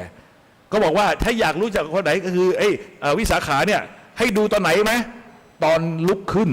เพราะว่าคนแก่จะกระดกก้นขึ้นก่อนนะครับหัวทิ่มแล้วก็กระดกก้นขึ้น นั่นแหละครับดูนั่นแหละวิสาขานะครับอันเนี้ยโอ้โหก็โอเคธรรมดานะครับฉะนั้นคุณเป็นพระโสดาบันได้นะครับแล้วไม่ใช่เรื่องยากด้วยในรอบนี้มีใครอยากเป็นโสดาบันบ้างแล้วไอ้นี่ทำไมไม่ยกไอ้ที่ไม่ยกอะไรไปไม่อยากเป็นเหรอ ยังจะคิดไปทำผิดศีลอยู่เหรอจะไปยุ่งผัวใครอยู่เปล่าไม่เอานะครับท่านอะไรโอเคครับหลวงพี่ก็ว่าไปงั้นแหละท่านทั้งหลายครับเมื่อเห็นไหมพิจารณาไปทีละก้านทีละก้านทีละก้านวันใดที่เราสามารถมรรคสมังคีหักได้พร้อมกันวันนั้นคืออวิชชาถูกสำรอกออกไปไม่เหลือเห็นไหมกลายเป็นเปลี่ยนจากอวิชชากลายเป็นวิชาจากมิจฉาทิฏฐิเป็นสัมมาทิฏฐิเมื่อมันถูกหักไปไม่เหลือปั๊บอวิชชาดับไปสังขารจึงดับสังขารการปรุงแต่งผิดๆไม่มีอีกแล้วนะครับวิญญาณความรู้ผิดก็ไม่เกิดขึ้นอีกแล้วนะครับแต่อาศัยยังมีร่างกายอยู่เป็นพระอรหันต์เป็นๆก่อนใช่ไหมเป็นอะไรเป็นฉะนั้นยังมีตาหูจมูกลิ้นกายไหมมียังผัสสะได้ไหมได้แต่สุขทุกข์ทางใจไม่มีแล้วกับใจของพระอรหันต์นะครับเวทนาสุขทุกข์ทางใจไม่มีนะครับฉะนั้นเขาถึงบอกว่าพระอรหันต์แม้แต่ยิ้มยากเหลือเกินที่ท่านจะยิ้มยกเว้นบางครั้งบางคราวเห็นเปรตแล้วยิ้มเห็นเปรตแล้วยิ้มกูรอดแล้วกูรอดแล้วนะครับมีบ้างนี่เป็นนี่มีปรากฏในพระอภิธรรมมีอยู่นะครับตัณหาหมดไปแล้วนะครับความโกรธความชังไม่มีละความรักความชังไม่มีละตัณหาดึงเข้าผลักออกไม่มีโลภโกรธไม่มีละความยึดมั่นถูกถอดถอนไปแล้วฉะนั้นเรือนใจก็ไม่สร้างภพในสิ่งใดๆเป็นใจที่อิสระแท้จริงชาติไม่เกิดขันธ์ห้านะครับขันธ์ห้านั้นก็ใจของท่านยังอยู่แหละแต่ว่ามันก็ไม่ได้เป็นโพสิทีฟมันเป็นโพสิทีฟมันไม่เป็นนกาทีฟอีกละชรามรณะของอารมณ์ใจนั้นก็ไม่มีก็เป็นฝ่ายเป็นใจของพระอรหันต์วันนั้นที่เราไปดูอภิธรรมนะครับจิตของพระอรหันต์มีกี่ดวงอันนี้ว่าไปนะครับก็อยู่ไปทำหน้าที่ไปด้วยความกตัญญูสูงสุดในพระศาสดาคุณจำไว้อย่างหนึ่งพระอรหันต์แท้จริงนั้นกตัญญูสูงสุดต่อพระศาสดาเพราะอะไรครับก็ท่านรอดวัฏฏะสงสารไม่ต้องไปเวียนว่ายตายเกิดพ้นทุกข์ได้ก็เพราะอาศัยธรรมอันพระองค์แสดงฉะนั้นพระอรหันต์จะไม่ทำสิ่งที่ทำให้เกิดความเสียหายต่อพระศาสนาเป็นอันขาดมีคนสมัยหลวงพี่บวชพรรษาแรกมีคนเล่าให้ฟังบอกว่ามีพระอรหันต์อยู่ที่ภาคใต้แล้วก็ท่านบอกว่าท่านเห็นผู้หญิงผู้ชายเสมอกันรูปหัวผู้หญิงรูปหัวผู้ชายราคาเท่ากันหลวงพี่บอกว่าไอ้ตอแหลไอ้นี่ไม่ใช่อรหันต์แน่นอนใช่โดยหัวใจก็คือหญิงและชายเสมอกันเพราะว่าหญิงก็เคยเป็นชายชายก็เคยเป็นหญิงไม่มีราคาของหญิงและชายอยู่ในใจของท่านแต่การทำอย่างนั้นเสียหายต่อพระศาสนาไหมเสียหายแน่นอนฉะนั้นเป็นโลกวัชชะไหมเป็นโลกวัชชะฉะนั้นพระอรหันต์แท้ไม่ทำเข้าใจยังนะครับไม่ต้องมาตอแหลอันนั้นของเก๊นะครับหลวงพี่ฟันธงให้เลยเพราะว่าความกตัญญูอย่างสูงสุดจะอยู่ในใจของผู้รู้ถึงที่สุดนั้นท่านทำงานพระศาสนาถวายพระศาสดาสุดหัวใจไม่ต้องห่วงไม่กลัวใครด้วยก็ดูหลวงตาบัวกลัวใครที่ไหนเห็นไหมเราออกมาเป็นกระดูกพระธาตุไหมฉะนั้นดูถูกไม่ได้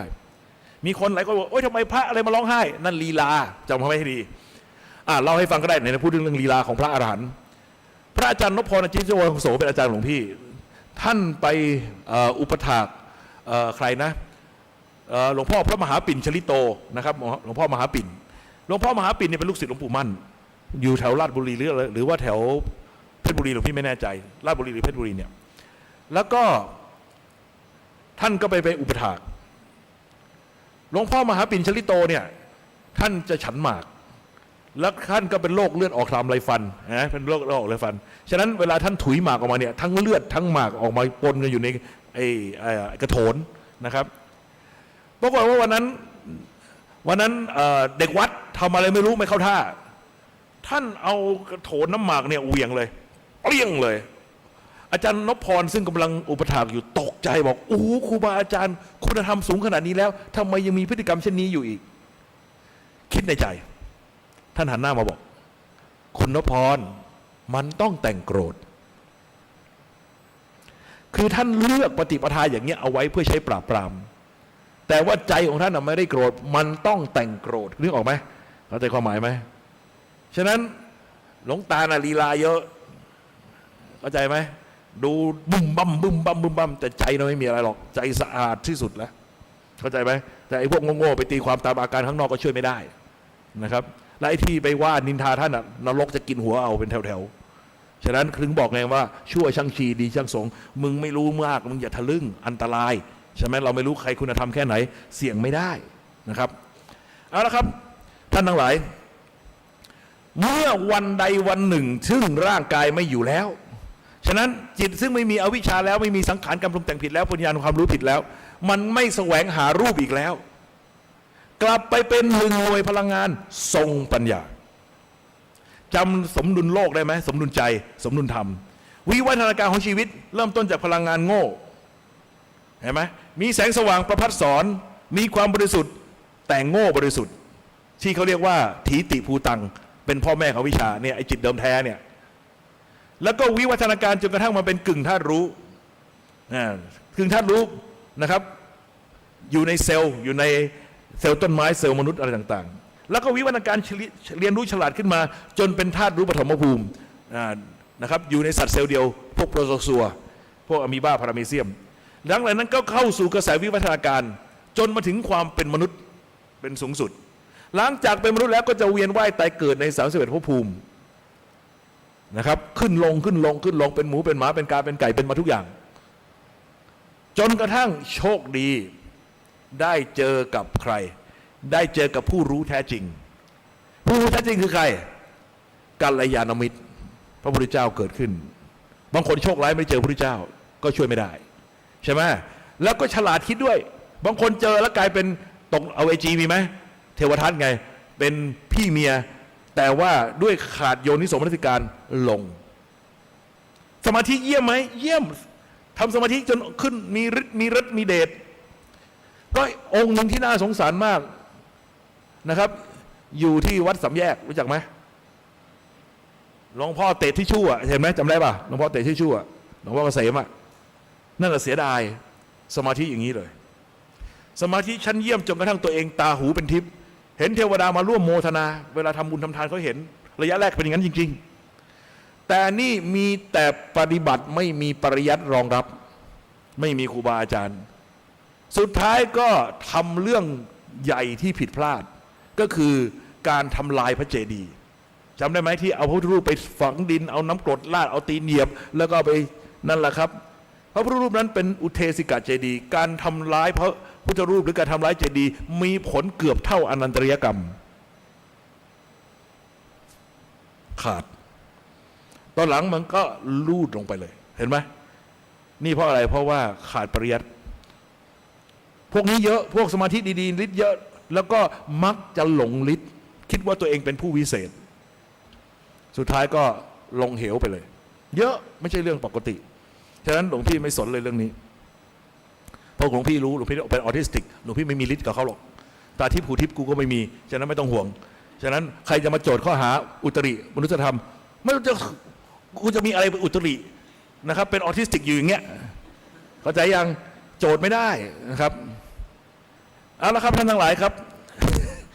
ฉะนั้นในเมื่อจิตก็ในที่สุดเรียนรู้ถึงที่สุดก็กลับไปเป็นหนึ่งหน่วยพลังงานทรงปัญญา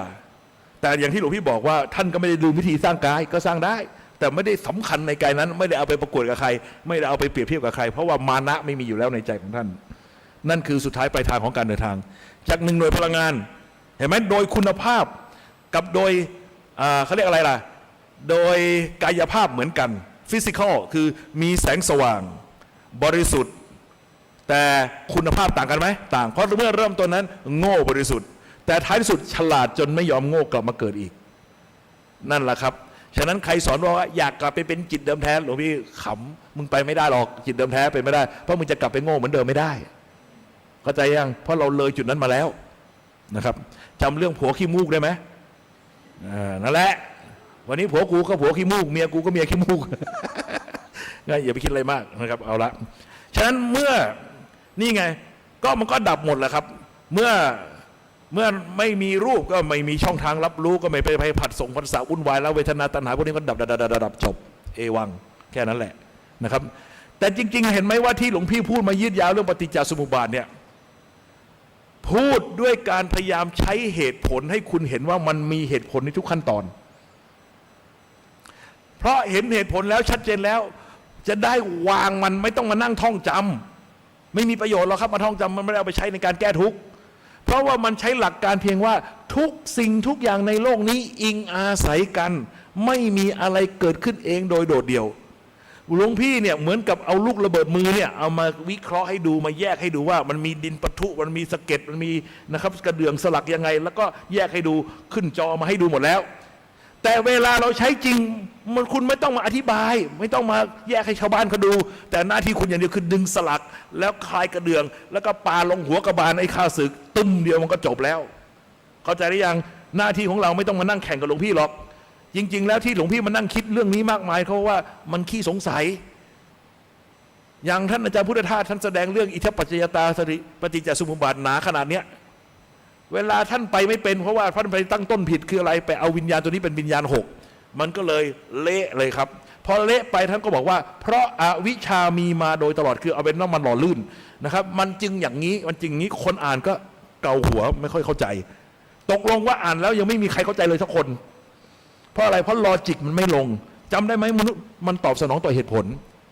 มนุษย์เราตอบสนองใครพูดด้วยเหตุผลที่ชัดเจนเราพร้อมที่จะเปิดใจเข้าใจและลงใจวางจบมันแค่นี้เองฉะนั้นหน้าที่ก็คือตอบให้มันลงใจความจริงตอนที่เราพูดไปเมื่อวานเนี้ยอันเนี้ยมันก็เหลือเฟือแล้วทีนี้บังเอิญเราเรียนมาเยอะบัญญัติมันเยอะแล้วก็มันตรงไหนที่เราสงสัยอยู่มันจะถูกกิเลสเอาไปใช้เฮ้ยยังไม่เข้าใจจะรีบไปนิพพานทำไมเห็นไหมมันโดนหลอกละฉะนั้นหลวงพี่เลยต้องตอบให้มันเคลียร์แล้วคนที่หลวงพี่ต้องตอบให้เคลียร์คนแรกคือตัวหลวงพี่เองเพราะหลวงพี่ขี้สงสัยถ้าใครเคยดูรายการเจาะใจนะครับหลวงพี่เนี่ยเกือบตายเพราะไอ้ปฏิจจสมุปบาทเพราะว่าตอนนั้นไปพิจารณาอีกโมเดลหนึ่งเป็นรูปเลข8โอ้โหมันเป๊ะครับมันตอบได้ทุกโจทย์เลยมันมากเป็นเหตุเป็นผลชัดเจนเกิดอาหังการมะมังการนี่เราเป็นผู้ค้นพบสิ่งที่ยิ่งใหญ่ที่สุดถ้าเราถูกนะครับท่านพุทธโฆษาสามจารย์ต้องผิดไปโจทย์พระอรหันต์เกือบตายท่านอะไรครับเขาเอาไปทำรายการไอ้อะไรนะกรรมลิขิตอะที่หลวงพี่เกือบตายละเกือบช็อกตายวันนั้นอาจารย์ไม่ชีท่านช่วยชีวิตเอาไว้เพราะว่าท่านบอกคืนนี้เล่าให้ฟังตอนนั้นพิจารณาเสร็จนะด้วยความมั่นใจว่าฉันถูกแล้วพิมพ์ออกมาประมาณ100 ชุดส่งไปให้สมเด็จพระสังฆราชส่งไปให้อาจารย์นะครับอาจารย์ประยุทธ์โตไม่หาตัวปรูปโอ้โหกล้าหาญชาญชัยวันนั้นไปธุระข้างนอกกลับมาถึงครูบาอาจารย์ในธรรมสถานออกมายืนเต็มหน้าธรรมสถานอาจารย์หลวงพี่ด้วยอาจารย์ไม่ชีไปไหนมาออกไปธุระข้างนอกมาเนี่ยทำไมปิดโทรศัพท์เหรอเขาพยายามเตรียมตัว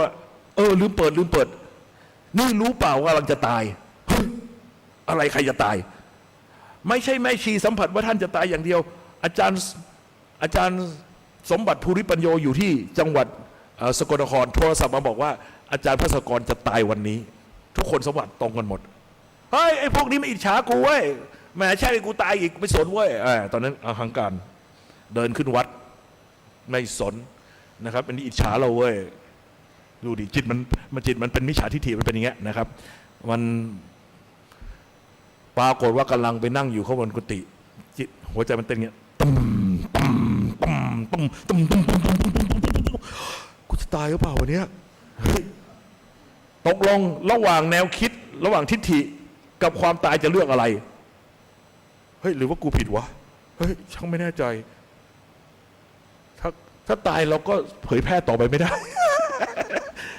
เอาวะแต่มันทรมานนะครับให้เราไปล้มเลิกสิ่งที่เราเชื่อว่ามันถูกมันเป็นของแท้มันเป็นของจริงเนี่ยมันเป็นการฝืนใจอย่างสุดสุดท้ายยอมแพ้ยกธงขาวลง เดินลงมาแล้วอาจารย์ครับผมยอมแพ้แล้วครับท่านบอกว่าจริงหรือเปล่าถ้ามั่นใจแม่ชีจะขอข้างบนให้ขอต่ออายุให้ท่านอธิษฐานเอาบุญทั้งหมดทุกภพทุกชาติของท่านรวมเป็นเหมือนกับโฉนดแล้วยื่นประกันตัวอาจารย์พระสกรอธิษฐานขึ้นไปข้างบนท่านบอกว่าข้างบนเขาให้แค่3 วันสำหรับที่จะแก้จิตเอาละสิทูต่ออายุได้แค่3 วัน เอาวะเริ่มใหม่คืออะไรเริ่มทบทวนธรรมะที่เคยพิจารณามาแล้ว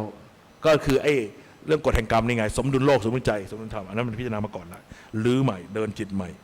เดินจิตทุกเรื่องที่เคยพิจารณามาไว้จนไปหยุดที่ไหนไปหยุดที่ปฏิจจสมุปบาทเพราะว่าไปต่อไม่ได้เพราะว่าความรู้มันไม่มีแบงค์มันไม่มีความรู้ใหม่มันก็ยังคิดว่ามันถูกอยู่แต่ว่าต้องยอมแพ้ก็ไปบอกว่าผมพิจารณาเสร็จแล้วครับเหลืออย่างเดียวที่ผมไม่พิจารณาก็คือปฏิจจเพราะผมไม่มีความรู้ที่จะพิจารณาต่อไปได้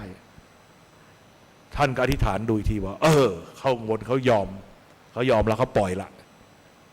ตั้งแต่วันนั้นไม่พูดเรื่องปฏิจจสมุปบาทใครมาถามกูเดินหนีทั้งที่ก่อนหน้านี้กูแถไปอธิบายทุกคนเลยนะครับตอนนี้ไม่พูดใครอยากมาถามกูเดินหนีหมดเลยแล้วก็เอาทั้งหมดที่พิมพ์แล้วออกมาเผาหมดโทรศัพท์ไปบอกว่าไอ้ที่ฝากไปถวายพระสังฆราชเอามาเผาให้หมดเอาที่ส่งไปหาเจ้าคุณประยุทธ์ประโตโทรศัพท์ไปบอกเลยว่าเอามาเผาให้หมดนะครับ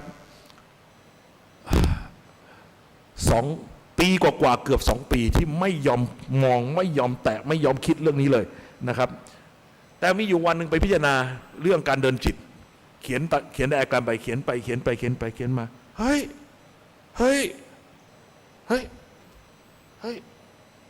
ยลองเอามาเฮ้ยนี่มันปฏิจจสมุปบาทนี่แหละครับจุดเริ่มต้นของฉบับที่ท่านกำลังได้อ่านอยู่นี้แล้วอันนี้ครูบาอาจารย์เบื้องบนเขารับรองแล้วเอาไปถวายหลวงปู่สังกิจโจที่วัดป่าอาจารย์ตื้อท่านเป็นพวกเจโตไงท่านใช้อธิษฐานเอาธรรมะชั้นสูงการันตีตีตราให้ละเรียบร้อยจบปฏิจจจบแล้วครับท่านทั้งหลายครับเวลาของเราตอนนี้ใช้เวลาไปเท่าไหร่ยังเหลืออีก1 ชั่วโมงเราจะทำอะไรกันดีเอ่ยตอบคำถามก่อนไหมเอาสักหน่อยไหมคำถามอะไรค้างอยู่นะครับไหนเขาเรียงไงไหนใครเรียงอะไรไว้ตรงไหนมาดูดิไม่รู้มันไหนอันไหนจะให้ตอบก่อนเรียงไว้ป่ะงั้นเอาแบบสุ่มต่อไปก็แล้วกัน เอางี้มันมีปึกใหม่มาด้วยแล้วก็ปึกเก่าอยู่ไหนวะ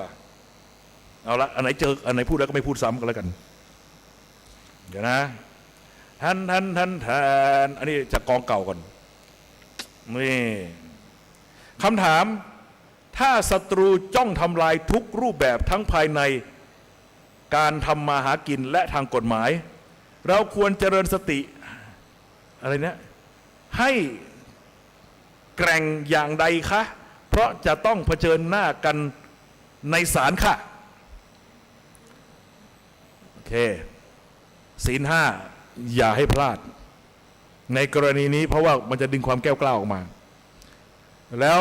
พูดคำไหนต้องเป็นสัตย์จริงหมดถ้าคุณไม่ได้เป็นฝ่ายผิดเป็นฝ่ายถูกต้องไปรายงานตัวกับพระสยามเทวาธิราชไปบอกกล่าวพระสยามเทวาธิราชท่านดูแลอยู่เรื่องเหล่านี้นะครับโดยเฉพาะในเรื่องของความถูกต้องของอะไรต่างๆนี้เอาไปรายงานตัวซะปัจจุบันนี้องค์สูงสุดคือพระนเรศวรเมื่อก่อนคือร.5ฉะนั้นไปบอกกล่าวท่านตอนนี้ไปบอกพระนเรศวรยุคนี้เป็นยุคของพระนเรศวรนะครับเมื่อก่อนเป็นร.5หมายถึงอันตำแหน่งสูงสุดนะแต่เปลี่ยนในช่วงไม่กี่ปีมานี้เองนี่เราให้ฟังก็บอกกล่าวแล้วก็เสริมด้วยศีล 8ก่อนวันที่จะต้องขึ้นศาลสัก3 วันศีล 8 3 วันนะครับแล้วตั้งใจเลยฉันจะพูดแต่คำที่เป็นสัจจะพูดสิ่งที่ไม่กักไม่เท็จนะครับอันนี้นี่คือเจริญสติด้วยศีลนี่แหละศีลเป็นเรื่องสำคัญยิ่งนะครับสตินั้นนะครับก็อย่างที่บอกอะมันมี2 อย่างไงปริมาณและคุณภาพมันก็เป็นกำลังแต่ว่าตอนนี้สำคัญคือคุณต้องมั่นใจความบริสุทธิ์ของคุณก่อน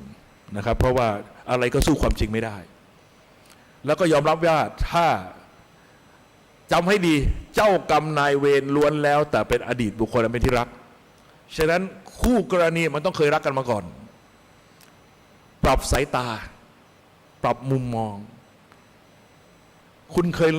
มองแบบหลงรักใครไหมล่ะเนี่ยเอาสายตานั้นมองเขาสะกดด้วยความรัก ด้วยความปรารถนาดี เพราะว่าถ้ามันเกลียดกันได้มันต้องเคยรักกัน คุณสังเกตไหมว่า นักการเมืองบางคนมันดูเหมือนจะเกลียดกันใช่ไหมดูทักษิณกับใครอะสนธิลิมอะเมื่อก่อนมันเพื่อนซีกันมันรักกันจะตายท่านทั้งหลายครับทั้งคู่เนี่ยโพธิสัตว์ทั้งคู่จะบอกให้มีบริษัทบริษัทของตัวเองทั้งนั้นแล้วโพธิสัตว์ก็คบค้าสมาคมเกี่ยวข้องเกี่ยวเนื่องกับโพธิสัตว์ด้วยกันสาวกก็คบค้าสมาคมกับสาวกเพราะว่ามวยมันต้องรุ่นเดียวกันเฮฟวีเวทมันก็ต้องต่อยกับเฮฟวีเวทไลท์เวทต่อยกับไลท์เวทมิดเดิลเวทต่อยกับมิดเดิลเวทอันนี้เป็นเรื่องธรรมดาแล้วหลวงพี่มั่นใจว่าไอ้สองคนนี้นะครับชาตินี้เป็นชายเป็นเพื่อนกันเป็นศัตรูกันบางภพบางชาติคนหนึ่งเป็นหญิงเป็นชายหลวงพี่มั่นใจว่าสองคนนี้ต้องเคยเป็นผัวเป็นเมียกันแน่นอนแต่ใครเป็นผัวใครเป็นเมียกูไม่รู้กูไม่อยากคิดทุเรศฉะนั้นวันนี้ผัวเมียเขาทะเลาะกันถ้าเราไปเข้าข้างฝ่ายใดฝ่ายหนึ่งวันหน้าเขากลับมาดีกันแล้วเราจะเป็นหัวรู้ยังฉะนั้นไม่ต้องมายุ่งกับเขาปล่อยเขาผัวเมียเขาทะเลาะกันฉะนั้นนี่ก็กรณีเดียวกันนะครับคนรักกันนั่นแหละมันทะเลาะกันนะครับฝั่งนี้บ้างดึงฝั่งนี้อันนี้ฝั่งใหม่หากการเรามองทุกคนเหมือนญาติแล้วจะใช้ชีวิตอยู่ร่วมกันมีความสุขขึ้นแต่กลับกลายเป็นว่าโดนเอารัดเอาเปรียบหรือยอมมากจนโดนข่มข้าพเจ้าควรปฏิบัติอย่างไรคะหากผู้ที่อยู่ร่วมได้เป็นทั้งชาวพุทธและศาสนาอื่นค่ะเขาถามอาจารย์กระเชนนี่หว่าแล้วมันมาอยู่ตรงนี้ได้ไงนี่ถามอาจารย์กระเชนนะครับให้ต่อไหมฟังเราก็ได้มองทุกคนเหมือนญาตินะครับเพราะว่าก็ญาติกันแท้ๆนั่นแหละมันก็ญาติกันหมดแหละทีนี้ไอ้ที่เอารัดเอาเปรียบเราก็เคยอาจจะทำเอารัดเอาเปรียบเข้ามาหลวงพี่เนี่ยมาก่อนเป็นประเภทแปะยิ้มคืออยากให้ทุกคนเห็นมองเราเป็นคนดีนี่เราไปติดภาพว่าคนดีต้องยอมเขาหมดแต่ตอนนี้หลวงพี่เปลี่ยนไปแล้วหลวงพี่ประกาศตัวเองเป็นพระยักษ์หมายความว่ายังไงต่อไปนี้ฉันจะไม่ยอมให้ใครเล่นข้างเดียวถ้าฉันรู้ว่าใครคิดไม่ดีหรือคิดจะเล่นงานข้าพเจ้าหรืออิจฉาริษยาข้าพเจ้าอย่าให้รู้นะเพราะว่าหลวงพี่จะการันตีให้นันสต็อปไลฟ์ไทม์วารันตีกูเล่นมึงไม่เลิกเพราะว่าเมื่อก่อนเขาเห็นเราเป็นแปะยิ้มใครๆก็อยากลองของแต่พอเราเล่นบท aggressive กลายเป็นพระยักษ์เดี๋ยวนี้ไม่มีใครกล้าประเลยหลวงพี่ถึงบอกไงหลวงพี่ว่าหลวงพี่พร้อมลุยทุกเวทีเห็นไหมนะครับใครจะเล่นงานจากพระสกรเหรอเอาเลยขึ้นเวทีเลยลุยกันเลยเอาวิดีโอ10 ตัวจับเลยอยากจะมาดีเบตกันเรื่องอะไรเอาเลยพร้อมแต่อย่าลืมนะครับหลวงพี่ก็จะเล่นไม่เลิกเหมือนกันคนมันกลัวคนจริงเห็นไหมนะครับมันกระทืบคนไหนคนที่อ่อนแอฉะนั้นไอ้ประเภทเป็นคนดีแล้วจะต้องเป็นแม่พระต้องให้เขากระทืบตลอดเวลาขอโทษหลวงพี่ไม่มีวิบากตรงนั้นโอเคฉะนั้นก็เหมือนกันคุณก็เหมือนกันนะครับแข็งบ้างไม่ต้องสร้างภาพตัวเองดีนักหนานะครับก็เล่นบทกล้าวบ้างเหมือนกันเอาละเนี่ยเอาอีกสักสองคำถามพอแล้วนะแล้วเดี๋ยวจะเข้าเนื้อหาเรื่องสมเด็จพระภูมิต่อละกราบนมัสการพระอาจารย์พระสกรคำถามทำไมสมัยพุทธองค์คนจึงบรรลุโสดาบันเป็นอรหันต์กันง่ายๆคะสมัยก่อนบริสุทธิ์กว่าคนสมัยนี้ไม่จริงกิเลสเหมือนกันทุกอย่างเหมือนกันเพียงแต่ว่าความรู้ที่ดูเหมือนถูกแต่ผิดมันไม่ขวางเยอะเข้าใจยังทุกวันนี้เนี่ยเราไม่เชื่อว่าไม่นั่งสมาธิแล้วจะบรรลุธรรมได้เราไม่เชื่อถ้าต้องการเป็นโสดาบันสมาธิแค่ฟังพระเจ้าให้เข้าใจก็พอแล้วเพราะว่าสมาธิเนี่ยมันไปเข้าขั้นสกิทาอนาคานู่นมันไปดับการราคะปฏิฆะมันต้องอาศัยสมาธิแต่โสดาบันไม่จำเป็นไม่ต้องการมากมายสมาธิฟังก็พอแล้วอุปจาระสมาธิในขณะที่ฟังแล้วพอลงใจก็เป็นอัปปนาแล้วไงที่หลวงพี่ก็แสดงให้ดูฟังจนเข้าใจนั่นแหละมันก็เป็นสมาธิในขั้นที่เรียกว่าถึงฌานเหมือนกันแต่เป็นสมาธิที่เกิดขึ้นในขบวนการของวิปัสสนาขณะที่กำลังฟังนั่นเองแต่เพราะเราไม่เชื่อเราบอกว่าพวกกูนั่งไม่กี่บัลลังก์เลยแล้วกูจะบรรลุธรรมได้ยังไงพระท่านนั่งมาตั้งเป็น30 ปีแล้วท่านถึงจะได้มรรคผลทุนโดนหลอกแล้วถ้าสมาธิเป็นเหตุให้เกิดปัญญาเกิดความพ้นทุกข์จริงโยคีฤาษีที่ไหนมันก็เป็นอรหันต์หมดแล้วสิทุกหลอก เข้าใจยังนี่ไงไอ้ความคิดอย่างเงี้ยที่มันขวางทำให้มรรคผลมันไม่เกิดแล้วคุณก็เลิกเชื่อไปแล้วว่าเดี๋ยวนี้การฟังธรรมจะทำให้เกิดมรรคผลได้คุณเลิกเชื่อไปแล้วใช่ไหมดังนั้นพอใจมันไม่มีศรัทธาแล้วมันจะเกิดผลได้ยังไงพละห้ามันไม่ครบสมัยก่อนฟังธรรมเนี่ยเขาไม่มีอะไรขวางใจหลวงพี่เชื่อว่าถ้ามีคนเก่งๆพระอรหันต์เก่งๆเนี่ยไปสอนพวกต่างประเทศเนี่ยมรรคผลเกิดไปสอนประเทศที่ไม่รู้จักพุทธศาสนาเนี่ยด้วยภาษามาเตอร์ทังคือภาษาของเขานะเกิดแน่นอนอ้าวคำถามคืออะไร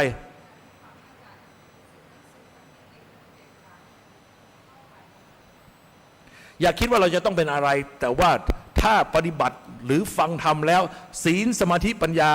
เจริญโลภโกรธหลงเสื่อมนั่นชื่อว่าคุณอยู่ในองค์มรรคแล้วเข้าใจไหมมันวัดที่กุศลธรรมเจริญอกุศลธรรมเสื่อมมันวัดที่สังโยชน์นะครับ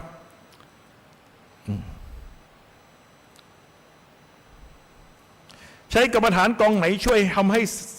สติและจิตใจเข้มแข็งในภาวะโลกเปลี่ยนแปลงแข่งขันในปัจจุบันนี้คะเพื่อเป็นการอะไรเนี่ยเพื่อเป็นกำแพงคุ้มครองจิตก็ศีลนี่แหละสุดยอดแล้วคุณจ๋าศีลห้าเนี่ยแหละรักษาให้เต็มที่หลวงพี่ถึงอัดพวกเราทุกครั้งเห็นไหมมาถึงก็พาสมาทานศีลทุกครั้งเพื่อให้คุณคุ้นก่อนและหนังสือที่แจกมีอยู่หน้า113ที่เราพูดมาเมื่อกี้เนี่ยไอ้สมาทานศีลเนี่ยเอาไปทำต่อเนื่องครับเช้าสมทานเย็นสมทานตอนไหนไม่มั่นใจสมทานแล้วมันจะค่อยๆปรับดีขึ้นเองแล้วเดี๋ยวคุณจะรู้วันใดวันหนึ่งที่คุณไม่จำเป็นต้องสมทานแล้วเพราะว่าเดี๋ยวนี้คุณไม่มีเจตนาที่จะล่วงศีลอีกแล้ววันนั้นศีลรักษาคุณแล้วถ้าใครมีภาวะอย่างนั้นเกิดขึ้นมั่นใจเลยว่าเจตนาเพื่อล่วงศีลฉันของฉันนี่เป็นเดือนเป็นหลายๆเดือนมาไม่มีเลยโสดาแล้วแต่ต้องเป้าหมายนะครับต้องมีมุ่งพระนิพพานอธิษฐานพระนิพพานในชาติปัจจุบันโดยเร็วพันแล้วนะมันผ่านตรงนี้แล้วมีแค่2อย่างโสดาก็คือศีลบริสุทธิ์บวกกับเป้าหมายคือมั่นคงคือพระนิพพานเป็นเป้าหมายสูงสุดในชีวิตมันไม่ได้ยากเย็นหรอกคุณเอาไปพ่วงกับสมาธินั่งตู่ด้านกันเท่านั้นเองไม่มีประโยชน์หรอกอ้าวพอแค่นี้สำหรับคำถามเดี๋ยวต่อดีกว่านะครับเอาเรื่องที่เราจะต้องลุยกันต่อไปนะครับต่อไปคือเรื่องสำเร็จภพภูมินะครับเรื่องนรกสวรรค์ภพภูมิต่างๆมีอยู่จริงหรือเปล่านะท่านทั้งหลายครับหลวงพี่พูดไปยังวะ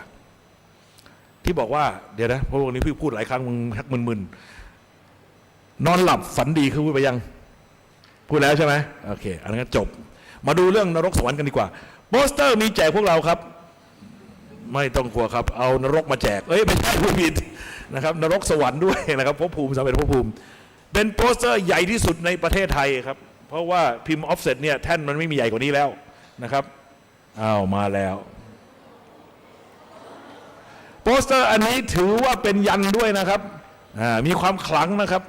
เพราะว่าอธิษฐานให้เป็นประตูมิติใครส่งคุณไสมามันจะดูดปุ๊บเข้าไปเลยฉะนั้นเอาติดไว้ในบ้านนะครับติดในที่อันเหมาะสมไว้ให้ลูกหลานดูแล้วก็นะครับเวลาใครเขาส่งของคุณไสมามันอยู่มิติไหนมันปุ๊บเข้าไปเลยมันเป็นทวารมันเป็นทางเข้ามิติเอาไว้กันคุณไสได้ ลมเพลลมพัดมาปุ๊บเข้าไปเลยตามมิติของมันฉะนั้นมาช่วยกันแจกหน่อยฝั่งนี้ด้วยแจกกันไปเป็นแถวไปโอเคเป็นไงสะใจไหมต้องหาหนังติ๊กให้เขาด้วยเนอะนะครับขอให้เจ้าหน้าที่ไปหาหนังติ๊กมาแจกเขาด้วยนะครับสปอนเซอร์2อันนี้เก็บได้ละเสร็จแล้วละเอียดครบถ้วนทุกเรื่องนะครับเพราะฉะนั้นก็ม้วนๆเดี๋ยวค่อยว่ากันทีหลังไม่เป็นไรแต่เน้นดูสำเร็จภพภูมิก่อนแต่สำเร็จภพภูมิคงจะต้องต่อพรุ่งนี้ช่วงเช้าต่อ9 โมงครึ่งก็ต้องต่ออีกเพราะว่ามันยาวนะครับเอาแค่นี้ก่อนเอาละเรามาเริ่มต้นนะครับในเรื่องสำเร็จภพภูมิกันแม่เดี๋ยวก่อนไม่เป็นไรวันนี้ยังไม่ซีเรียสวันนี้ยังแค่พาเรียบม้าชมค่ายไปก่อนท่านทั้งหลายครับมาดูกัน31ภพภูมิมา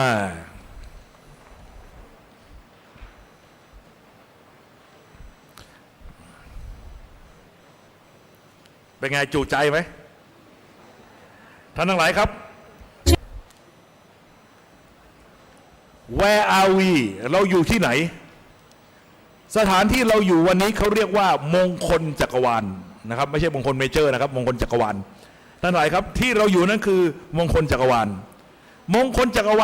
าลอันเป็นมงคลยิ่งเพราะว่ามงคลจักรวาลของเรานั้นอยู่ณศูนย์กลางของเอกภพแม่ท่านทั้งหลายครับกล้องโทรทัศน์ฮับเบิลเขาส่องเข้าไปในอวกาศมองเห็นดวงดาวมองเห็นกาแล็กซี่ทั้งหลายกำลังออกไปทุกทิศทุกทางก็มีทฤษฎีบอกว่าเมื่อก่อนนี้มันเคยรวมกันอยู่อิมแพคกันอยู่เป็นออริจินเป็นจุดกำเนิดและแล้วมันเกิดบิ๊กแบง ครับท่านทั้งหลาย มหากัมปนาตใหญ่บิ๊กเปรี้ยงเกิดการระเบิดครั้งใหญ่แล้วก็สาดออกไปเป็น สมดุลโลก ไฮโดรเจน เรื่องแรกนะครับและควบแน่นลงเป็นฮีเลียมลิเธียมสุดท้ายกลายเป็นดวงดาวเป็นกาแล็กซี่ มาเพื่อประโยชน์ นี่คือทฤษฎีการเกิดขึ้นของจักร ท่าน วาล มาหาความสุขหรือ แต่ฝรั่งมันไม่กล้าคิด ทุกข์ ว่าเราอยู่ ไหน ณ ตอบดีๆ ตำแหน่งศูนย์กลาง ใครว่ามา เอก ตอน ภ นี้ พ คุยกันได้นะครับ เพราะว่า ใช้ เขาบอกว่า ใช้ ฝรั่งบอกว่า เสียเล็กน้อยใช้มือ การเกิดขึ้นจักรวาลเนี่ยมันระเบิดบุ้มแล้วขยายตัวไปเนี่ย สายหน้า มัน ได้ เหมือนกับ ด้ทุย่างนคบ อะไรเอ่ย แล้วถ้าเมื่อย มันเหมือนกับ แขขาดะครับเปลี่ยนท่านั่ เป่าง ลูก ได้ โป่ง ไม่ได้บังคับให้นั่งอยู่ในท่าสตาร์ท เวลาเราเป่าลูกโป่ พร้อง มยัง ลูกโป่งก็จะค่อยๆพองขึ้นพองขึ้นใช่ไหม ความสุขหรือว่า เขาบอกว่าเราฝรั่งบอกว่าเราอยู่ณตำแหน่งใดตำแหน่ง ความสุขหรือมหาค บ วาม น ทุกข์ ผิวลูกโป่งเมื่อเราอยู่ตำแหน่งใดตำแหน่งหนึ่งบนผิวลูกโป่งเวลามันขยายขึ้นมาเราก็จึงเห็นจุดอื่นๆที่อยู่ใกล้ๆกับเรากำลังออกไปทุกที่ทุกทางนี่คือทฤษฎีเป่าลูกโป่ง แม้ก ข ระ อง ทั่งหมู ฝ ห รั่ง มากาไก่มันก็ต้องการความสุขเหมือน แต่ กับ ขอโทษครับ มีคนบอกว่านะครับ โดยหลักฐานแล้ว เอ่ย มันไม่ได้ออกแบบอย่างนี้ พื่ ถ้าเป็นลูกโป่งมันต้องออกอย่างนี้ แต่มันออกทุกทิศทุกทาง มันเกิดมาเพื่อ ฉะนั้น อาหารมนุษย์กันจริงๆเหรอ ฝรั่งคิดผิด คุณเคย เพราะ ไหม ตำแหน่งที่เราอยู่นั้นคือศูนย์กลางของเอกภพ กินผมดีมีไหมครับ ทำไมหลวงพี่ถึงกล้ายืนยันอย่างนี้ ทุกชีวิต ก็เพราะว่ามันเป็นกฎตายตัวว่า เกลียดความทุกข์ พระพุทธเจ้าทั้งหลาย ท่านทั้งหลายครับ ย่อมไปตรัสรู้ณ วิวัฒนาการของชีวิต ตำแหน่งเริ่มต้น มัน ของ มีวัฒ แผ่น นาการ ดิน ด้วยเป้าหมายเดียวกันครับ คือ ทฤษฎี ปรารถนาสุขเกลียดทุกข์ ทฤษฎีเกินจักรวาลแบบโบราณบอกว่า ทำ เมื่ ไม อก่อน ท่าน เนี่ย ถึง จักรวาลเริ่มต้นเนี่ย า เป็นน้ำหมด ก็เพื่อหาความสุขหนี เป็นแม่น้ำจักรวาล ถูกต้องไหมครับ เสร็จแล้ว เอาะครับตรงนี้ไม่สงสัย นึกถึงน้ำในบึงนะครับ แล้ว น้ำในบึงมันนิ่งๆ ที่มนุษย์ต้องการนั้น มีกี่ระดับ ทิ้งเอาไว้เนี่ย มีกี่ประเภท มัน ดูกัะรับ ค่อยๆหนาตัว ประเภท ขึ้น ที่ มา หงครับ มันค่อยๆเป็น หลวงพ่อ ฝ้าขึ้นมาที่ผิวน้ ตัวนี้ครับ ำแล้วค่อยๆหนาตัวขึ้นมาเป็นเปลือก ตัวแรกกิน สุดท้าย ครับ ก็กลายเป็นแผ่นดินซึ่งลอยอยู่บนน้ำ ที่ ถ้าใครมีโอกาสไปพม่าไปทะเลสาบอินเลย์ ได้แก่อะไร คุณจะเห็นเลยว่า อาหาร เขามีการทำกสิกรรมบน เครื่องนุ่งห่ม บนแผ่นดินซึ่งลอยอยู่บนน้ำ ยารักษาโรค นะครับแถว จำได้ไห พม่า ครับ แถว ที่รคยรียนตั้งแต่ ทะเลสาบ สมัย อินเลย์ ด็กๆ นะครับ ปัจจัย4นะครับ ในเมืองไทยก็มี ารดำรงชีวิต ที่ไหนคำชีอี ท่านเคยได้ยิน คำชะโนดอะไรแถวนั้น พอเพียงไหม นะครับ พระบาท แบบ สมเด็ นี้ จ แผ่นดิน พระเจ้า ลอยน้ำ อยู่หัว ขึ้นลงลงได้ พอเพียง นะครับแถวภาคใต้พวกพลุทั้งหลายนี่ไงทฤษฎีแผ่นดินเกิดขึ้นบนน้ อย่างอยพระองค์ต้องการ ำเขาบอกว่าพระพุทธเจ้าทุกพระองค์จะต้องไปตรัสรู้ณตำแหน่งเริ่มต้นของแผ่นดิน ที่พอสมควร ยุคของเราเนี่ยเขาเรียกว่าพัทรกรรม อย่าง พั น้ ท อย รกรรมของเราเนี่ยมีพระพุทธเจ้ามาตรัสรู้ถึง แล้วก็ 5 ไม่ พ ต้ ระ อง อ ไป งค์ นอนเร่ร่อน เห็นไหม ตามใต้สะพาน ที่ ลอยต้องมี ท่าน บ้าน อะไรนะ ที่อาศัย ไปทำอยู่ที่ นะครับ เขา ไม่ต้ เขา องแก้ คอ ผ้าเดิน ใช่ไหม ตามถนน ใช่ไหม แล้วก็ ท่าน ยามป่วยไข้ อำนาจ ก็มี ท่านอาจารย์อำนาจไปทำอะไรไปทำ เขาเรียกอะไรล่ะ พระพุทธรูป มีบ 5 องค์นั่งเบียดกันอยู่ สาธารณสุขที่ หลวงพี่นะบอกตรงๆนะมีการสร้างพุทธรูป2 ลักษณะที่หลวงพี่ทนไม่ได้ พระองค์ใช่ไหม ประเภทที่หนึ่งคือเคยเห็นไหมเศรษฐีนวโกฏอะ ท่านทั้งห พ ลาย ระพุทธเจ้ามีหัวรอบอย่างเงี้ยอย่างกับอสุร จำ กา ได้ ย ไหมว่าตอนที่ท่านเรียนหนังสือ เลวมาก ดิ้ร ใครเป็นคนทำหลวงพี่ แ ทนไม่ไหว พอจบ อีกหน่อย การศึกษ เอางี้ด้วยอันนี้ส ท่าน ม เอา ที่ ไป มึ หาง งาน สร้างพุทธรูป ทำใช่ไหม ออกมาอย่างนี้ ขอให้ มี อนาคต ใครในที่ มึง นี้ เกิดมา บ้าง แล้วมีหัวเท่านั้นเลย พอจบ เอา การ เปล่า ศึกษาได้งานทำแล้ว แล้วอย่าไปบูชานะครับ เอ หลวงพี่ไม่เห็นด้วยนะครับไม่ได้ไปบูชา แม่มีบ้างไหมครับ ถ้ามียกมือ ใคร ขึ้น เขา นะครับแหมขอ ทำกันบ้าง โอ้โห คิดได้ยังไง อนุโมทนาด้วยครับ ทำพุทธเจ้าออกมาอัปลักษณ์อัปภาขนาดนั้น อย่าทำเป็นอันขาดอย่าไปบูชาเป็นอันขาด จบการศึกษา ไอ้ ใหม่ๆ พระเศรษฐีนวโกฏอะไรพวกนี้อย่าไปทำเอา ไม่ได้ไป เอาสารูปพุทธเจ้ามาแล้วมาทำให้ทุเรศขนาดนั้น ก่อนครับไปทำอะไร ไอ้คนทำลายพุทธศาสนาเองกับไอ้คนเราเนี่ย รู้จัก นะครั สา บ วเบาไหมเมื่อก่อนนี่ครับ นั่นข้อที่หนึ่ง เท่มาก หลวงพี่ไม่เห็นด้วย ต้องมี ค้าน อะไรนะเครื่อง ค้าน เล่น สุดเดช เทปนะครับเหน็บ แล้ว ไว้ ก็ ข้างใส่เอวแล้วก็ใส่หู แหมที่ตั้งเยอะแยะเอาพระไปนั่งเบียดกัน ท่านทั้งหลายครับ 5 องค์เนี่ยนั่งอัดกันอย่างเงี้ย ทันทีที่ เป็น เรา คุณอ่ะ มั่นใจ คุณ ว่า จะชอบไหมล่ะ มนุษย์เรามันมีระยะ ไปแสวงหา ส่วนของความเป็นส่วนตัวมันนั่งเบียดกันขนาดนั้นกูก็รำคาญ ตาความสุขทางหู ฉะนั้นท่านทั้งหลายครับ ความสุขทางจมูกความสุขทางลิ้น ใครทำพระเบียดกันอีกหน่อยก็หาที่อยู่ไม่ได้อึดอัดไปหมดอยู่ที่ไหนก็อึดอัดไปหมด ว่ากาม มันเป็นกรรมครับ กามมาตัณหาก รรม ว เกิด อย นะครับ ใ อย่า การ ทำนะครับ ในรูปที่นำความสุขมาให้ในเสียงที่นำความสุขมาให้ ฉะนั้น ในกลิ่น ทำอะไรกับพระเจ้าต้องคิดนะครับ ในสที่นำความสุขมาให้ ให้มันสมควรให้มันเหมาะส ส ม ตังค์แล้วอยากดู อย่าได้แต่ ยก เอาจริต ะไ ของตัวเองเป็นที่ ยากดูห ตั้ง ก็ไปซื้อนะครับ เดี๋ยวจะ วิดีโอมาดู ซวย นะครับ จะบอก หรืไปเข้า ให้ ซื้อตั๋วหนังเข้าโรงหนังนะค ได้ รับ ข่าวว่าเจ้าของเองตอนนี้อยู่ไม่ติดที่แล้ว MP3 ไปยุโรปอะไร นะครับ วุ่นวายไปหมด อากกินของอร่อยนะครับ ไม่อยากอยู่เมืองไทยแล้ว เขาว่ามันอร่อยนักหนาเขาว่ามันเป็นของเลิศนะครับ นี่เพราะอะไรเพราะ ไอ้ กรรม อะไรนะหูฉลามใช่ไหมโอ้โหข่าวจะตาย พระเจ้าห้าพระองค์ กิ ติดกันไงนั่ง แพๆ นั่งเบียดกันนะ ข่าวเห็นไหมครับ ก็คือไปตอบสนอง ฮะ สิ่งที่คิดว่าจะนำความสุขมาให้ ท่านทั้งหลายครับ ในเรื่องของกาม อ๋อโอเคคุณจัดให้เหมาะสมกันแล้วกันนะครับ สูงสุดของกาม ก็เรื่องนี้นะครับอ้าวทีนี้ต่อ อะไรนำ ท่านทั้งหลายครับมาตัวนี้ก่อน ที่สุดในการได้เห็นมาสู่เรา นึกให้ดีนะครับ จักรวาลอันเป็นมงคลยิ่ง รู้สึกว่าเห็น ข แล้ว องเราคือมงคลจักรวาล ในการได้เห็น จักรวาลนี้มีทวีปอยู่ทั้งหมด4ทวีป เสียง นะครับ อะไรนำ ทวีปที่เราอยู่นั้นชื่อว่า ในการได้ยินให้แก่เรา ชัมพูทีปานี่ชัมพูทีปาชัมพูทีปาหรือชัมพูทวีปนั่นเองครับ ะไนำความสุขที่สุดในการ ชัมพูทวีปนั้น ได้ มีสันฐานเป็นรูปสองไข่ อะไรนำความสุขที่สุด เขาบอกว่า ใ มนุษย์เกิดในทวีปไหนก็จะมีรูปศีรษะตามสันฐานทวีปคุณสังเกตไหมว่า พวกเรานั้นรูปศีรษะเป็นไงครับ รูปรีเหมือนไข่ ที่สุดในการได้รับ ฉะนั้น ความรู้สึก นี่ ทาง คือ ใจ โลกที่อยู่ของมนุษย์หัวไข่ ลองตอบคำถามในใจ ฉะนั้นพวกเรา นะครับ คือมนุษย์หัวไข่ดูให้ดีนะครับ รูปเหล่านั้น หัวรีเหมือนไข่ คืออะไร นะครับนี่นะครับท่านทั้งหลายครับ ที่นี่ ถ้า เป็นที่เกิดของเหล่า คุณเป็นผู้ชาย มนุษย์สาแอนเตรชานา ใช่ เหล่ามนุษย์และเดรัจฉานทั้งหลายเกิดในไหน ผู้หญิง ในชมพู หรือ ท เปล่า วีป World of Human ถ้า and คุณเป็น Animal ผู้หญิง Continent นะครับ ใช่ แล้วก็ รูป เป็นที่ ผู้ชาย เกิดของอริยเจ้าทั้งหลายพระอริยเจ้าไม่ไปเกิดในทวีปอื่นนะครับ สิ่งนำความ เกิดในทวีปของเรานะครับ ที่เรา ที่เห็นอยู่นี้ แข ย วน ง ไว้ โย ใน ยงอยู่นี้ก็คือ ตั้งค่า โสดาปฏิมักโสดาปฏิผล เสียงคน สกทาคามีมัก กลิ่น สกทาคามีผล ของคน อนาคามีมักอนาคามีผล ความรักระหว่างคน อรหัตตมักอรหัตผล ใช่หรือไม่ เกิดที่ไหน เกิดในชมพูทวีป มนุษย์ในชมพูทวีปนั้น คืออะไร นะครับ สูง อายุ สุด ไม่แน่นอน ของกามก็คือการมี อายุไม่แน่นอนคืออะไร หมีสังวาส อายุไม่แน่นอนนั้นคือ อายุ คน เดี๋ยวยาวเดี๋ยวสั้น ถึงขนาดฆ่ากันได้ อายุมนุษย์ในชมพูทวีปนั้น จำ ตอนเริ่มต้นนั้น เรื่องนั้นได้ไหมครับ อายุเท่ากับ 10กำลัง เรื่อง 140 ปี ศึกเมือง นะครับ ทรอย นี่ นะครับ อายุ คน ตอนเริ่มต้น เป็นเดือนแสนเดือนล้าน อายุ เข้า 10กำลัง ไปรบกัน 140 ปีหมายความว่า เพราะเรื่องผู้หญิงคนเดียว หมายความว่าเลขหนึ่งแล้วมีศูนย์ต่อกัน 140 ตัวนั่นคืออายุมนุษย์ตอนเริ่มต้น ที่มันฆ่ากัน ยืนยาวมาก ก็เพราะเรื่องชิงรัก แต่ด้วยความเร็วโดยเฉลี่ยเพิ่มขึ้น นี่แหละครับสูงสุดขง อายุมนุษย์ก็จะเริ่มหดไป ด้วยอัตรา แต่ท่า ทุ น ก ทั้ง ๆ หลาย 100 ปีลดไป ถาม 1 ชาย ปี หนุ่มที่นั่งอยู่ที่ที่นี้ ลดลงมาเรื่อย จำตอน ๆ จนถึง คุณเป็น ต่ำสุด หนุ่มได้ไหม คือ 10 ปี ตอนที่คุณ นะครับ เห็นหญิงสาว ตอนอายุ สวย 10 ปีนี่ ถูกตาถูกใจ 5 ขวบ คุณมีความสุขไหมเวลา แต่งงานมีผัวมีเมียกันแล้ว มีความสุขไหม 10 ขวบแกตายแล้ว เมื่อมี นะครับ วมสุข อายุเท่าหมาพอดีครับ ใน ท่านทั้งหลายค อ รับ ยาก ตอนนั้น เห็นเธอบ่อยๆไหม นั่นก็คือต่ำสุดแล้ว อยากเห็นเธอบ่อยๆ นะครับเป็นช่วงที่เร็วที่สุดกันแล้ว ทำยังไงหนอเพราะ นะครับ เห็นเธอแล้วมี แต่ ความสุข มนุษย์บางคนก็หนีออกมาทำความดี จะได้มีความ และ สุข อายุ บ่อยๆ มนุษย์ก็จะกลับมายืนยาวใหม่ ทำยังไงถึงจะเห็น ก็จะ เธอ ยืดมาเป็น 10กำลัง ยื่น 140 ใบ ปี ส ให มั ม่ ครได้ไหม แล้วก็กลับไป ขอเป็นแฟน เหลือ หน่อย 10 ปีใหม่ แล้วก็กลับไป คุณ ยืน ผู้หญิงทั้ง ขึ้น หลาย ไปเป็น 10กำลัง ทั้งที่ส 140 วย ใหม่ และอดีต วนกันอยู่อย่างนี้ฉะนั้นพวก จำได้ เรา ไหม นั้น ครับ อายุ ยามที่ ขึ้นลงไม่แน่นอน ยามที่คุณ นะครับ ยังเป็น โปรดทราบเอาไว้ด้วย สาววัยรุ่นแยก ไหนๆพูดถึงเรื่องอายุเรามาดู มีชย ตารางอายุกันครับ เยอะ นี่ แยะ ไทม์ไลน์นะครับ ซึ่งสมมติว่ามีคนมาชอบเรา 4-5 คน มุมล่าง ทุกคนยื่นใบส ข มัคร วามือ ขอเป็นแฟน เห็นยังของคุณมี แล้วเรา นะครับมุมล่างขวา เอา มือ 1 ใน 5 คนนั้นให้เป็น นะค แฟ รับ นเรา ท่านทั้งหลายครับที่เห็นอยู่นี้คือระยะเวลาที่เขาเรียกว่า1มหากรัปดูเอาไว้นี่เขาเรียกว่า1มหากรัป1 กับ 1 กันนะครับ เกียรติครับ นะครับกับการนี่ความหมายเหมือนกันมหากรัปเหมือนกันก็คือระยะเวลาตั้งแต่ ซึ่งการเห็นเธอ โลก ใช่หรือ ว่าง ไม่ เปล่าเห็นไหม นะครับ ตอนนี้ทุกอย่าง ท่านทั้ง ร ห ว ลาม ย กัน ครับ เป็นจุดเล็กกว่าจุด เป็นแฟน นะครับ จะเห็นเธอได้ตลอด เป็นออริจินมีความร้อนสูงมากมีความหนาแน่นสูงมาก สมัยนี้ อยู่ แฟน นิ่งๆอย่างนี้ เปลี่ยนง่ายๆ 1 ใน 4 ของมหากรัป ฉะ 1 ใน 4 มหากรั ทิ ป ชชู่นะครับ เสร็จแล้ว ปยนแฟนง่ายเหมือนเปลี่ยนทิชชู่แล้ว นะครับ โยนทิ้ง ผ่านไป1 ใน 4 ของมหากรัปแล้วก็เกิดการระเบิดครั้งใหญ่ พาพ่อแม่มาขอมั่น บิ๊กแบง นะครับ บิ๊กเปรี้ยง โสแบ่มั่ไว้ นะครับมหากรัปนาถใหญ่อะไรก็แล้ว เป แต่ ลี่ยนฐานะจากความเป็นแฟนไป จักรวาลเกิดการขยายตัวอย่างรวดเร็วฟอร์มตัวขึ้นมาเป็นดวงดาวเป็นกาแล็กซี่เป็นอะไรต่างๆมากมายไก่กองนะครับ เธอเข้าโทรถอดแหว ฟอน ร์มตัวขึ้นมา ว่าไง ใช้ระยะเวลาในการสร้างจักรวาลเนี่ยสร้างโลกสร้างจักรวาลเนี่ยอีก1 ใน 4 ของม เปลี่ยน หา ฐาก รั นะ ป จากความเป็นคู่มั่น เห็นไหมหมดไปครึ่งหนึงแล้ว เป็นสมี แล้วก็เข้ามาส ป็น เตจที่พวกเราใช้ชีวิตกันอยู่นี้ก็คือเรียกว่า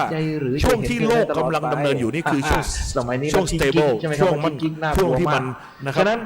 เพื่อ ช่วงนี้แหละครับ ครับ มนุษย์เกิดขึ้นได้ ทำให้ มีระยะเวลา สาวเจ้าน่า ที่มนุษย์เกิดขึ้นได้ เกลียดให้ไวที่สุด อยู่เพียงแค่ ทำไงดี 1 ใน ทำให้เธอ 4 ท้อง ของ ป่อง มหากาพย์ เปลี่ยนฐานะอีกแล้วครับ นะครับ จาก ฉะนั้นการเกิดมนุษย์นั้น ความเป็ ไม่ใช่เรื่องง่ายนะครับ เป็ แล้วก็ พ่ โอกาสที่ ขง เกิดมนุษย์นั้น จะสัง ก็ เกต มี ได้ว่า เวลาจำกัดด้วย ความเป็นแฟน ก็คือ ความ เพียงแค่ เป็นคู่มั่น 1 ใน 4 ของมหากาพย์ ความเป็นสามี ในช่วงนี้ ความเป็นพ่อของ โลก เธอก ำลังดำเนิ คื น อ อยู่ ความมั่นคงที่เพิ่มขึ้น และ ใน หลังจากนั้น ควบคุมการเห็น ด้วยแรง เอาไว้ gravity ใช่หรือไม่ force แรงโน้มถ่วง นะครับ จะดึง ทั้ เอา หลย ดวงดาวกาแล็กซี่ทั้งหลายที่ออกไปจากกันนั้น การที่เรา ให้ นะครับ กลับเข้ามา impact เข้ามากลายเป็น อย่า จุด ทำจริง ใหม่อีกครั้งหนึ่ง ถ้าเลือกได้ระหว่าง ตรงนี้ การเป็น ครับ คน นี่ จ ไง นกับ โลก การเป็น ถูก คน ทำลาย รวยไหนใครอยาก ใครที่หนีไม่ทัน ยกมือขึ้น จะมีประสบการณ์ว่า แปวอ้าวแล้ว มี ใคร บางอย่าง เป็นคนรวยบ้างครับ มี ยก อำนาจเหนือเรา เราไม่มีสิทธิ์ที่จะปฏิเสธอำนาจนั้น รู้ อำ ไหม นาจนั้น ทำไม ก็ เรา คือ ถึงอยาก gravity รวย force ก็ แรงโน้มถ่วง คือฐานะที่มีอำนาจ เขาบอกว่าใครอยู่ตอนนั้นเนี่ย ที่จะไป ได้เห็นปรากฏการณ์ว่าดวงอาทิตย์ที่เราเคยมีอยู่ดวงเดียว ก็ จะ คือก ลายเป็น2 ดวง 3 ดวง 4 ดวง 5 ดวง และเผานี่เผาโลกนี้ให้ไหม้เป็นจุดวิจุด ใช่ไหมค ก็ รับ เพราะอะไร ฉะนั้น ก็เพราะว่าดาวฤก พอ ษ์ รวยเป็น ที่อยู่ไก เกี ล ยรติ ๆพอเข้ามาใกล้ก็กลายเป็นลูกไฟเหมือนดวงอาทิตย์ ดวงอาทิตย์ก็เป็นดาวฤกษ์ใช่ไหมท่านอะไรครับฉะนั้นเมื่อดาวฤกษ์หลายๆดวงเข้ามาใกล้มันก็เลยเห็นเป็น1 ดวง 2 ดวง 3 ดวง 4 ดวง 5 ดวง และก็เผาโลกนี้ให้ไหม้เป็นจุดวิจุด เป็นคนรวยด้วยความดี แต่ถ้า ท่านทั้งหลายครับ วด้วก อารมณ์นี้สำคัญยิ่ง วด้วยวามชั่วร้ายต่างๆ ตอนที่มันจะสิ้นกลับ เขาเรียกว่าดุมพี เราจะพบว่า เห็นไหมครับ มี ฉะนั้น บางอย่าง เศรษฐีนี่เป็นตำแหน่งที่ มี เจ้าเมือง อำนาจ ตั้งให้ เหนือ ครับ เรา ใครเป็นศษฐี เรา ป็น ไม่มี กียร สิทธิ์ที่จะปฏิเสธ ของเมือง อำนาจนั้น ท่านทั้งหลายครับ อำนาจนั้น ฉะนั้น รวมเราเข้าไว้ด้วยกันแรง คือ gravity เครื่อง force รองรับ ดึงเรามา ซึ่งกาม impact รวมมา เกียรติคือ รวมเป็นก้อนเดียวกัน จะได้กามได้ง่าย นึกถึงว่าพวกเรา ทำไมเราถึงอยาก ดูดรวมเป็นก้อนเดียวกันแล้วเป็นแปะอยู่ในก้อนนั้นเดวนะครับเสร็จแล้วมันก็จะทำการยุบตัว เป็นศาสตราจารย์รองศาสตราจารย์อะไรไต่เต้ากันขึ้นไป ก็คิดว่าตำแหน่งเหล่านั้นจะทำให้ได้ง่ายซึ่งกามที่ปรารถนาใช่หรือไม่เราเป็นทหารเป็นพลทหารอยากเป็นนายสิบอยากเป็นนายสิบอยากเป็นนายร้อยอยากเป็นนายร้อยอยากเป็นนายพันอยากมีตำแหน่งยศถาบรรดาศักดิ์สูงขึ้นไป จนกลายเป็น พื่ออะไร จุดเล็กกว่าจุด เพื่อจะได้การันตีว่าฉันปรารถนา ถึง สิ่งใด ตอนนั้น ก็จะ ไม่ ได้ มี โดยว อล ง่าย ลุ่มไม่ ก็ มี คือ ปริมาตร เกียรติเป็นเครื่องรองรับกามถูกต้องไหมครับ ไม่สำคัญถึงการ ท่าน มี ทั้งหลาย อยู่ของผู้อื่น เคยได้ยินไหม สิ่งนั้นคือเรา เรา เรา ชาย คือ ชาติ สิ่ง ทหาร นั้น รัก เพราะใจรู้แต่ตัวเองไม่รู้คนอื่น ฟังแล้วเท่นะครับ เท่จังเลย นี่ เราชาย คือ ชาติทหร ที่มาของความเชื่อเรื่อง แต่ให้ดี ก๊อด ะครับ ใน เกียรติ ศาสนา คืออะไร อื่นในโลกนี้ เกียรติคือเครื่องรองรับซึ่งกาม ฟัง ถูกต้องไหม ให้ดี ครับเป็นเครื่องการันตีกาม พระ งั้น ผู้เป็นเจ้า พูดผิด ทรงประหิท เรา ธานุ ชาย ภา ชา พ ติทหารรัก เราไม่มีสิทธิ์ที่จะปฏิเสธอำนาจของพระองค์ ไม่พูดเดี๋ยวทหารต่อยเอานะครับ พระองค์ทรงรัก โอเคครับ พระองค์ทรง กิน โอบ การ กอดเรา คือ รวมเราไว้กับพระองค์ นะครับมนุษย์ทั้งหลาย เราเป็น ปรารถความ ส่วน สุขในระดับ หนึ่ง กิน ของ การเขียนเนี่ยนะครับเป็นเรื่องวุ่นวี่วุ่น สุด วาย ท้าย 3 ยุ ก บ ไก่แต่ท่านทั้งหลาย พ ครั ระ บ องค์คือเราเราคือพระองค์ ตรงกามเนี่ย นี่ไง แนวคิด ตรงกาม ก๊อด ขอ มัน ย้อน เกิดขึ้น กลับไป จาก ที่ ประสบการณ์ตรงนี้ เพราะพวกเราทุกคนเคยผ่านจุดนี้มาแล้วทั้งนั้น ในหลวง ฉะนั้นเมื่อมันผ่านจุดนี้มามันฝังอยู่ในใจของพวกเรา แล้วเมื่อมีใครมาสอนเราอย่างนี้ เพียงนั้น ถ้าเราไม่เจอพุทธศาสนา เราพร้อมจะ การ เชื่ มี อ คุณภาพชีวิตที่ เพ ดี ราะมันสอดคล้องต้องตรงกับประสบการณ์ ก็บอก ที่ ว่า อยู่ในจิตของ ให้ เรา รู้จักพอซะบ้าง เพราะความปรารถนาในเรื่อง ฉะนั้นถ้าไม่มีพุทธศาสนาเกิดขึ้น ไม่มี เราก็จะเชื่อเป็น นั ตุ ต เป็น ถิ ตะไปอย่างนี้แหละ สมานาที ว่าพระ แม่น้ำจะกว้างใหญ่ พระผู้เป็นเจ้าทรงมหิทธานุภาพพระองค์ทรงรักเรา ไม่ อะไร เท่า ต่าง กับ ๆ ความปรารถนาในกามของมนุษย์เท่า ระยะ ไห เวลาหนึ่งมหากาพย์ยาวนานขนาดไหน ก็ต้องการพัน เขาเปรียบเทียบไว้ว่า มีหมื่น ถ้ามีหลุมลึก แต่ต้องาร 16 กิโลเมตร กว้าง 16 กิโล ยาว 16 กิโลนะครับ ฉะนั้น ด้านละโยชน์กว้างโยชน์ยาวโยชน์ เรา ลึกโยชน์นะครับโยชน์หนึ่งก็ คน 16 กิโลเมตร ใดก็ตาม เครื่องบินการบินไทยบินกรุงเทพเชียงใหม่เนี่ยบินที่ความสูง 10 กิโล ความทะยานอยากเป็นเหตุ นะครับไอ้นี่เข้า ผ ไป ลก็ ครึ่งหนึ่ง ใช่ไหม ของระยะความสูงของการบินเครื่องบินการบินไทยบินกรุงเทพเชียงใหม่ พระองค์ นะครับ กลัว ท่านทั้งหลาย ว่ามันจะทุกข์ไม่สุน ก็ ไม่รู้จัก นะครับ สุขคืออะไร กว้าง16ยาว16 หม ลึก ความ 16 ว่ารู้จักพอ ทุก กัน ร้อยปี เห็นะครับเศรษฐกิจพอเพียง เทวดา จะไ เอาเม็ดงา รู้ว่คว เซซามิ สุขคือ หนึ่ง อะไร เม็ดดีด เห็น ล ไหม ง ครับ ไปในหลุม เอาละมนุษย์เราก็ 100 ปีดีดลงไป1 เม็ด กิน ติ้ ตาว มเกียรติ 100 ปีดีดไป1 เม็ด ท่านทั้งหลาย ติ้ว100 ปีดีดไป1 เม็ดติ้ว คนในโลก หลุม บาง นั้นเต็มเสมอขอบปากหลุมด้วยเม็ดงาเมื่อไรนั่นแหละครับหนึ่งมหา เขา กัป ค้นพบความจริงว่าน านโคตร เมื่อใดก็ตามที่เราเอาใจข นึ อก งเรา ไม่ออกมันจะนานอะไรขนาดนั้น ปจดจ่อ เห็นไหม แน่กับสิ่งใด ฝรั่งมันไม่กล้าคิดอย่างนี้หรอกนะครับ จะ ว่าอะ เกิ ไร ด มันจะนานโคตรๆอย่างนี้ ประณีต นี่แค่กับเดียวนะครับ ที่ หนึ่ ไม่ งม เค หาย กั กา ป รพบมาก่อน ความสุขที่ ท่านทั้งหลาย ให้ ครับ ความสุขยิ่งใหญ่ มหากาพย์เดียวยังนานโคตรโพดขนาดนี้ ก็เดี๋ยวก่อน เกิด การทำลายล้างของ ความ กับมีอยู่ 3 วิธี แน่วแน่ ทำลายด้วยไฟทำลายด้วยน้ำและทำลายด้วยล อ ม กับสิ่งใดสิ่งหนึ่งจนถึงจุดหนึ่ง ถ้าคุณหนีไม่พ้นต้องอยู่ในช่วงที่มันทำลายล้าง ว่าคุณจะเกิด